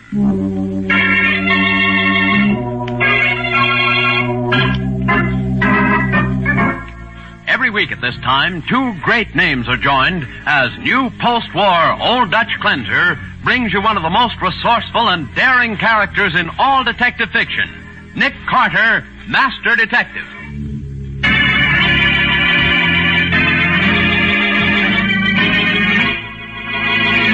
Patsy, you're magnificent. Well, thanks. You've just solved the mystery. All we've got to do now is catch the killer. Oh, but how do we do that, Nick?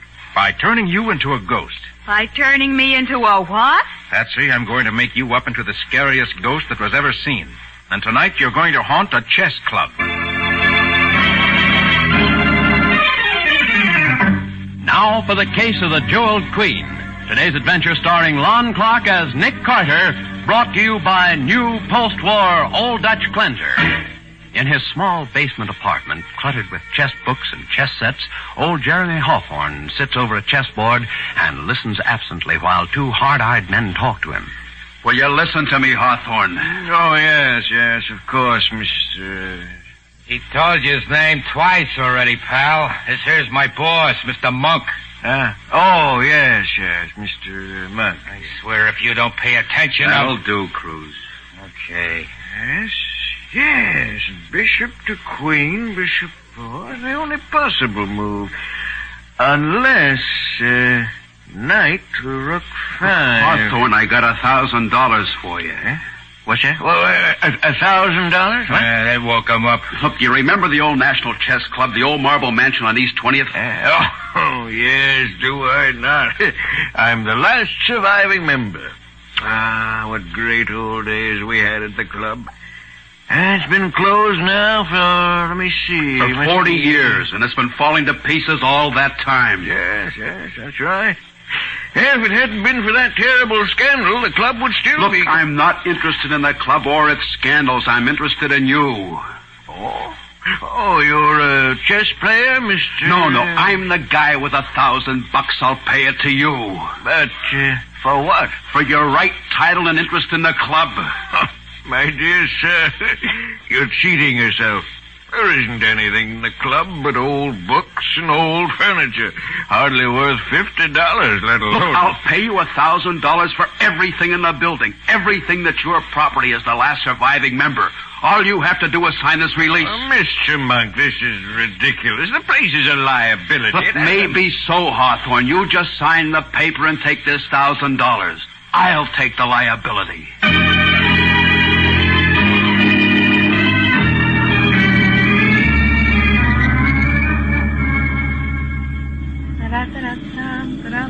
Oh, by the way, Patsy, I haven't asked you to marry me for over 2 weeks. How about it? Oh, please, Gubby. Don't you ever get tired of hearing me say no? Why, Patsy, Hey, Nick, stop the car, quick! Stubby, for the What's the matter? I just remembered something. A murder? Oh, you yelled as though there were 10 murders. With arson thrown in. No, it's nothing like that. I just remembered old man Hawthorne. Hawthorne? Yeah, he lives right here. That basement apartment. Scubby, who, what, and why is old man Hawthorne? He's a guy I play chess with by mail. Oh, now I've heard everything. No kidding, Patsy. I'm up to my neck in a red-hot correspondence game with Hawthorne. And I just remembered I forgot to mail him my latest move. Hey, get back in the car, chess champion. We're late for dinner already. I'll lend you a postcard. Won't take a second, Nick. I'll be right back. Oh. He'll probably fling open the door and howl, check.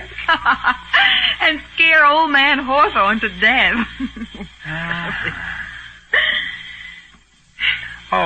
Patsy, did I ever tell you the story about the man who won a chess game because he couldn't talk cannibal? Another Nick Carter special on the way.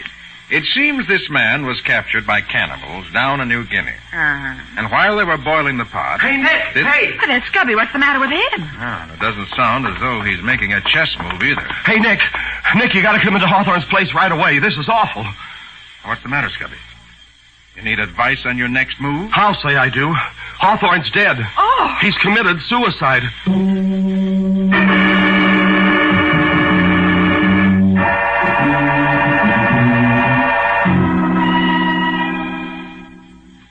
Yeah, no doubt about it. Hawthorne's dead, all right. He climbed up on a chair and hanged himself from one of the water pipes. But why, Nick?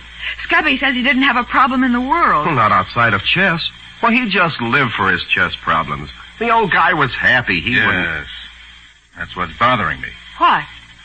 Look at this note Hawthorne apparently left here on the chess table. Neatly printed in ink. I'm 80 years old and I'm tired. Chess is a bore. There's nothing left. Nick, why did you say Hawthorne apparently left the note? Because the note is printed in ink. So what? Hawthorne's got an ink stain on his forefinger. True enough, Scubby, but tell me this. Where's the ink bottle? The what? The bottle of ink. And the pen Hawthorne used. Or the fountain pen. Or anything that'll write in ink. Holy smoke, you're right. I've been through this room thoroughly, and there isn't any ink. So how could Hawthorne write that note? Well, maybe there's a pen in his pocket. No, I've searched him. There's nothing on it but some small change and a handkerchief. Then he didn't write that note. No, Scubby, he positively did not. Some kind friend obligingly wrote that note for Hawthorne with his own pen, and then kindly helped Hawthorne commit suicide. What? You mean that someone murdered him? Go to the head of the class, Betsy. Oh. But he was harmless. Why would anyone want to kill a nice old man like that? That, Scubby, is what I'd like to find out. So would I. Where do we start? Well, here's the picture as I see it now. Someone was here with Hawthorne just before he was murdered. Uh-huh. Someone who had the pen that Hawthorne used to write with. Accounting for the ink stain on the finger. Right. But what did Hawthorne write? Well, certainly not the suicide note. That was written for him after he was killed.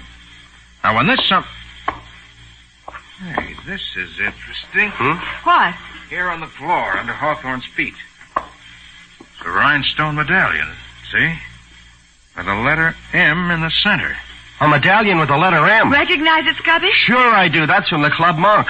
The nightclub on the west side? Yeah. There's a dancer there named Jenny Valentine. She does a solo tap dance and throws the souvenirs to the customers. Oh, but what would an old chess player be doing in a nightclub catching souvenirs? You mean, what would a nightclub dancer be doing in Hawthorne's rooms playing chess? Nick, maybe that medallion's the key to this murder. Could be, Scubby. Hey, look, you kids stand by and wait for Matty and the homicide squad. Uh-huh. Well, what are you going to do? I'm going down to the Monk Club and try to catch a souvenir.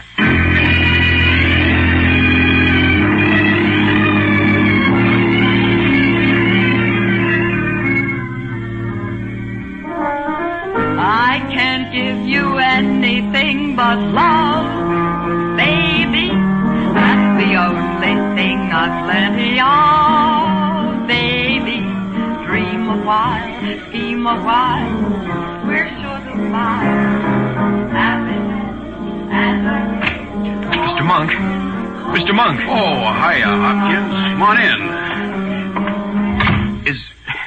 Is it okay, Mr. Monk? Is what okay? Well, the money I owe you, the $5,000. Oh, no. But I told you how to get the queen. Didn't you believe me? Yeah? Well, did you see Hawthorne? Did you buy it from him? Yeah. You owe the club $6,000 now. What do you mean? Now, listen, Sonny. You come here to the club and you drop $5,000.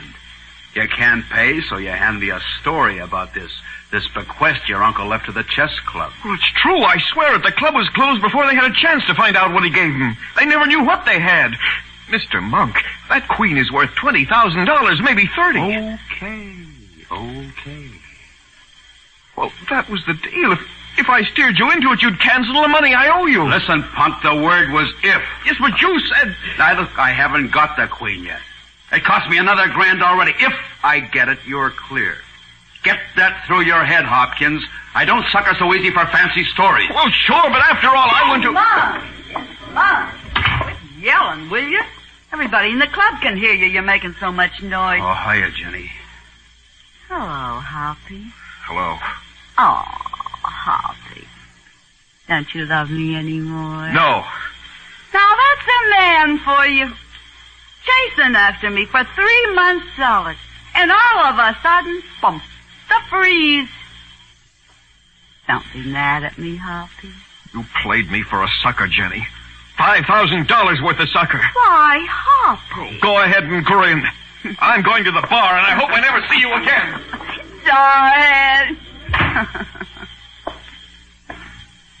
Darn. Monk, baby. Yeah? Get the dope from Hawthorne? Everything's okay, honey. When do we get the queen? Tonight, baby. I'm going over with Cruz. Are you gonna take care of it? You just leave that to me, honey. From tomorrow on, it's just going to be you and me and 40 grand. Oh, golly, Monk. Look, better go up to your dressing room now. Goose may get ideas if he sees us. Huh? Say it again. Say it again about you and me, Monk.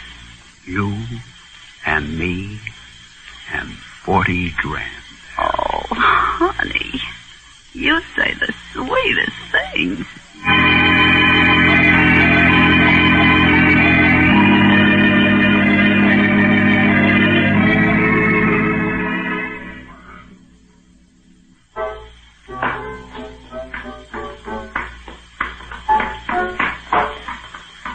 Oh, this dressing room smells like a perfume factory.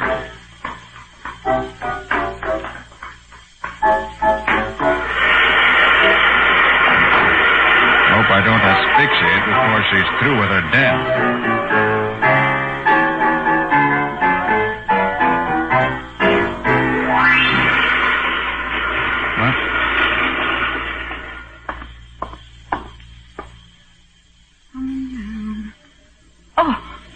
Miss Valentine? Yeah. The doorman told me it'd be all right to wait in your dressing room. Oh. Oh. And you, shall we say, an admirer? Perhaps, in a way. Hmm. You're very good looking. You, like my dance? I haven't seen it, so I wouldn't know. Well, what are you hanging around my dressing room for? Miss Valentine, I'm Nick Carter. The detective? That's right. Now get out of here. I'm not quite ready to leave yet, Miss Valentine. I'd like to ask you about this medallion. Well, what about it? Why'd you give it to Jeremy Hawthorne? Jeremy, hey, look, I throw hundreds of those things around every night. But how should I know who catches them?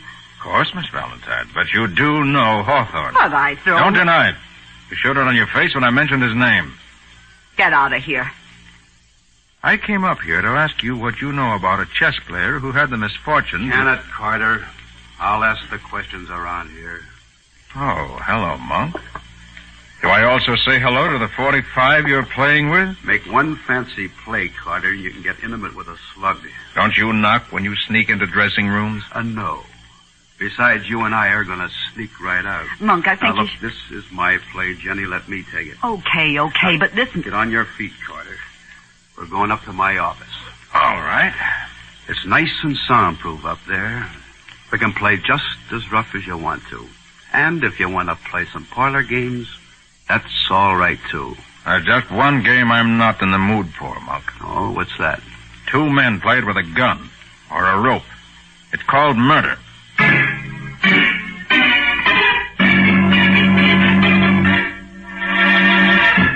So Nick was right in his guess that Hawthorne was known to both Jenny and Monk. We'll see where that leads him in just a moment when we hear what Monk has to tell him in his private soundproof office.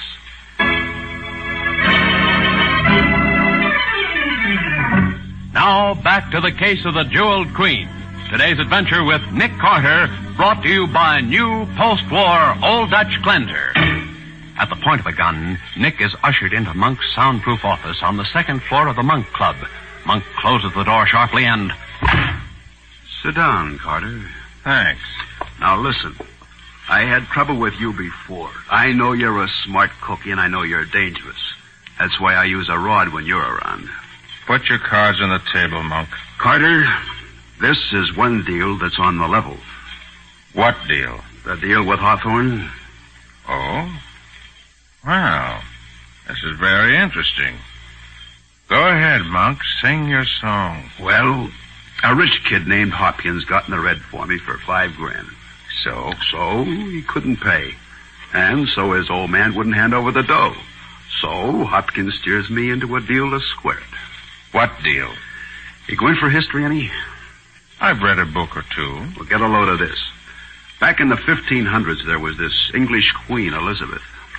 I've heard of her. Well, now, there was a tournament held in her honor once, a kind of joust. Now, Elizabeth was impressed with the way a guy by the name of Sir Charles Blount fought. She was so impressed that she sent him a present the next day. A chess piece. It was a jeweled queen. I think I've read the story. Well, now, according to the books, Essex was so jealous of the gift, he ups and fights a duel with Blunt, and afterwards, the chess queen disappeared. So I've heard. Now, Carter, that queen's worth a fortune, and I own it. All legal, all fair, all square. How so? Well, Hopkins' uncle uncovered it 50 years ago. He sent it to the National Chess Club as a bequest, along with some books and stuff. Well? But he died right after that. Then the club went bust before they knew what they owned. That jewel queen is stored away somewhere in the club cellar. And you own it? I do. I bought it fair and square from the last living club member, old Jeremiah Hawthorne. I got the bill of sale of the club property signed by him this afternoon for $1,000. So that's how he got the ink stain on his finger. What? Nothing. Now, tonight I'm going down to the clubhouse and get what I own. All legal and above board, right? Except for one little detail, Monk. Name it. Somebody murdered Hawthorne. Well, Get out of here. It's a dirty double-crossing friend. Hawthorne's been murdered, and he didn't have $1,000 on him. I told you to get out. And if you know what's good for you, Carter, don't try to hang this rap on me. I won't have to, Monk. I'll just help you hang it on yourself.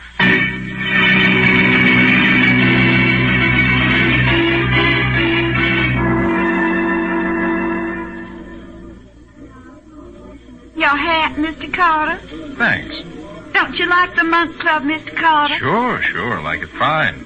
But I don't like the people in it. Good night. Good night, Mr. Carter. Come again soon. Just a minute. What? Well, Mr. Alfred Cruz, isn't it? How are you, Alfred? Last time we met... Carter, what do you want with Jenny? Take your hand off me, Alfred. What was you doing in Jenny's dressing room? Don't see why that's any of your business. It sure is. She's going to be my wife. Is that so? When? In a couple of months. She's a beautiful kid. Everybody's chasing her. Like that kid Hopkins, even Monk. I don't want you around her, too. I have no intentions of chasing her, Alfred. Now, will you please get out of my way? You don't bluff me with fancy talk, Carter. I swear I'll break your neck if you go near her. You want a sample? You don't step aside, Alfred. Yeah, see how you like this? I really hate to do this, Alfred, but... When you get up again, I hope you'll have more sense.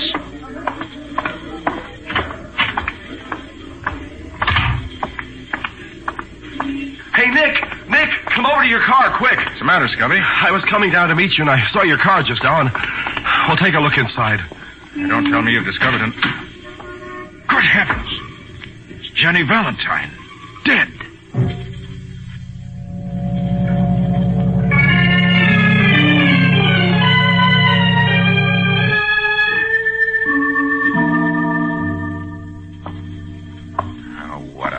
What a confounded mess. First Hawthorne, then Jenny Valentine. Oh, stop pacing, Nick. You're making the office whirl around in circles. Nick, I'm scared. Why'd you bring Jenny back in the car? Why haven't you reported her murder to Maddie? I'm going to just as soon as I figure this out. Oh, but Nick... Maybe I was meant to find her and report it. But she's still out in your car. If anybody finds her... I know.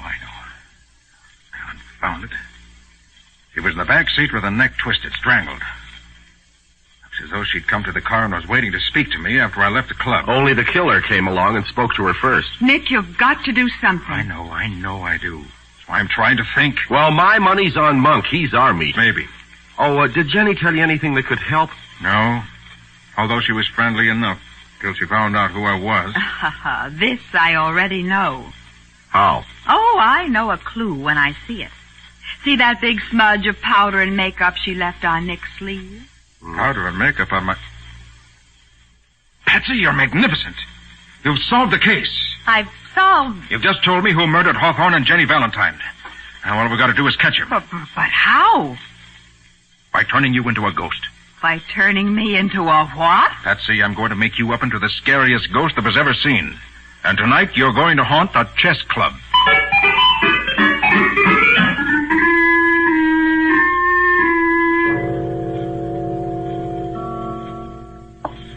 I guess Hopkins guessed right, Cruz. And all through this old chess club. Stuff must be stored down in the cellar. Okay, come on.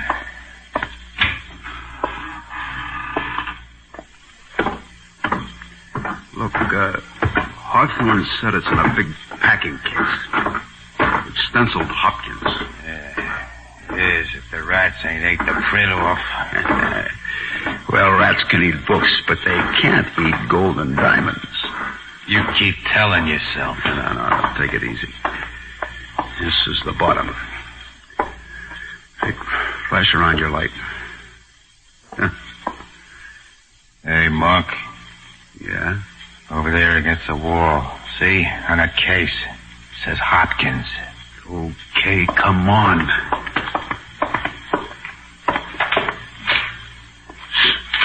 It's falling to pieces. Come on, get it open. Easy, Monk. Let me take a second. A blue velvet box. That's what the kid said. The size of a cigar box. Keep your shirt on. I'll find it if it's here.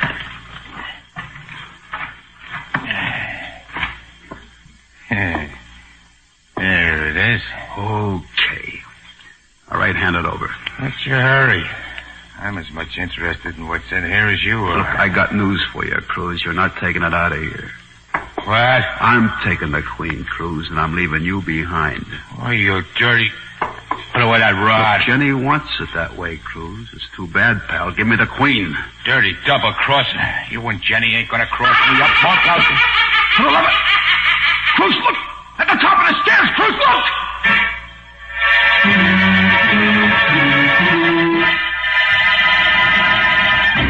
Monk and Cruz stand in the depths of the cellar, staring up at the head of the stairs in horror. We'll hear what happens next in just a moment.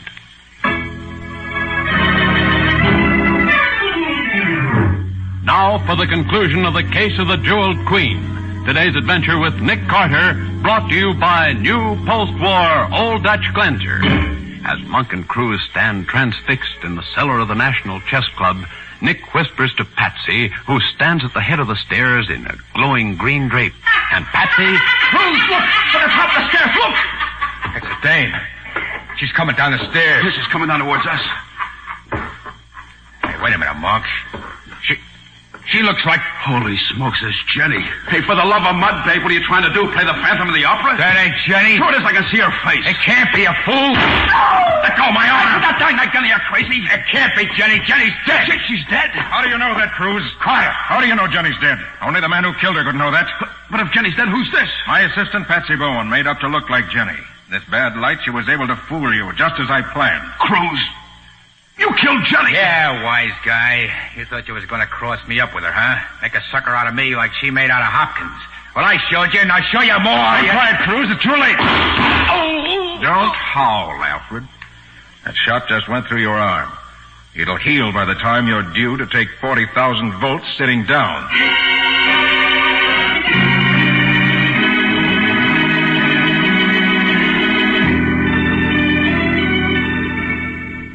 That's right, Patsy. The old story of thieves falling out. Huh? Well, what do you mean, Nick? Well, Cruz knew he was being double-crossed by Jenny and Monk, so he decided to return the favor and double-cross them. Oh. Well, is that why he went back and killed Hawthorne after Monk made the deal? Tried to frame Monk by dropping that medallion. Mm-hmm. Then to fix Jenny, he strangled her and left her in my car. And in that way, he figured Monk would take the rap for Hawthorne's murder, and Jenny would be dead, and both would be out of his way. Exactly. Oh. He'd collect the Jewel Queen and live happily ever after. Golly. Nick, I still don't understand how I solved the case. Why, Patsy, you did it when you saw that smudge of makeup on my arm. Will you please explain? I most certainly will explain.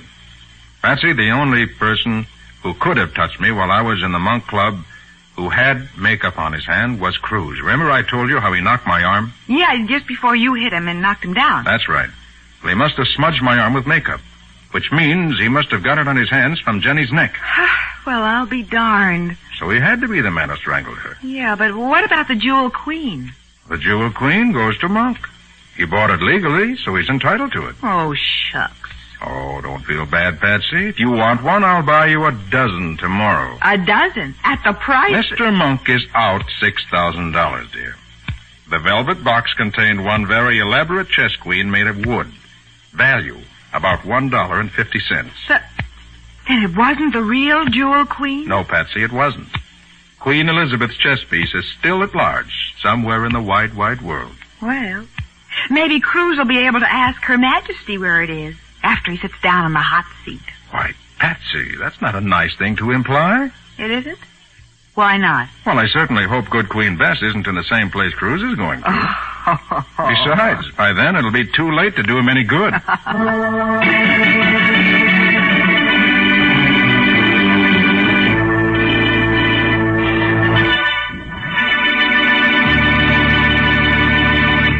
Well, Nick, it's time you told us something about the adventure that new post-war Old Dutch cleanser is going to bring us next week. Right you are, Bob. It's a story which began with the theft of a priceless Egyptian relic from the art museum one night. And during the robbery, the watchman was killed in a strange and mysterious way. Yes, and it took a device which records earthquakes to catch the murderer. Oh, hold on a minute, Nick. I don't get the connection between such a device and an Egyptian relic. Oh, well, neither did the killer, Bob. Not until it was all over. What do you call this story, Nick? I call it The Case of the Exploded Alibi.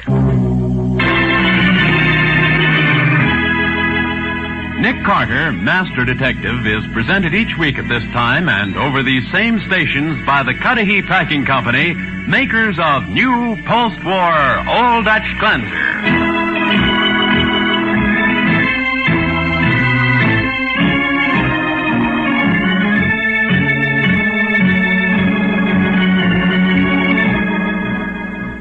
Nick Carter, Master Detective, produced and directed by Jock McGregor, is copyrighted by Street and Smith Publications Incorporated.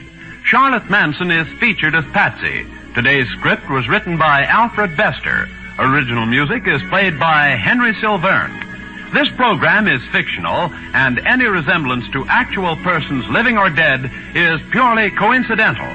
This is Bob Martin saying, when minutes count, use new post-war Old Dutch cleanser.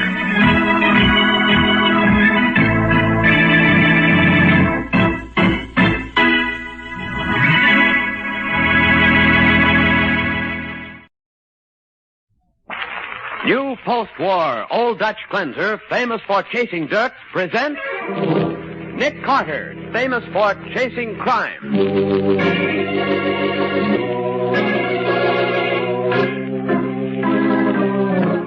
Every week at this time, two great names are joined as new post-war Old Dutch cleanser brings you one of the most resourceful and daring characters in all detective fiction, Nick Carter, Master Detective.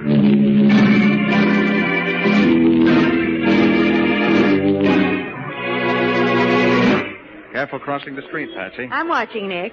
Hey, wait, look at that car come. Boy, is he traveling. Why, that crazy fool. Nick, he's driving on the wrong side of the street. What's the matter with the idiot? Nick, look out, he's headed right for us. Get back, Patsy. Get behind the car. Jump!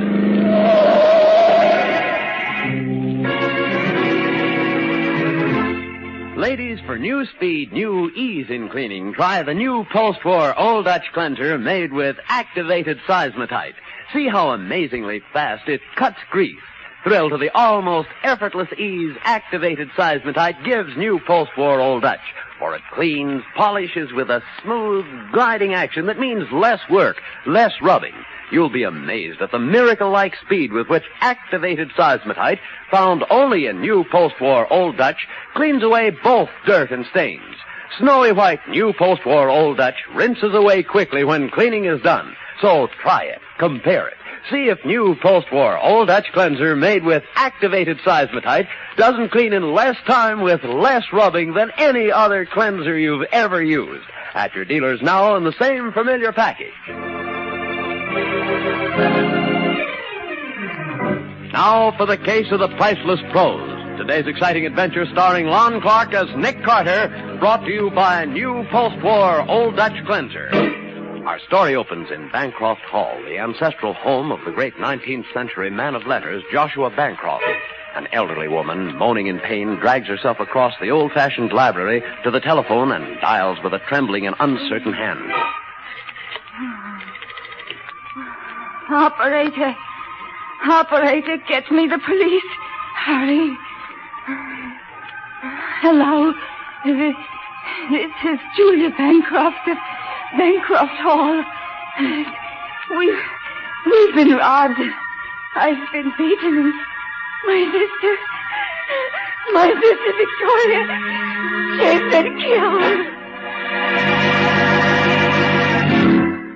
Say, have you seen the afternoon paper, Patsy? Not yet, Nick. Why? It's a nasty piece of business at Bancroft Hall last night. Victoria Bancroft was murdered.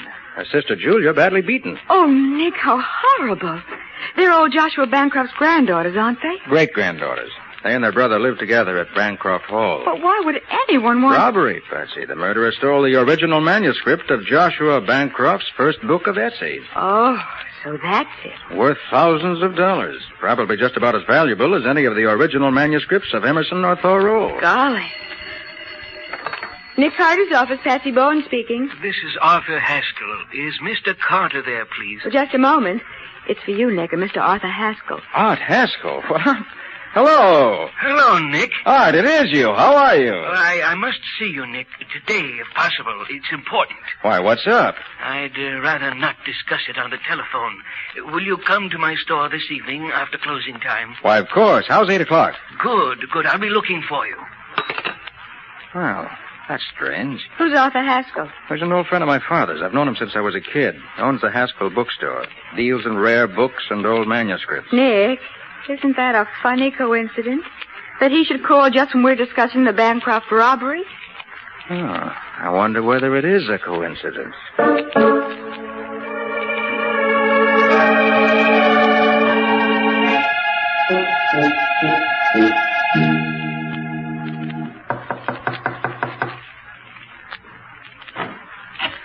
Nick. Hello, Art. It was good of you to come. Art, let me introduce you my secretary, Patsy Bowen. Oh, how do you do, Miss Bowen? I'm glad to know you, Mr. Haskell. Come in, both of you. Thanks. Yeah. Let's go back to my office. It's in the rear of the store. I haven't forgotten, Art. Be careful, It's rather dark in here. Yes. I didn't want our meeting to attract too much attention. Well, that sounds mysterious, Mr. Haskell. What I have to tell you is even more mysterious. That's so? Well, here we are. Sit down, Nick. Miss Bowen. Thanks, Art. Now, what's happened? You've read in the paper, I suppose, about the theft of the Bancroft manuscript? Yes, what about it, Art? Well, you'll find this hard to believe, Nick. But just yesterday... Oh, what is it? Look out. I'll pull the lamp off the desk. There. It's dark in here now. They're outside, Nick. They're shooting through the window. If I can just sneak up to the Oh, window... Nick, don't. Stay away from there. I'm all right. If I can get a look outside... See anyone? No. Oh, Whoever it was, they're gone now. Find the light switch, Patsy. he was right by the door. Yes, here it is. Nick, I wonder whether... Oh, Nick, look. Good heavens, Art. Is he? Art. Is he? Yes, Patsy. He's dead.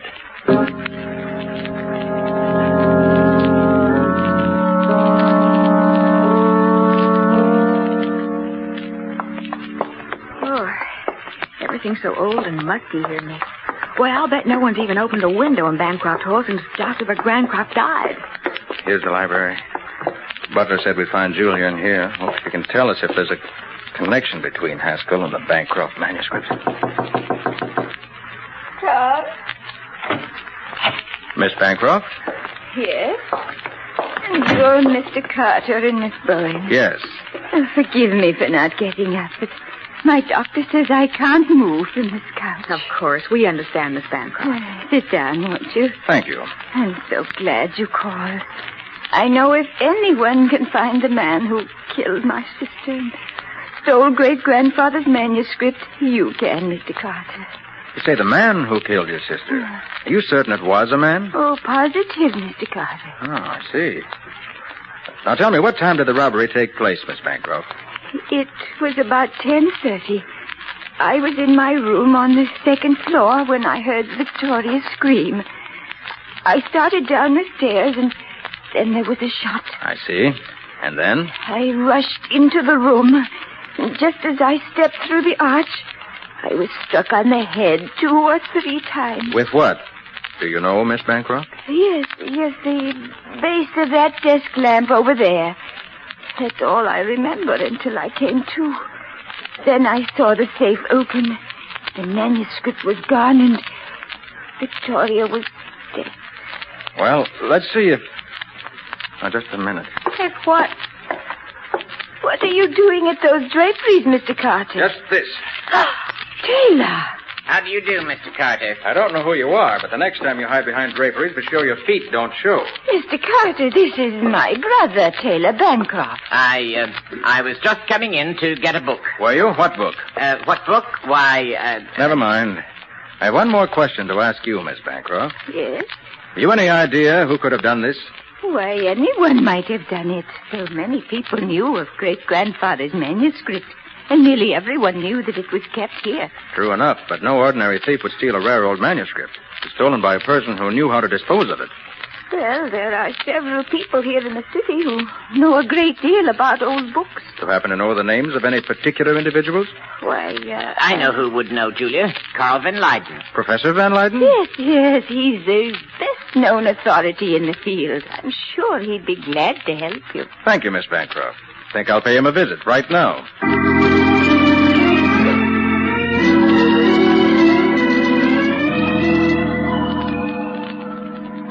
So you think only someone who knows enough about rare books to dispose of the Bancroft manuscript would have stolen it, Mr. Carter? Exactly, Professor Van Leyden. It was suggested that you could give me the names of a few such people to check on. Why, yes, I think I can. If you will excuse me, I go to my study now and write out a list for you. Oh, please make yourself at home. Gosh, look at all those books, Nick. Yes, Patsy, there it is. The famous Van Leyden Library. Thousands of books worth hundreds of thousands of dollars. Why, that's a good and big Bible in that glass case there. Golly. And up here on this shelf, these are... That's funny. What is? You wouldn't think Professor Van Leyden would be so careless. Oh, a couple of volumes upside down, huh? Yeah. I wonder if he'd mind if I turn them right side up. I don't imagine he would. Nick, look. Oh, what is it? There's something stuck in behind these books. It looks like... Oh, let's see it, Patsy. Here. Great Scott, do you know what this is? What, Nick? This is what we're looking for. The Joshua Bancroft manuscript.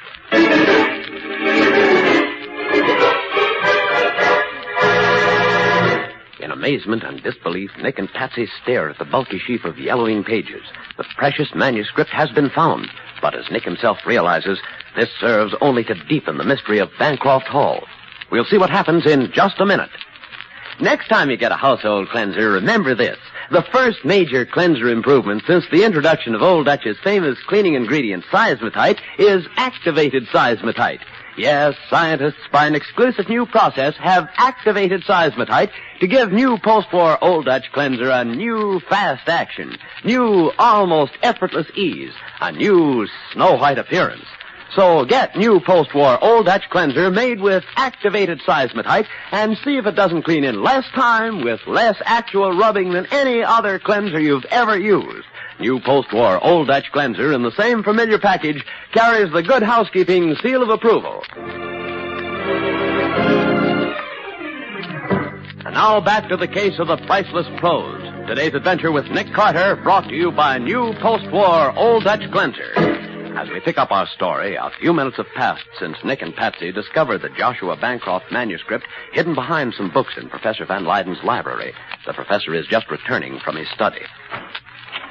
Here, Mr. Carter. I have made a list of a few people you might want to talk to. Right now, Professor, you're the only person I want to talk to. Yes, Professor. We found the Bancroft manuscript. I see. And you believe that it was I who broke into Bancroft Hall, stole the manuscript, killed Victoria Bancroft, and beat up her sister? Well, didn't you? Of course I didn't. I came by the manuscript quite innocently. I was about to buy it. From whom? From a friend of yours, Arthur Haskell. Arthur Haskell? I don't believe it. It's the truth, Miss Bourne. Haskell stopped by here only day before yesterday to let me examine it. I was about to call to arrange for the purchase when I heard that it had been stolen from Bancroft Hall the night before. Why didn't you notify the police that you had it? Well, frankly, I was frightened, Mr. Carter, particularly when I heard of Haskell's death. I realized that I had no proof of how the manuscript came into my possession. And Arthur didn't tell you how it had come into his possession? No. How much were you going to pay him for it? I was prepared to offer $73,000. $73,000? Oh. Professor, why exactly $73,000? Well, I did considerable investigating in the matter about 6 weeks ago. And from the inquiries I made, I feel that $73,000 is about what a keen collector would pay for the manuscript today. Why were you so interested in the Bancroft manuscript 6 weeks ago? I wasn't. I appraised it as a favor to Mr. Arnold Gibson. Who's Arnold Gibson? A stockbroker here in the city, an old friend of the Bancroft family, or so he said. Did he say why he wanted it appraised? No, he did not, but he seemed to feel it was very urgent. Nick, something tells me it's urgent that we see this Arnold Gibson. Right, Patsy. Professor, with your permission, I'm taking this manuscript with me. It's evidence on one or perhaps two murder cases. I understand, Mr. Carter. Thank you. Now, Patsy, you go back to the office. I'm going to pay another visit to Bancroft Hall. But what am I going to do at the office, Nick? You're going to put the manuscript in our office safe and leave it there. We're not carrying $73,000 worth of prose around in our luggage compartment.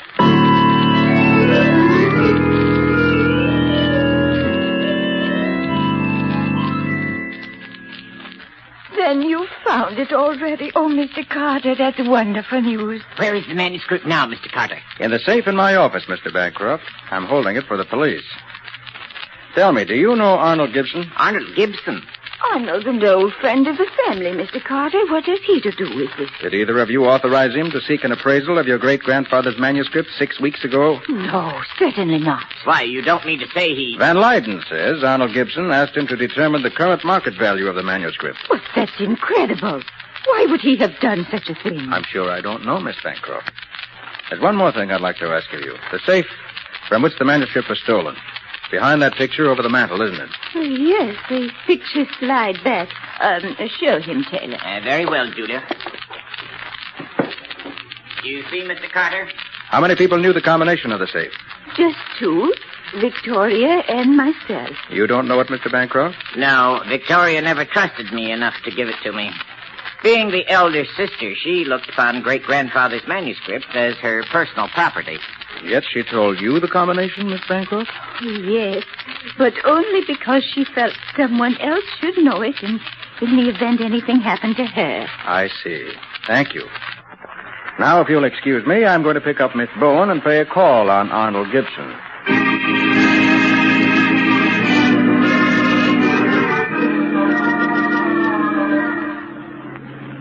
Uh-oh, slow down, Nick. Isn't that the Parkview Arms up ahead where Arnold Gibson lives? Oh, yes, I think it is. Uh-huh. Oh, no use turning around here. We might as well park over here. Right. Careful crossing the street, Patsy. I'm watching. Come on. Hey, wait, Patsy, wait. What? That car coming. Boy, is he traveling. Why, that crazy fool. Nick, he's driving on the wrong side of the street. He must be drunk. Nick, look out. He's headed right for us. Get back, Patsy. Behind that car. Jump. Oh, great grief. That was close. Nick, whoever was driving that car deliberately tried to run us down. That's obvious. Did you see who it was? No, I was too busy getting out of the way. Me too. Nick, I bet someone was trying to keep us from talking to Arnold Gibson. Maybe so. This makes me all the more interested in meeting the gentleman.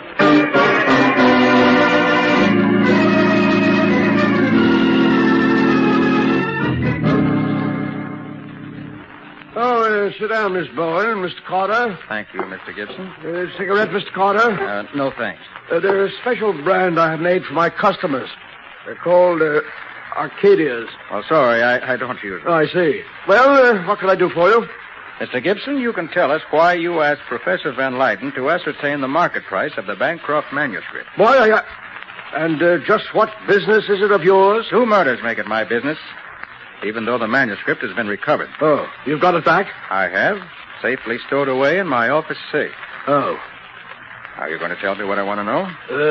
Carter, I had the Bancroft manuscript appraised because I was tired of waiting for the money Taylor Bancroft owes me.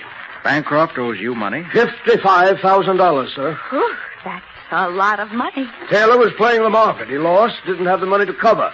I advanced it for him. And you wanted to find out whether he could raise enough on the manuscript to pay you back. That's right, Mr. Carter. I see. Well, thank you, Mr. Gibson. Not at all. All right, Patsy, shall we go? Where now, Nick? I'm taking you home. I'm going over to the athletic club. The athletic club? What for? Think a good brisk rub down will do me good. And a good night's sleep, and I'll be ready for another busy day tomorrow.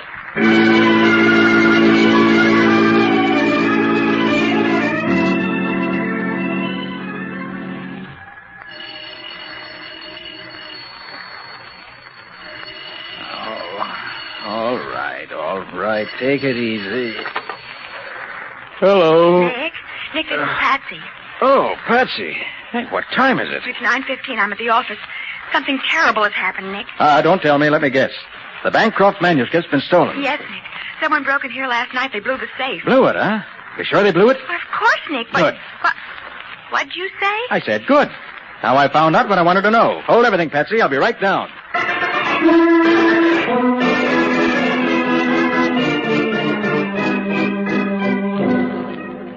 Nick, how can you be so calm when the Bancroft manuscript has been stolen again? Well, for one thing, it hasn't been stolen. What? You look in the safe in my private office, that new burglar-proof one we put there last year, you'll see that it's still there. But, Nick, I put it in the old safe the way you told me to. Yes, I know. But after I left you last night, I came back here. I took the cover sheet of the manuscript and put it over a bundle of blank pages. What? Figured the thief would be in too big a rush to notice that he was stealing a dummy. But I put the manuscript itself in the new safe. Then you expected the manuscript to be stolen. I hoped it would be. That's why I took care to mention in front of every single suspect in the case just where it was hidden. But, Nick, why on earth? Because... Here, wait a minute. What are you looking at, Nick? This ashtray by the chair here. Wasn't here when I left last night. It wasn't? And there's only been one person in the office since. The person who stole the dummy manuscript. Then this cigarette butt must have been left by that person. This butt says Arcadia on it. That's the brand Arnold Gibson offered me last night. Then it must have been... Wait, I'll get it. Nick Carter speaking. Oh, hello, Matty. What? What's that? Nick, what is it? I see. Yeah, it does, doesn't it? Well, okay, Matty. Thanks for calling. What do you say, Nick? He says the case of the Bancroft manuscript is solved. Solved? Police just found Arnold Gibson dead. Oh. Where? Out on Riverside Road. Apparently his car skidded and went over an embankment. But how does that solve the case? They also found the dummy manuscript. It was in the car with him. So that settles that. Not quite, Patsy. Huh? What do you mean? Get your hat. Well, where are we going? To the morgue. I want to take a look at Arnold Gibson's body.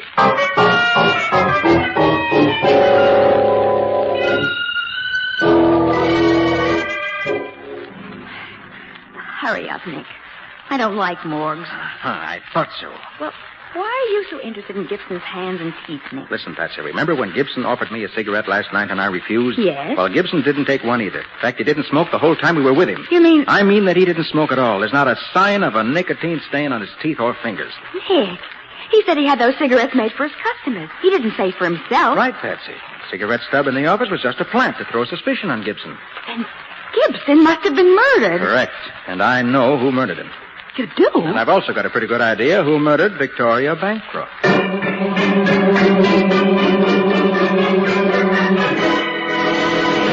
Confident that he has solved the mystery, Nick turns away from the body of Arnold Gibson. We'll bring you the conclusion of today's adventure in just a minute. Ladies, the first chance you get, take home a package of new post-war Old Dutch cleanser made with activated seismotite. Try it, then see if it doesn't clean in less time with less rubbing than any other cleanser you've ever used. Actually, you'll thrill to the new, almost effortless ease in cleaning with new post-war Old Dutch. Thanks to activated seismotite, it cleans, polishes with a smooth, gliding action that means less work, less rubbing. Notice the new miracle-like speed with which activated seismotite cuts grease and cleans away dirt and stains in both hard and soft water. Yes, a new post-war Old Dutch is now snowy white, rinses away quickly when cleaning is done. It's utterly different, so try it, compare it. Get new post-war Old Dutch cleanser made with activated seismotite for faster, easier cleaning. Now for the conclusion of the case of the priceless prose. Today's adventure with Nick Carter, brought to you by new post-war Old Dutch cleanser. After leaving the morgue, Nick and Patsy speed swiftly across town and stand now at the door of the old mansion known as Bancroft Hall. Ring the doorbell again, Patsy. I think I hear someone coming. Oh, good evening, Mr. Carter. Good evening, Miss Bancroft. Is your brother at home? Taylor? Why, yes, he's in the library. Won't you step in? Thank you. Taylor? Yes, Julia? Did you want to see me? I want to see you, Bancroft. Oh, of course. What about? About murder. Mr. Carter, You aren't accusing Taylor. I'm accusing him of the murder of Arthur Haskell and Arnold Gibson. But that's fantastic. Is it? From the look on your brother's face, I'd say he doesn't agree with you. Bancroft, you made your big mistake when you blew my safe and left that cigarette stub in my office to frame Gibson. Did I, Carter? You did, because Gibson had those cigarettes made for his customers, and of all the people involved in this case, you were the only one who was a customer of his. You're wrong, Carter. My mistake was in not running you and Miss Bowen down in front of Gibson's apartment. Nick. But I can undo that mistake right now. Oh, Taylor, put away that pistol. Well, I didn't think you'd crack so easily, Bancroft. Sit down on that couch, Carter. You too, Miss Bowen. Very well. You realize, of course, you can't go on killing people indefinitely. I've killed 3 people, Mr. Carter. A couple more will make little difference. 3? I didn't accuse you of killing 3, Bancroft. Well, I did, nonetheless. You killed Victoria Taylor? Yes, Julia. I killed her. She came into the library just as I was opening the safe to get the manuscript. Then you came in, and I struck you. And you had to kill Haskell to keep him from telling me from whom he brought the manuscript. And last night, after you stole the manuscript from my office, you met Gibson and gave him the manuscript in place of the money you owed him. After he gave you a receipt for it, you slugged him and wrecked his car to make it look as if he'd been killed in an accident. Right, on all counts, Carter. Now, if you'll excuse me... I'm afraid I can't excuse you yet, Bancroft. Nick. Put down that sofa, Phyllis. Sorry. It hit the gun. You ruined his aim. Get his gun, Patsy. I got it. Good. Oh, Taylor, are you hurt? Just a minute, Miss Bancroft. Oh. I'm going to ask your brother to do me a favor. What do you mean, Carter? Open that safe above the mantel, just the way you say you did it the night of the robbery. Go on, open it. I can't, Carter. Why not? I don't know the combination. That's what I thought. It was you who killed Haskell and Gibson, all right, but you didn't steal the manuscript from this safe. Well, then who did, Mr. Carter? Who did? Yes. Why, you, Miss Bancroft. And it was you who murdered your sister, Victoria.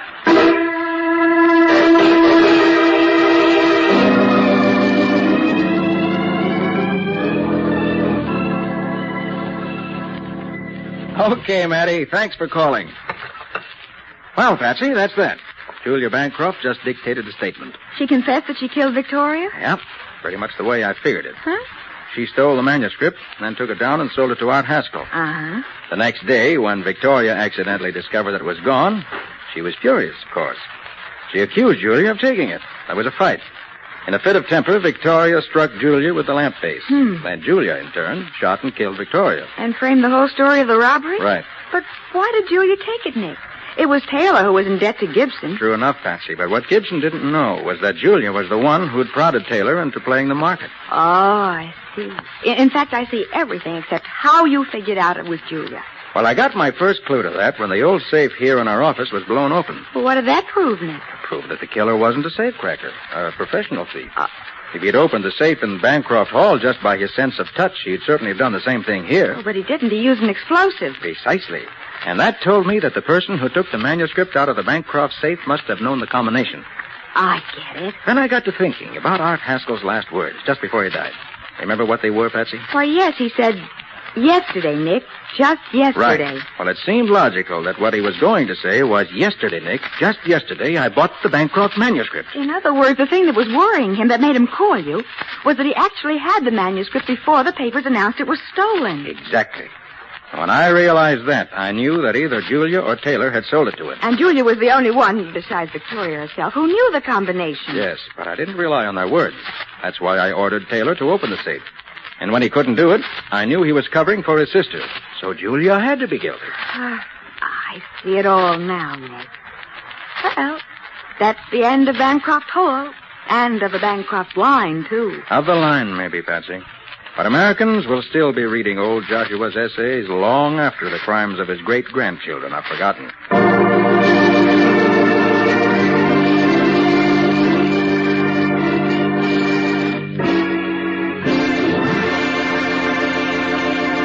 Friends, this is Nick Carter again, asking you all to help in the great campaign to stamp out tuberculosis. You can help rid our country of this dreaded killer by purchasing all the Christmas seals you can buy. Buy some more Christmas seals tomorrow. Will you? I'm sure the answer to that question, Nick, is a great big yes. But now, what can you tell us about the adventure that new post-war Old Dutch Cleanser is going to bring us next week? Next week's story, Bob, concerns a man who went driving with his fiancée. And drove right into murder. There was also some blackmail. Yes, and I might mention that room on the top floor with a sealed window. And that room in the cellar without a window. Gee, that really sounds intriguing. What do you call this story? I call it The Case of the Policymakers.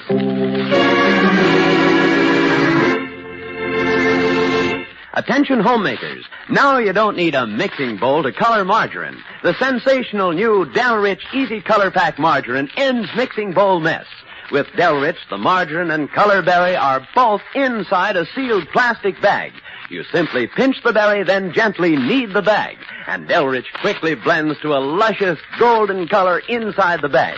And listen, the delicious country sweet flavor and freshness of Del Rich are sealed in. It's truly America's finest margarine. Ask for the new Del Rich Easy Color Pack margarine tomorrow.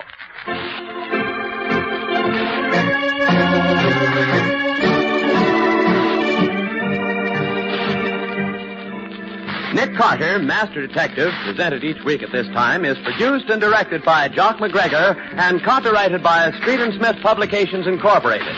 Charlotte Manson is featured as Patsy. Today's script was written by Ken Pettis and Lou Schofield.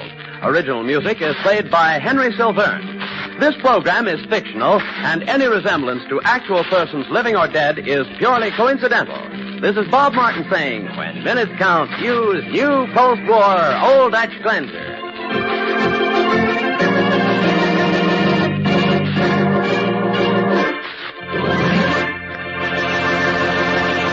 This is the Mutual Broadcasting System.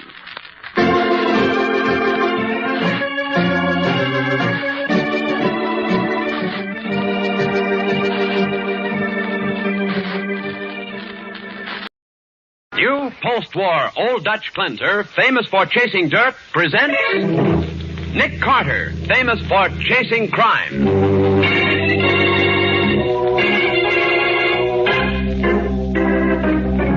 Every week at this time, two great names are joined as new post-war Old Dutch Cleanser brings you one of the most resourceful and daring characters in all detective fiction, Nick Carter, Master Detective.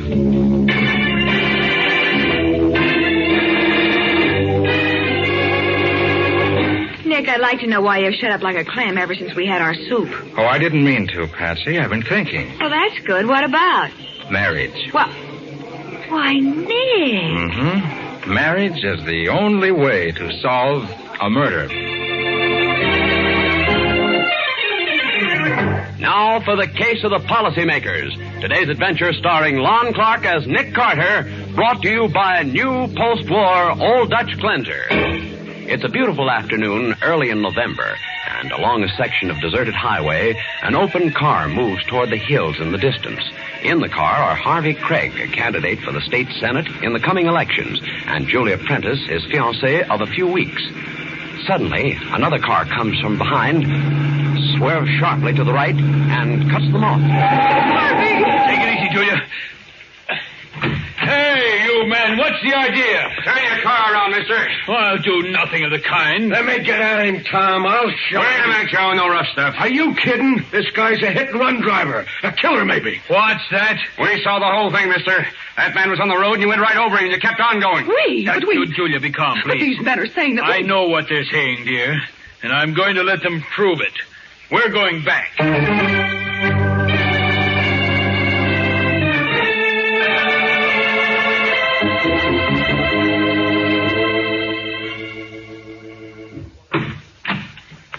There he is, mister. Exactly the way you left him. Exactly the way you and Joe left him. Harvey. Now, don't worry, Julia. That man on the road's a friend of theirs, a co-partner. But when I get through with him... But he seems to be unconscious. I'll show you how unconscious he is. Come on, you get up. Get up, the act is over. Are you... What's the matter, Harvey? This man is dead. Oh, no. Well, mister, this ought to convince you he wasn't a friend of ours. You killed him. Cut it out, pal. That ain't going to get you out of a manslaughter rap. You murdered him, and then you followed me from the city. What's the idea? Who's paying you to do this to me? Paying us? That's a laugh. What are you doing, Joe? checking this guy for identification. Harvey, we can't let these men get away with this. There must be some way of... Hey, look at this, Tom. I found it in the dead guy's pocket. An insurance policy for $50,000. I see. Taken out by Frank Hudson. That must be the dead guy's name. Never mind that. Look and see who's the beneficiary. Yeah. It's Harvey Craig. What? Good heavens. He's the guy that's running for the state senate. Harvey, how does it happen that your name is on this? Hey, wait a minute. This guy's Harvey Craig. So that's the angle, huh? A murder frame-up. It's tough, Your Honor. Well, Julia, this is it. The end of a career. But why? You can prove that you don't know that man, that Frank Hudson. Maybe, but suppose I've been set up for the perfect rap. Look, Bud, we're a couple of reasonable guys.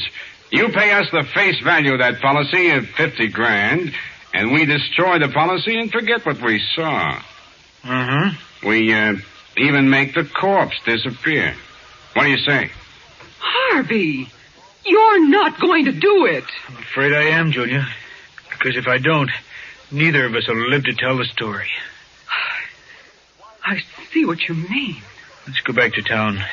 I'll get the money. You go with him, Joe. Yeah. I'll stay here and take care of the body.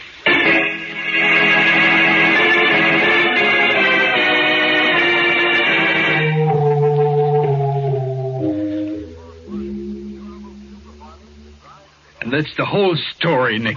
I paid them because I was afraid of what they might do to Julia and me. And because I wanted to get to your office as quickly as possible. Why didn't you go to the police, Harvey? I promised Julia I wouldn't. As a matter of fact, she doesn't even know I'm here. Well, I don't understand it, Harvey. The girl you're engaged to doesn't want you to go to the police. I know it sounds odd, Patsy, but you and Nick have never met Julia. She's proud. She thinks I'm a sucker for having paid off, and she thinks the less I talk about it to anyone, the better. So you want us to keep mum? Yes, please. Why didn't you raise your voice when you got back to town? I was afraid of the bad publicity, Nick. A murder charge. Harvey, they wouldn't have dared to make it against you. Oh, I wasn't thinking at the time. Oh, Nick, I want you to get them, will you? Of course he will, Harvey. I guess that settles that. I've been put to work. Oh, thanks, Nick. Oh, here's a description of Joe and Tom. I've written it down. Oh, good for you. Every little thing helps. Well, I've got to go now. I'll be at my campaign headquarters, Nick, if you should want me. Goodbye, and good luck. Poor Harvey. Well, Nick, what do you think? I think this has all the earmarks of a murder racket for blackmail. Wonder whom it's happened to before. Then you don't think this was the first time? Oh, it couldn't be. Gang that operates so smooth, he must have had a lot of experience. But where did they get the victims? Well, if Harvey's typical, I'd say from who's who. No, Patsy, I mean the victims they killed. Harvey told us he never saw that Frank Hudson before. Yet that man had a policy naming Harvey as the beneficiary. Well, it could have been a phony. Well, it could have been. But suppose it wasn't. Who set Hudson up for it? And how? Boy, Patsy, you got any old clothes? Any very old clothes? Would you mind telling me what old... Not at all. I've got an idea that somewhere in the slums or along the waterfront there are operators pulling hopeless prospects out of the gutter and setting them up for the kill. Well, you and I are going to be a couple of prospects.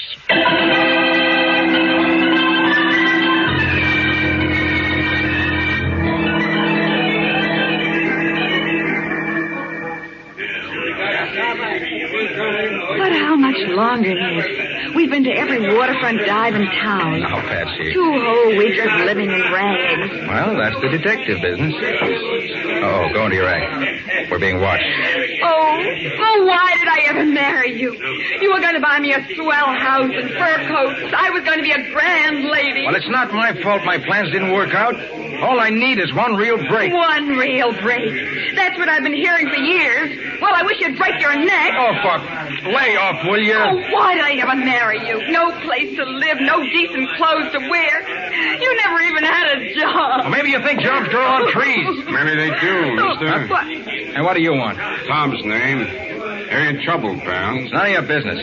You wouldn't talk so loud, lady. I couldn't help it, Henry. I'm so fed up. Yeah, she's got a right to be. She's hungry. She's got no place to live. Why don't you go take a walk? Maybe I got a job for you, Henry. What? You. For you too, baby, but don't count on it. I'm only the outside guy. I got a boss. What kind of work will this be? It depends. Interested? Oh, yes. But Mabel, we I don't even care know what it is, Henry. You're going to work if it kills you.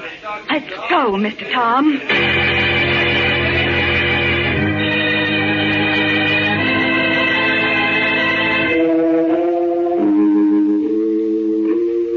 So, you've been married for 6 years, and you've done some traveling. The hobo trail, Mr. Nicholas? Sometimes. Hmm? Any man who would subject a woman to such a life... Well, I couldn't help it, Mr. Bentley. The brakes were all against me. How did you feel about that, Mrs. Nicholas? Oh, I couldn't leave Henry. Ah, such devotion. Well, I need a couple in my house. Naturally, you've never been a butler, Mr. Nicholas. No. No, sir. No, sir. That's better. I see you learn quickly. You'll keep this place in order, and you'll see that it's dusted. Yes, sir. And now, Mrs. Nicholas, can you cook? Sure. Yes, sir, Mr. Bentley. Good. My tastes are very simple. We'll get along. Tom. Yeah? These people are going to stay in the room on the 4th floor. Okay. Ask Joe to prepare it for them. Okay, Mr. Bentley. Do we go with him? No. You wait here. If you're wondering about my 2 men, Tom and Joe, they live here with me. I prefer them to dogs. Oh, we weren't wondering, Mr. Bentley. Good. You'll make the ideal butler.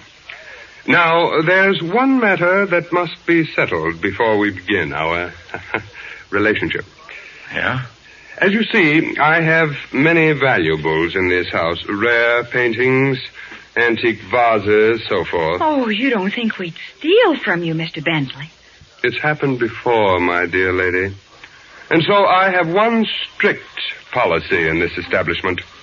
All my employees must be bonded. Ah, I see. Do you object, Mr. Nicholas? Oh, no. It's all right with me, sir. Yes. I'll have the forms here sometime tomorrow morning. In the meantime... Excuse me, Mr. Bentley. What is it, Tom? Joe's on his way up to the room. You want me to show him where to go? Oh, they'll find it. The 4th floor, Mr. Nicholas. Then turn to the left. Yes, sir. Come along, Mabel. Yes, Henry. I didn't do so bad, did I, Mr. Bentley? 2 instead of 1. Yeah. When will you give them the insurance business? We don't know anything about them, Tom. A couple of hard luck bombs, that's all. I wonder. The lady had clean fingernails.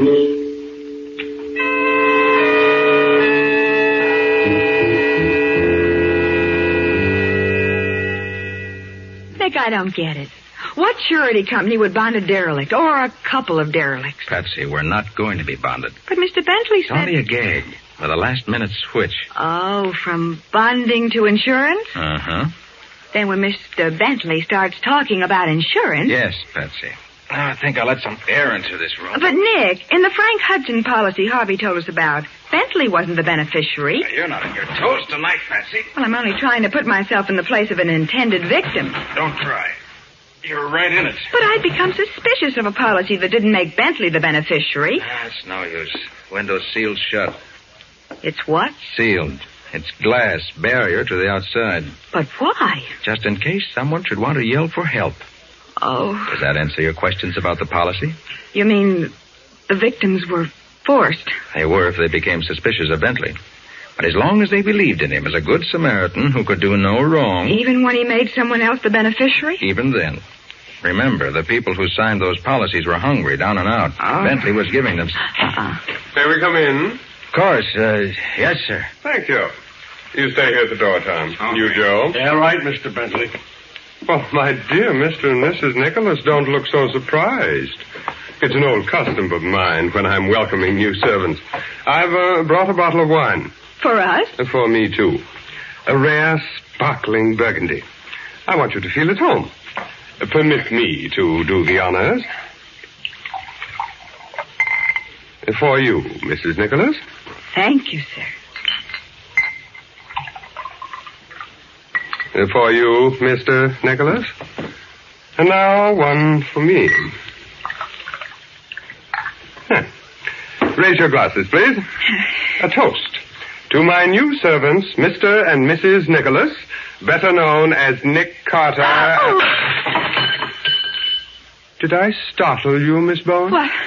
How did you find out about us? Oh, my underground espionage system. I see.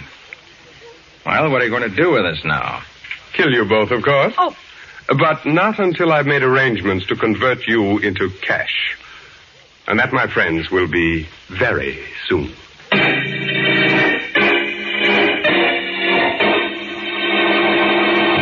So, Bentley has found out Nick and Patsy, and behind him are two men with guns. We'll see what happens in just a moment. Now, back to the case of the policymakers. Today's adventure with Nick Carter, brought to you by new post-war Old Dutch Glenser. It is several hours later, and in Bentley's luxurious library, Nick and Patsy are sitting near the desk surrounded by Tom, Joe, and Bentley. Here's the forms, Mr. Bentley. All filled out and ready for the signature. Oh, thank you, Tom. Give Mr. Carter his. Your application for insurance, Mr. Carter. You're asking for $250,000. Don't you rate me too high, Bentley? Oh, no, not too high for a man of your reputation and connections. Here's your application, sister. Yes.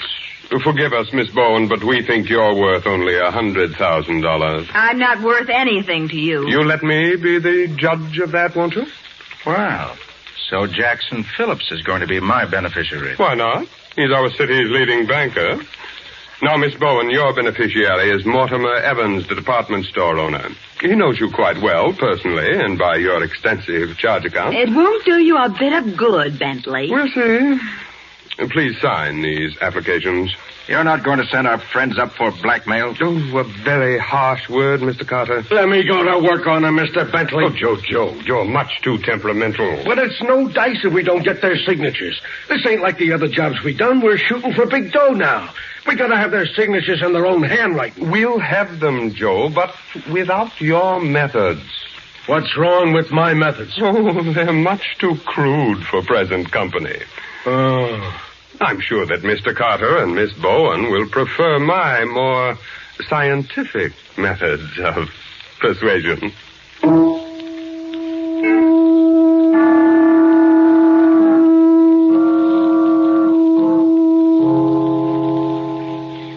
Darn room. It's like a vault. Top floor vault. They were going to torture us, Nick, if we hadn't signed. Listen, Patsy, I'll let you in on a secret. What? I knew all the time we were going to sign those applications. You did? Of course. We had to sign them to get the goods on Bentley and his gang. No case without them. Oh, I see that now, Nick. Let's see. 2:00. Time to get out of this room and down to the library safe. Oh, that's going to be easy, what with that window sealed and with Joe parked in the hall just outside. It can be done.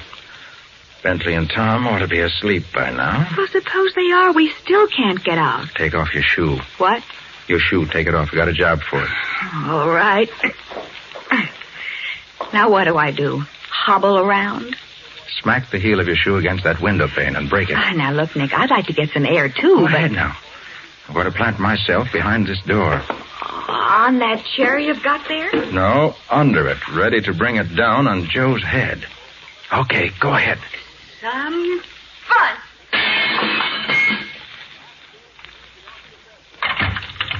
Hey, what's the idea of breaking it? Ow! Well, Patsy, see what I mean? Oh, you're full of tricks tonight, aren't you? Full of them. Now let's get down to the library and take out some reading matter.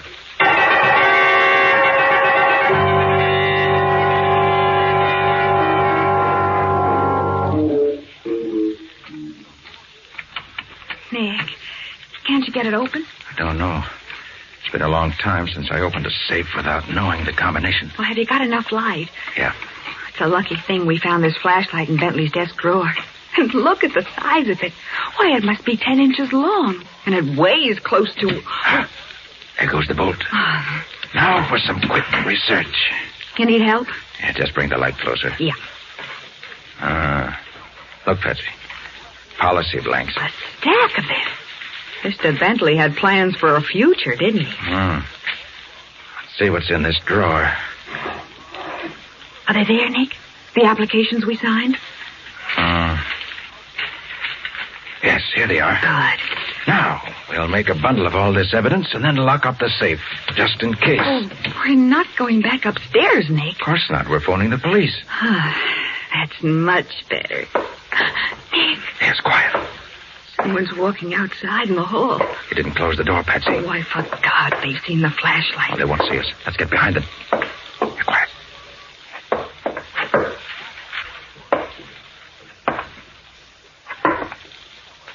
Oh! He fell down. Turn on the flash. Dick, look. That's Harvey Craig. Yes. Oh, what's he doing in this house? He just died. Oh. Murdered. Unless I don't know what I'm talking about. Oh. Don't you see it, Patsy? See what? This whole dirty business. How did Harvey Craig get to this house? Who brought him? Someone turned the lights on. So, you finally figured it out, Mr. Nick Carter. What? Who's she? You're Julia Prentice, aren't you? Yes. I brought Harvey here. He shouldn't have told you what happened to us on the road. You killed him? We had some wine, honey. Harvey's glass had poison in it. Oh. Stay where you are, Carter.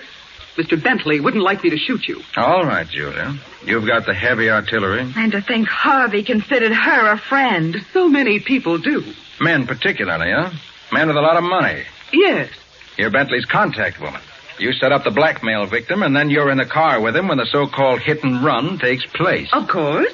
The right place and the right time are very important in our business. How did you know we were in this house? We didn't see you. I saw you, Miss Bowen, and I recognized Mr. Carter from his newspaper pictures. A peephole in the wall of your room upstairs, Mrs. Nicholas. Oh, Nick, we never had a chance. Let's say you might have had one if you didn't have clean fingernails.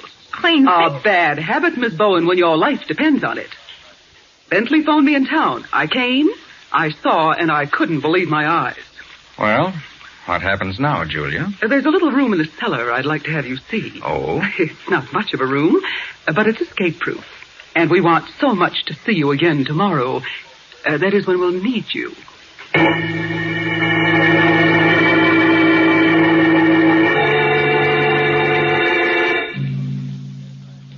What time is it, Nick? My watch isn't as luminous as it used to be, but I should say it was about 1:15. Day, night, or eternity? Afternoon, Patsy. Hey, you're not losing your nerve, are you? I never felt better in my life. I'll bet. Well, turn on your flashlight and you'll see. After all, we've only been down here since last night. But why don't you turn it on? Can't. Battery's dead. Afraid so. Nick. Oh, no. Listen, Nick, Patsy. we'll never see daylight again. They'll kill us before they take us out of here. No, they won't. They can't. But they will. No, Patsy, we've got to appear to be accident victims. They can't run a car over us here. Huh? They've got to take us out of the house. And once we're out in the open... Oh. Here, this may be it, Patsy. Now, listen, don't fight them. We don't want them to carry us out. You go first, Tom, with the lantern. Right, Mr. Bentley. You next, Joe. And don't lower your gun. Not with him around, boss. Good afternoon, Mr. Carter, Miss Bowen. Julia told me you were very naughty last night. Oh, I hope we didn't put you to any inconvenience. We make the punishment fit the crime. Come here, Miss Bowen. I like it where I am. Ah, me. We're going to have trouble. Julia has an appointment to go driving this afternoon with Mortimer Evans, your beneficiary. You've got to be on the road, Miss Bowen. Oh, Nick. His turn will come later, another day.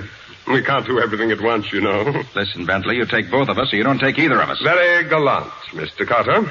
Tom, take Miss Bowen outside. Okay. No, you don't. Get him off me. Get him off. Joe, you heard what Tom said. I'll get him off.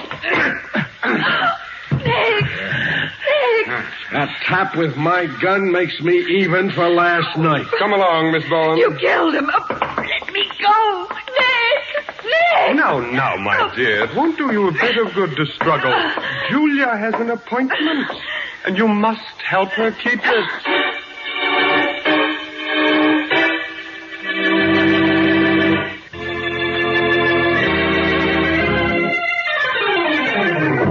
Now for the conclusion of the case of the policymakers. Today's adventure with Nick Carter, brought to you by new post-war Old Dutch Cleanser. It's 10 minutes later. Patsy fainted and is lying on the sofa in the living room of Bentley's house.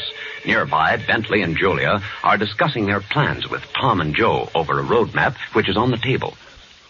Now, this is the exact point in the road where you're to be. Can't we use the same road for a change, Mr. Bentley? Listen to Julia, Joe, and don't ask so many questions. Mortimer Evans and I will pass that point about 3:30.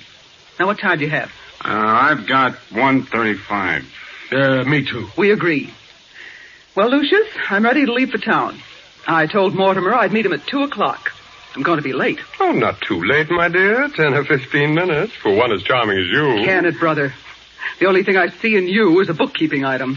Frank, Aunt Joe. Joe, get my car out of the garage. Yeah, sure, right away. Give me a cigarette, Lucius. There are times, Julia, when you behave as if you're running the show. I might as well be. You couldn't get along without me. There are other women as well qualified. That's going to cost you 15% more, darling. What? Another bookkeeping item. I was going to talk to you about that later, but since you brought it up... Now, look here, I Julia. want 45% from now on. You can have the 25% I've been getting. Now, wait a minute. If There's no use arguing. I tell you that... Crazy. Why, Am I interrupting something? Nick Carter. He's got a gun. Falling out among thieves, huh? Well, you won't have to worry about percentages anymore. Or maybe you should worry about the percentages. Because from now on, they're all against you. Operator, give me police headquarters.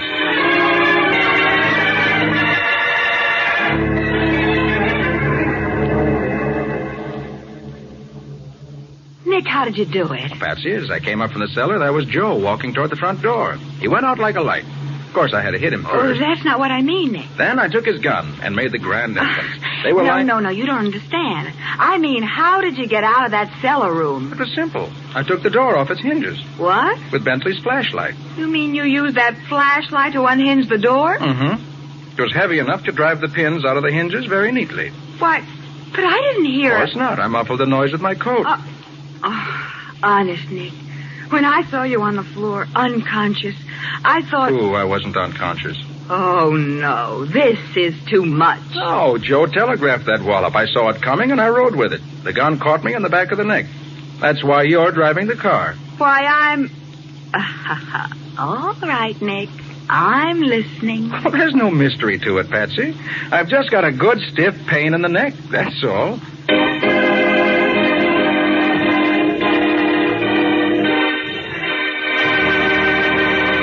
Can you tell us something about the story new post-war Old Dutch Cleanser is going to bring us next week, Nick? Well, Bob, next week we're going to meet a young contractor who helped us track a killer by trying to build a garage on an imaginary street. And Nick found the killer by listening to a talking typewriter. A talking typewriter? Imaginary streets? It sounds fascinating. What do you call the story, Nick? I call it The Case of the Missing Street.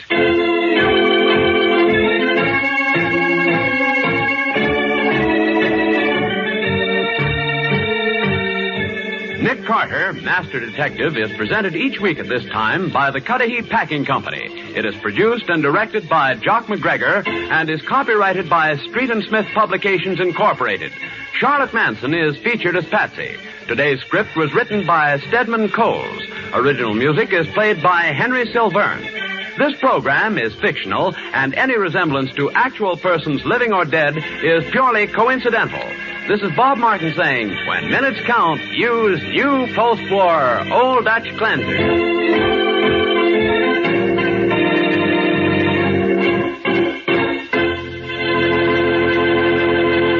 This is the Mutual Broadcasting System.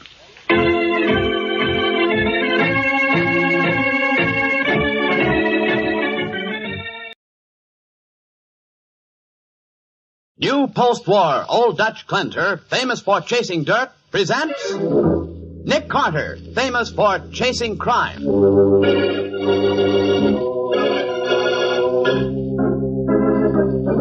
Every week at this time, two great names are joined as new post-war Old Dutch Cleanser brings you one of the most resourceful and daring characters in all detective fiction, Nick Carter, Master Detective.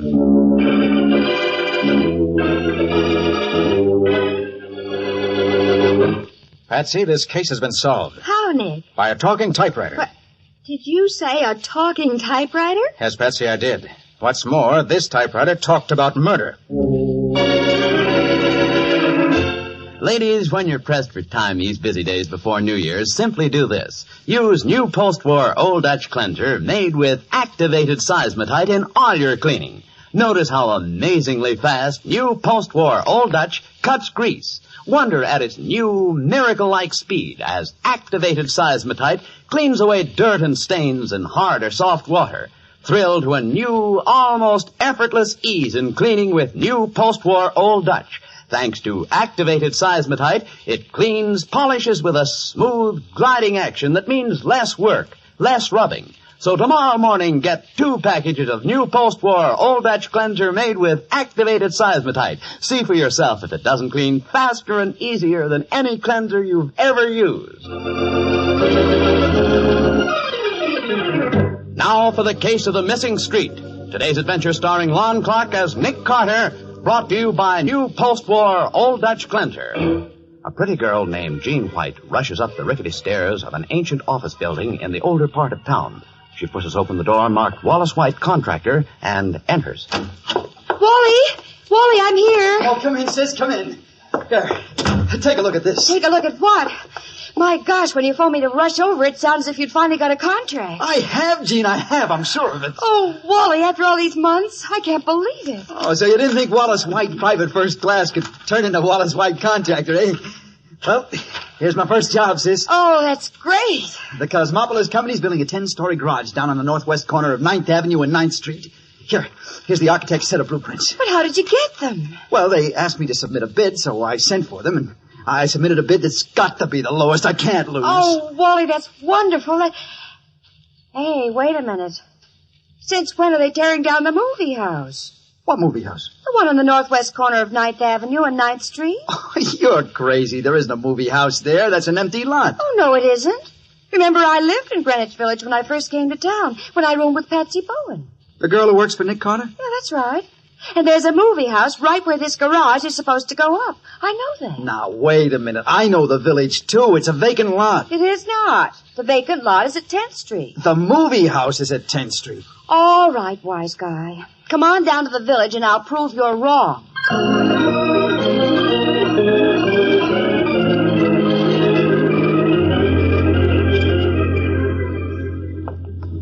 Well, this is 9th Avenue and 10th Street. And there's the movie house on the corner, just as I said.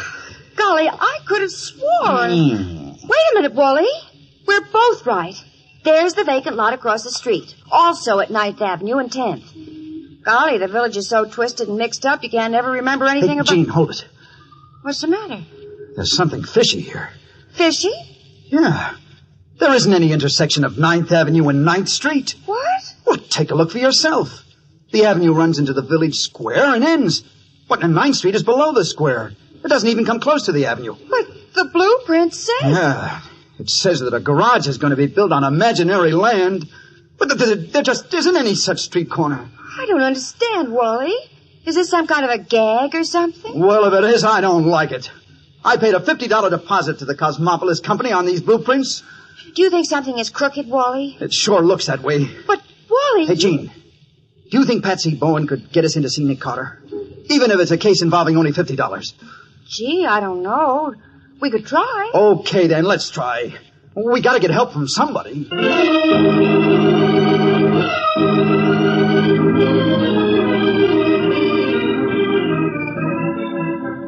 In the first place, Mr. White, there's no such thing as a case too small for me to investigate. Understand that? But I can't pay him, Mr. Carter. You see, Wally hasn't earned much money since he's been out of the Army. He's trying to get started in the contracting business. Miss White, I don't charge folks I want to help if they can't afford to pay. Oh, Mr. Carter, you're... Excuse me, but I've got to do this. Hey! What's the idea of kissing my boss? There. Miss White. I just had to show you my gratitude. Well, we'll enter that on a new file card marked Wallace. Fee, 1 kiss, paid in advance. And that's a fee it'll be a pleasure to earn. That is what I call an ambiguous crack. All right, then. Suppose we skip it. You know, White, if the Cosmopolis Company's in the racket I think it is, it'll be a pleasure to smash it. What racket do you think that is, Mr. Carter? Well, I figure they've sent out blueprints to contractors all over this part of the country. And those blueprints are for buildings no one ever intends to build. But I paid a $50 deposit for those plans. And the crooks you paid your money to have no intention of returning it. Why, those dirty... They don't care what you do with the blueprints. Cost them only a few cents. You multiply $50 by a couple of hundred gullible contractors, and you have quite a racket. A racket which is repeated in city after city. Well, Nick, what are you going to do about it? First thing, Patsy, is that we're going down to the mailing address of the Cosmopolis Company. They're legitimate? Okay. They're not? Yes. Then I'm going to earn that kiss. Good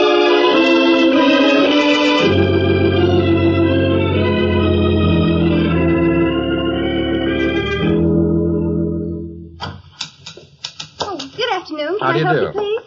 I'm Doris Foster. I'm Nick Carter. This is my secretary, Patsy Bowen. Nick Carter, the detective? That's right. Tell me, Miss Foster, what's your connection with the Cosmopolis Company? Well, none, really. Miss Harris, my boss, rents out this office as a mailing address. She has several clients, and the Cosmopolis Company is one of them. Why? Is there any mail for them now? Well, yes, there is. Let me see it, please. Well, really, Mr. Carter, I can't I'm let not you... going to open the mail. I just want to look at it. May I see it, please? But why? Because there's a chance that the Cosmopolis Company may be running a racket.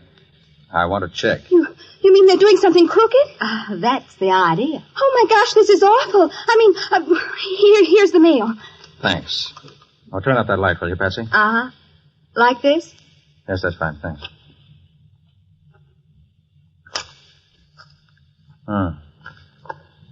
11 letters here. With a strong light behind them, it looks as though each one contains a check or money order. I guess that's all the proof we need, Patsy. Well, how is that proof, Nick? Wally White isn't the only contractor in the world. True enough, but a legitimate firm wouldn't be requesting construction bids from so many different contractors. This is a racket, all right. Oh. And you're right in the middle, Miss Foster. Oh, now listen, Mr. Carter, I've only worked here for a few weeks. I don't know Who picks anything... up the mail for Cosmopolis? A man named Nixon. You know anything about this Nixon? His address? How to get in touch with him? No, but he usually comes in every afternoon. What time? Well, any time. All right. We won't trouble you anymore, Miss Foster. But we'll certainly trouble that Mr. Nixon when he comes in. Oh, Miss Foster, when Nixon comes in, give him this mail. But be careful not to say anything about me. Understand? Oh, yes, Mr. Carter. All right. Come on, Patsy. Huh. Looks as if I'm not going to earn that kiss after all. Gene White will have to give it to Uncle Sam.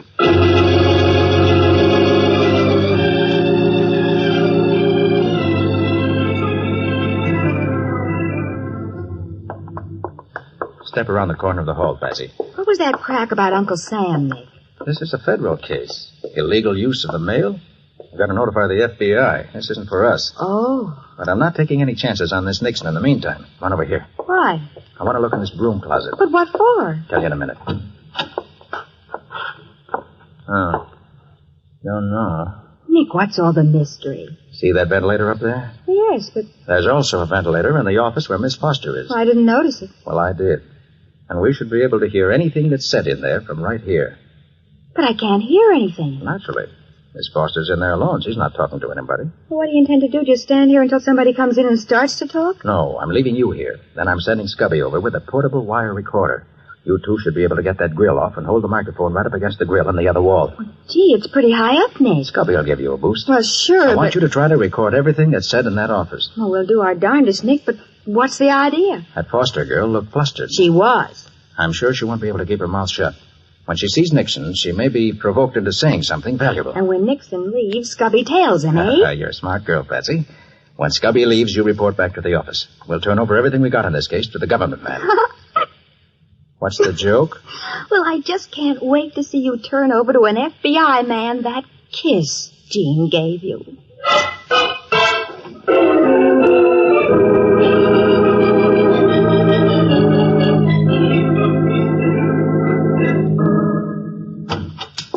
Hello, Doris.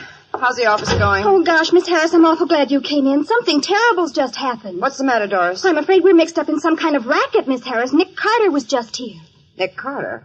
What did he want? He was doing some investigating for a man named Wally White. Mr. Carter said those Cosmopolis people are some kind of crooks. Is that so? And I think Mr. Carter's going to wait until Mr. Nixon calls for his mail and then do something to him. Now, take it easy, Doris. If that Nixon is a crook, I'll get rid of him fast enough. Oh, gosh, Miss Harris, it's got me so upset I can't... Look, Doris, why don't you take the rest of the day off? I'll take care of things here at the office. Oh, gee, thanks, Miss Harris. Honestly, I'm so shaky I couldn't type any more today. Don't worry, I'll finish up for you. Gosh, you're swell. It's a pleasure working for you, even if I have only been here a few weeks. Oh, Mr. Nixon.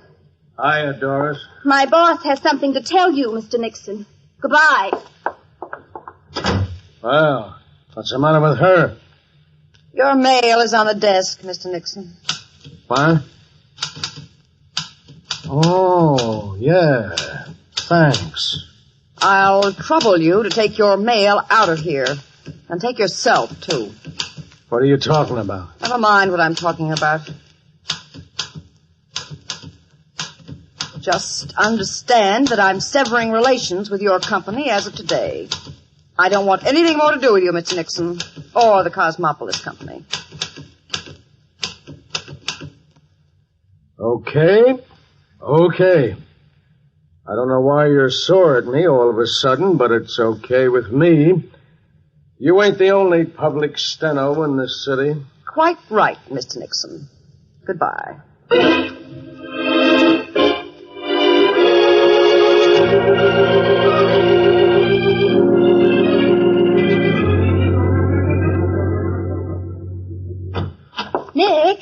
Nick, you're back yet? All right here, Patsy. Oh. Got back to the office a few minutes ago. Been talking with the Justice Department. Do they know about Nixon? They're hot on his trail. In fact, they've been after him for over a year. Oh? They tell me he always operates with the same girl. They're an old team. Doris Foster. The girl in the office? Yes. What makes you so sure? Did she tell Nixon anything? Listen, Nick. Doris Foster pretended to be upset by your visit. She went home for the day and left the office to her boss, a woman named Fran Harris. Oh. Then Nixon came in for his mail, and Fran Harris didn't say a thing to him, just told him to get out. That's so. I'll bet Doris Foster pulled that act just to get a chance to warn him. Maybe. Did Scobby tail Nixon when he left? Uh-huh. He went right out after him. Maybe I wasn't thankful for that. Why? Well, can't you imagine me cooped up in a dark closet with Scubby? He kept asking me to marry him every 2 minutes. You didn't say yes, did you? Of course not. Well, what about this Fran Harris? Well, she kept her mouth shut, Nick. Just gave Nixon the freeze. Told him to take his mail and never come back. She did, huh? Uh-huh. I've got the recording here, but it won't do any good.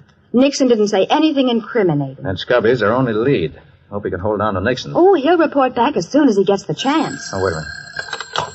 Nick Carter speaking. Mr. Carter, this is Jean White. Well, yes, Jean. You've got to come up to my brother's office right away.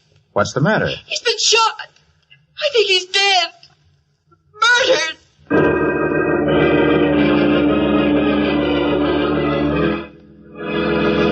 Nick and Patsy leave the office at a run, jump into Nick's convertible, and drive swiftly toward Wallace White's office. We'll see what happens next in just a moment.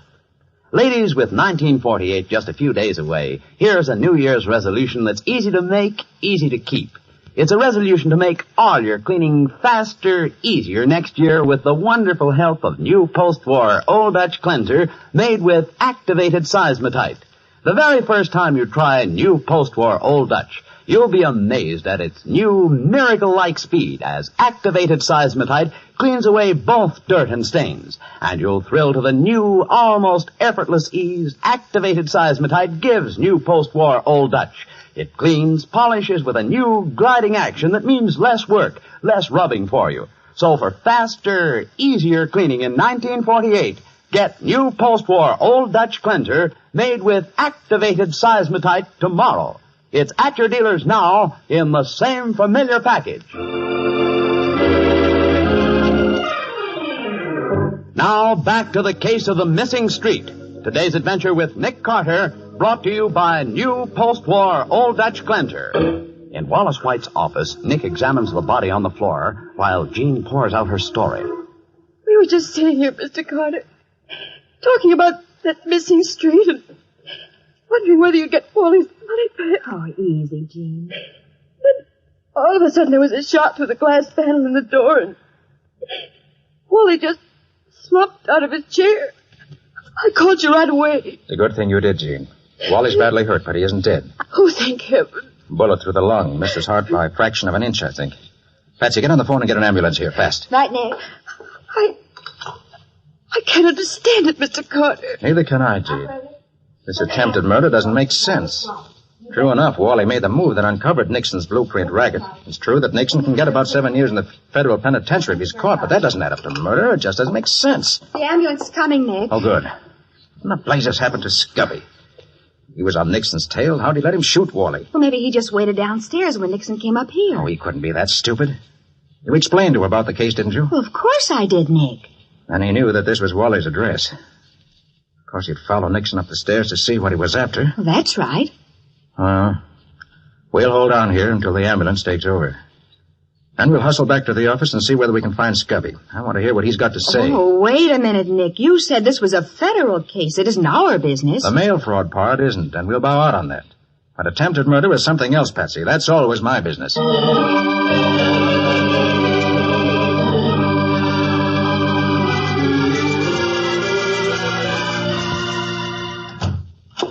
Scubby! Hi, folks. Scubby, what the deuce are you doing here in the office? Where's Nixon?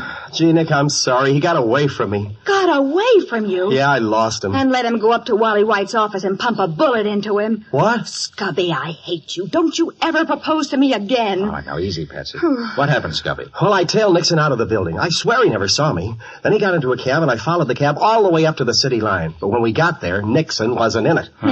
The old Dodge, huh? Went in one door of the cab and right on out the other.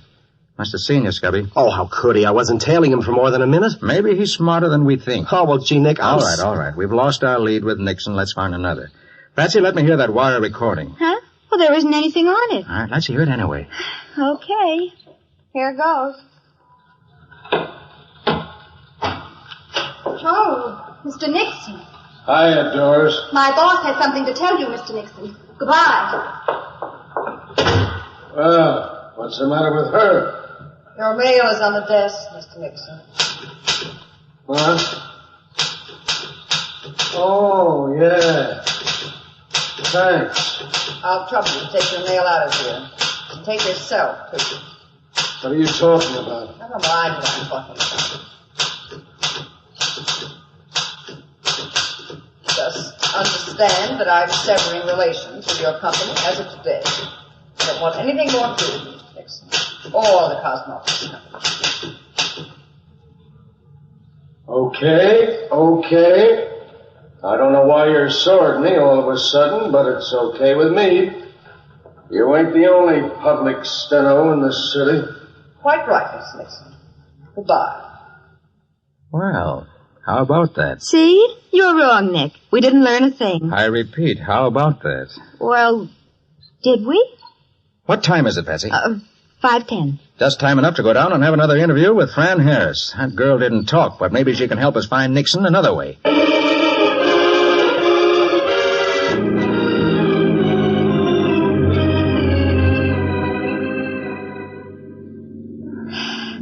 I hope we're in time, Nick. I think we are. Well, what now, Nick? Scubby, you're going upstairs. Wait in the corridor outside Fran Harris's office. She leaves the office, stay with her. Check. We'll wait here and pick you up when you come out. I'll get going. You bet. And this time I don't get fooled. Patsy, let's go in that drugstore there. We need a phone. A phone? Right. I'm going to interview Miss Harris on the telephone, and when I finish, wild horses won't be able to keep her in that office 1 minute longer.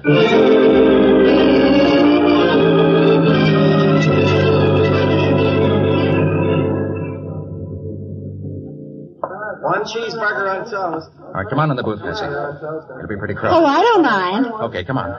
Huh? One cheeseburger. All right. Nick, what are you going to say to Fran Harris when you get her on the phone? First of all, I'm going to try to sound like Nixon. Yeah, but what are you going to say? Anything that comes into my head, just as long as it doesn't make sense. But, Nick... All right, now, Patsy, muffle the phone with your handkerchief so I can have my other hand free. Sure, but I don't get it. All right, now, quiet. I'll have her in a second. Okay.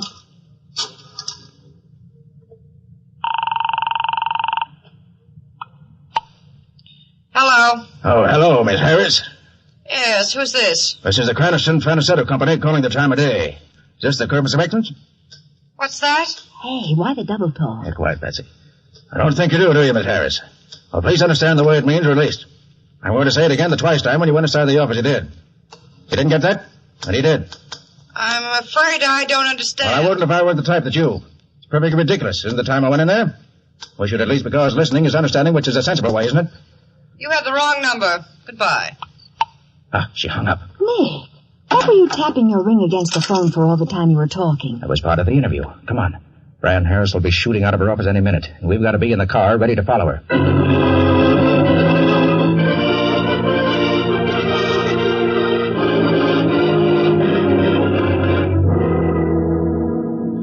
heading down 4th Street, Nick. Right. We'll stay with her. I wish I knew what you said to her on the phone. She came scooting out of her office. I gave her some double talk. Double talk? With Nixon's voice, or a reasonable facsimile. And while he talked, Nick also tapped on the phone with his ring. Oh, I wish I could figure out your tricks, Nick. Yeah. You could. Crooks could, too. That wouldn't be so good.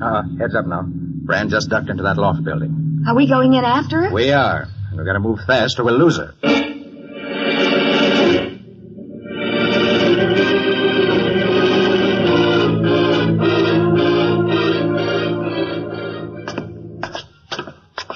I can hear her, Nick. She's still running up the stairs ahead of us. Probably headed for the top floor. Well, what's she got to do with Nixon and Doris Foster? You'll find out. Is she sore because they were using her office for their racket? All right, let's keep extra quiet, please. Top 4 coming up. You think Nixon's inside that loft? I hope so. But what do we do? A simple thing. Just knock on the door and go in. After we're inside, we'll take him. Well, suppose he puts up a fight. Don't forget what he did to Wally White. I'm not forgetting Wally White. But, Nick, you can't. All right now. Stop here. Okay. Nixon, open up. Open up, Nixon. I want to talk to you. Oh, watch out! Get down, quick. Get down. I was wrong. There's going to be a fight. And maybe another murder.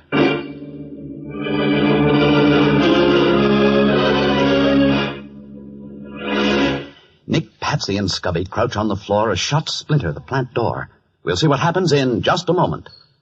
Friends, we won't be with you again until next week, so we take this opportunity to wish you the very best of everything for the new year. 1947 has seen America assume a role of world leadership. The poor and oppressed peoples in many lands look to us in the years ahead for strength and guidance. So let us set the example by welcoming the coming year with faith and optimism, confident that we can lead the world on the paths of peace and righteousness. The makers of new post-war Old Dutch Cleanser and the entire cast of Nick Carter all join me in wishing you a very happy, very prosperous new year. Now for the conclusion of the case of the missing street, brought to you by new post-war Old Dutch Cleanser. Outside the door of the blueprint plant, Nick, Patsy, and Scubby hug the floor as bullets smash through the door over their heads. We've got to do something, Nick. Mr. Carter! Mr. Carter, he's in here! That's Fran Harris. Save me, Mr. Carter! Oh, save me! I'm coming in, Miss Harris. Oh, Nick, you can't do it. Stay there, Patsy. Are you crazy? He'll drop you as soon as you go through that door. No, he won't. Here I come, Nixon. Oh, Nick! All right, you can come in too, Patsy. Nixon's dead. Dead? Nixon's dead. With a bullet through his heart. There's Fran over against the wall. Oh, you got here just in time, Mr. Carter. Nixon was going to kill me. It's no use, Miss Harris. You made a good try, but it didn't work. A good try? How could Nixon be dead with a bullet through his heart when I never fired a shot? Why, You were hoping I would shoot, weren't you? He killed himself when you said you were coming in. Oh, no, he didn't, Fran. You put a bullet into him and staged the whole act. Too bad I followed up the lead so quickly, isn't it? You were hoping he'd be framed for the murder of Wally White. You mean she shot Wally? I told you that murder didn't make sense, Patsy. But it did as soon as I discovered Fran was in the racket with Nixon and was using Doris as a front. That's not true. Then Doris was innocent, Nick? She was, Scubby. When we started investigating the fraud pulled on Wally White, she got scared and reported it to Fran Harris. And Fran suddenly got a bright idea. What do you mean? You figured that if you killed Wally with Nixon's gun, you could blame the killing on Nixon. And a ballistics test would show that it was Nixon's gun, and he'd be executed for murder. Then you could take over the racket. You're a liar. Look, Fran, whether or not we can prove that you killed Wally makes no difference, because we can prove you killed Nixon just now. You cannot. Oh, yes, we can. You see, Fran, there's no gun within Nixon's reach as he lies there dead. And there are also no powder marks on him to indicate suicide. Therefore, the only person who could have killed him is you. Well, you'll never prove anything. Don't bother to argue, Fran. A criminal court will settle it for you, and settle it good with the evidence I have. From now on, a prison cell is going to be your mailing address.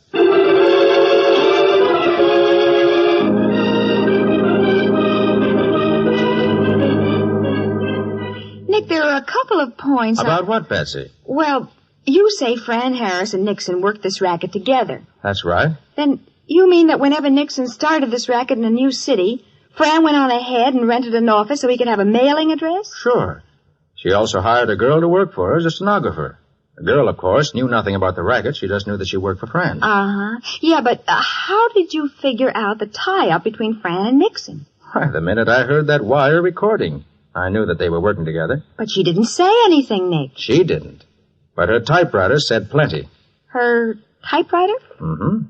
She was typing in code all the time she was talking. In code? That's right. What? She and Nixon had it worked out for emergencies. She was afraid someone might be listening outside, so she tapped out a message on her typewriter in international code. Nick Carter snooping around. Play dumb and go back to the plant. So that's how Nixon knew Scubby was tailing him. Correct. And that's how you got it to lead us to the plant. While you were talking double talk to her, you were also tapping a message to her with your ring. Right again. Oh. All I said was, Nixon calling. Emergency. Come to plant immediately. And when she heard us outside the loft door, she realized she'd been followed. Exactly. And she tried her last desperate trick. She killed Nixon, and then fired a few more shots and pretended she was an innocent victim about to be murdered. Yeah, but you didn't fall for it, which finished the case. No, not quite. We've got to go around to the hospital and see Wally White. Oh. Got a present for Jean? No, but I've got a reward for Wally. Huh? The Justice Department was offering $1,000 for information leading to the arrest of Nixon.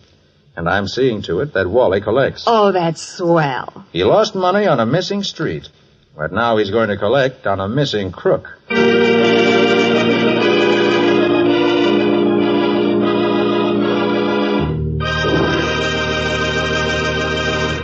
Nick, how about a hint or two on what new post-war Old Dutch cleanser has in store for us next week? Well, Bob, the only thing I can tell you is something I'm afraid you won't believe. Well, if you say it, well, I'll believe it. Go on and tell me. Okay, then. It's the story of a man who was shot and killed by a stained glass window. Killed by a... Oh, now, Nick, wait a minute. Oh, well, Bob, you can't say Nick didn't warn you. But that sounds absolutely crazy. What do you call the story, Nick? I call it The Case of the Devil's Left Eye.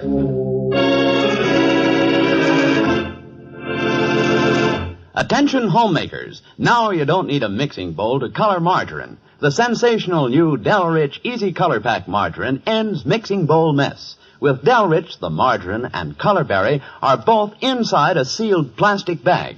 You simply pinch the berry, then gently knead the bag. And Delrich quickly blends to a luscious golden color inside the bag.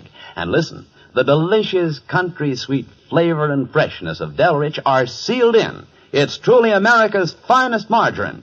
Ask for the new Delrich Easy Color Pack margarine tomorrow.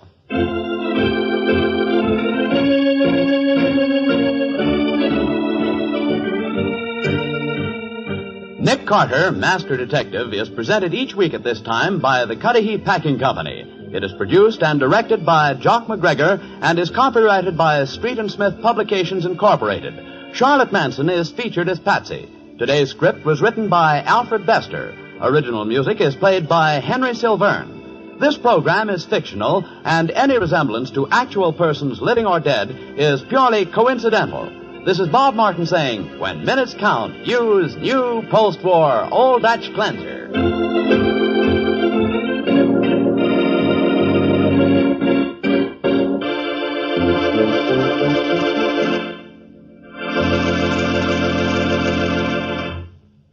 This is the Mutual Broadcasting System.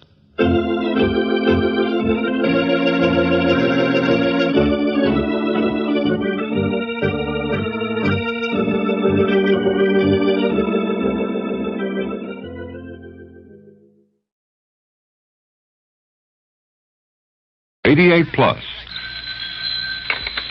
Hello? Call Super 2848. That is all. New post-war Old Dutch cleanser, famous for chasing dirt, presents Nick Carter, famous for chasing crime.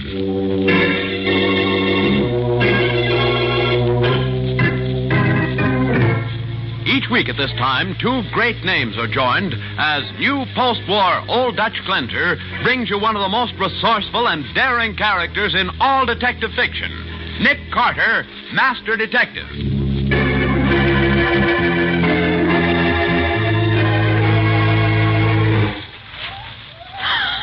Oh, gosh, Nick, I just don't like tramping around in an old cemetery in the middle of... Oh. Careful, Patsy.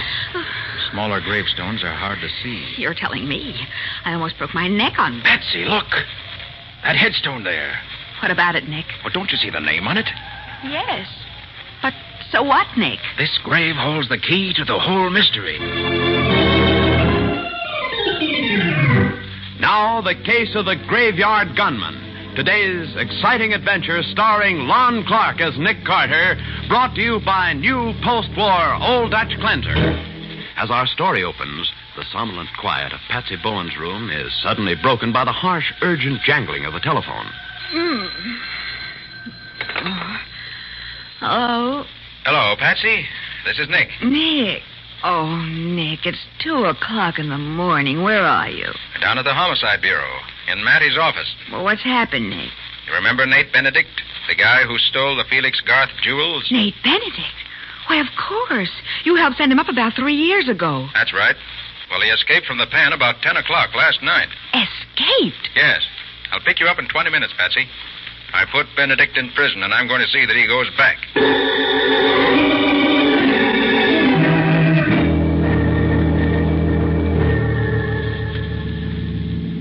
But what are we going to do at the office, Nick? There are a couple of things I want to check up on. The name and address of Nate Benedict's girlfriend, for one. Well, I remember her name. It was Kay Florian. Why, yes, that's it. You think Benedict will try to contact her? He might. One thing we can be sure of, he'll go after the $50,000 worth of jewels he hid somewhere. Yes, I wonder where he hid them. You're not the only one who wonders, Patsy. When Benedict refused to talk, the insurance company had to pay off. Felix Garth collected the full $50,000. Well, here we are. I've got my key right here, Nick. Oh, thanks. Oh, I'm still sleepy.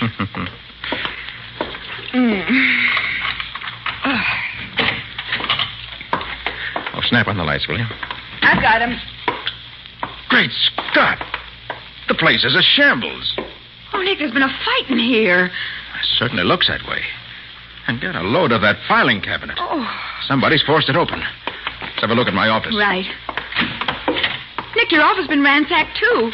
Someone must have... Nick, look. Over there by your desk is a man lying on the floor. Turn on the lights. Who is it? Wait till I turn him over. Oh. Well, I don't know who he is, Patsy. And there's no use asking him.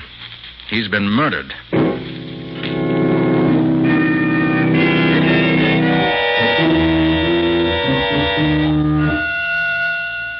I got Matty on the phone, Nick. He'll be right over. Oh, thanks, Patsy. Did you find anything on the body to identify him? Just this slip of paper in his pocket with an address on it.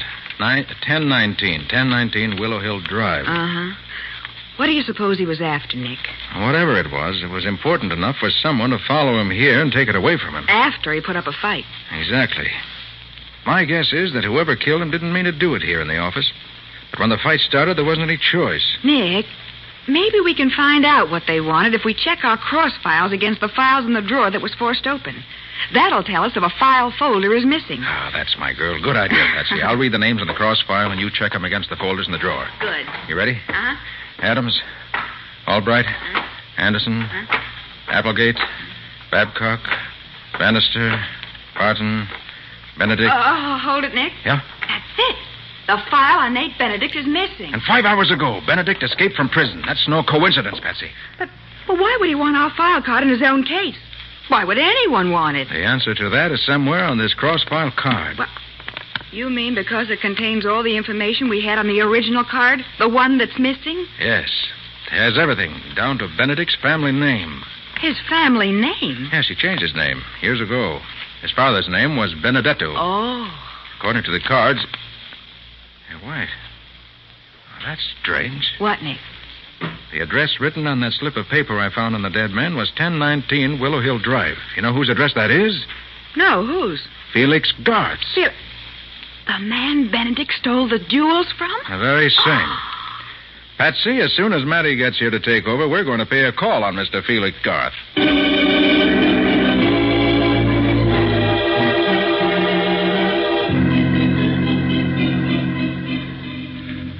Sit down, Mr. Carter. Miss Bowen. Thank you. Sorry to break in on you at this hour, Mr. Garth, but... not at all, Mr. Carter. As a matter of fact, I just heard of Nate Benedict's escape and was about to call you. Call me? Why? About a visitor I had yesterday. Who was he, Mr. Garth? Well, he wouldn't give me his name, but he said he could find out where Benedict had hidden my jewels. That's so? Yes, and he offered to get them for me if I'd pay him $5,000. And you agreed? Why not? The insurance company is offering a reward of $5,000 for the jewels. What did this man look like, Mr. Garth? Oh, he was rather a nondescript character. Small, sandy hair. Wore a gray pinstripe suit. Nick. Mr. Garth, less than an hour ago, we found that man in my office. Murdered. Murdered? Good heavens. Oh, excuse me. Hello? This is Sergeant Matheson of the Homicide Bureau. Is Nick Carter there? Yes, just a moment. For you, Mr. Carter. Oh, thanks. Hello? It's Matty, Nick. We've identified the guy you found in your office. Who was he? His name was Sammy Gates. Got out of the pen on parole last week. What? And that ain't all, Nick. The whole time Sammy was in the can, his cellmate was our old pal, Nate Benedict.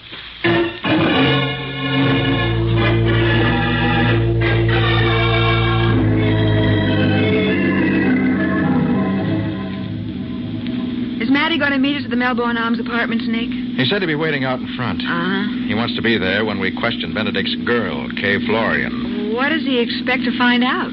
I don't know, Patsy. As far as I'm concerned, the only question I want answered is, what was on that file card that would have told Sammy Gates where the Felix Garth jewels are hidden? You're sure that was why Gates was after the file? Well, that's the only way it adds up.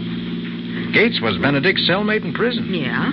Evidently, he learned enough from Benedict to know he could locate the jewels from something in our file. And he tried to do it, but Benedict broke prison, found Gates, trailed him to our office, and surprised him there. Then there was a fight, and Gates was killed. It's the way it looks at the moment, Patsy. Well, here's the Melbourne Arms, Nick. Oh, there's Matty waiting for us. Good. Hello, Sergeant. Oh, hello, Patsy. Hiya, Nick. What's the word, Matty? Should we go in and talk to Kay Florian? Yeah. I've been casing the joint a little. Her apartment's on the first floor, right around the corner from the desk. This way, follow me. Uh-huh. I take it you've had someone watching her. Why, sure. I planted a man out here as soon as I heard Benedict escape. But the dame hasn't budged from her room. Oh, here we are. Apartment 101. I'll knock. Here, wait. Wait, Matty, listen. What? I tell you, I can't see you. It's too dangerous. She's talking to someone on the phone. No, I tell you, the police are watching me. Matty. Yeah, Nick. Get out to the desk in the lobby and get that call traced. Hurry before she hangs up. Okay, Nick. Listen, I'm not trying to avoid you, but you can't come here. Maybe I can meet you somewhere later. You think she's talking to Benedict, Nick? Sounds like it. Yes, I understand. All right, I'll call you later. Yes, goodbye. She's hung up, Nick. Hope Matty had time to have the call traced. Come on. Yeah. The desk is right around here to the left. Keep your fingers crossed. That call could lead us to Benedict. Oh, there's the sergeant. Any luck, Matty? Yeah, Nick. The operator traced the call. Yeah? It came from the caretaker's cottage out at Wildwood Cemetery. Wildwood Cemetery? Yeah. That's where Nick caught up with Benedict when he arrested him. Right, Nick? That was the place, all right. We fought it out with him out there. That's why the newspapers called him the graveyard gunman. Then he must be there again, Nick. Well, we'll soon find out. Matty, I suggest you call headquarters. Get as many men as you can spare out to Wildwood immediately. Right, Nick. I'll have the cemetery completely surrounded in 5 minutes. Operator. Get me police headquarters and step on it. Hello, headquarters. This is Sergeant Matheson. I want to... What? What? What is it, Matty? Yeah, I got it. Okay, I'll be right in. Well, what do you know about that? What's happened, Matty? The state police cornered Nate Benedict a half hour ago. There was What? a gun battle, and Benedict was killed. Killed? Why did they find him? That's what's so screwy, Nick. He was only 5 miles from the penitentiary when he was trapped. He never got any farther. Only 5 miles? But, well, that means he hasn't even been in town. Right, Patsy. And that means that our theory is blown up in our faces. Nate Benedict couldn't have murdered Sammy Gates.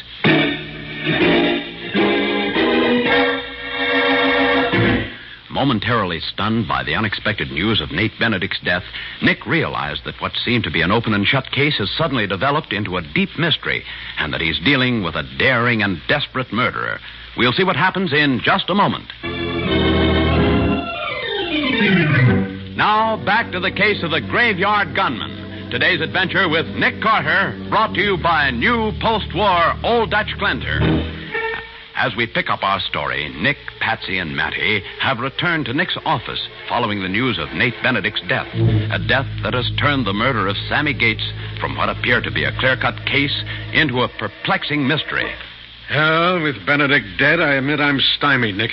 Where do we go from here? There's only one other lead, Matty. Yeah, what's that, Nick? The fact that I first arrested Benedict out in Wildwood Cemetery, and that tonight his girlfriend, Kay Florian, got a phone call from out there. But we thought the call came from Benedict. Sure, but now we know it couldn't have. Right, so who was it that called? Well, the sergeant traced the call to the caretaker's cottage. Then wouldn't the caretaker be worth talking to? Oh. Come on. Oh, Nick, we're not going out to Wildwood Cemetery. Why not? Everything else in this case has turned out to be a dead end, so why not try cemetery?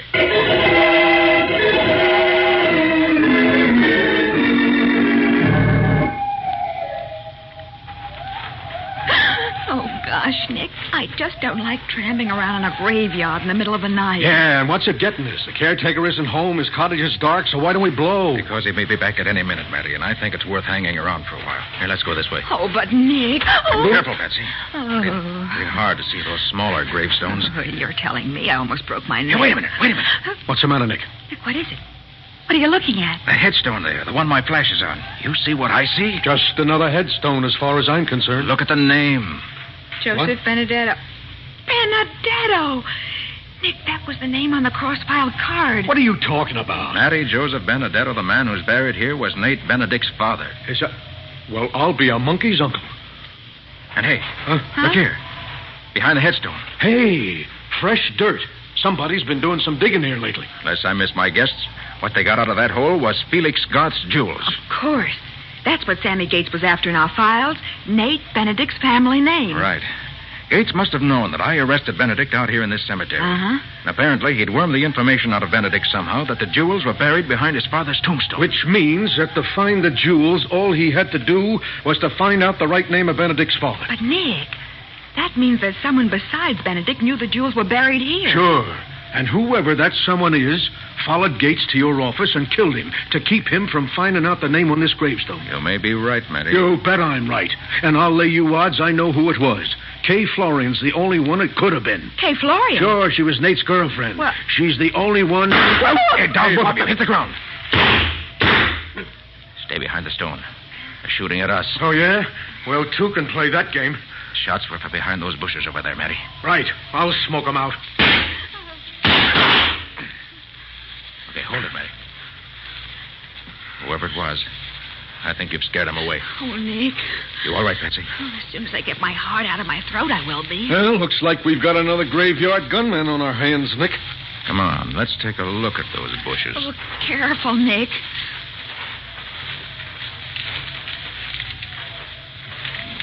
Here. This is the spot. Right here. No one's here now. Oh, Nick! What is it? What is it? There's a man standing right over there. Stay where you are. All of you, don't move. He's got a gun, Nick. What do you do here? Why you do all the shooting? Maybe you could answer that question, brother. Put down that gun, pal. You're talking to the police. Police? Yeah. Who are you? My name is Otto. I am caretaker of cemetery. So you're the caretaker, huh? Yeah. I come home. I hear shooting. I run out here. And, of course, you didn't do the shooting yourself. No. I shoot no one. All right. Take it easy, Otto. You made a telephone call a couple of hours ago, I believe. Called Miss Kay Florian at the Melbourne Arms Apartments. Why? No, I no call no one. We traced the phone call to your cottage. Wanted to see her, but she wouldn't let you come to her apartment. No, on my word of honor. Okay, if he won't talk, we'll have to run him in. Come on, Otto. You're going down to headquarters. No. Wait, I talk. I tell you everything. That's better. You did call Miss Florian, right? Yeah. What about? About the jewels. The Felix Garth jewels? Yeah, that's them. Miss Florian has them. Uh-huh. What'd I tell you, Nick? Go on, Otto. How do you know she has them? Last night, she come here. She dig them up. I see her do it. I didn't know who she was. I go to Benedict trial 3 years ago. I see her. So after you saw her dig up the jewels, you called her and demanded money to keep quiet about the fact that she had them. Is that it? Yeah, that's right. You think he's telling the truth, Nick? Well, there's one way to find out, Patsy.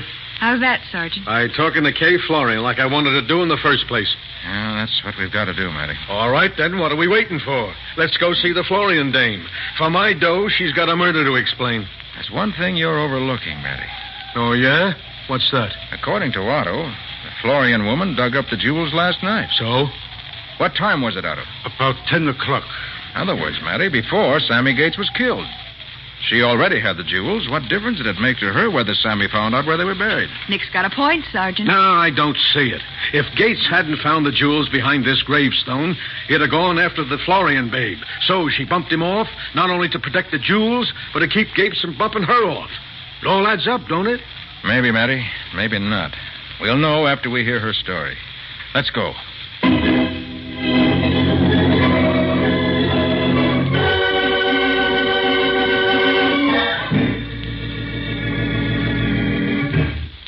Well, come on, sister. Come on, talk. I'm telling you, I got nothing to talk about. We know you have the Garth jewels, Miss Florian. Where are they?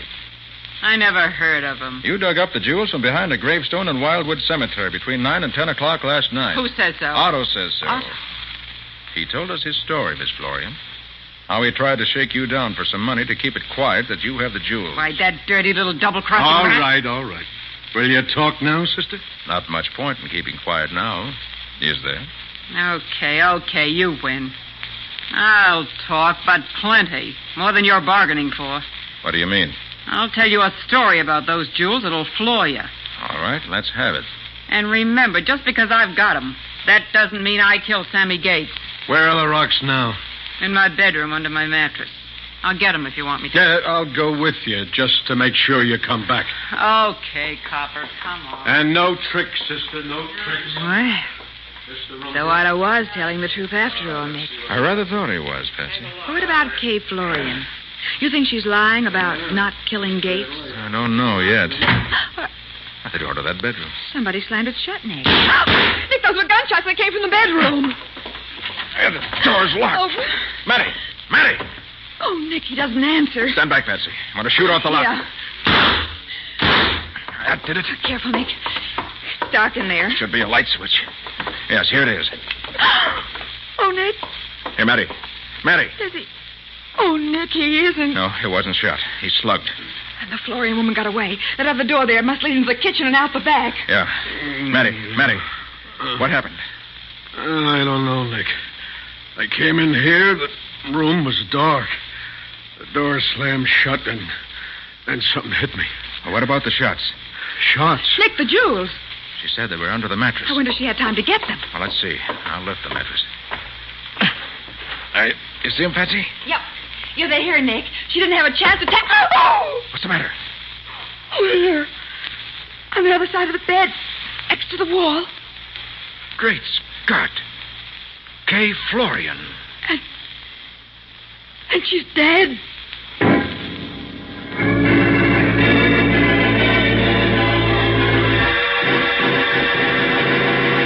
In shocked silence, Nick and Patsy stare at the lifeless body of Kay Florian. In just a moment, we'll bring you the conclusion of this adventure.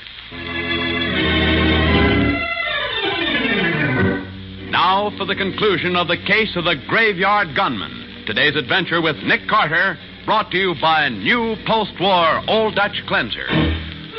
Although he has finally found the Felix Garth jewels, Nick is still faced with the task of tracking down the murderer of Sammy Gates and Kay Florian. We pick up our story several hours after the Florian woman's death. The door of Nick's office is just opening. Is Mr. Carter in, Miss Bowen? Oh, Mr. Garth. Yes, Nick's in his laboratory. Well, he called to tell me that he recovered my jewels. Oh, yes, he has. If you'll wait just a moment, I'll tell him you're here. Thank you, Miss Bowen. Nick, Felix Garth is here. Oh, good. I'll see him right away. Ask him to come in, will you? Right. Mr. Garth, will you step in here, please? Thank you. Hello, Mr. Carter. Good morning, Mr. Garth. Well, here are your long-lost jewels. Oh, Mr. Carter, I don't know how to thank you for this. Oh, you don't need to. Your insurance company will do that. I believe they're all here, except one of the larger pearls. I have it in this glass. Why? What on earth did you put it in a glass of water for? It isn't water, Mr. Garth. It's a solution of acid. Acid? Yes, acid. You see the pearl? It's just as round and firm as it was when I dropped it in the glass 2 hours ago. You know what that means, Mr. Garth? Oh, Nick, look out. Stand right where you are. Both of you. Don't move. This revolver's loaded, and I have no qualms about killing. We know that, Garth. After what you did to Sammy Gates and Kay Florian. You mean... Nick, is Garth... Yes, he's the murderer, Patsy. And the motive's right here in my hand. The pearl in this glass were genuine. It would have been dissolved by the acid. But it's a phony, like all the rest of Felix Garth's jewels. It's very clever of you to discover that, Carter. They're the best imitations money could buy. But hardly worth the $50,000 you collected from the insurance company after they were stolen. And Nate Benedict stole worthless jewels. He did, but he didn't know it. Oh. No one in the world knew it but you, did they, Garth? You killed Sammy Gates to keep him from finding out, and you killed Kay Florian after she found out. I had no intention of killing either of them, but... But it was the only way you could keep the insurance company from nailing you for fraud. When Gates told you he could find the jewels, you got panicky. So you followed him here. When he caught you spying on him and swung on you, you killed him. And you tried to do the same thing to us out in Wildwood Cemetery. What? You mean it was Garth who took those shots at us, Nick? It was, Patsy. What? He didn't know that Kay Florian had already dug up the jewels because Nate Benedict had tipped her off that he was going to break jail and needed money. She learned they were phony when she tried to sell some of them. Well, you've got all the answers, haven't you, Carter? Most of them. I even know that you went to Kay Florian's house to pay her to keep quiet. You wouldn't have had to kill her if she hadn't been all set to tell us that the jewels were fake. Well, this is all very interesting, Carter, but it's beside the point. When I walk out of here, I'll still be the only one alive who knows the truth. A word of advice, Garth. When you do walk out, don't forget to take the pearl in this glass. You mustn't leave a scrap of evidence. Oh, give me that pearl. Be glad to. Here it is. Acid and all, right in the face. Oh! And here's something else for you. Huh. Pick up his gun, Patsy, and keep it on him. Right.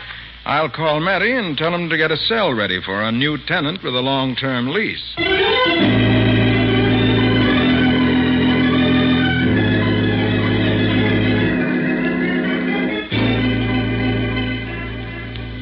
But, Nick, I still don't see whatever gave you the idea that the jewels were phony. It was the only thing that made sense, Patsy. Huh?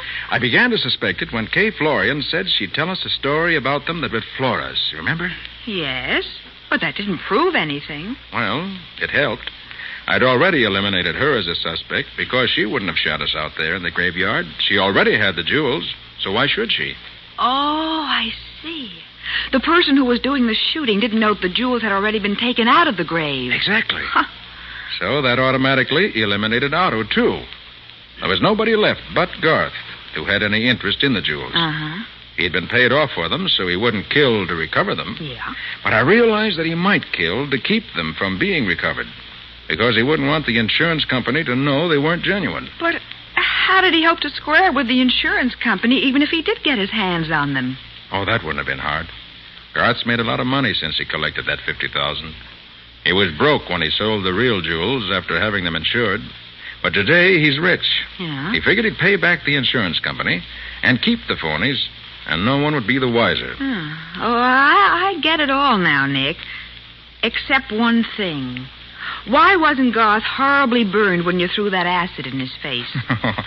That's easy. It wasn't burned because it wasn't acid. What? No, nothing but water, Patsy. Water? I didn't need acid to test that pearl. One good look under my microscope was enough. Then why all that business about the pearl being an acid? Showmanship, Patsy. Purely showmanship.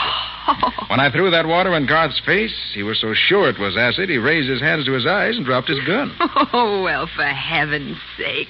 From the way he howled, I thought sure he'd been burned. I imagine he will be. But I'm satisfied to leave the burning of Felix Garth to the proper authorities.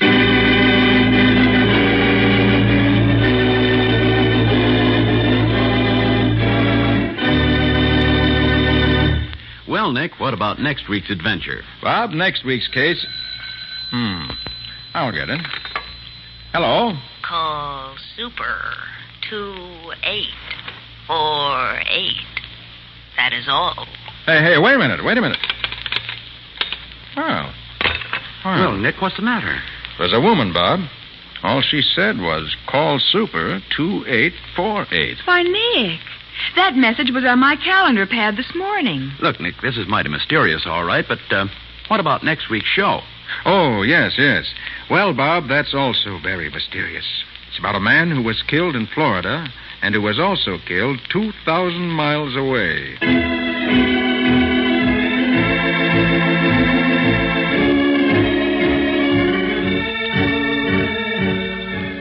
Nick Carter, Master Detective, is presented each week at this time by the Cudahy Packing Company. It is produced and directed by Jock McGregor and is copyrighted by Street & Smith Publications, Incorporated. Charlotte Manson is featured as Patsy. Mattie is played by Ed Latimer. Today's script was written by Ken Pettis and Lou Schofield. Original music is played by Henry Silverne. This program is fictional, and any resemblance to actual persons living or dead is purely coincidental. This is Bob Martin saying, when minutes count, use new post-war Old Dutch Cleanser.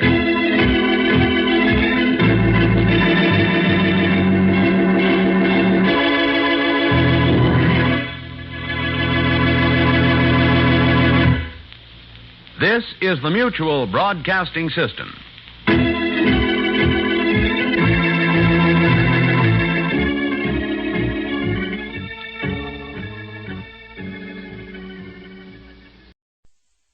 New post-war Old Dutch Cleanser, famous for chasing dirt, presents Nick Carter, famous for chasing crime.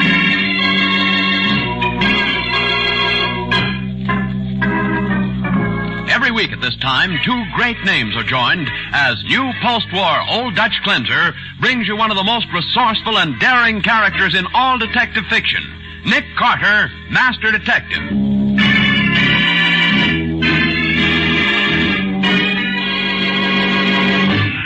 We'll have to cross the street, Nick. The bus stop's on the other corner.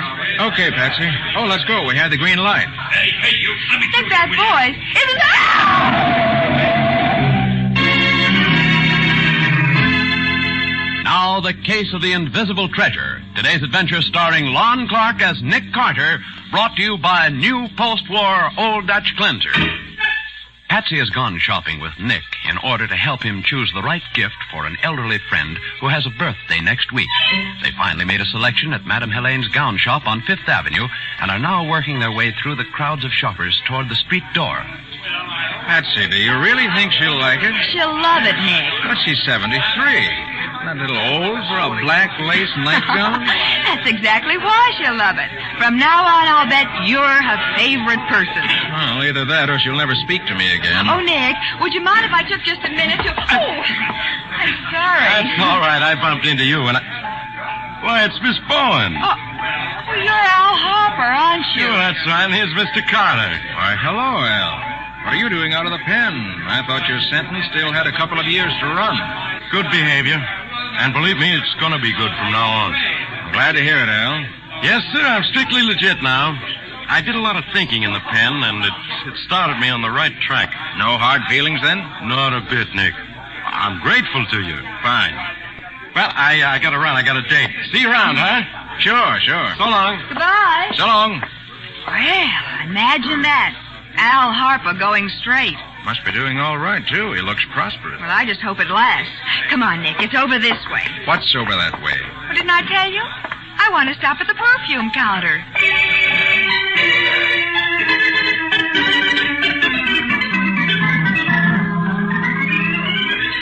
Oh, dear. Now, ladies, please, I'll get you all just as fast as I can. After all, I'm only helping out here in the perfume department. This spring violet does not suit my personality. Show me something daintier. Yes, madam, if you'll only... Clerk, I'm in a very great hurry. Would you please... I'll be with you in a moment, madam. I've been a customer here for 20 years, and I demand some consideration. Clerk, I know I'm next. Very well, madam.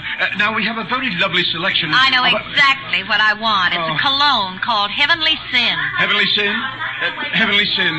Now, let me see. It's right there in front of you, those large bottles with a cut glass stopper. Oh, yes, of course. Let me see one of those, too. Nothing doing. I'm buying all he has in stock. Oh, a hoarder, eh? We'll see about that. Clerk, I'll take a bottle of Heavenly Sin. I spoke first. I'm having all you have in stock, clerk. I'm sorry, madam, but it's against our policy to disappoint a customer. But I we only have a few bottles left, so I'm afraid I'll have to set a limit.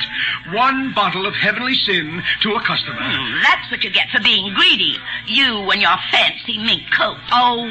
I'll wrap it up for you, madam. Hey, Patsy, let's get out of here. All these women getting on your nerves, Nick. Oh, it's awful. Why, I think shopping's fun. I beg your pardon. Are you speaking to me? Yes. Would you do me a great favor? Well, yes. What is it? Here's $20. Will you buy me a bottle of Heavenly Sin? Of course. The price is $14.98. Keep the rest for your trouble. You don't need to do that. Clerk. Just a moment, madam. You can wrap up a bottle of that for me, too. Yeah, of course, madam. Hey, what is this stuff anyway, Patsy? I never heard of it before. Hey, you. I beg your pardon? Yeah, you. Snap it up. I'm in a hurry. I'll be right with you, sir. Now, madam, that will be $14.98 plus tax. Look, let them dames wait. You got any Heavenly Sin? I'll be with you in a minute, sir. You'll be with me right now. How many bottles you got left? Only 2. I'll take them both. I'm sorry, 1 bottle to a customer. Nuts to that. I said I'd take them both. Yes, but Do you want me to get tough about it? Oh, I'll wrap them up for you immediately, sir. Yeah. Nick, what is this? I don't know, but I'm getting interested. Here's your money, clerk. Oh, thank you, madam. I'll have your change in a moment. Well, how about my bottle of Heavenly Sin? Oh, here it is, madam. That'll be $14. Hey, wait a minute. I said I'm buying all you got. Give me that. Oh, no, you don't. Get your hands off that Look, bottle. I'll pay you for it, lady. Now let go. I said get your hands off. But I'm going to pay you I'll for it. show you. Hey, what are you doing? That girl hit him with her umbrella. Why, you old battle axe? Now, please. And if you lay a finger on this bottle, I'll scream for the police. Oh, now, look, lady. I'll give you $25 for that bottle of Heavenly Sin. No, you can't call me names. And $50. I'll have you know I don't need your money. Get out of my way. $100. I wouldn't give you this bottle of cologne for $1 million. Oh, no. Here's your money, clerk. Just a moment, madam. You have 26 cents change coming. Keep it. And you'll never see me in this store again. I never was so insulted in all my life. Look, sister, let's be sensible about it. Oh, dear, such a scene. Oh, now, let's see. This other bottle goes to... The young lady here. I'll pay for it. But, Nick, I have the money. I'll give it back to the young lady who gave it to you, Patsy. Now, wait a minute. She's buying that for me. I'm afraid not. There's something about this Heavenly Sin cologne that interests me, too. Why, You keep the money. We'll keep the Heavenly Sin.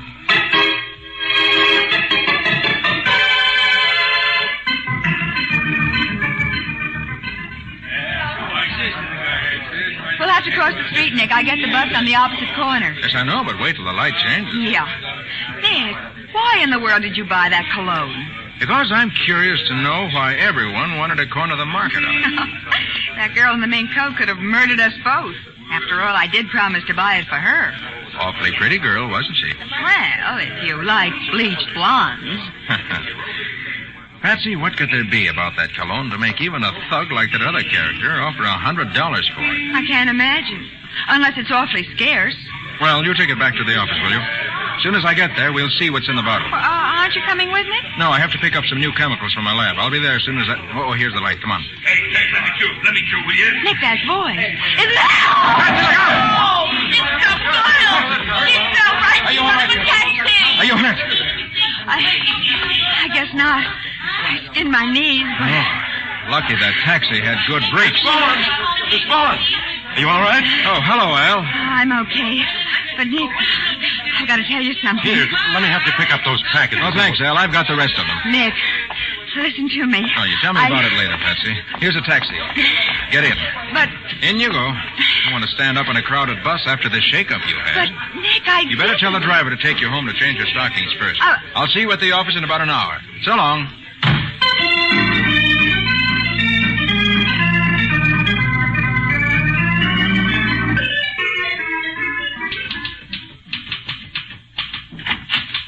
Any calls for me, Patsy? Not a thing. How do you feel after your accident? I tried to tell you, Nick, it was no accident. What? Someone pushed me in front of that taxi. Pushed you? Are you sure? Of course I am. I distinctly felt a hand in the middle of my back. Well, And that was just about the time that Al Harper showed up. No, it wasn't Al. I saw him in the crowd 10 or 15 feet away just before it happened. Besides, I know who it was. You do? Who? That same man who tried to buy up all the Heavenly Sin cologne. What? Not that Dee Demondo's character at the perfume counter. That's the one. I heard his voice behind me just as I was pushed. And I was right. There is something important about that cologne. Let's have a look at the bottle. Oh, Nick, we can't. Well, why can't we? It's all smashed. I had to throw it away. Well, I didn't notice it was broken when we picked up the packages after the accident. We must have been too excited, but after I got in the taxi, I began to notice that the air just reeked of cologne. So I looked down, and there it was, running out of the package. It was a mess. Did you notice anything unusual about the cologne itself? No, it smelled very ordinary to me. There wasn't anything inside the bottle, except cologne. No, not a thing. Oh, by the way, do you have my box of bath salts? Your what? My bath salts. They were in a package just about the same size as the cologne bottle was. I thought you picked it up when I fell down. You mean a package the same size and shape as the one the cologne was in is missing? Well, if you don't have it, it must be. Well, there's the answer. Huh? That's why you were pushed in front of that taxi, so that you'd drop the packages, and in the excitement, somebody could get away with one. But who'd want my bath salts? They got the bath salts by mistake, Patsy. What? It was the cologne they were after. And they wanted it badly enough to risk killing you to get it. Oh, why, of course. The packages looked alike, and they stole the wrong one. Exactly. Oh, I wish I hadn't broken that bottle. Now we may never know what made it so valuable. Well, whatever it was, that blonde in the mink coat knew it, too. How about the other woman, the battle axe? Oh, no, she didn't know, because she wasn't even interested until they tried to get the cologne away from her. That's right. She only bought it out of stubbornness. But you know, if we could locate her, and if she still has the cologne, maybe we can find the answer that way. But we don't know who she is. No, we don't. But she said she'd been a customer of Madame Helene's for 20 years. I'll see what I can find out in the store in the morning.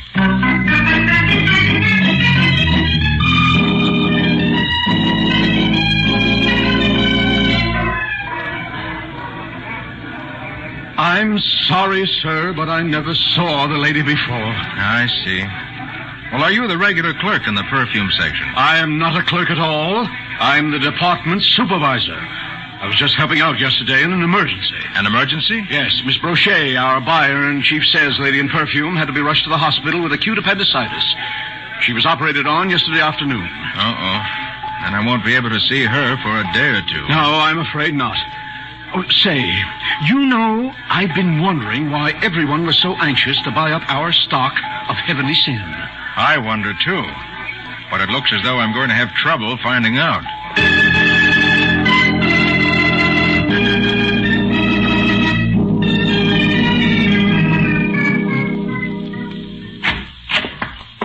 How'd you make out, Nick? Oh, I didn't. Nobody at the store has any idea who that woman is. Well, I think I know. You do? Well, how did you find out? By reading the morning papers. Huh? Look. Widow slain in West Side rooming house. Body of Mrs. Eldora Telford, 47, was discovered this morning. Up there, the next paragraph.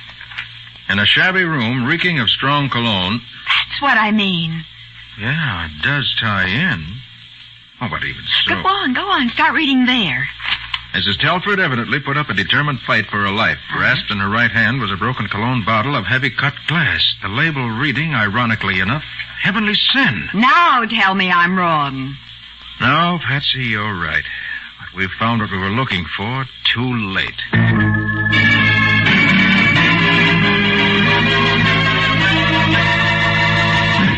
With the brutal murder of Mrs. Telford and the destruction of the only other bottle of cologne Nick knows about, it seems that his chance of solving the riddle has vanished. We'll see what happens in just a moment. Now, back to the case of the invisible treasure. Today's adventure with Nick Carter, brought to you by new post-war Old Dutch Cleanser. Nick believes that Mrs. Eldora Telford was murdered because she had in her possession a bottle of cologne called Heavenly Sin. But what the secret of the cologne may be, he doesn't know. Nick and Patsy are now in Mrs. Telford's room to see whether they can learn anything there. The lodging house janitor is with them. Well, Patsy, there's no chance of finding out anything from the cologne itself. Bottle's completely smashed. It looks as though she used it as a weapon to defend herself. Yeah, nobody scared Miss Telford. She got mind of her own. I could tell that at the store yesterday. Funny, nobody heard the fight. They've been thinking maybe it happened early last night when most of my roomers is out. Well, even so, you'd think somebody would hear it. Yeah, but that new girl across the hall, she got the radio on so loud I got to pound steam pipe 3 times. Radio? Yeah, one of those mystery program, all screaming, shooting, and yelling, and carrying on. Wait a minute. You said a new girl? Yeah, sure. She used to move in last night, right across hall. Come on, let's go over there. Nick, a radio blasting away might have covered up the sound of a fight. Yes, especially if the house was almost deserted. This the room? Yeah, but I don't think she'll be home. Oh, we'll see. What does your new roomer look like, Mr. Hanson? Well, she was so pretty like anything. She dressed so good and fine for a coat. And... Was it brown fur? Yeah, sure. She didn't have blonde hair, did she? Yeah, that's her, long yellow hair. You know her, huh? Wouldn't be surprised. We're not getting anywhere knocking. I'm going in. What? It wasn't even locked. No reason why it should be, Patsy. She's gone.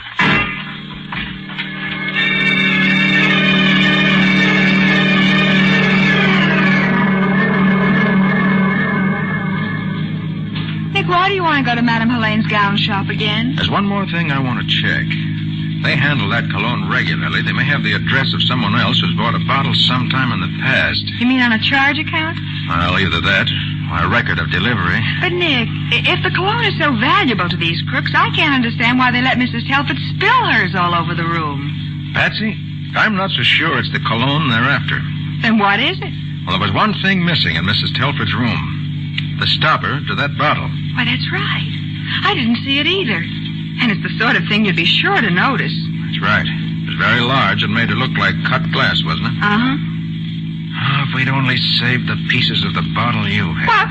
Why, I did. You did? Yes.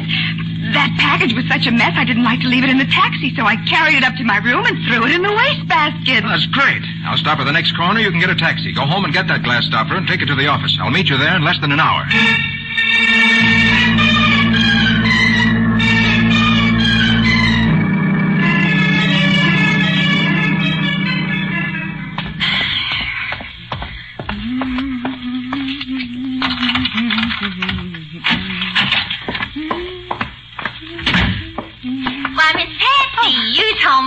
Yes, but I'm going right out again, Ruby. Oh, you're sure a busy girl. I say that. Yes, no time to be lazy on my job, Ruby.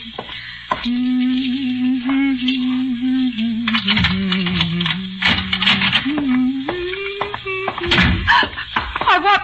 Come on in, sister, and make yourself at home. Yeah, we've been waiting for you.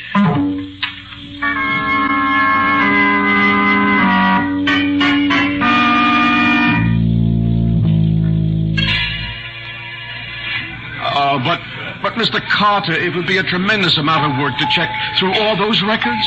Sorry, but I don't care how much work it is. I want to find out whether you know anybody who ever bought a bottle of Heavenly Sin cologne. Well, I suppose it could be done. Good. Is there anything you can tell me? I'm afraid not. If Miss Brochet weren't in the hospital, she might know. Do you sell very much of that cologne? No, very little, as a matter of fact. Heavenly Sin is an imported scent. We get only a half dozen bottles every now and then. Where's it imported from? It's made by a small concern in France. Miss Brochet attended to the ordering. Say, come to think of it, I've never even seen it on the counter till yesterday. Why was it there then? Well, when Miss Brochet was taken to the hospital so unexpectedly, I had to step in. The shipment had just arrived, so I put it on display. Did she usually unpack it herself? I imagine so. I see. Well, please have those records checked as soon as possible. Yes. I think I'm beginning to understand what this is all about. Well, I certainly wish I did.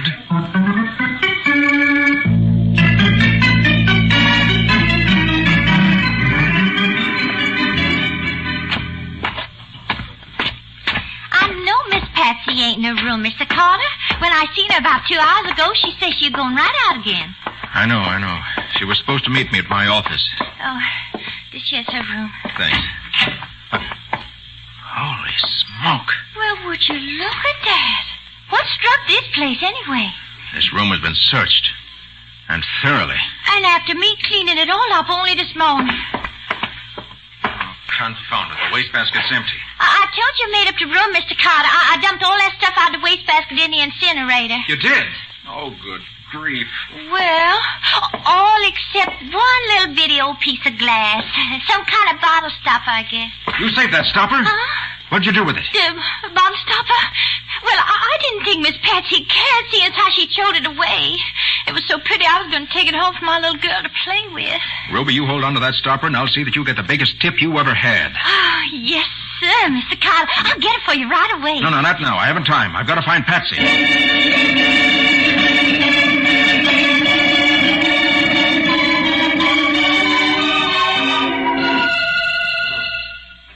Mr. Biggs, this is Nick Carter. Hello?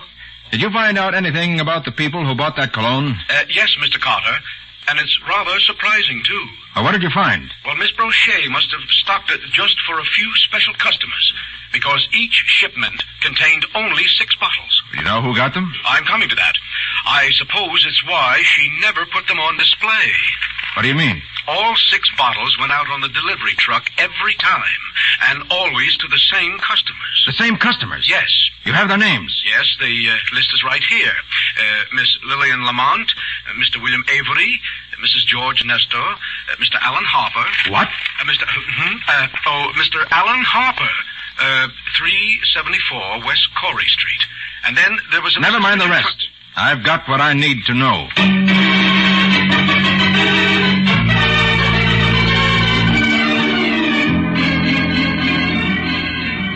I'm asking you for the last time, sister. What did you do with that stopper? I tell you, I don't know. She's lying, Al. Yeah, let me slap a little sense into her. You'll get your chance, Curly, if she doesn't open up. When that man pushed me and the bottle broke, I wasn't interested in it anymore. I threw it away. Now, don't try to kid me. I saw you get into that taxi with it, and Lil trade you all the way home in another cab. She didn't throw anything out of that cab, Al. I'll swear to that. So you had it when you went into your house. Now, where is it? I don't know. No? Maybe that'll teach you I'm not fooling. What did you do with that stopper? I threw it in the wastebasket. She's stalling again, Al. Curly and I tore that room apart. It wasn't there. Give me a chance, Al. I'll make that dame talk. You're gonna get your chance in just a minute. Now, sister, for the last time, are you gonna tell me? I don't know where it is. I don't know. Okay, you're asking for it. Curly, you can take over. Yeah, Al, I'll do that. Lil? What? Turn on the radio and turn it up good and loud. We don't want nobody to hear this.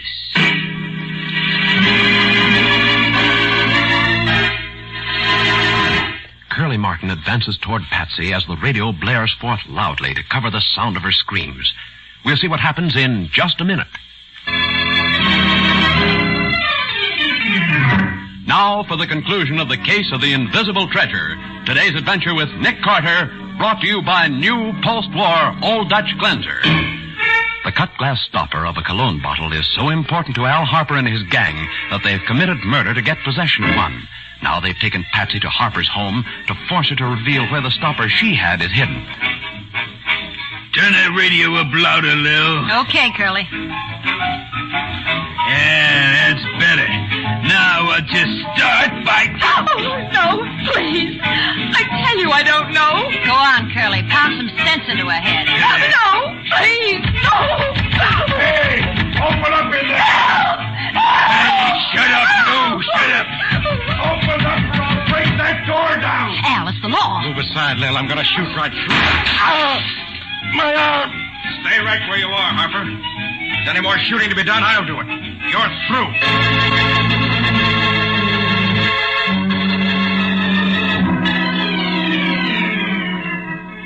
Oh, it was a lucky thing you were on the fire escape outside the window when Al started to shoot, Nick. Not all luck, Patsy.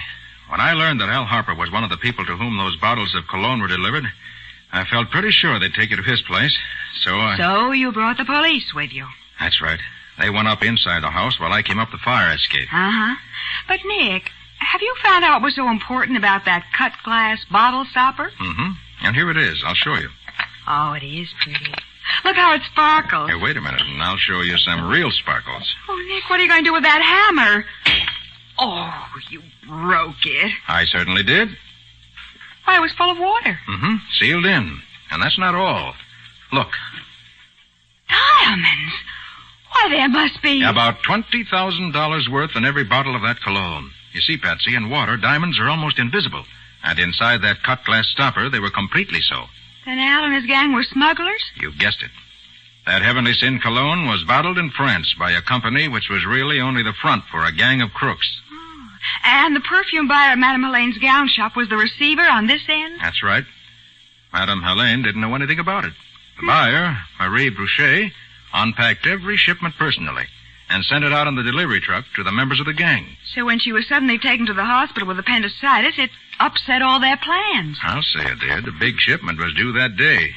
She knew that if she wasn't there, it'd be put on the counter. Uh-huh. So from the hospital, she managed to get word to Al and the others. And they all came down to buy it up before anyone else had a chance. Right.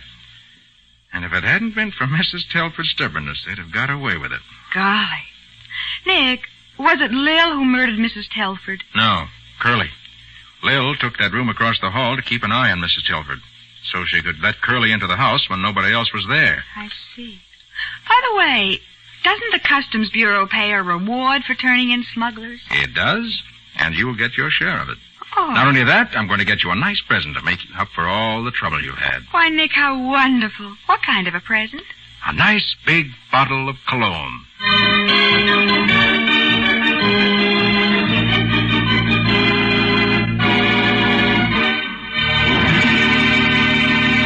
Nick, how about a word concerning next week's case? Well, Bob, next week's case seemed easy at first, but then we... Oh, I'll take it, Bob.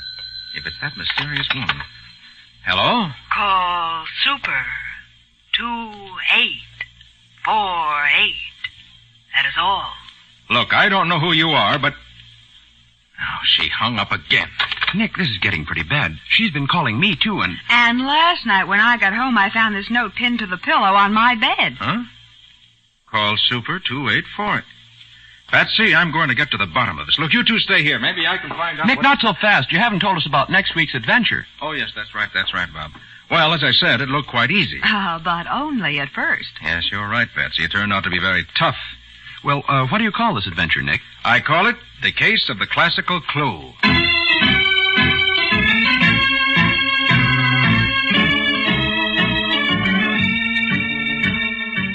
Nick Carter is presented each week at this time by the Cudahy Packing Company.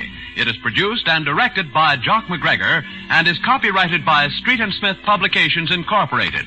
Charlotte Manson is featured as Patsy. Today's script was written by Jim Parsons. Original music is played by Henry Silverne. This program is fictional, and any resemblance to actual persons living or dead is purely coincidental. This is Bob Martin saying, when minutes count, use new post-war Old Dutch cleanser.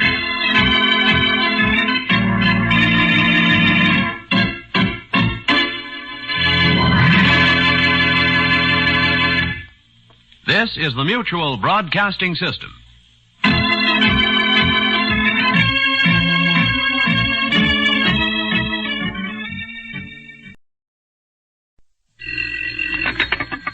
Hello?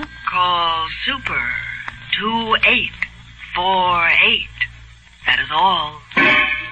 New post-war Old Dutch cleanser, famous for chasing dirt, presents Nick Carter, famous for chasing crime.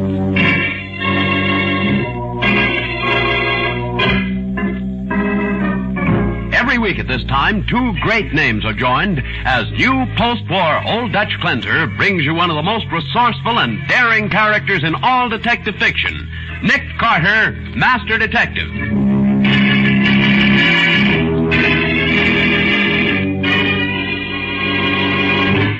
Patsy, did you get that music schedule from station WXKX? Yes, from 7:30 to 8 last night, the evening music hour program was on as usual. All classical, huh? That's right. Then from 8 to 11, they had 3 solid hours of swing music from different nightclubs. How about that bongo tune? Riff Jackson and his band played it at 9:53. Ah, good. That not only tells us what time the murder was committed, but also who did it and how. Now for the case of the classical clue. today's adventure starring Lon Clark as Nick Carter, brought to you by new post-war Old Dutch Cleanser. It's a dull weekday morning, and things are pretty slow at Nick's office. He's opening the mail while his assistant Patsy Bowen types a couple of letters. Hey, Patsy, you ever hear of Henry Worth? Henry Worth? That eccentric millionaire who lives on top of his own private mountain? Yes, there's a letter from him here in the morning's mail and a check. Oh? Get him on the phone, will you? The number's here in the letter, Cliffside 3498. Okay. Operator, Cliffside 3498, please. Cliffside 3498. That's right. What's up, Nick? Something exciting? He wants his ward's fiancée investigated. Seems that Mr. Worth doesn't approve of the engagement. Oh. Mr. Worth's residence? Oh, hello. Just a moment, please. Here you are, Nick. Oh, hello. Nick Carter speaking. Mr. Worth? This is Mr. Worth's secretary. I'd like to talk with Mr. Worth himself, please. Oh, well, I'm afraid that's quite impossible. I think if you tell him who it is, he'll speak to me. I doubt that. Mr. Worth is dead. He's dead? Yes, he was murdered last night.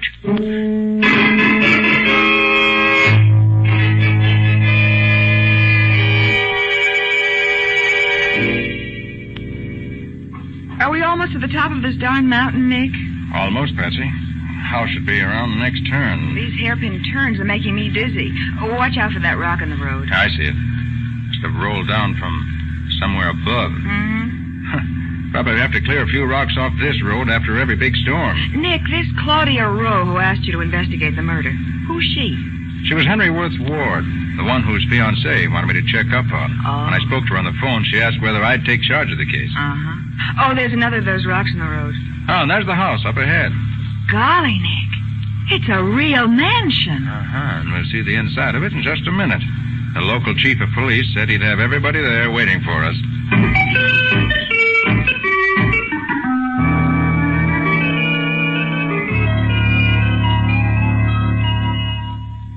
Well, before I talk to the others, Chief Benson, I wish you'd tell me just what happened. Well, Mr. Carter, first of all, Mr. Worth was alone here last night. There were no servants in the house? No. Mr. Franklin, that's the old man's secretary, was in Patterson visiting his sister. The other two were in New York. Oh, what other two? Claudia Rowe, the one who hired you, Mr. Carter. Oh, yes. And Don Worth, the old man's nephew. He lives here, too. They're the ones who found the body when they got back, a little after 12. How long had he been dead? Well, it was almost an hour before I got here, so I wouldn't be able to tell you. And the medical examiner couldn't tell for sure either. He was out on a private case. He didn't get here till about 2 a.m. What did he say? He said Worth couldn't have been dead over 3 hours. He was killed sometime after 11 o'clock, then. Apparently, yes. Well, I guess I'll start off by talking to the people who found the body.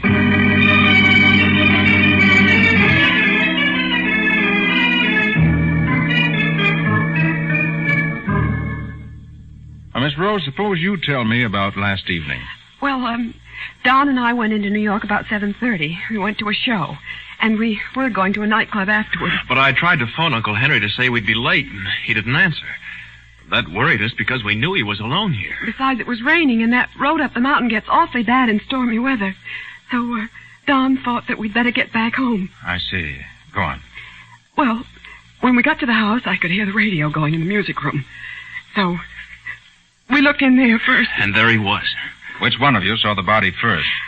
I did it.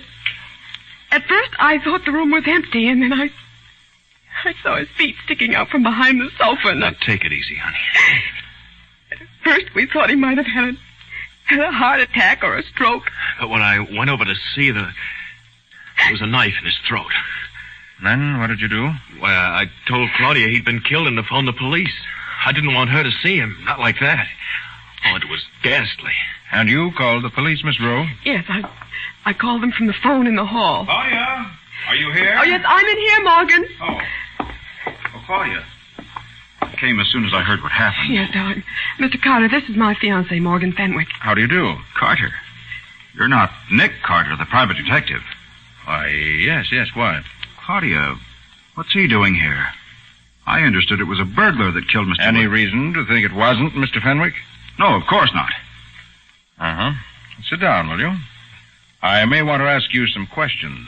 Why, of course. Thanks. All right, Don, did anything unusual happen earlier in the evening? No. After dinner, Uncle Henry and I had coffee in the music room while Claudia went upstairs to dress for the theater. And the two of you left about 7:30. About that, I think. The servants had gone a few minutes before. How about Mr. Worth's secretary? Franklin was with his sister in Patterson. He left before dinner. I see. Well, that brings us to you, Mr. Fenwick. Nick, I think I've found something. The chief thought I'd better show it to you right away. Yes, Mr. Carter. I think we've got a real clue. Good. What is it, Betsy? Well, we were looking around outside, and I picked this up beside the driveway. Oh, man's glove. Is it yours, Don? No. And it's not Uncle Henry's either. I'm sure of that. Why, That happens to be my glove. I must have dropped it when I came in just now. I see.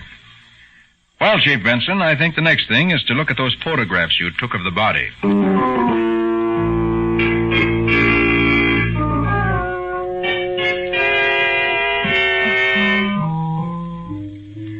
Here's a picture of the body just the way we found it. It was lying on the floor behind that sofa right next to you. Uh-huh. Room here is just the way it is, wasn't it? Not a thing's been changed. We turned the radio off, but we left it tuned to the same station. 1510. That would be WXKX. That's right. The Midnight Classics program was still on when I got here. I see. Oh, Patsy, I wish you'd do something for me. Of course, Nick. What is it? The medical examiner says Mr. Worth couldn't have been killed earlier than 11 o'clock. Is that right, Chief? Right. And Don, Mr. Worth's nephew, phoned from New York at about 11:30 and got no answer. Well, that gives us a pretty good idea of when he was murdered. Hey, it does it that. So check that, will you, Patsy? Get in touch with the phone company and find out the exact time of that call from New York. I'll do it for you, Miss Bowen. I can probably get the information quicker than you can. Well, thanks, Chief. And let me know as soon as you find out, will you? All right. Now, I think I'll have a talk with Mr. Worth's secretary, Carl Franklin.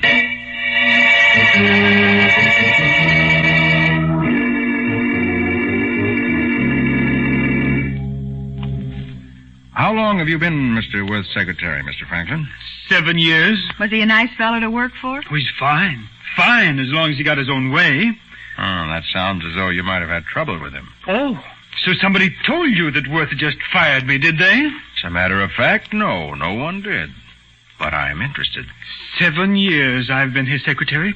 7 years of giving my whole life to this job, day and night, and then to be tossed aside like an old shoe. Why did he fire you, Mr. Franklin? Because he found out that I was in love with Claudia.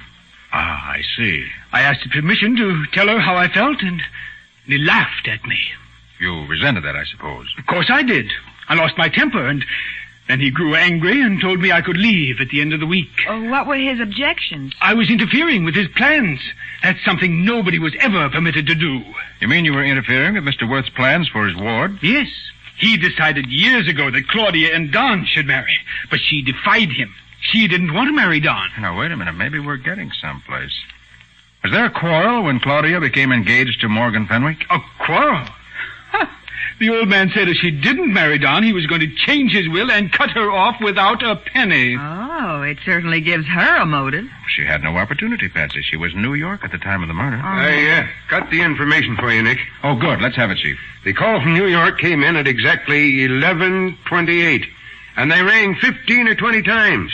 Don kept insisting that his uncle was home, that they should keep on ringing. In other words, he was killed before 11:28. And I found out something else, too.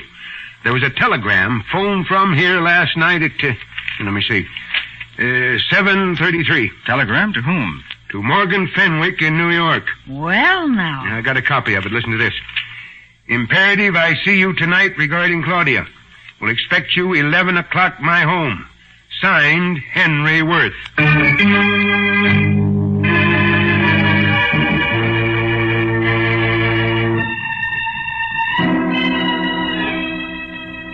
What if I did receive that telegram? I tell you, I didn't come out here. Well, why didn't you, Fenwick? Well, it was raining. Did you know that Mr. Worth was going to make a new will, disinheriting his ward? Well, yes, but... In other words, the fact that Worth was killed before he could change his will meant that you would marry a couple of $1 million instead of a girl without a penny. But I tell you, I wasn't here. I didn't come near the place. Mr. Fenwick, I have here the glove you said you dropped to the drive this morning. If you happen to have the mate to it. Why, yes. Mind if I see it? I know. Oh, there you are. Chief, what time did it stop raining last night? A little after 12 o'clock. And this morning the sun is shining. What are you getting at, Nick? Look at these gloves, Patsy. See the difference? My golly, I do. Why, of course. The one Mr. Fenwick just gave you looks like new. The other is spotted with sand and gravel marks. And the leather is stiff, just as it would be if it were left on the ground during a rainstorm. All right, I was here, but I didn't kill the old man. Do you think I could stick a knife into his heart knowing that Claudia loved him? What's that? I said... So you've been lying, Fenwick. You were here last night. Yes, I was, but that doesn't mean Morgan that Fenwick, I arrest you for the murder of Henry Worth.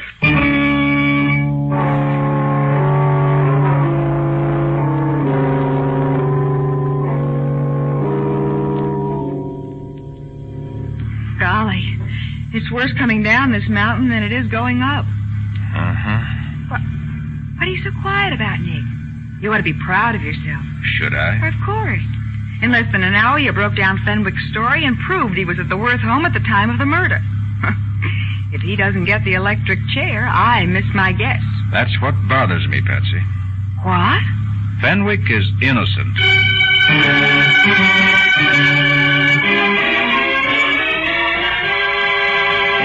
Patsy stares at Nick in amazement as he maneuvers the car down the steep, winding road. For, by his own admission, Nick has built up a very convincing case against an innocent man.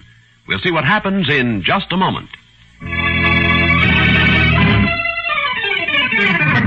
Now, back to the case of the classical clue. Today's adventure with Nick Carter, brought to you by new post-war Old Dutch Cleanser. Morgan Fenwick is under arrest for the murder of Henry Worth on the strength of the evidence that Nick has uncovered. And yet Nick says that Fenwick is innocent.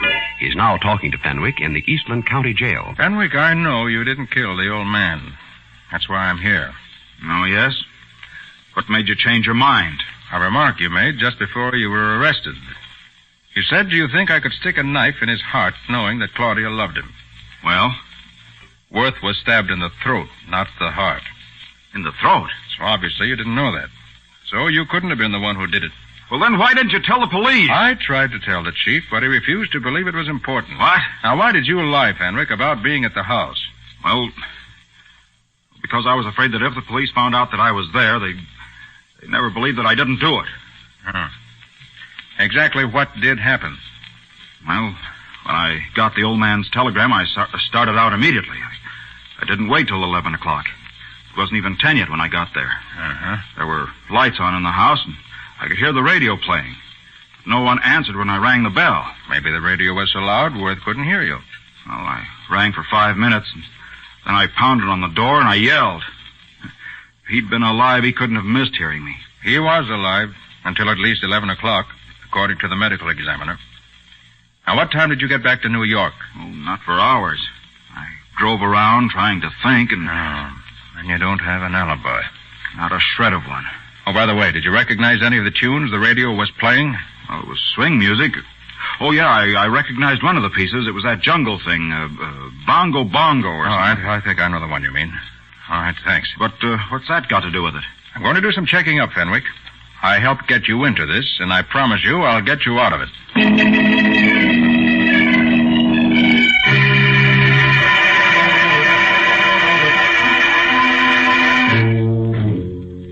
But, Mr. Carter, that's impossible. Morgan couldn't have heard that Bongo Bongo song on Uncle Henry's radio.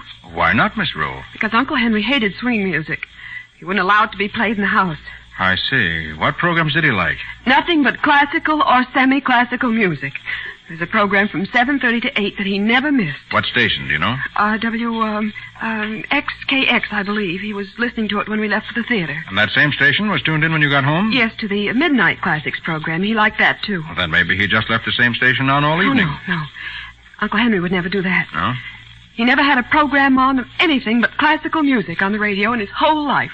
Well, if that's so, the only answer is that Morgan Fenwick is lying.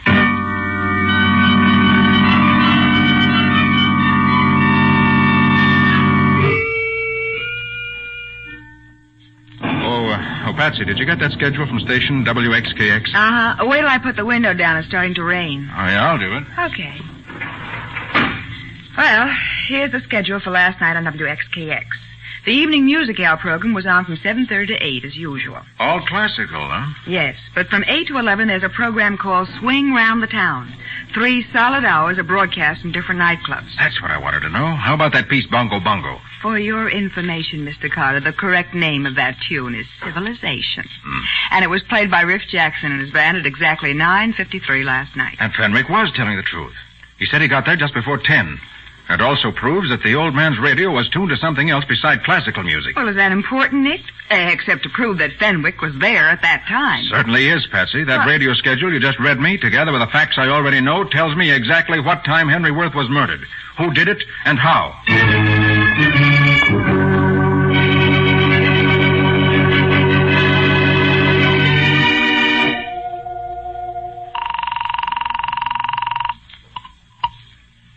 Hello, this is Chief Benson. Oh, this is Nick Carter, Chief. Oh, yes, Nick. Your office told me I'd find you at the Worth home. Thought you considered this case closed. What are you doing out there? I still have a few odds and ends to clean up, but I've still got the killer locked up safe in jail. Don't you worry about that. Well, as a matter of fact, Chief, the killer is somewhere in that house with you right now. He's what? I said... You still there, Chief? Yeah, sure. But look, if you've got proof... Don't say any more. We can't talk now. What's the matter? Someone's listening in on an extension on your end. Probably the person we were talking about a minute ago. You mean... I'll tell you when I see you. Who's in the house now? Well, everybody the last I knew. Miss Rowe, Don Worth, and Mr. Franklin, and of course the servants. Suppose you keep them all there with you. I'll be out there in 45 minutes.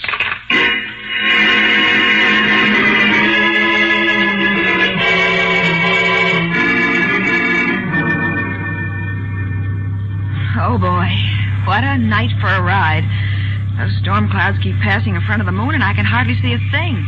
Well, you didn't have to come along, you know. And miss the most exciting part of this case? Come on, Nick. Tell me who did it. Now, wait, Patsy. I have to give all my attention to this road. It's bad enough in good weather, Well, but... at least you can tell me who we're after. Why, Patsy, you should be able to figure that out for yourself. Uh-oh. What's the matter? What's the matter, Nick? We're stuck in the mud, darn it. Oh. Wish I'd put on chains. Well, might as well get out and see if I can do anything about it. Golly. Nick, is that thunder? No, Patsy, that's not thunder. It's a rock slide. Headed this way. Out of the car, quick. Yep. Hurry, we'll have to run for it. Hurry. Oh, look, Nick. Look at all those rocks coming down. Faster, Patsy, faster. I can't.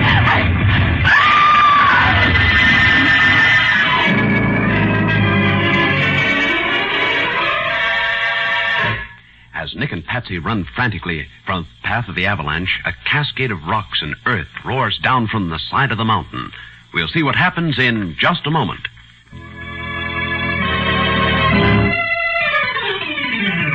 Now for the conclusion of the case of the classical clue. Today's adventure with Nick Carter, brought to you by new post-war Old Dutch Cleanser. Their car stuck on the steep, winding road that leads to the home of Henry Worth. Nick and Patsy are caught in the path of a rock slide that roars down upon them from the mountainside. They leave the car and run frantically down the road as...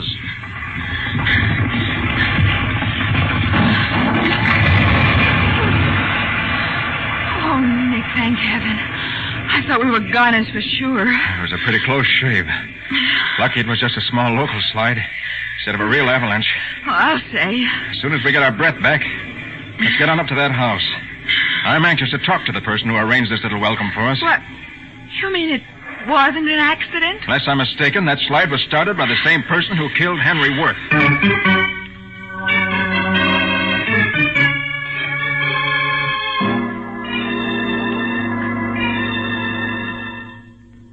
Miss Rowe, Don, Mr. Franklin, and Chief Benson.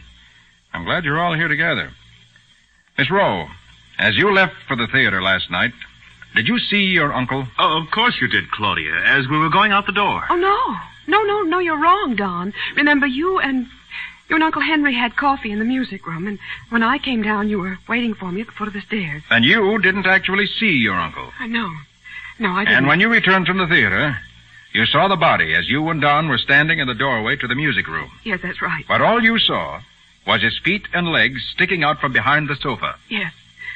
Don went over to see what had happened, and then he told me not to go in, but to call the police from the hall telephone. What are you getting at, Nick? Just this, Chief.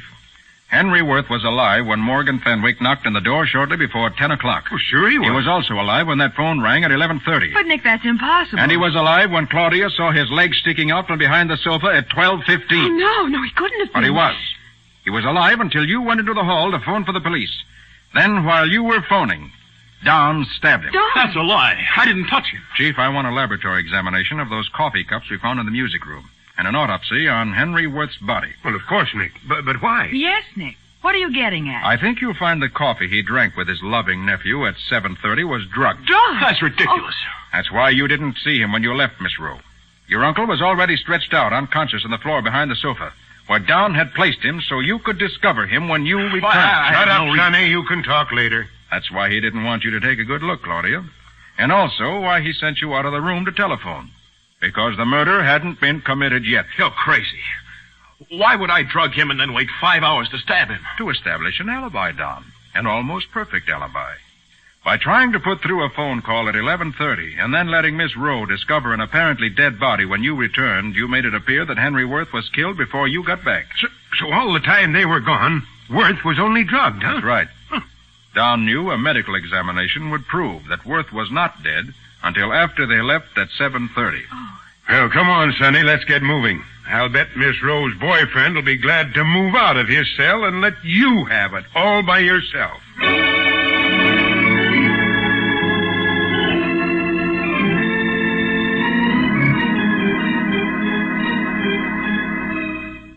Nick, you said that radio schedule told you all about the murder. How did it? Well, Patsy, we knew that the radio was tuned to a program of classical music on WXKX at 7:30. And again at 12:15 when the folks returned from town. Yes? According to Fenwick, it was tuned to a program of dance band music on WXKX at 10 o'clock when he was there. So for 3 hours, the radio played swing music. Uh-huh. And we know Henry Worth wouldn't allow anything but classical music in his home. Right. And that means he was either unconscious or dead. But we know he wasn't dead until after 11 o'clock. So I began thinking back. Uh-huh. The coffee he drank with Don early in the evening. The fact that nobody saw him alive again. Claudia's story that Don sent her out of the room without a chance to look at the body.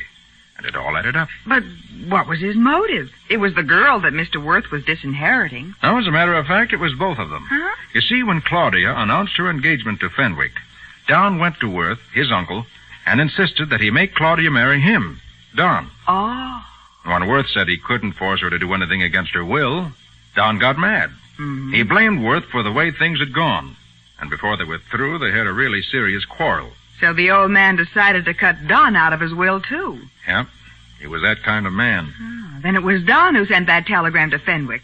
The one telling him to be at the house by 11. Right. He was not only establishing an alibi for himself, but putting his rival Fenwick on the spot, too. Then later, after listening in on your phone conversation with Chief Benson, Don realized you were on the right track and tried to kill us by starting a rock slide. Yeah, and it didn't take much to start it in such a stormy night. Well, if it had worked, he'd have been sitting pretty. A lot of murderers think that, Patsy. But somehow they always find themselves sitting pretty in an electric chair.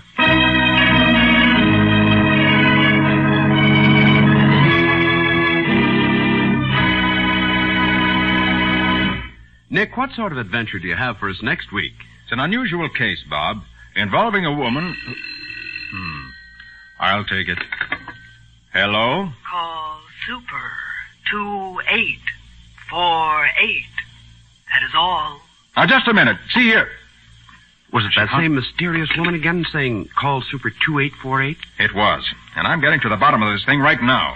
But Nick... I'm going to have the answer to this Super 2848 business by next week, or my name isn't Nick Carter.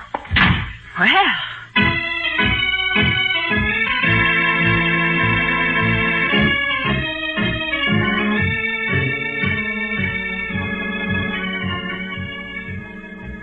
Nick Carter, Master Detective, is presented each week at this time by the Cudahy Packing Company. It is produced and directed by Jock McGregor and is copyrighted by Street & Smith Publications, Incorporated. Charlotte Manson is featured as Patsy. Today's script was written by Jim Parsons.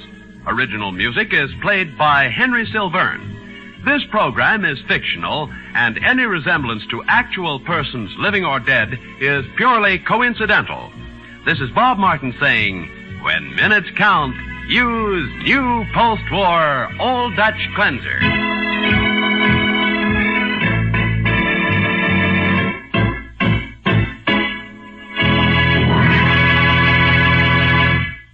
This is the Mutual Broadcasting System.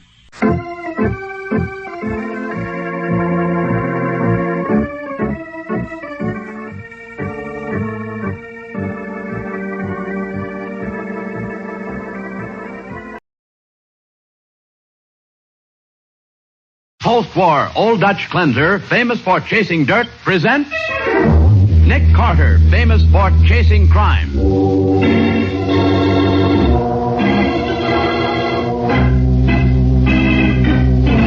Every week at this time, two great names are joined as new post-war Old Dutch Cleanser brings you one of the most resourceful and daring characters in all detective fiction, Nick Carter, Master Detective.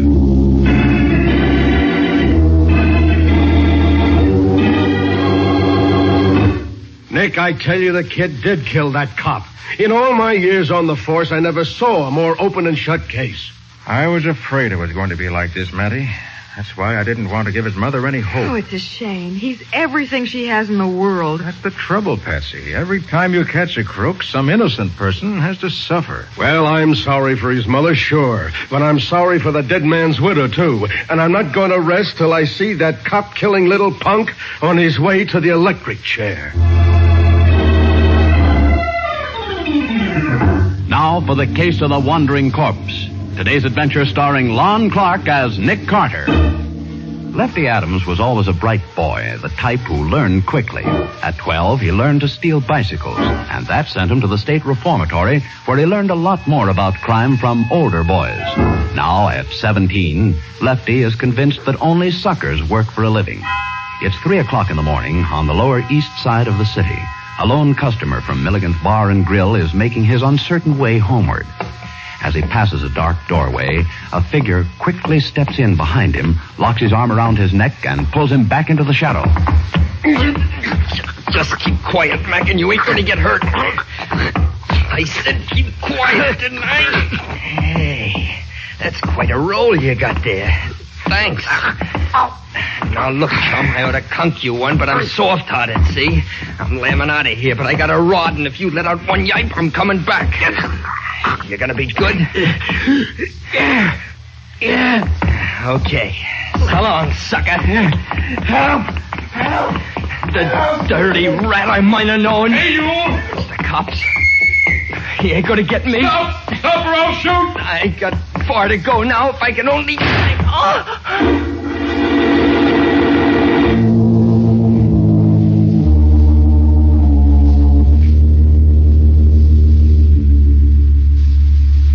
They say my boy Lefty shot that policeman, Mr. Carter. They say he's a murderer. Try to stop crying, Mrs. Adams. Nick will help you if he possibly can. Won't you, Nick? I'd certainly like to, Patsy, if I could, but... I got no money, but I'll work. If it takes 20 years. It isn't the money, Mrs. Adams. The fact that Lefty ran away. Oh, why wouldn't he run away with every cop in town looking for him, ready to shoot him on sight? Oh, no, they wouldn't do and that. He's hurt, too. That's what the papers say. Maybe he's dying. But why did you come to me? You knew Lefty when he used to go to your downtown boys' club. Yes, I did. Well, then you know he's a good boy. No, Mrs. Adams, I don't. I don't think he's a really bad boy, but he was always a little defiant and suspicious. Well, that's no crime. I know. I did what I could for him in the short time he was a member of the club, but he didn't stay long enough for me to straighten him out. He never meant any harm. It was them older boys he got mixed up with afterwards. Yeah, that's usually the way. Lefty has a pretty bad record, Mrs. Adams. Nick, why don't you at least investigate? I'll be glad to, but if I start, I'll have to go through with it, whether he's innocent or not. Well, that's all I want, Mr. Carter, because I know he didn't do it. And, of course, if I find where he's hiding, I'll have to turn him over to the police. Well, if that's the only way. All right, then, go ahead.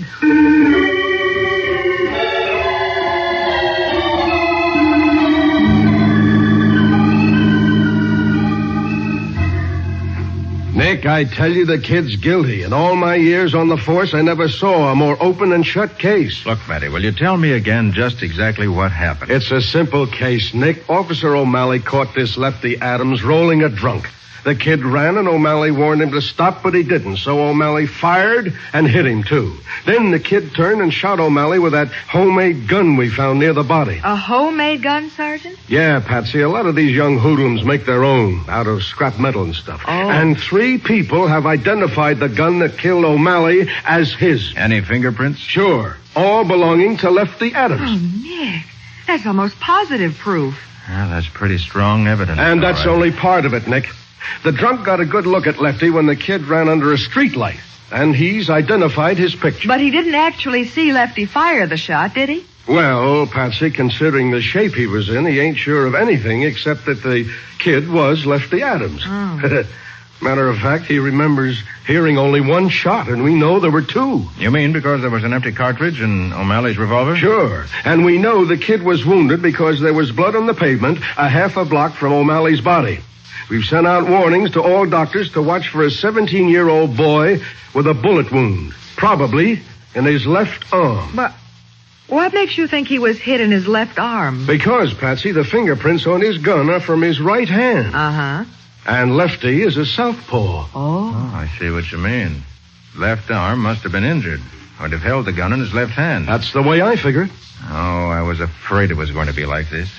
That's why I didn't want to give Lefty's mother any hope. Oh, it's a shame. She has so much faith in him. That's the trouble, Patsy. Every time you catch a crook, some innocent person has to suffer. Well, I'm sorry for his mother, sure, but I'm sorry for O'Malley's widow, too.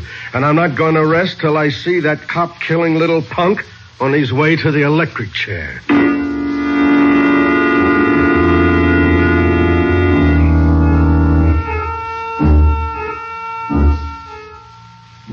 Well, here's O'Malley's stuff, Nick.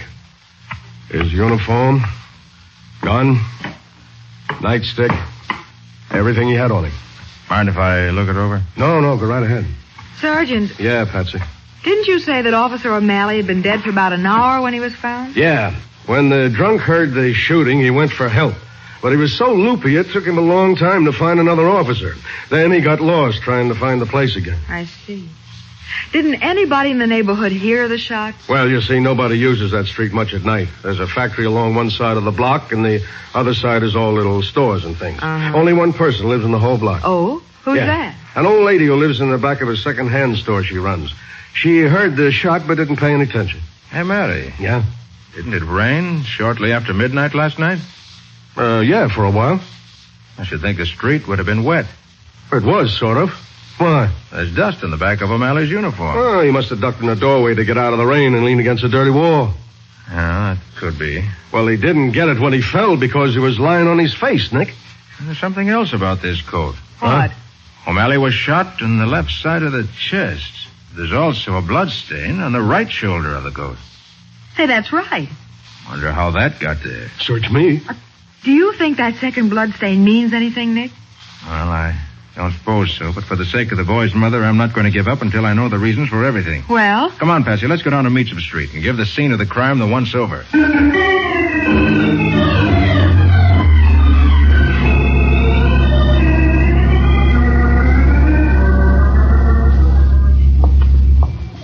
Oh, here's the second-hand store Matty was talking about. Let's go in for a minute. All right. Just a minute. I'll be right out. Okay, we'll wait. I'm in the back room. I'll be with you as soon as I get down off this ladder. Take your time. Oh, gee, I love second-hand stores, Nick. Look, everything from jewelry to automobile tires. Phew. Painting walls is no job for a fat woman.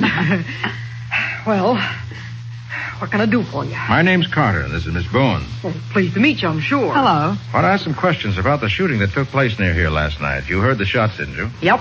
They woke me up. The window was open wide because of the fresh paint smell in my room. How many shots were there? Why, 2 was all I heard. You sure there were only 2, not just 1? Well, there was 2, all right. Of course, I didn't know it was guns. I thought it was some car backfiring. What time was it, did you notice? Well, when the police was here, they told me it was about 3. But I didn't look at the clock when I heard the shot, so, well, I wouldn't know myself. Did you hear anything else? Yeah. Yeah, I heard somebody run down the street right after that. Uh-huh. Well, thanks very much. Sorry we had to interrupt your painting. Oh, that's all right. Don't mind a bit. All right, come on, Patsy. We have to make another stop in this neighborhood. Where's that, Nick? Well, this won't be pleasant. We better stop in and tell Mrs. Adams what we learned from Mattie.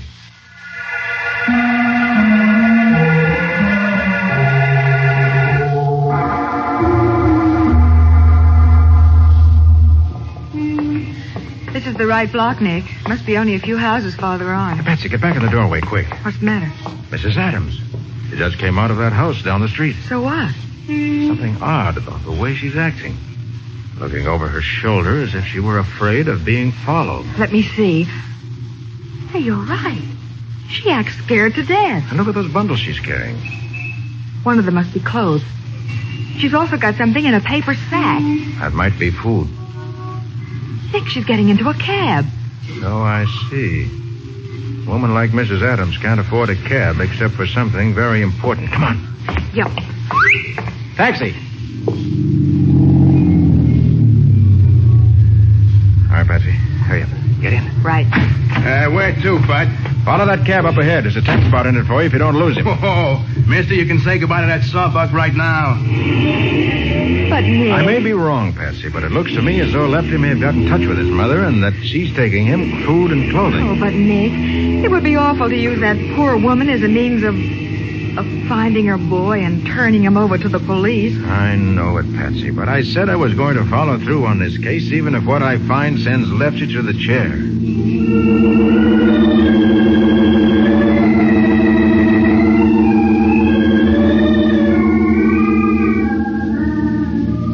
Hey, mister, they're stopping. Yeah, I see him. Hold back for a minute.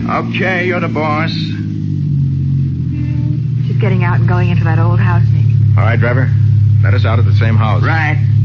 Maybe I shouldn't feel this way, Nick, but I hope Lefty isn't there.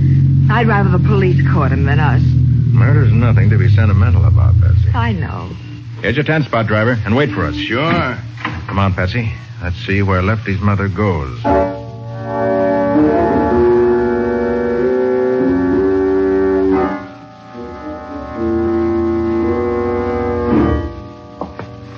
Here's the room she went into. Mrs. Adams? I hope you're wrong, Nick. Mrs. Adams? What? What do you want? It's Nick Carter. Let me in, Mrs. Adams. Go away, please, please. Oh, what's the use, Mom? Okay, so you found me. Now I hope you're satisfied. He didn't do it, Mr. Carter. He couldn't have. Lefty, tell him he didn't kill anybody. Gee, I'm sorry, Mom. I can't. I did shoot that cop, just like the papers said. Nick, look at the wound on Lefty's head. Yes, I noticed it. But I thought... So did I. Mom, will you... Maybe we've been all wrong. While Lefty's heartbroken mother sobs convulsively, Nick and the 17-year-old criminal leave for headquarters. We'll see what happens in just a moment. Now, back to the case of the wandering corpse. Today's adventure with Nick Carter. Lefty Adams has admitted killing Officer O'Malley, but Nick still wants to clear up a few points. So after delivering Lefty to headquarters and waiting while a doctor attended to Lefty's wound, he now questions Lefty in his cell. How you feeling, Lefty? Docs have fixed you up all right? Yeah, sure. I didn't expect to find you with a head wound. Oh, it wasn't nothing. The bullet just creased me. From what I understand, it was a pretty deep crease. Another fraction of an inch to the right, and you wouldn't be here. Why couldn't O'Malley have shot straighter? Why couldn't it have been me instead of him? I never wanted to kill nobody. And why did you carry a gun? All the other guys had a knife or a rod, and I wanted to show them I was tough, too. Lefty, were you mixed up with the gang? No.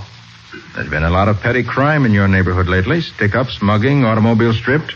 And it looks as though there might be some kind of organization behind it. I don't know what you're talking about. All right.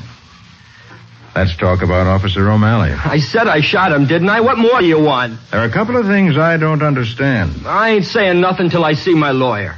They haven't appointed anyone to defend you yet, have they? They don't have to. I'm getting J.B. Fenton. J.B. Fenton? You'll find he costs a lot of money, Lefty. I'll get the dough all right. I got friends, see? Friends? Would be willing to put up $5,000 or $10,000? Maybe more? Sure. Why not? Well, I didn't know you traveled in circles like that. Look, Mr. Carter, will you leave me alone, please? Ain't I got enough on my mind? Mom crying her eyes out and me knowing I killed a guy? It's enough to drive a guy nuts without having to keep talking about it. All right, Lefty. Just a couple of more questions and I'll leave. You're left-handed, aren't you? Yeah, sure. What do you think they call me Lefty for? And why did you hold the gun in your right hand when you shot O'Malley? I didn't. I couldn't have. I couldn't hit nothing with my right hand. But the fingerprints on that gun are from your right hand. Quit nagging at me, will you? How do I know why I done it? I shot him, but I don't know how it happened. There was a million skyrockets going off inside my head. You mean from the bullet wound? Yeah, I blacked out, maybe. All I remember is him chasing me into the... What were you going to say? Nothing. Leave me alone, will you? I don't want to talk about it. But, Lefty, listen to me. I told you I killed the guy, didn't I? That's all I know. Now get out of here and let me alone. Just let me alone.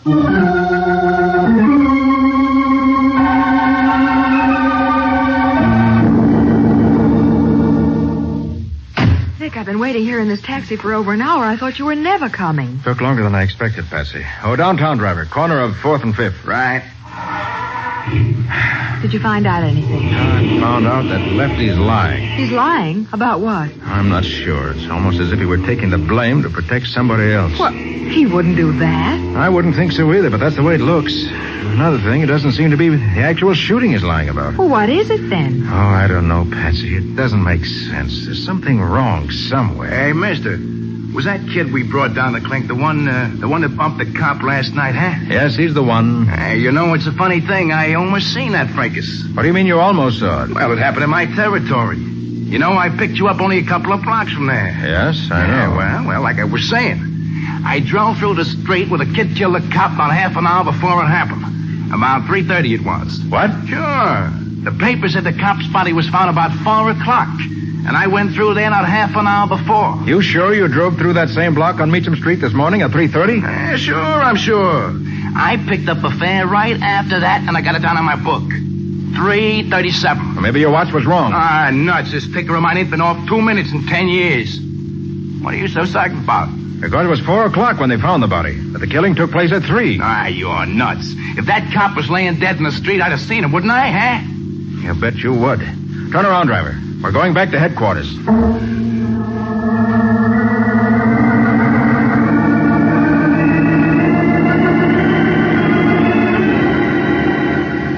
But the body must have been there at 3:30, Nick. He was shot at 3, and corpses don't go wandering around while they're waiting for somebody to find them. That's why I'm taking another look at O'Malley's coat, Matty. I hope it'll tell us where the body really was. Just because there's a little dust on the back of it? Not entirely. Matty, take another look at this stain on the right shoulder. Oh, Nick, we've talked about that before. I admit it's a funny place for a blood stain. When he was shot on the other side... Well, if you take a closer look, you'll see that the blood stain isn't dried blood at all. What? On this dark blue cloth, it's hard to tell the difference, but that particular stain is paint, Matty. Brown paint.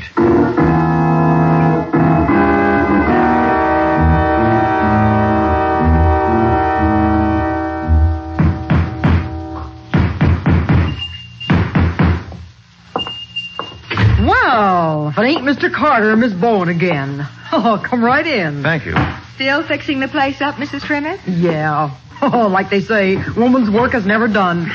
These shelves clear up to the ceiling is nice, all right, but, they was never made to hold the heavy junk that collects in a second-hand store. So today you're a carpenter instead of a painter. Well, I just thought I'd put in a couple of nails to hold them to the wall.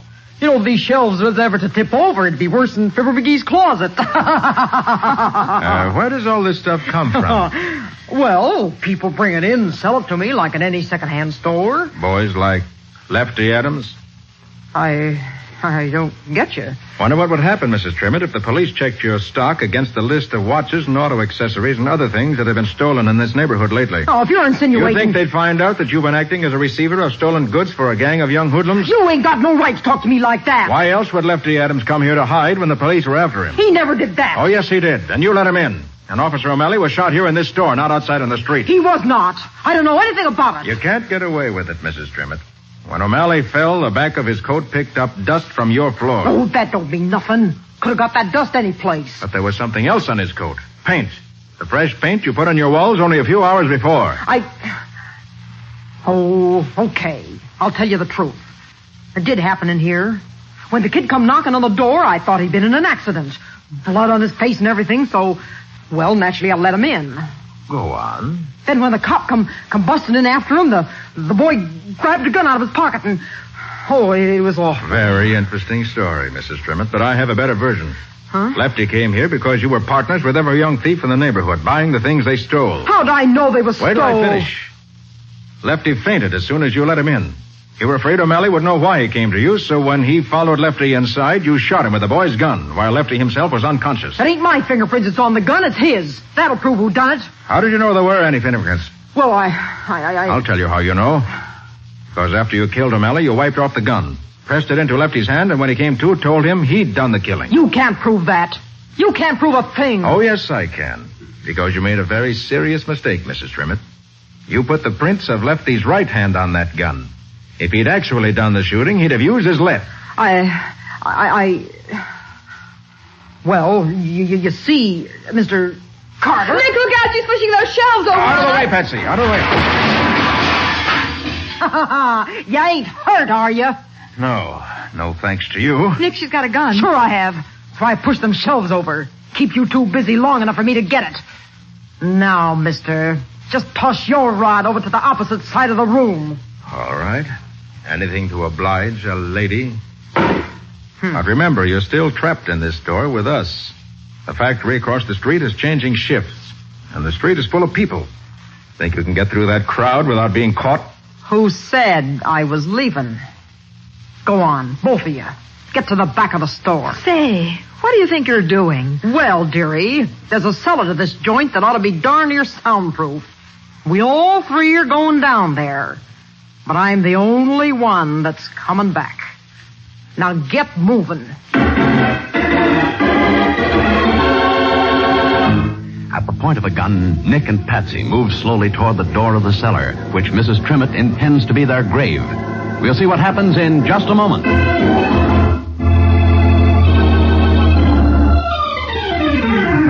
Now for the conclusion of the case of the wandering corpse. Today's adventure with Nick Carter.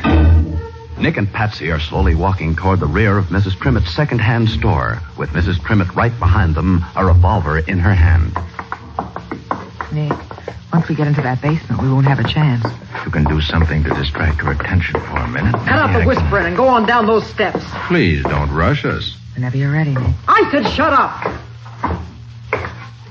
Now. Oh, I caught my heel. You give me the gun. I'll give it to you. Let go of my arm. We'll fall. I tell you, we'll fall out of the stairs. All right, Patsy. I've got the gun. You dirty rat. You broke my arm, knocking me down them steps. Oh, that's a shame, Mrs. Trimmett. But we'll see that you get the very best medical attention in the prison hospital.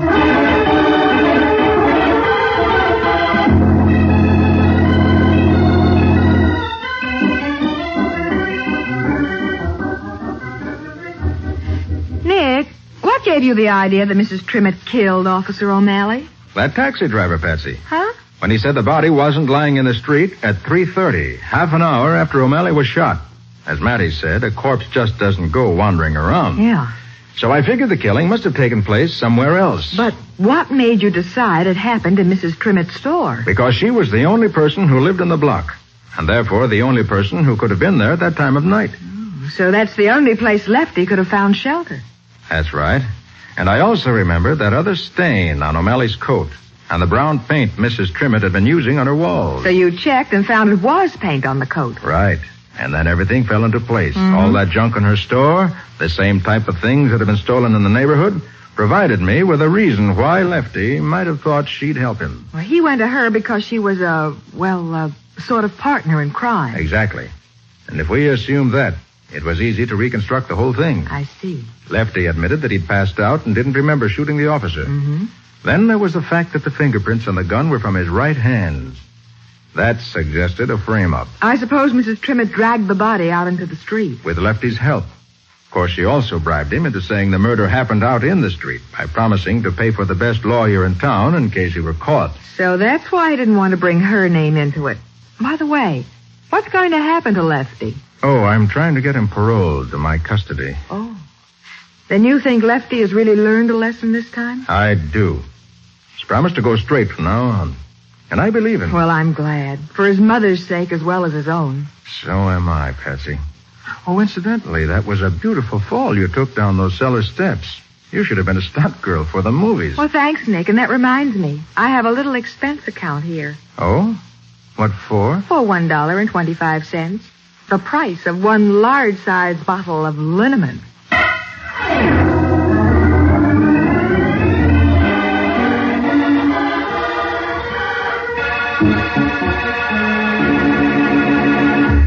And now, Nick, will you tell us something about the adventure that new post-war Old Dutch Cleanser is going to bring us next week? Well, Bob, for one thing, it's a case that really started 1,300 years ago in China during the Tang Dynasty, when two Chinese families started a feud over a dagger. Must have been a very unusual weapon. It certainly was. Very unusual and very deadly, as Nick and I almost discovered the hard way. Well, it sounds like a case that promises lots of excitement, to say the least.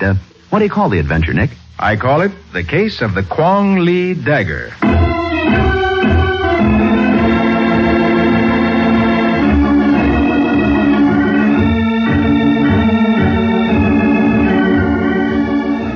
Nick Carter, Master Detective, is presented each week at this time by the Cudahy Packing Company. It is produced and directed by Jock McGregor and is copyrighted by Street & Smith Publications, Incorporated. Charlotte Manson is featured as Patsy. Mattie was played by Ed Latimer. Today's script was written by Jim Parsons. Original music is played by Henry Silverne. This program is fictional, and any resemblance to actual persons living or dead is purely coincidental. And don't forget to read the Nick Carter story on murderers' guns in the current Black Mask magazine, one of the popular fiction group. Bob Martin speaking.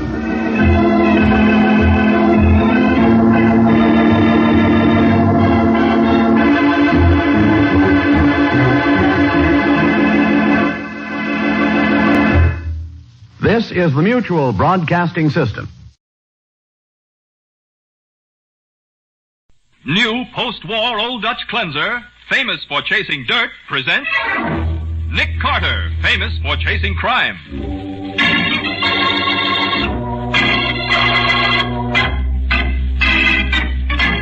Every week at this time, two great names are joined, as new post-war Old Dutch Cleanser brings you one of the most resourceful and daring characters in all detective fiction, Nick Carter, Master Detective.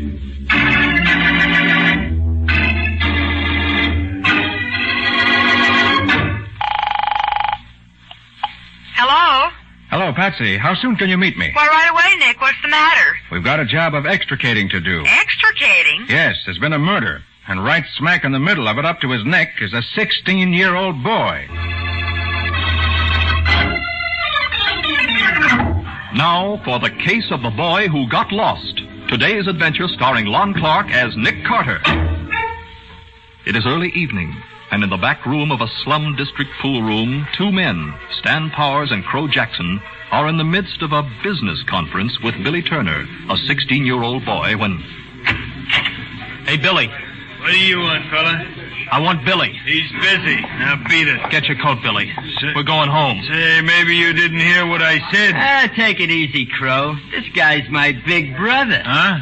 Yeah, how'd you find out about this joint, Roy? I followed you. I promised Mom I'd find out where you've been going every night and bring you home. I don't take orders from you. Now, look, kid. I don't want to get tough. Suppose you do, Roy. What do you think that'll get you? What was that, Mr. Powers? A threat? Oh, you know me, huh? Yeah. And I know all about you, too. Uh-huh. Close the door, Crow. Okay, Stan. What do you know about me, Roy? You've been in jail a couple of times. That all? Your pool room's a hangout for crooks and gangsters. And kids that's going wrong. Listen, Roy, if you're talking about Shut up, me... Billy. I'll handle this. Crow, this guy goes out.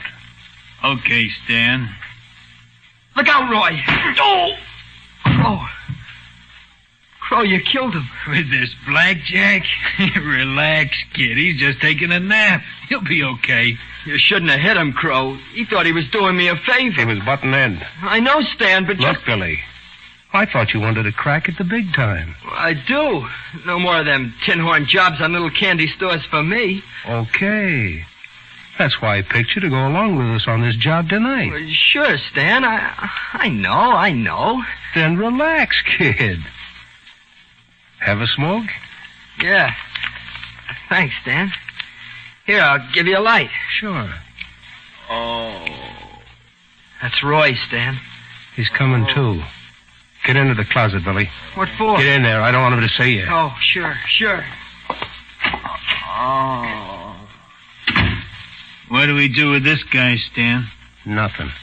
We don't knock him off? No, Crow. He's got nothing on us. Where's Billy? He went home, Buster. Home? Yeah, that's right. He didn't want to be around when you came, too.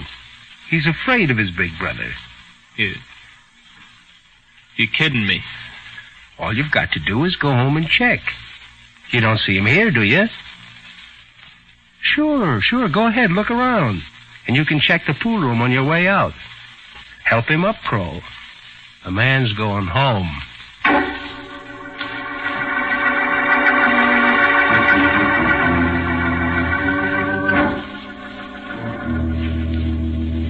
Well, why didn't you come to me last night, Roy, instead of waiting until this morning? Well, I didn't think about it.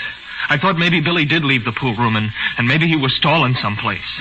Afraid to come home because of the beating Crow gave me. You wouldn't have stayed out all night. Oh, well, don't I know it. Well? Listen, Mr. Carter, I'm going to tell you something. Last night, when Billy didn't show up by 12 o'clock, Mom couldn't stand it anymore. So I went out to look for him. I went back Morning, to the... Nick. Oh, hello, Patsy. Hello, Roy. I'm glad to see you. Oh, thanks, Miss Bowen. Well, some excitement last night, wasn't there? What do you mean? A big holdup on 9th Street, the big supermarket. They got away with $7,000. Have the police... Go ahead, Roy. Have the police what? Have they found out about Stan Powers? What about him? He was murdered. What's that? That's what I started to tell you, Mr. Carter. When I went back to the pool room to look for Billy, I went into the back room. Mr. Powers was on the floor with a knife in his back. With a knife?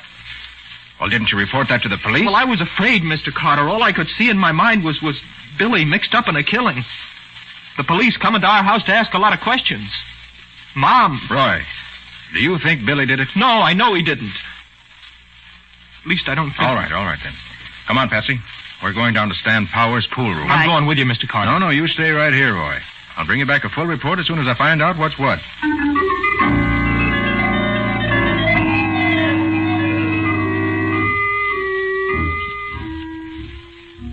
Yeah, the porter found Powers, Nick. He came in to clean up about an hour ago, and boom.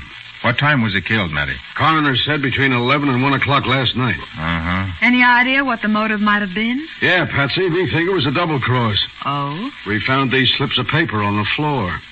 Cash register receipt. From the 9th Street supermarket. Right. The job was pulled by Stan Powers and his gang. These receipts prove it. Oh, but why should Stan Powers have been murdered? That open safe should tell you why, Patsy. Huh? Oh, I didn't notice it, Nick. Those crooks got away with $7,000 last night, but there ain't a nickel in that safe or on Stan Powers. Now, Nick, somebody... Somebody, one of Stan's gang probably, wanted that money and killed Stan to get it. Right. Mind if I look at the body? Do what you like, Nick, but make it snappy. The boys from the morgue will be here any minute to take it away. Hey, Matty, come here. Yeah, what's the matter? Take a good look at the handle of this knife. The one that did the killing. I already did. It's a horn-handled knife, and there's white powder in some of the hollows. Well, what do you suppose it is? Looks to me like it's face powder, Patsy. Well, and you think that a woman? Sure I do. No, not so fast, Matty. Huh? Men use powder after shaving. Huh? Oh, yeah, that's right. But look, Nick, I still think this is the kind of powder a woman uses. That it was on her hand when she used that knife. And, look here. Take a look at this cigarette lighter. What about it? We found it on the floor near Stan's body. Billy. What'd you say, Nick? Said Billy. The name engraved on this lighter. Oh, good heavens. Now, look, Nick, I ask you, would a mug be seen with a dainty little lighter like this? Well, that's a good point, Matty. So I figure Billy could be a woman's name. Do you? It could be, Nick. Yes, it could be. Come on, Patsy. Right with you. Hey, what's the rush? It's only 299 days to Christmas, Matty. We've got some shopping to do. Well, I'll be... Nick, do you think that cigarette lighter belongs to Billy Turner?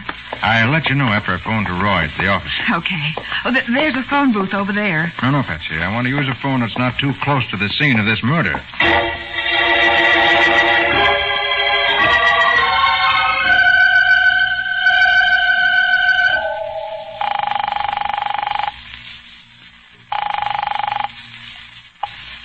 Hello?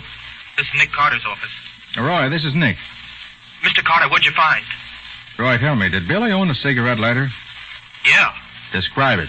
Well, it looked like it was made of silver, and it was small and pretty fancy. He left it on the table once in the house. I asked him where he got it. Was his name engraved on it? Yeah, why, Mr. Carter? The police found it in Stan's office near Stan's body. What? Didn't you see it there last night? No, do you think I'd have left it there if I did? I saw the guy on the floor dead, so I beat it. Look, Mr. Are the cops saying Billy killed Stan Powers? No, not yet. They're looking for someone else. Now tell me, did Billy own a horn-handled jackknife? No. Are you sure? Well, I'd have seen it if he had one, Mr. Carter. All right. Now, what can you tell me about Crow? Well, not much. He was about my height, 5'11". He had black hair and a dirty complexion. You know his real name? Stan or Billy mention it? No, they just called him Crow. Okay, I'll talk to you later. In the meantime, stay in my office. Goodbye. Well, Nick? That lighter belongs to Billy, all right. Oh, that's bad. Yeah, the police will trace it as sure as we're standing here, and that'll lead them directly to Billy. Nick, are we going to look for Billy, too? No, right now I'm more interested in the powder on the handle of that knife than the guy named Crow.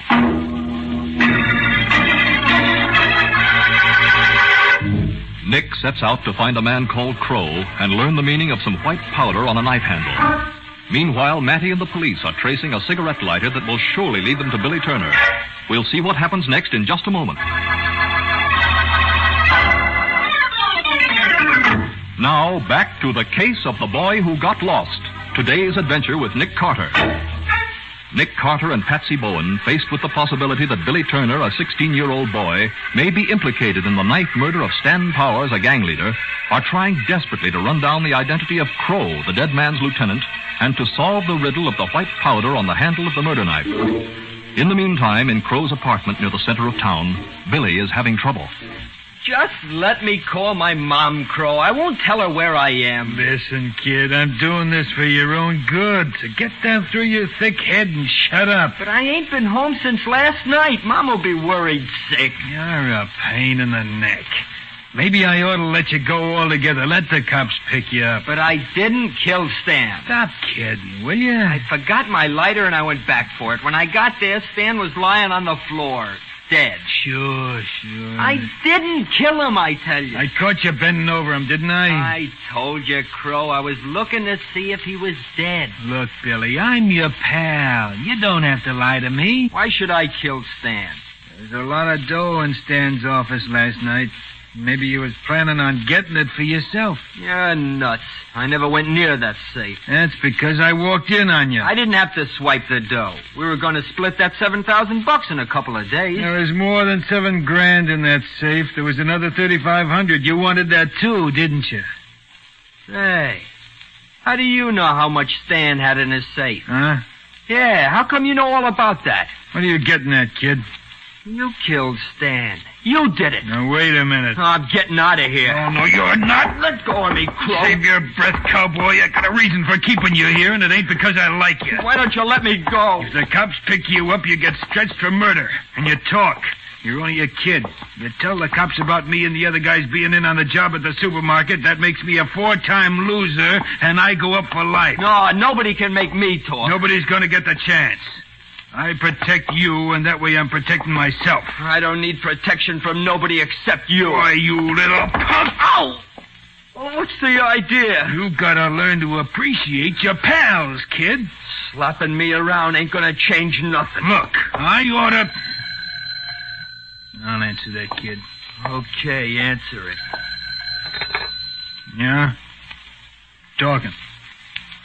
What? They know anything else? Uh-huh. Okay, tell the guys not to worry. They'll never get him. Yeah, you can take my word for it. That was bad news, Billy. What do you mean? Your name's in all the newspapers. What are you giving me, Crow? The cops have got your cigarette lighter. They got my lighter? Yeah, they found it near Stan's body. They're looking for the owner. Gee, they'll say I killed Stan. You can't let them pick you up, Billy. You gotta find another hideout. Well, what am I gonna do? Don't worry, kid. They'll never find you. Never.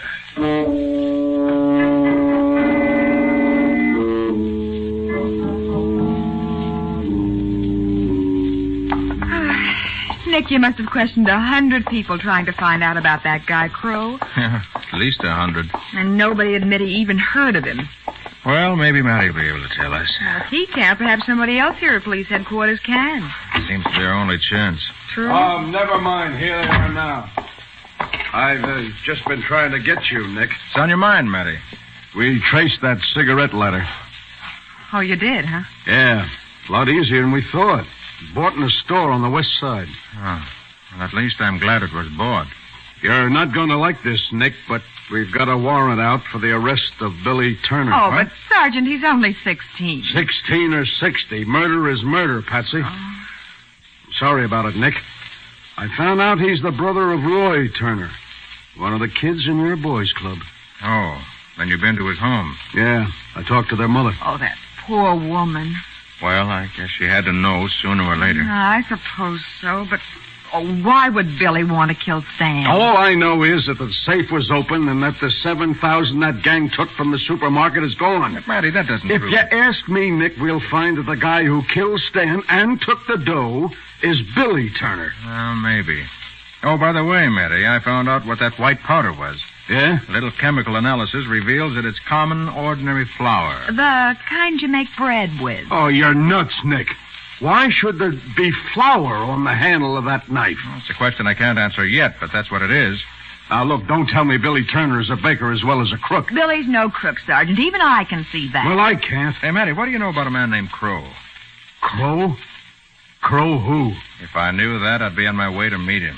Now, look, what's he got to do with this He case? was a member of Stan's gang, and Roy Turner saw him in Stan's office last night. Nick, have you been holding out on me? What was Roy doing there? Trying to get Billy to go home with him. Crow knocked him out with a blackjack. He blacked out Roy? Yeah. Why didn't you tell me this before, Nick? Well, does it matter much? Well, I'll say it does. Crow. That name must mean Crow. something to you, Matty. Why don't you ask me to remember a guy named Joe? Might be a lot easier. All right. I ought to be saving time by asking you, but now I guess I'll have to get Roy down here for a look at the rogues gallery. If he saw the guy face to face, he ought to be able to pick him out. Oh, but that'll take hours. I know it. It may save Billy Turner a lot of years if he happens to be innocent.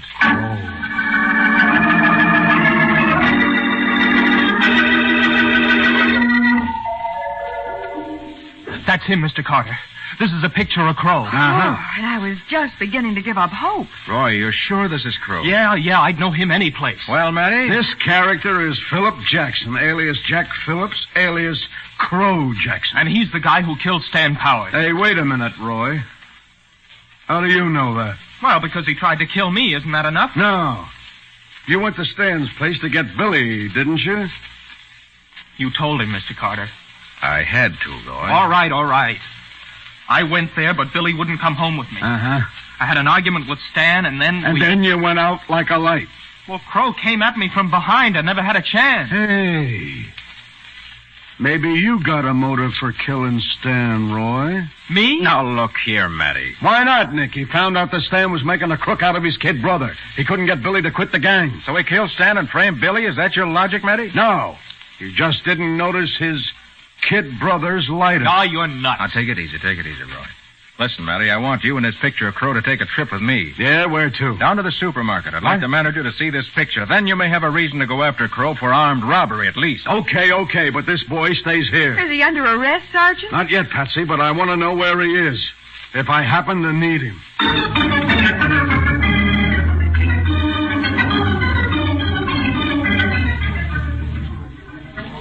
All right, mister. Is the man in this picture one of the guys that held up this market last night?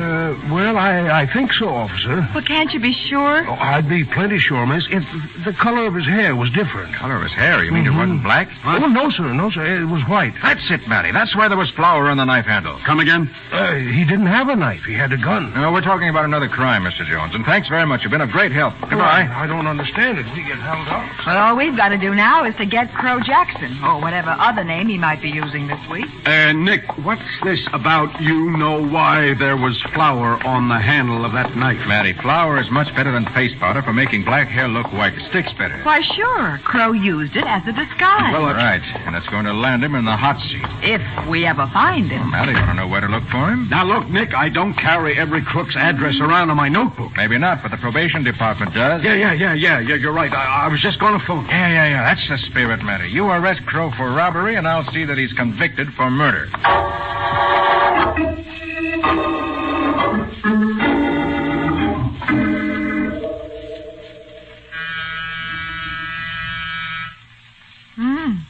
Seems as though Crow's playing hard to get, Nick. Well, it's only a door, and we've got a warrant. Come on, Matty. We need muscles. Yeah. Okay, let's go. Hey, nobody's here. We should have known that a guy with a murder rap staring him in the face would lam out of here. Well, just the same, I want to take Look, Nick, I'll get out of general alarm. Wait a minute. I want to look around. But what for? Well, you never can tell what you'll find. Okay, but if you think Now, that wait this a minute. guy- Wait, look. 2 people were in this room, and they left only a few minutes before we got here. Brother, I've seen you pull some rabbits out of a hat, but now you're trying...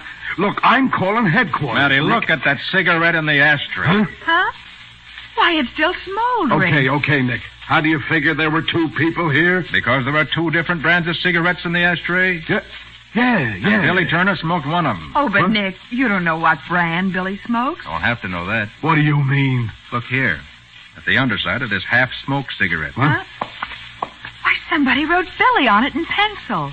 Then it was Billy who was here with Crow. Yeah, it looks that way. Now, wait a minute. Wonder what this is. Here on the table. Crow probably left his forwarding address. No, he didn't, but somebody left this drawing here. It's sure a funny kind of drawing, if you ask me. It's doodling, if you ask me. Yeah? Yeah. Well, look at this odd-shaped figure here, Matty, and this thing inside it. Could it be somebody's idea of a tree? And look at this other figure, Nick. A circle with a swirl inside. Yeah. Maybe that odd-shaped figure could be a tree on an island. Of course. And the circle... Matty, this is a message. Nuts. This drawing, the one you call doodling, will never win an art cast, no, but it tells me exactly where Crow and Billy went.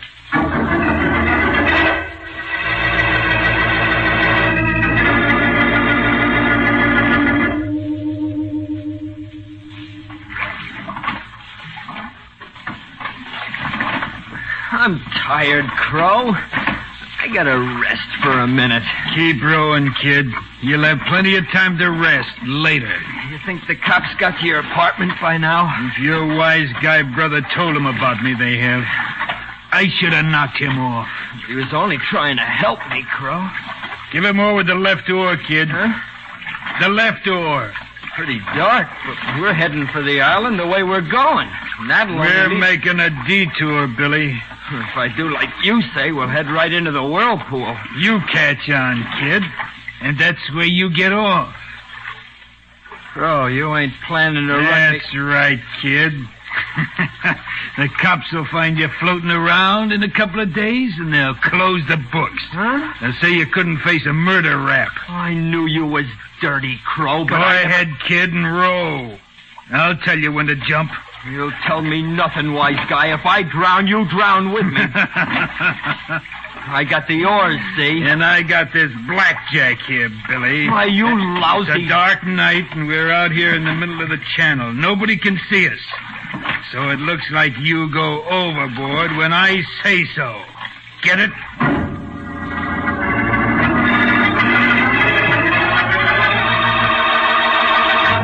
Billy Turner heads toward death in the channel, and no one to whom he can call for help is within hearing distance. We'll see what happens next in just a minute.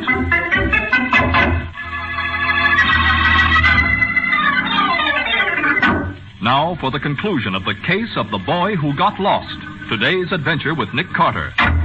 It is a few minutes later, and Nick, Patsy, and Matty are in a boat or police launch heading toward the island, their eyes fixed on the water, which is lighted by the boat's searchlight. Keep that searchlight moving, Matty. Yeah. They must be here somewhere. There's the island up ahead, Nick. But I don't see them. They must have used a motorboat. It'd have to be a fast one, Patsy. They couldn't have been more than a few minutes ahead of us. Hey, you sure this is the right place, Nick? Do you know of any other whirlpool around here? Well, no, but there could be one, maybe. You know of any other islands shaped like the drawing Billy left? Well, no, I don't, Nick. But that doesn't mean there ain't one. Well, when you put the island and the whirlpool together, you have to admit, sir. Okay. You win. This must be the place. Come on, Matty. Can't you get a little more life into this tub? Look, she's riding at top speed now, Nick. After all, she ain't a... Hey, swing your light around. We'll find out. Yeah, sure. Nick, that must be them. There, in that rowboat. Yeah, there are 2 men in it. And they're fighting. Speed it up, Matty. That rowboat's moving toward the whirlpool. I'll try, Nick. Nick, they've stopped fighting. And one of them's got a gun. And he's aiming. Oh, so he wants to play, huh? Well, that's what it looks like. Hey, Nick, take the wheel. This is a game two can play at. I got it, Matty. He sure is a lousy shot. Yeah, because the searchlight's in his eye. Well, I'll give this cookie a lesson in how to shoot. You hit him. He's down. Good shooting, Matty. Only hope he's alive when we get our hands on him.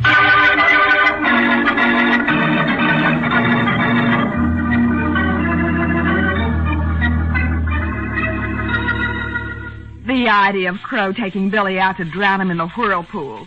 What some people won't do for an alibi. Yeah, Patsy, but it was all wasted motion. After Crow gets out of the hospital, he's going to stand trial for murder. And after that... He'll never need money again.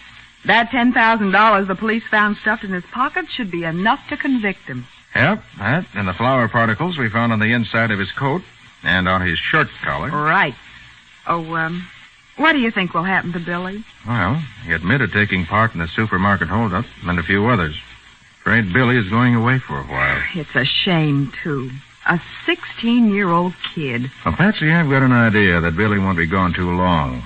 And when he comes back, he's going to feel the way his brother Roy does about what's right and what's wrong. I hope so. You wait and see. We'll have him in the boys' club yet.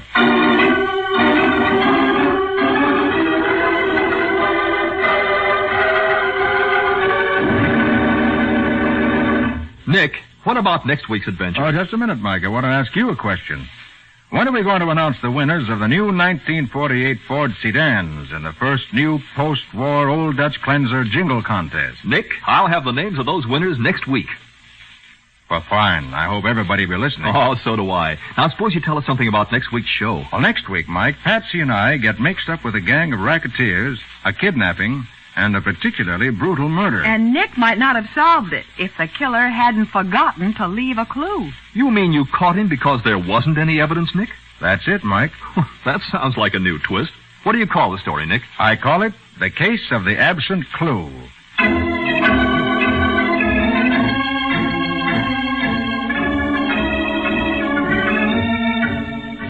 Nick Carter, Master Detective, is presented each week at this time by the Cudahy Packing Company. It is produced and directed by Jock McGregor and is copyrighted by Street & Smith Publications, Incorporated.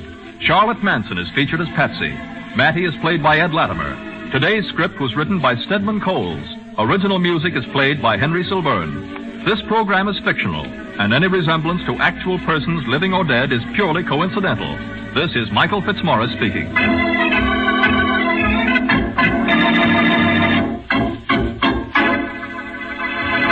This is the Mutual Broadcasting System.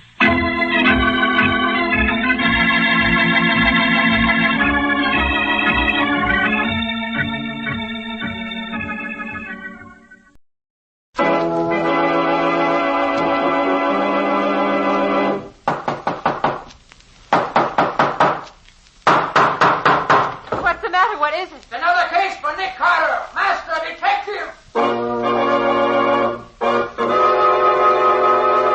Yes, it's another case for that most famous of all manhunters, the detective whose ability at solving crime is unequaled in the history of detective fiction, Nick Carter, Master Detective, presented by the three great Linex home brighteners, Linex clear gloss varnish, Linex cream polish, and Linex self-polishing wax. Created by Acme, America's great producer of fine Acme quality paints.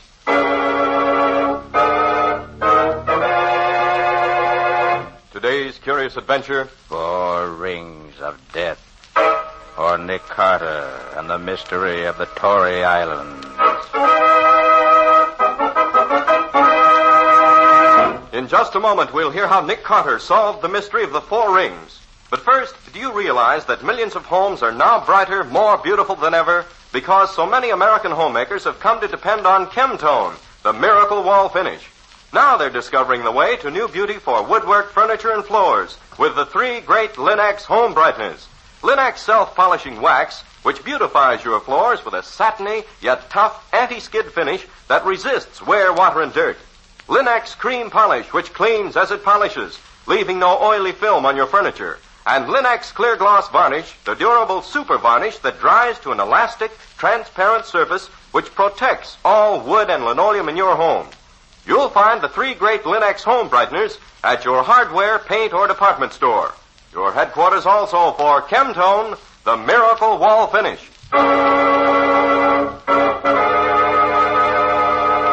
And now for today's mysterious adventure with Nick Carter. As our story opens, we find Nick and Patsy on board a small motorboat headed for Tory Island, a small island just off the Long Island shore. If I'd known the weather was going to be like this, I never would have accepted this job. Why are you doing it, Nick? Oh, special favor to Colonel Howard. A friend of his, Andrew Jessup, asked him to find the best code expert he knew. And he said I was the man for the job. So when the colonel called me, I agreed to do it. Just what is it you're going to do? Well, it seems that back in 1776, 4 wealthy Tories who were afraid that Washington was going to capture Manhattan Island got all their valuables together and went to this little island where we're going now. Uh-huh. They buried everything somewhere on the island and recorded the burial place in a secret code or cipher. They lived there for a while, and later were all lost in a storm while trying to get back to the mainland. That sounds pretty fantastic, Nick. Is there any real truth in it? His lawyer, Andrew Jessup, recently came across something that convinced him the story's true. So he rounded up the heirs of the 4 original Tories and arranged for them to meet on the island this afternoon. If I can decipher the code, they'll dig up the treasure and divide it. This is some night to dig up anything, I'd say.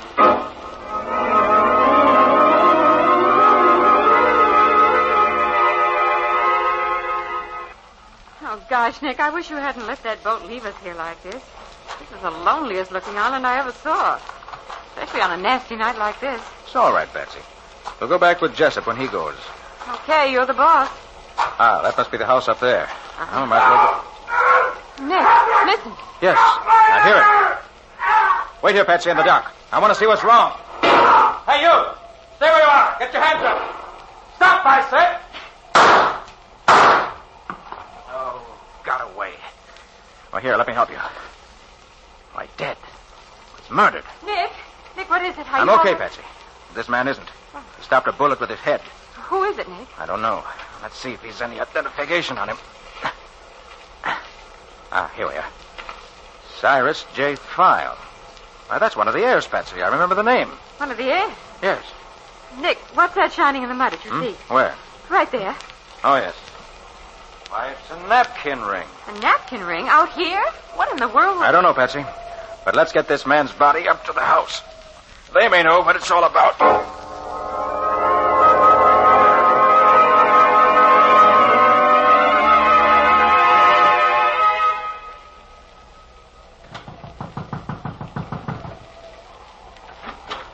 What in heaven's name? Are you Jessup? Yes.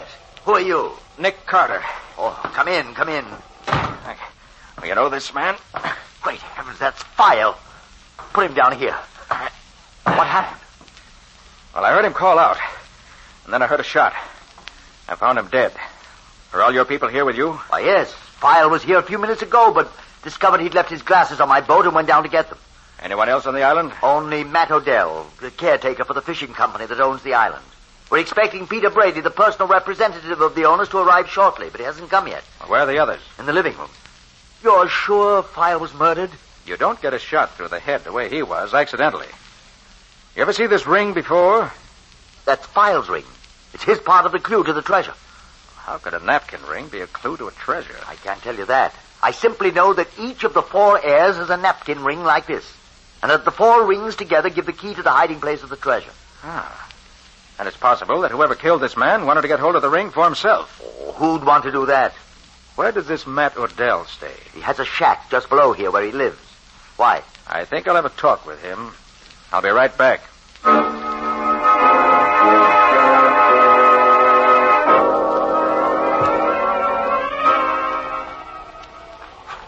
Now, this must be Odell's shack. It's the only one around here.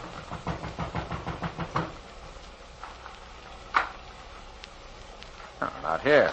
You'd think he'd stay home on a night like this. Well, no one's... Who's there? That...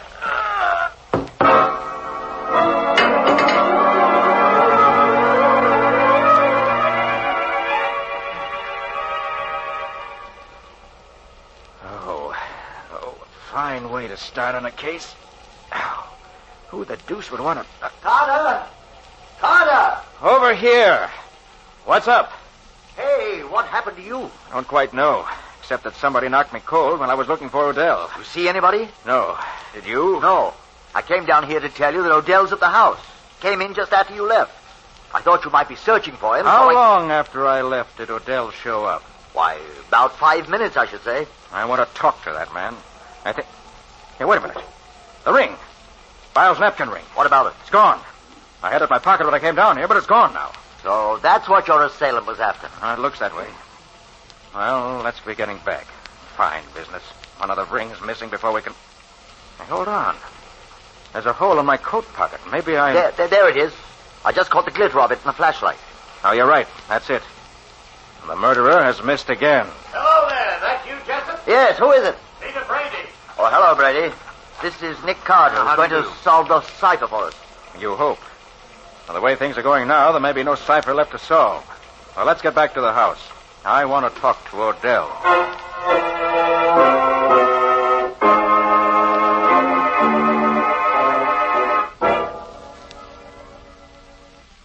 Well, Carter, did you learn anything from Odell? No. But I'm pretty sure now he had nothing to do with what's been going on here. You mean he wasn't the one who hit you? No. I'm quite sure he knows nothing about that or about Files' death. Oh, by the way, Carter, I want you to meet the other three heirs. This is Cecil Whittemore. How do you do, Mr. Carter? This is George Oldman. How are you, Mr. Carter? And that's Kurt Sturtevant for the fireplace. How do you do, gentlemen? I understand that no one of you men said anything to anybody about the search for the treasure you expected to make here tonight. I didn't, for one. Did Brady know what this is all about, Jessup? Oh, yes. We had to tell the owners of the island what we intended to do here. Did you mention it to anyone, Brady? No, certainly not.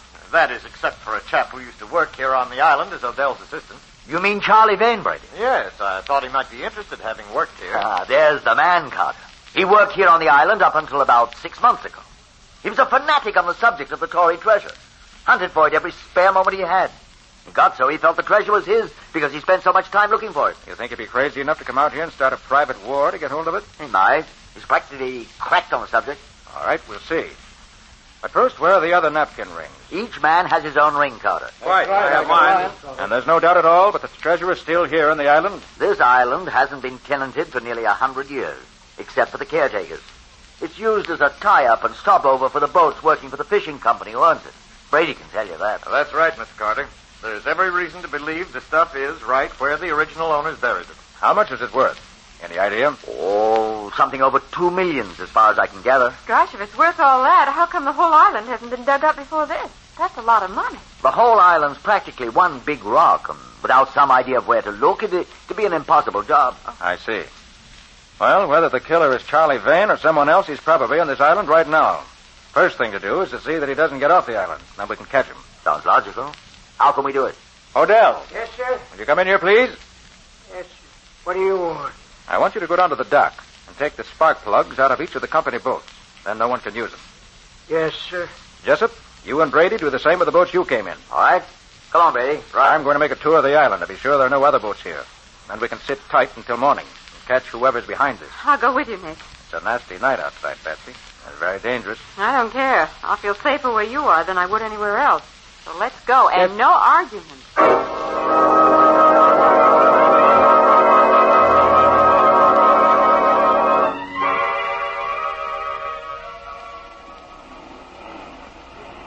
I'm glad that rain stopped. It's a little more comfortable out here. Well, there's the house, Patsy, right up there. Uh-huh. We've been almost round the island, and we haven't found a trace of another boat. Maybe... Wait. Aha! Look here, Patsy. On this rock. Well, there's been a boat drawn up here recently, Nick. Right. That's the only possible explanation of those scrape marks and the barnacles there.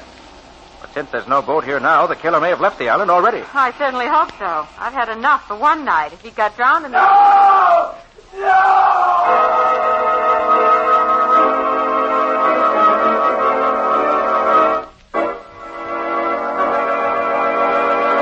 Well, what's happened now? A killer loose on the island on a black, stormy night promised more trouble, and that scream sounded as if the promise has been fulfilled. How is Nick going to find the murderer of one and possibly two men before he does any more killing? And what's the riddle of the old Tory's treasure? We'll see in just a moment. Whatever your family's preference may be in home decoration, your home is bound to be more beautiful when its floors are well kept and shining. And with Linex self-polishing wax, floors always look their very best without tiresome rubbing or polishing. Yes, with Linex self-polishing wax, which is simply wiped on, your floors are handsome for a long time because Linex self-polishing wax dries to a rich, satiny, long-lasting finish that really wears, thanks to its high content of genuine Carnauba wax. And the finish may be renewed wherever you like without re-waxing the whole floor. What's more, Linex self-polishing wax is easy to keep lovely, for you whisk surface dirt away in a twinkling with a damp cloth. And Linex self-polishing wax is the anti-skid floor finish, for the underwriters' laboratories have proved by test that wood, linoleum, and rubber tile floors are actually less slippery after Linex self-polishing wax has been applied. Be sure to ask for Linex, Lin-X, Linex self-polishing wax. You'll find all three great Linex home brighteners and Chemtone, the miracle wall finish, at hardware, paint, and department stores everywhere.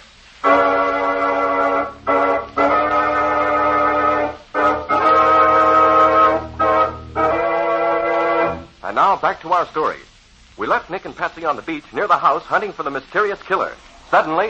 No! No! Nick, Come on. That came from the house. That you, Carter? Yes. You hear that scream, Jessup? Yes, I was just leaving my boat and Here, help! He fell off the roof. Coming, Grady. Yes. He landed on his head.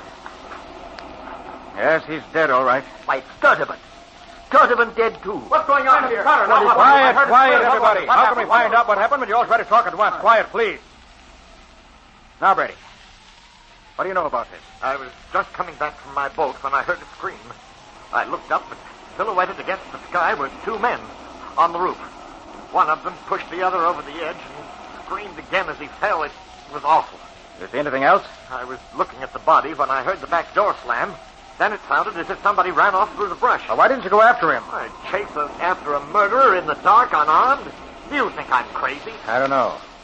Whittemore, what do you know about Sturtevant's death? Why, Sturtevant, Ullman, and I, were waiting in the living room for you and Jessup and Brady to come back.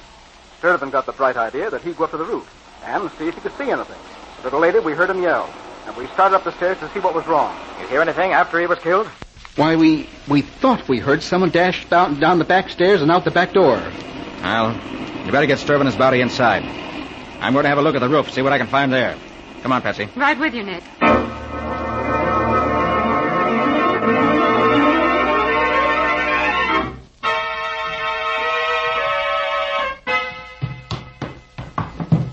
Find anything useful, Carter? No tracks in the ground outside that mean anything. The ground's too cut up. There's a sort of stone platform, though, up there on the roof that the Tories must have used as a lookout platform. The faint marks of two men up there. But still not good enough to help us any. There's no question, though, that Sturtevant was thrown from there. Well, what do we do now? If we had more guns, I'd suggest we all get out and try to find whoever's doing this killing. But with only one gun, mine, it's hopeless. Nick, are you going to try to solve the cipher? I'm afraid we can't, Patsy. Because the killer got away with Sturtevant's ring. No, he didn't, Carter. Sturtevant gave it to me to keep for him. Oh, well, we still have all four rings. Our murdering friend is having all this trouble for nothing. Then let's get started. All right, let me have the rings. Here are, Carter. All four of them. Good. Now, let's see. Each of these rings has a different inscription. Excuse me, dear. Mind if I go back and eat my supper? I ain't had time to eat yet, and I'm getting a mite hungry. No, Adele, go right ahead. We'll let you know if we need you. Thank you. The only answer to this is that the inscriptions on the rings constitute the cipher itself. The only question is how to arrange the rings to get the correct interpretation. Nick, did you notice that there are little notches filed in the edges of the rings? Mm-hmm. 2 of the rings have the notches on both the top and bottom, and these other 2 have them only on one edge. Yes, Patsy. I believe that if the rings are put together with the notches matching up, we'll be heading in the right direction. You mean stack them, one on top of the other? Exactly. With the notches matching up in each case. The rings with the single notches will go on the top and the bottom, respectively. I see. Like this. That's it. Well, now what? You notice, Patsy? There were 2 lines of inscription on each ring. That's right. And from the uneven way the letters on the inscriptions are engraved, I feel sure it was done so that with the rings stacked on top of each other, the way you have them, certain of the letters in the inscriptions will come directly under each other. There are only 3 or 4 places where they do that, Nick. As a matter of fact, Patsy, there's only one place, if you look closely, where the letters are really directly under each other. Yes, you're right. Write these letters down as I read them. Okay, go ahead. H-A-E-T-M-L-I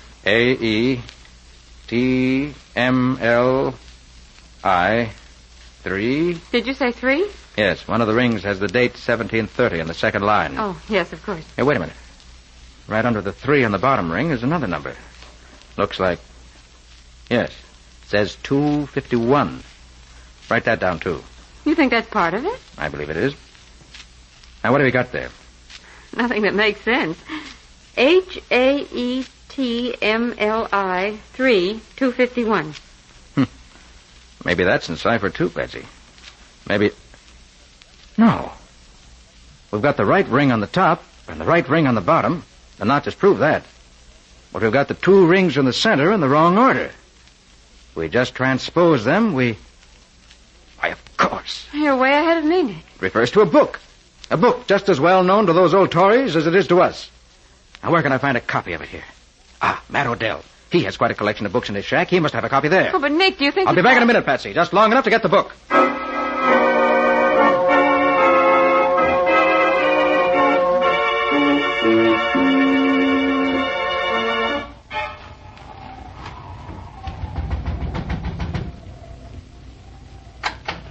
He must be here. His lights... Odell! Poison. I know those symptoms. Strychnine. Odell. Oh, it's no use. He's too far gone. Yes, Odell, what is it? Who poisoned you? Did you see him, Odell? He's going too fast. Odell, can you tell me who did it? Killed Charlie. Saw him. He did it. Spade. House down in the... Oh, poor fellow. So that's it. I should have known that... Carter!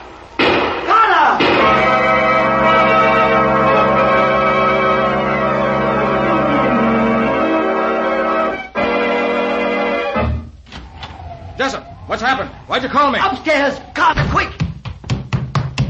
In here, Carter. He went out this way. Through the window. Who did? What happened? The killer. Ullman and I surprised him. He came up here. We followed him. Must have waited for us in here. Shot Ullman. As I'll say he did. Must have killed him instantly. Go on. Then he shot me through the arm. Went out the window. Climbed down that big tree outside and ran off into the woods. Carter! Coming here, hurry! More trouble? I just found it, Carter. In the room where the rings were. The rings were? Oh, Patsy. Patsy, are you hurt? Oh, Patsy. my head. Oh. What happened, Patsy? Well, I was sitting here waiting for you when suddenly the ceiling fell in on me. Somebody hit you? I guess so. I didn't see anybody or hear them. Oh, Nick, the rings. They're gone, but it makes no difference. I have the notes we made. I took them with me to be sure. I guess whoever hit me wanted the rings for himself. Did I hear some shooting? Yes, you did. Ullman is dead, and Brady shot through the arm. Oh, did you get back in time to catch the murderer? No. Brady says he went out the window and down a tree. I'm going outside to see if I can find anything that might be a clue.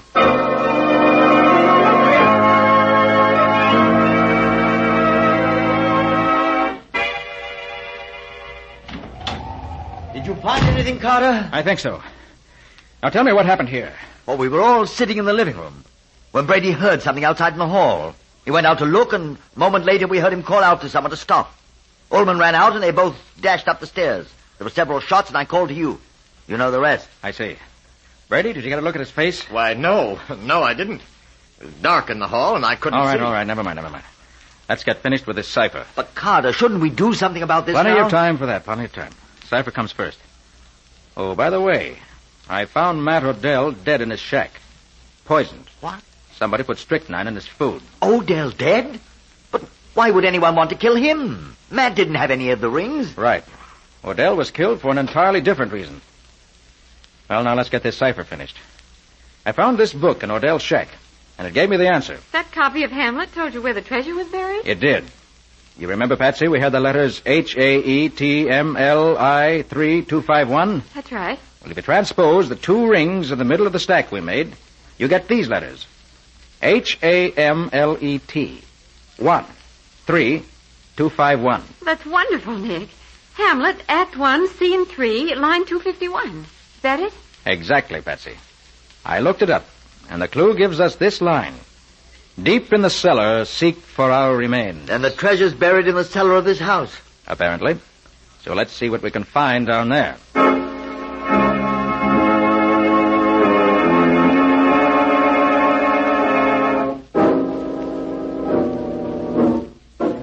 We'll probably have some hunting to do around here. But it shouldn't take too long to... Hey, don't shine that light in my eyes. I can't see. Oh, sorry, Brady. Now we'll see... Look out, Nick! No, you don't, Brady. Oh! Carter! Why did you knock Brady out? He was trying to kill Nick. He was afraid I was getting too close to his secret. His secret? Brady is the murderer we've been looking for. Brady? But what about Charlie Vane? Vane existed only in Brady's imagination. He's been dead 6 months. Vane dead? Yes. And you'll find him buried in that corner over there, where Brady buried him after he killed him. How do you know where he's buried, Nick? When I flashed the light in your faces a moment ago, I saw where Brady was looking. Naturally, he'd looked toward the spot which held his secret. He was afraid I might accidentally stumble on the body if we started digging down here. But how in the world did you know that Vane was dead and buried there? Odell lived long enough to give me a clue to that. And with what I already had figured out, it all made sense. That's why Brady killed Odell, to keep him from talking. Absolutely incredible, Carter. It's like a nightmare. Except that it makes sense. Vane and Brady together found the treasure when they were working here 6 months ago. Brady killed Vane so he could have the treasure for himself. Then when you, Jessup, organized this trip to solve the napkin ring cipher code, he determined to kill you all off so as to prevent your discovering it. Before you knew he was here on the island, he killed File, then went out again and came into Doc. It was Brady who threw Sturvenet off the roof, and later knocked Patsy out and killed Ullman. He also shot himself. The powder marks on his sleeve prove that. Incredible. Absolutely incredible. Well, now let's find the treasure.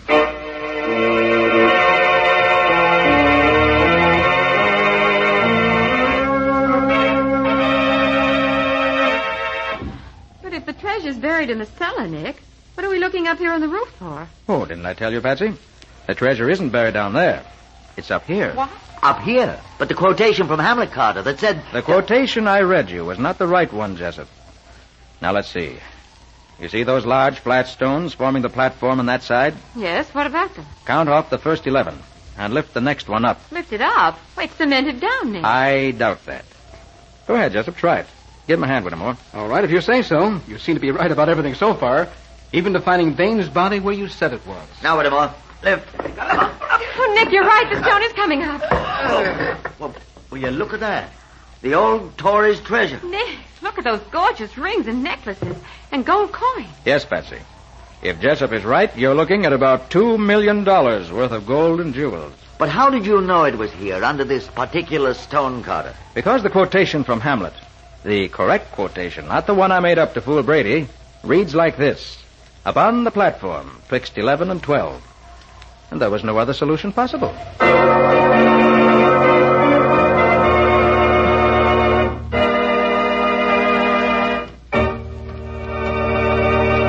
In just a moment, Nick and Patsy will bring you a preview of next week's exciting case. But first, let's face the facts. Everybody's days are busy. We've all filled our daily schedules full to overflowing, doing our home front jobs and helping with the all-out effort toward victory in every way we know how. So we appreciate more than ever before what it means to relax, and how much easier it is to relax when a home is pleasant and inviting. American homemakers are learning how much easier it is to keep a home that way with the 3 great Lin-X home brighteners. For example, they're learning that Lin-X cream polish restores the original handsomeness of fine furniture in one quick, easy application. Banishes messy fingerprints, helps conceal ugly scratches, does away with cloudy old polish and dust. You see, Lin-X cream polish for fine furniture actually cleans as it polishes, saving one whole step in the cleaning day routine of busy homemakers, cutting their work in half. Let your fine furniture regain its loveliness with Lin-X cream polish. Remember always to ask your dealer for Lin-X cream polish, which cleans as it polishes. It's the streamlined way to furniture care. You'll find all 3 great Lin-X home brighteners at your nearest hardware, paint, or department store.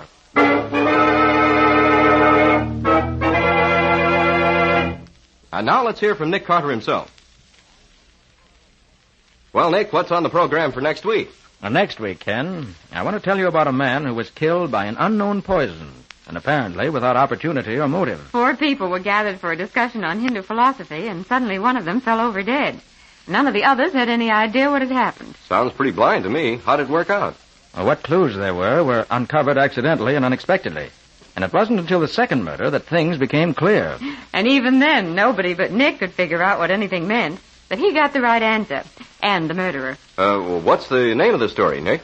I call it Poison with a Past. Or the mystery of the Vedanta killings. And that's all about that for now. So long. So long, everybody. And so long to you both, Nick and Patsy. We'll be looking forward to seeing you again next week.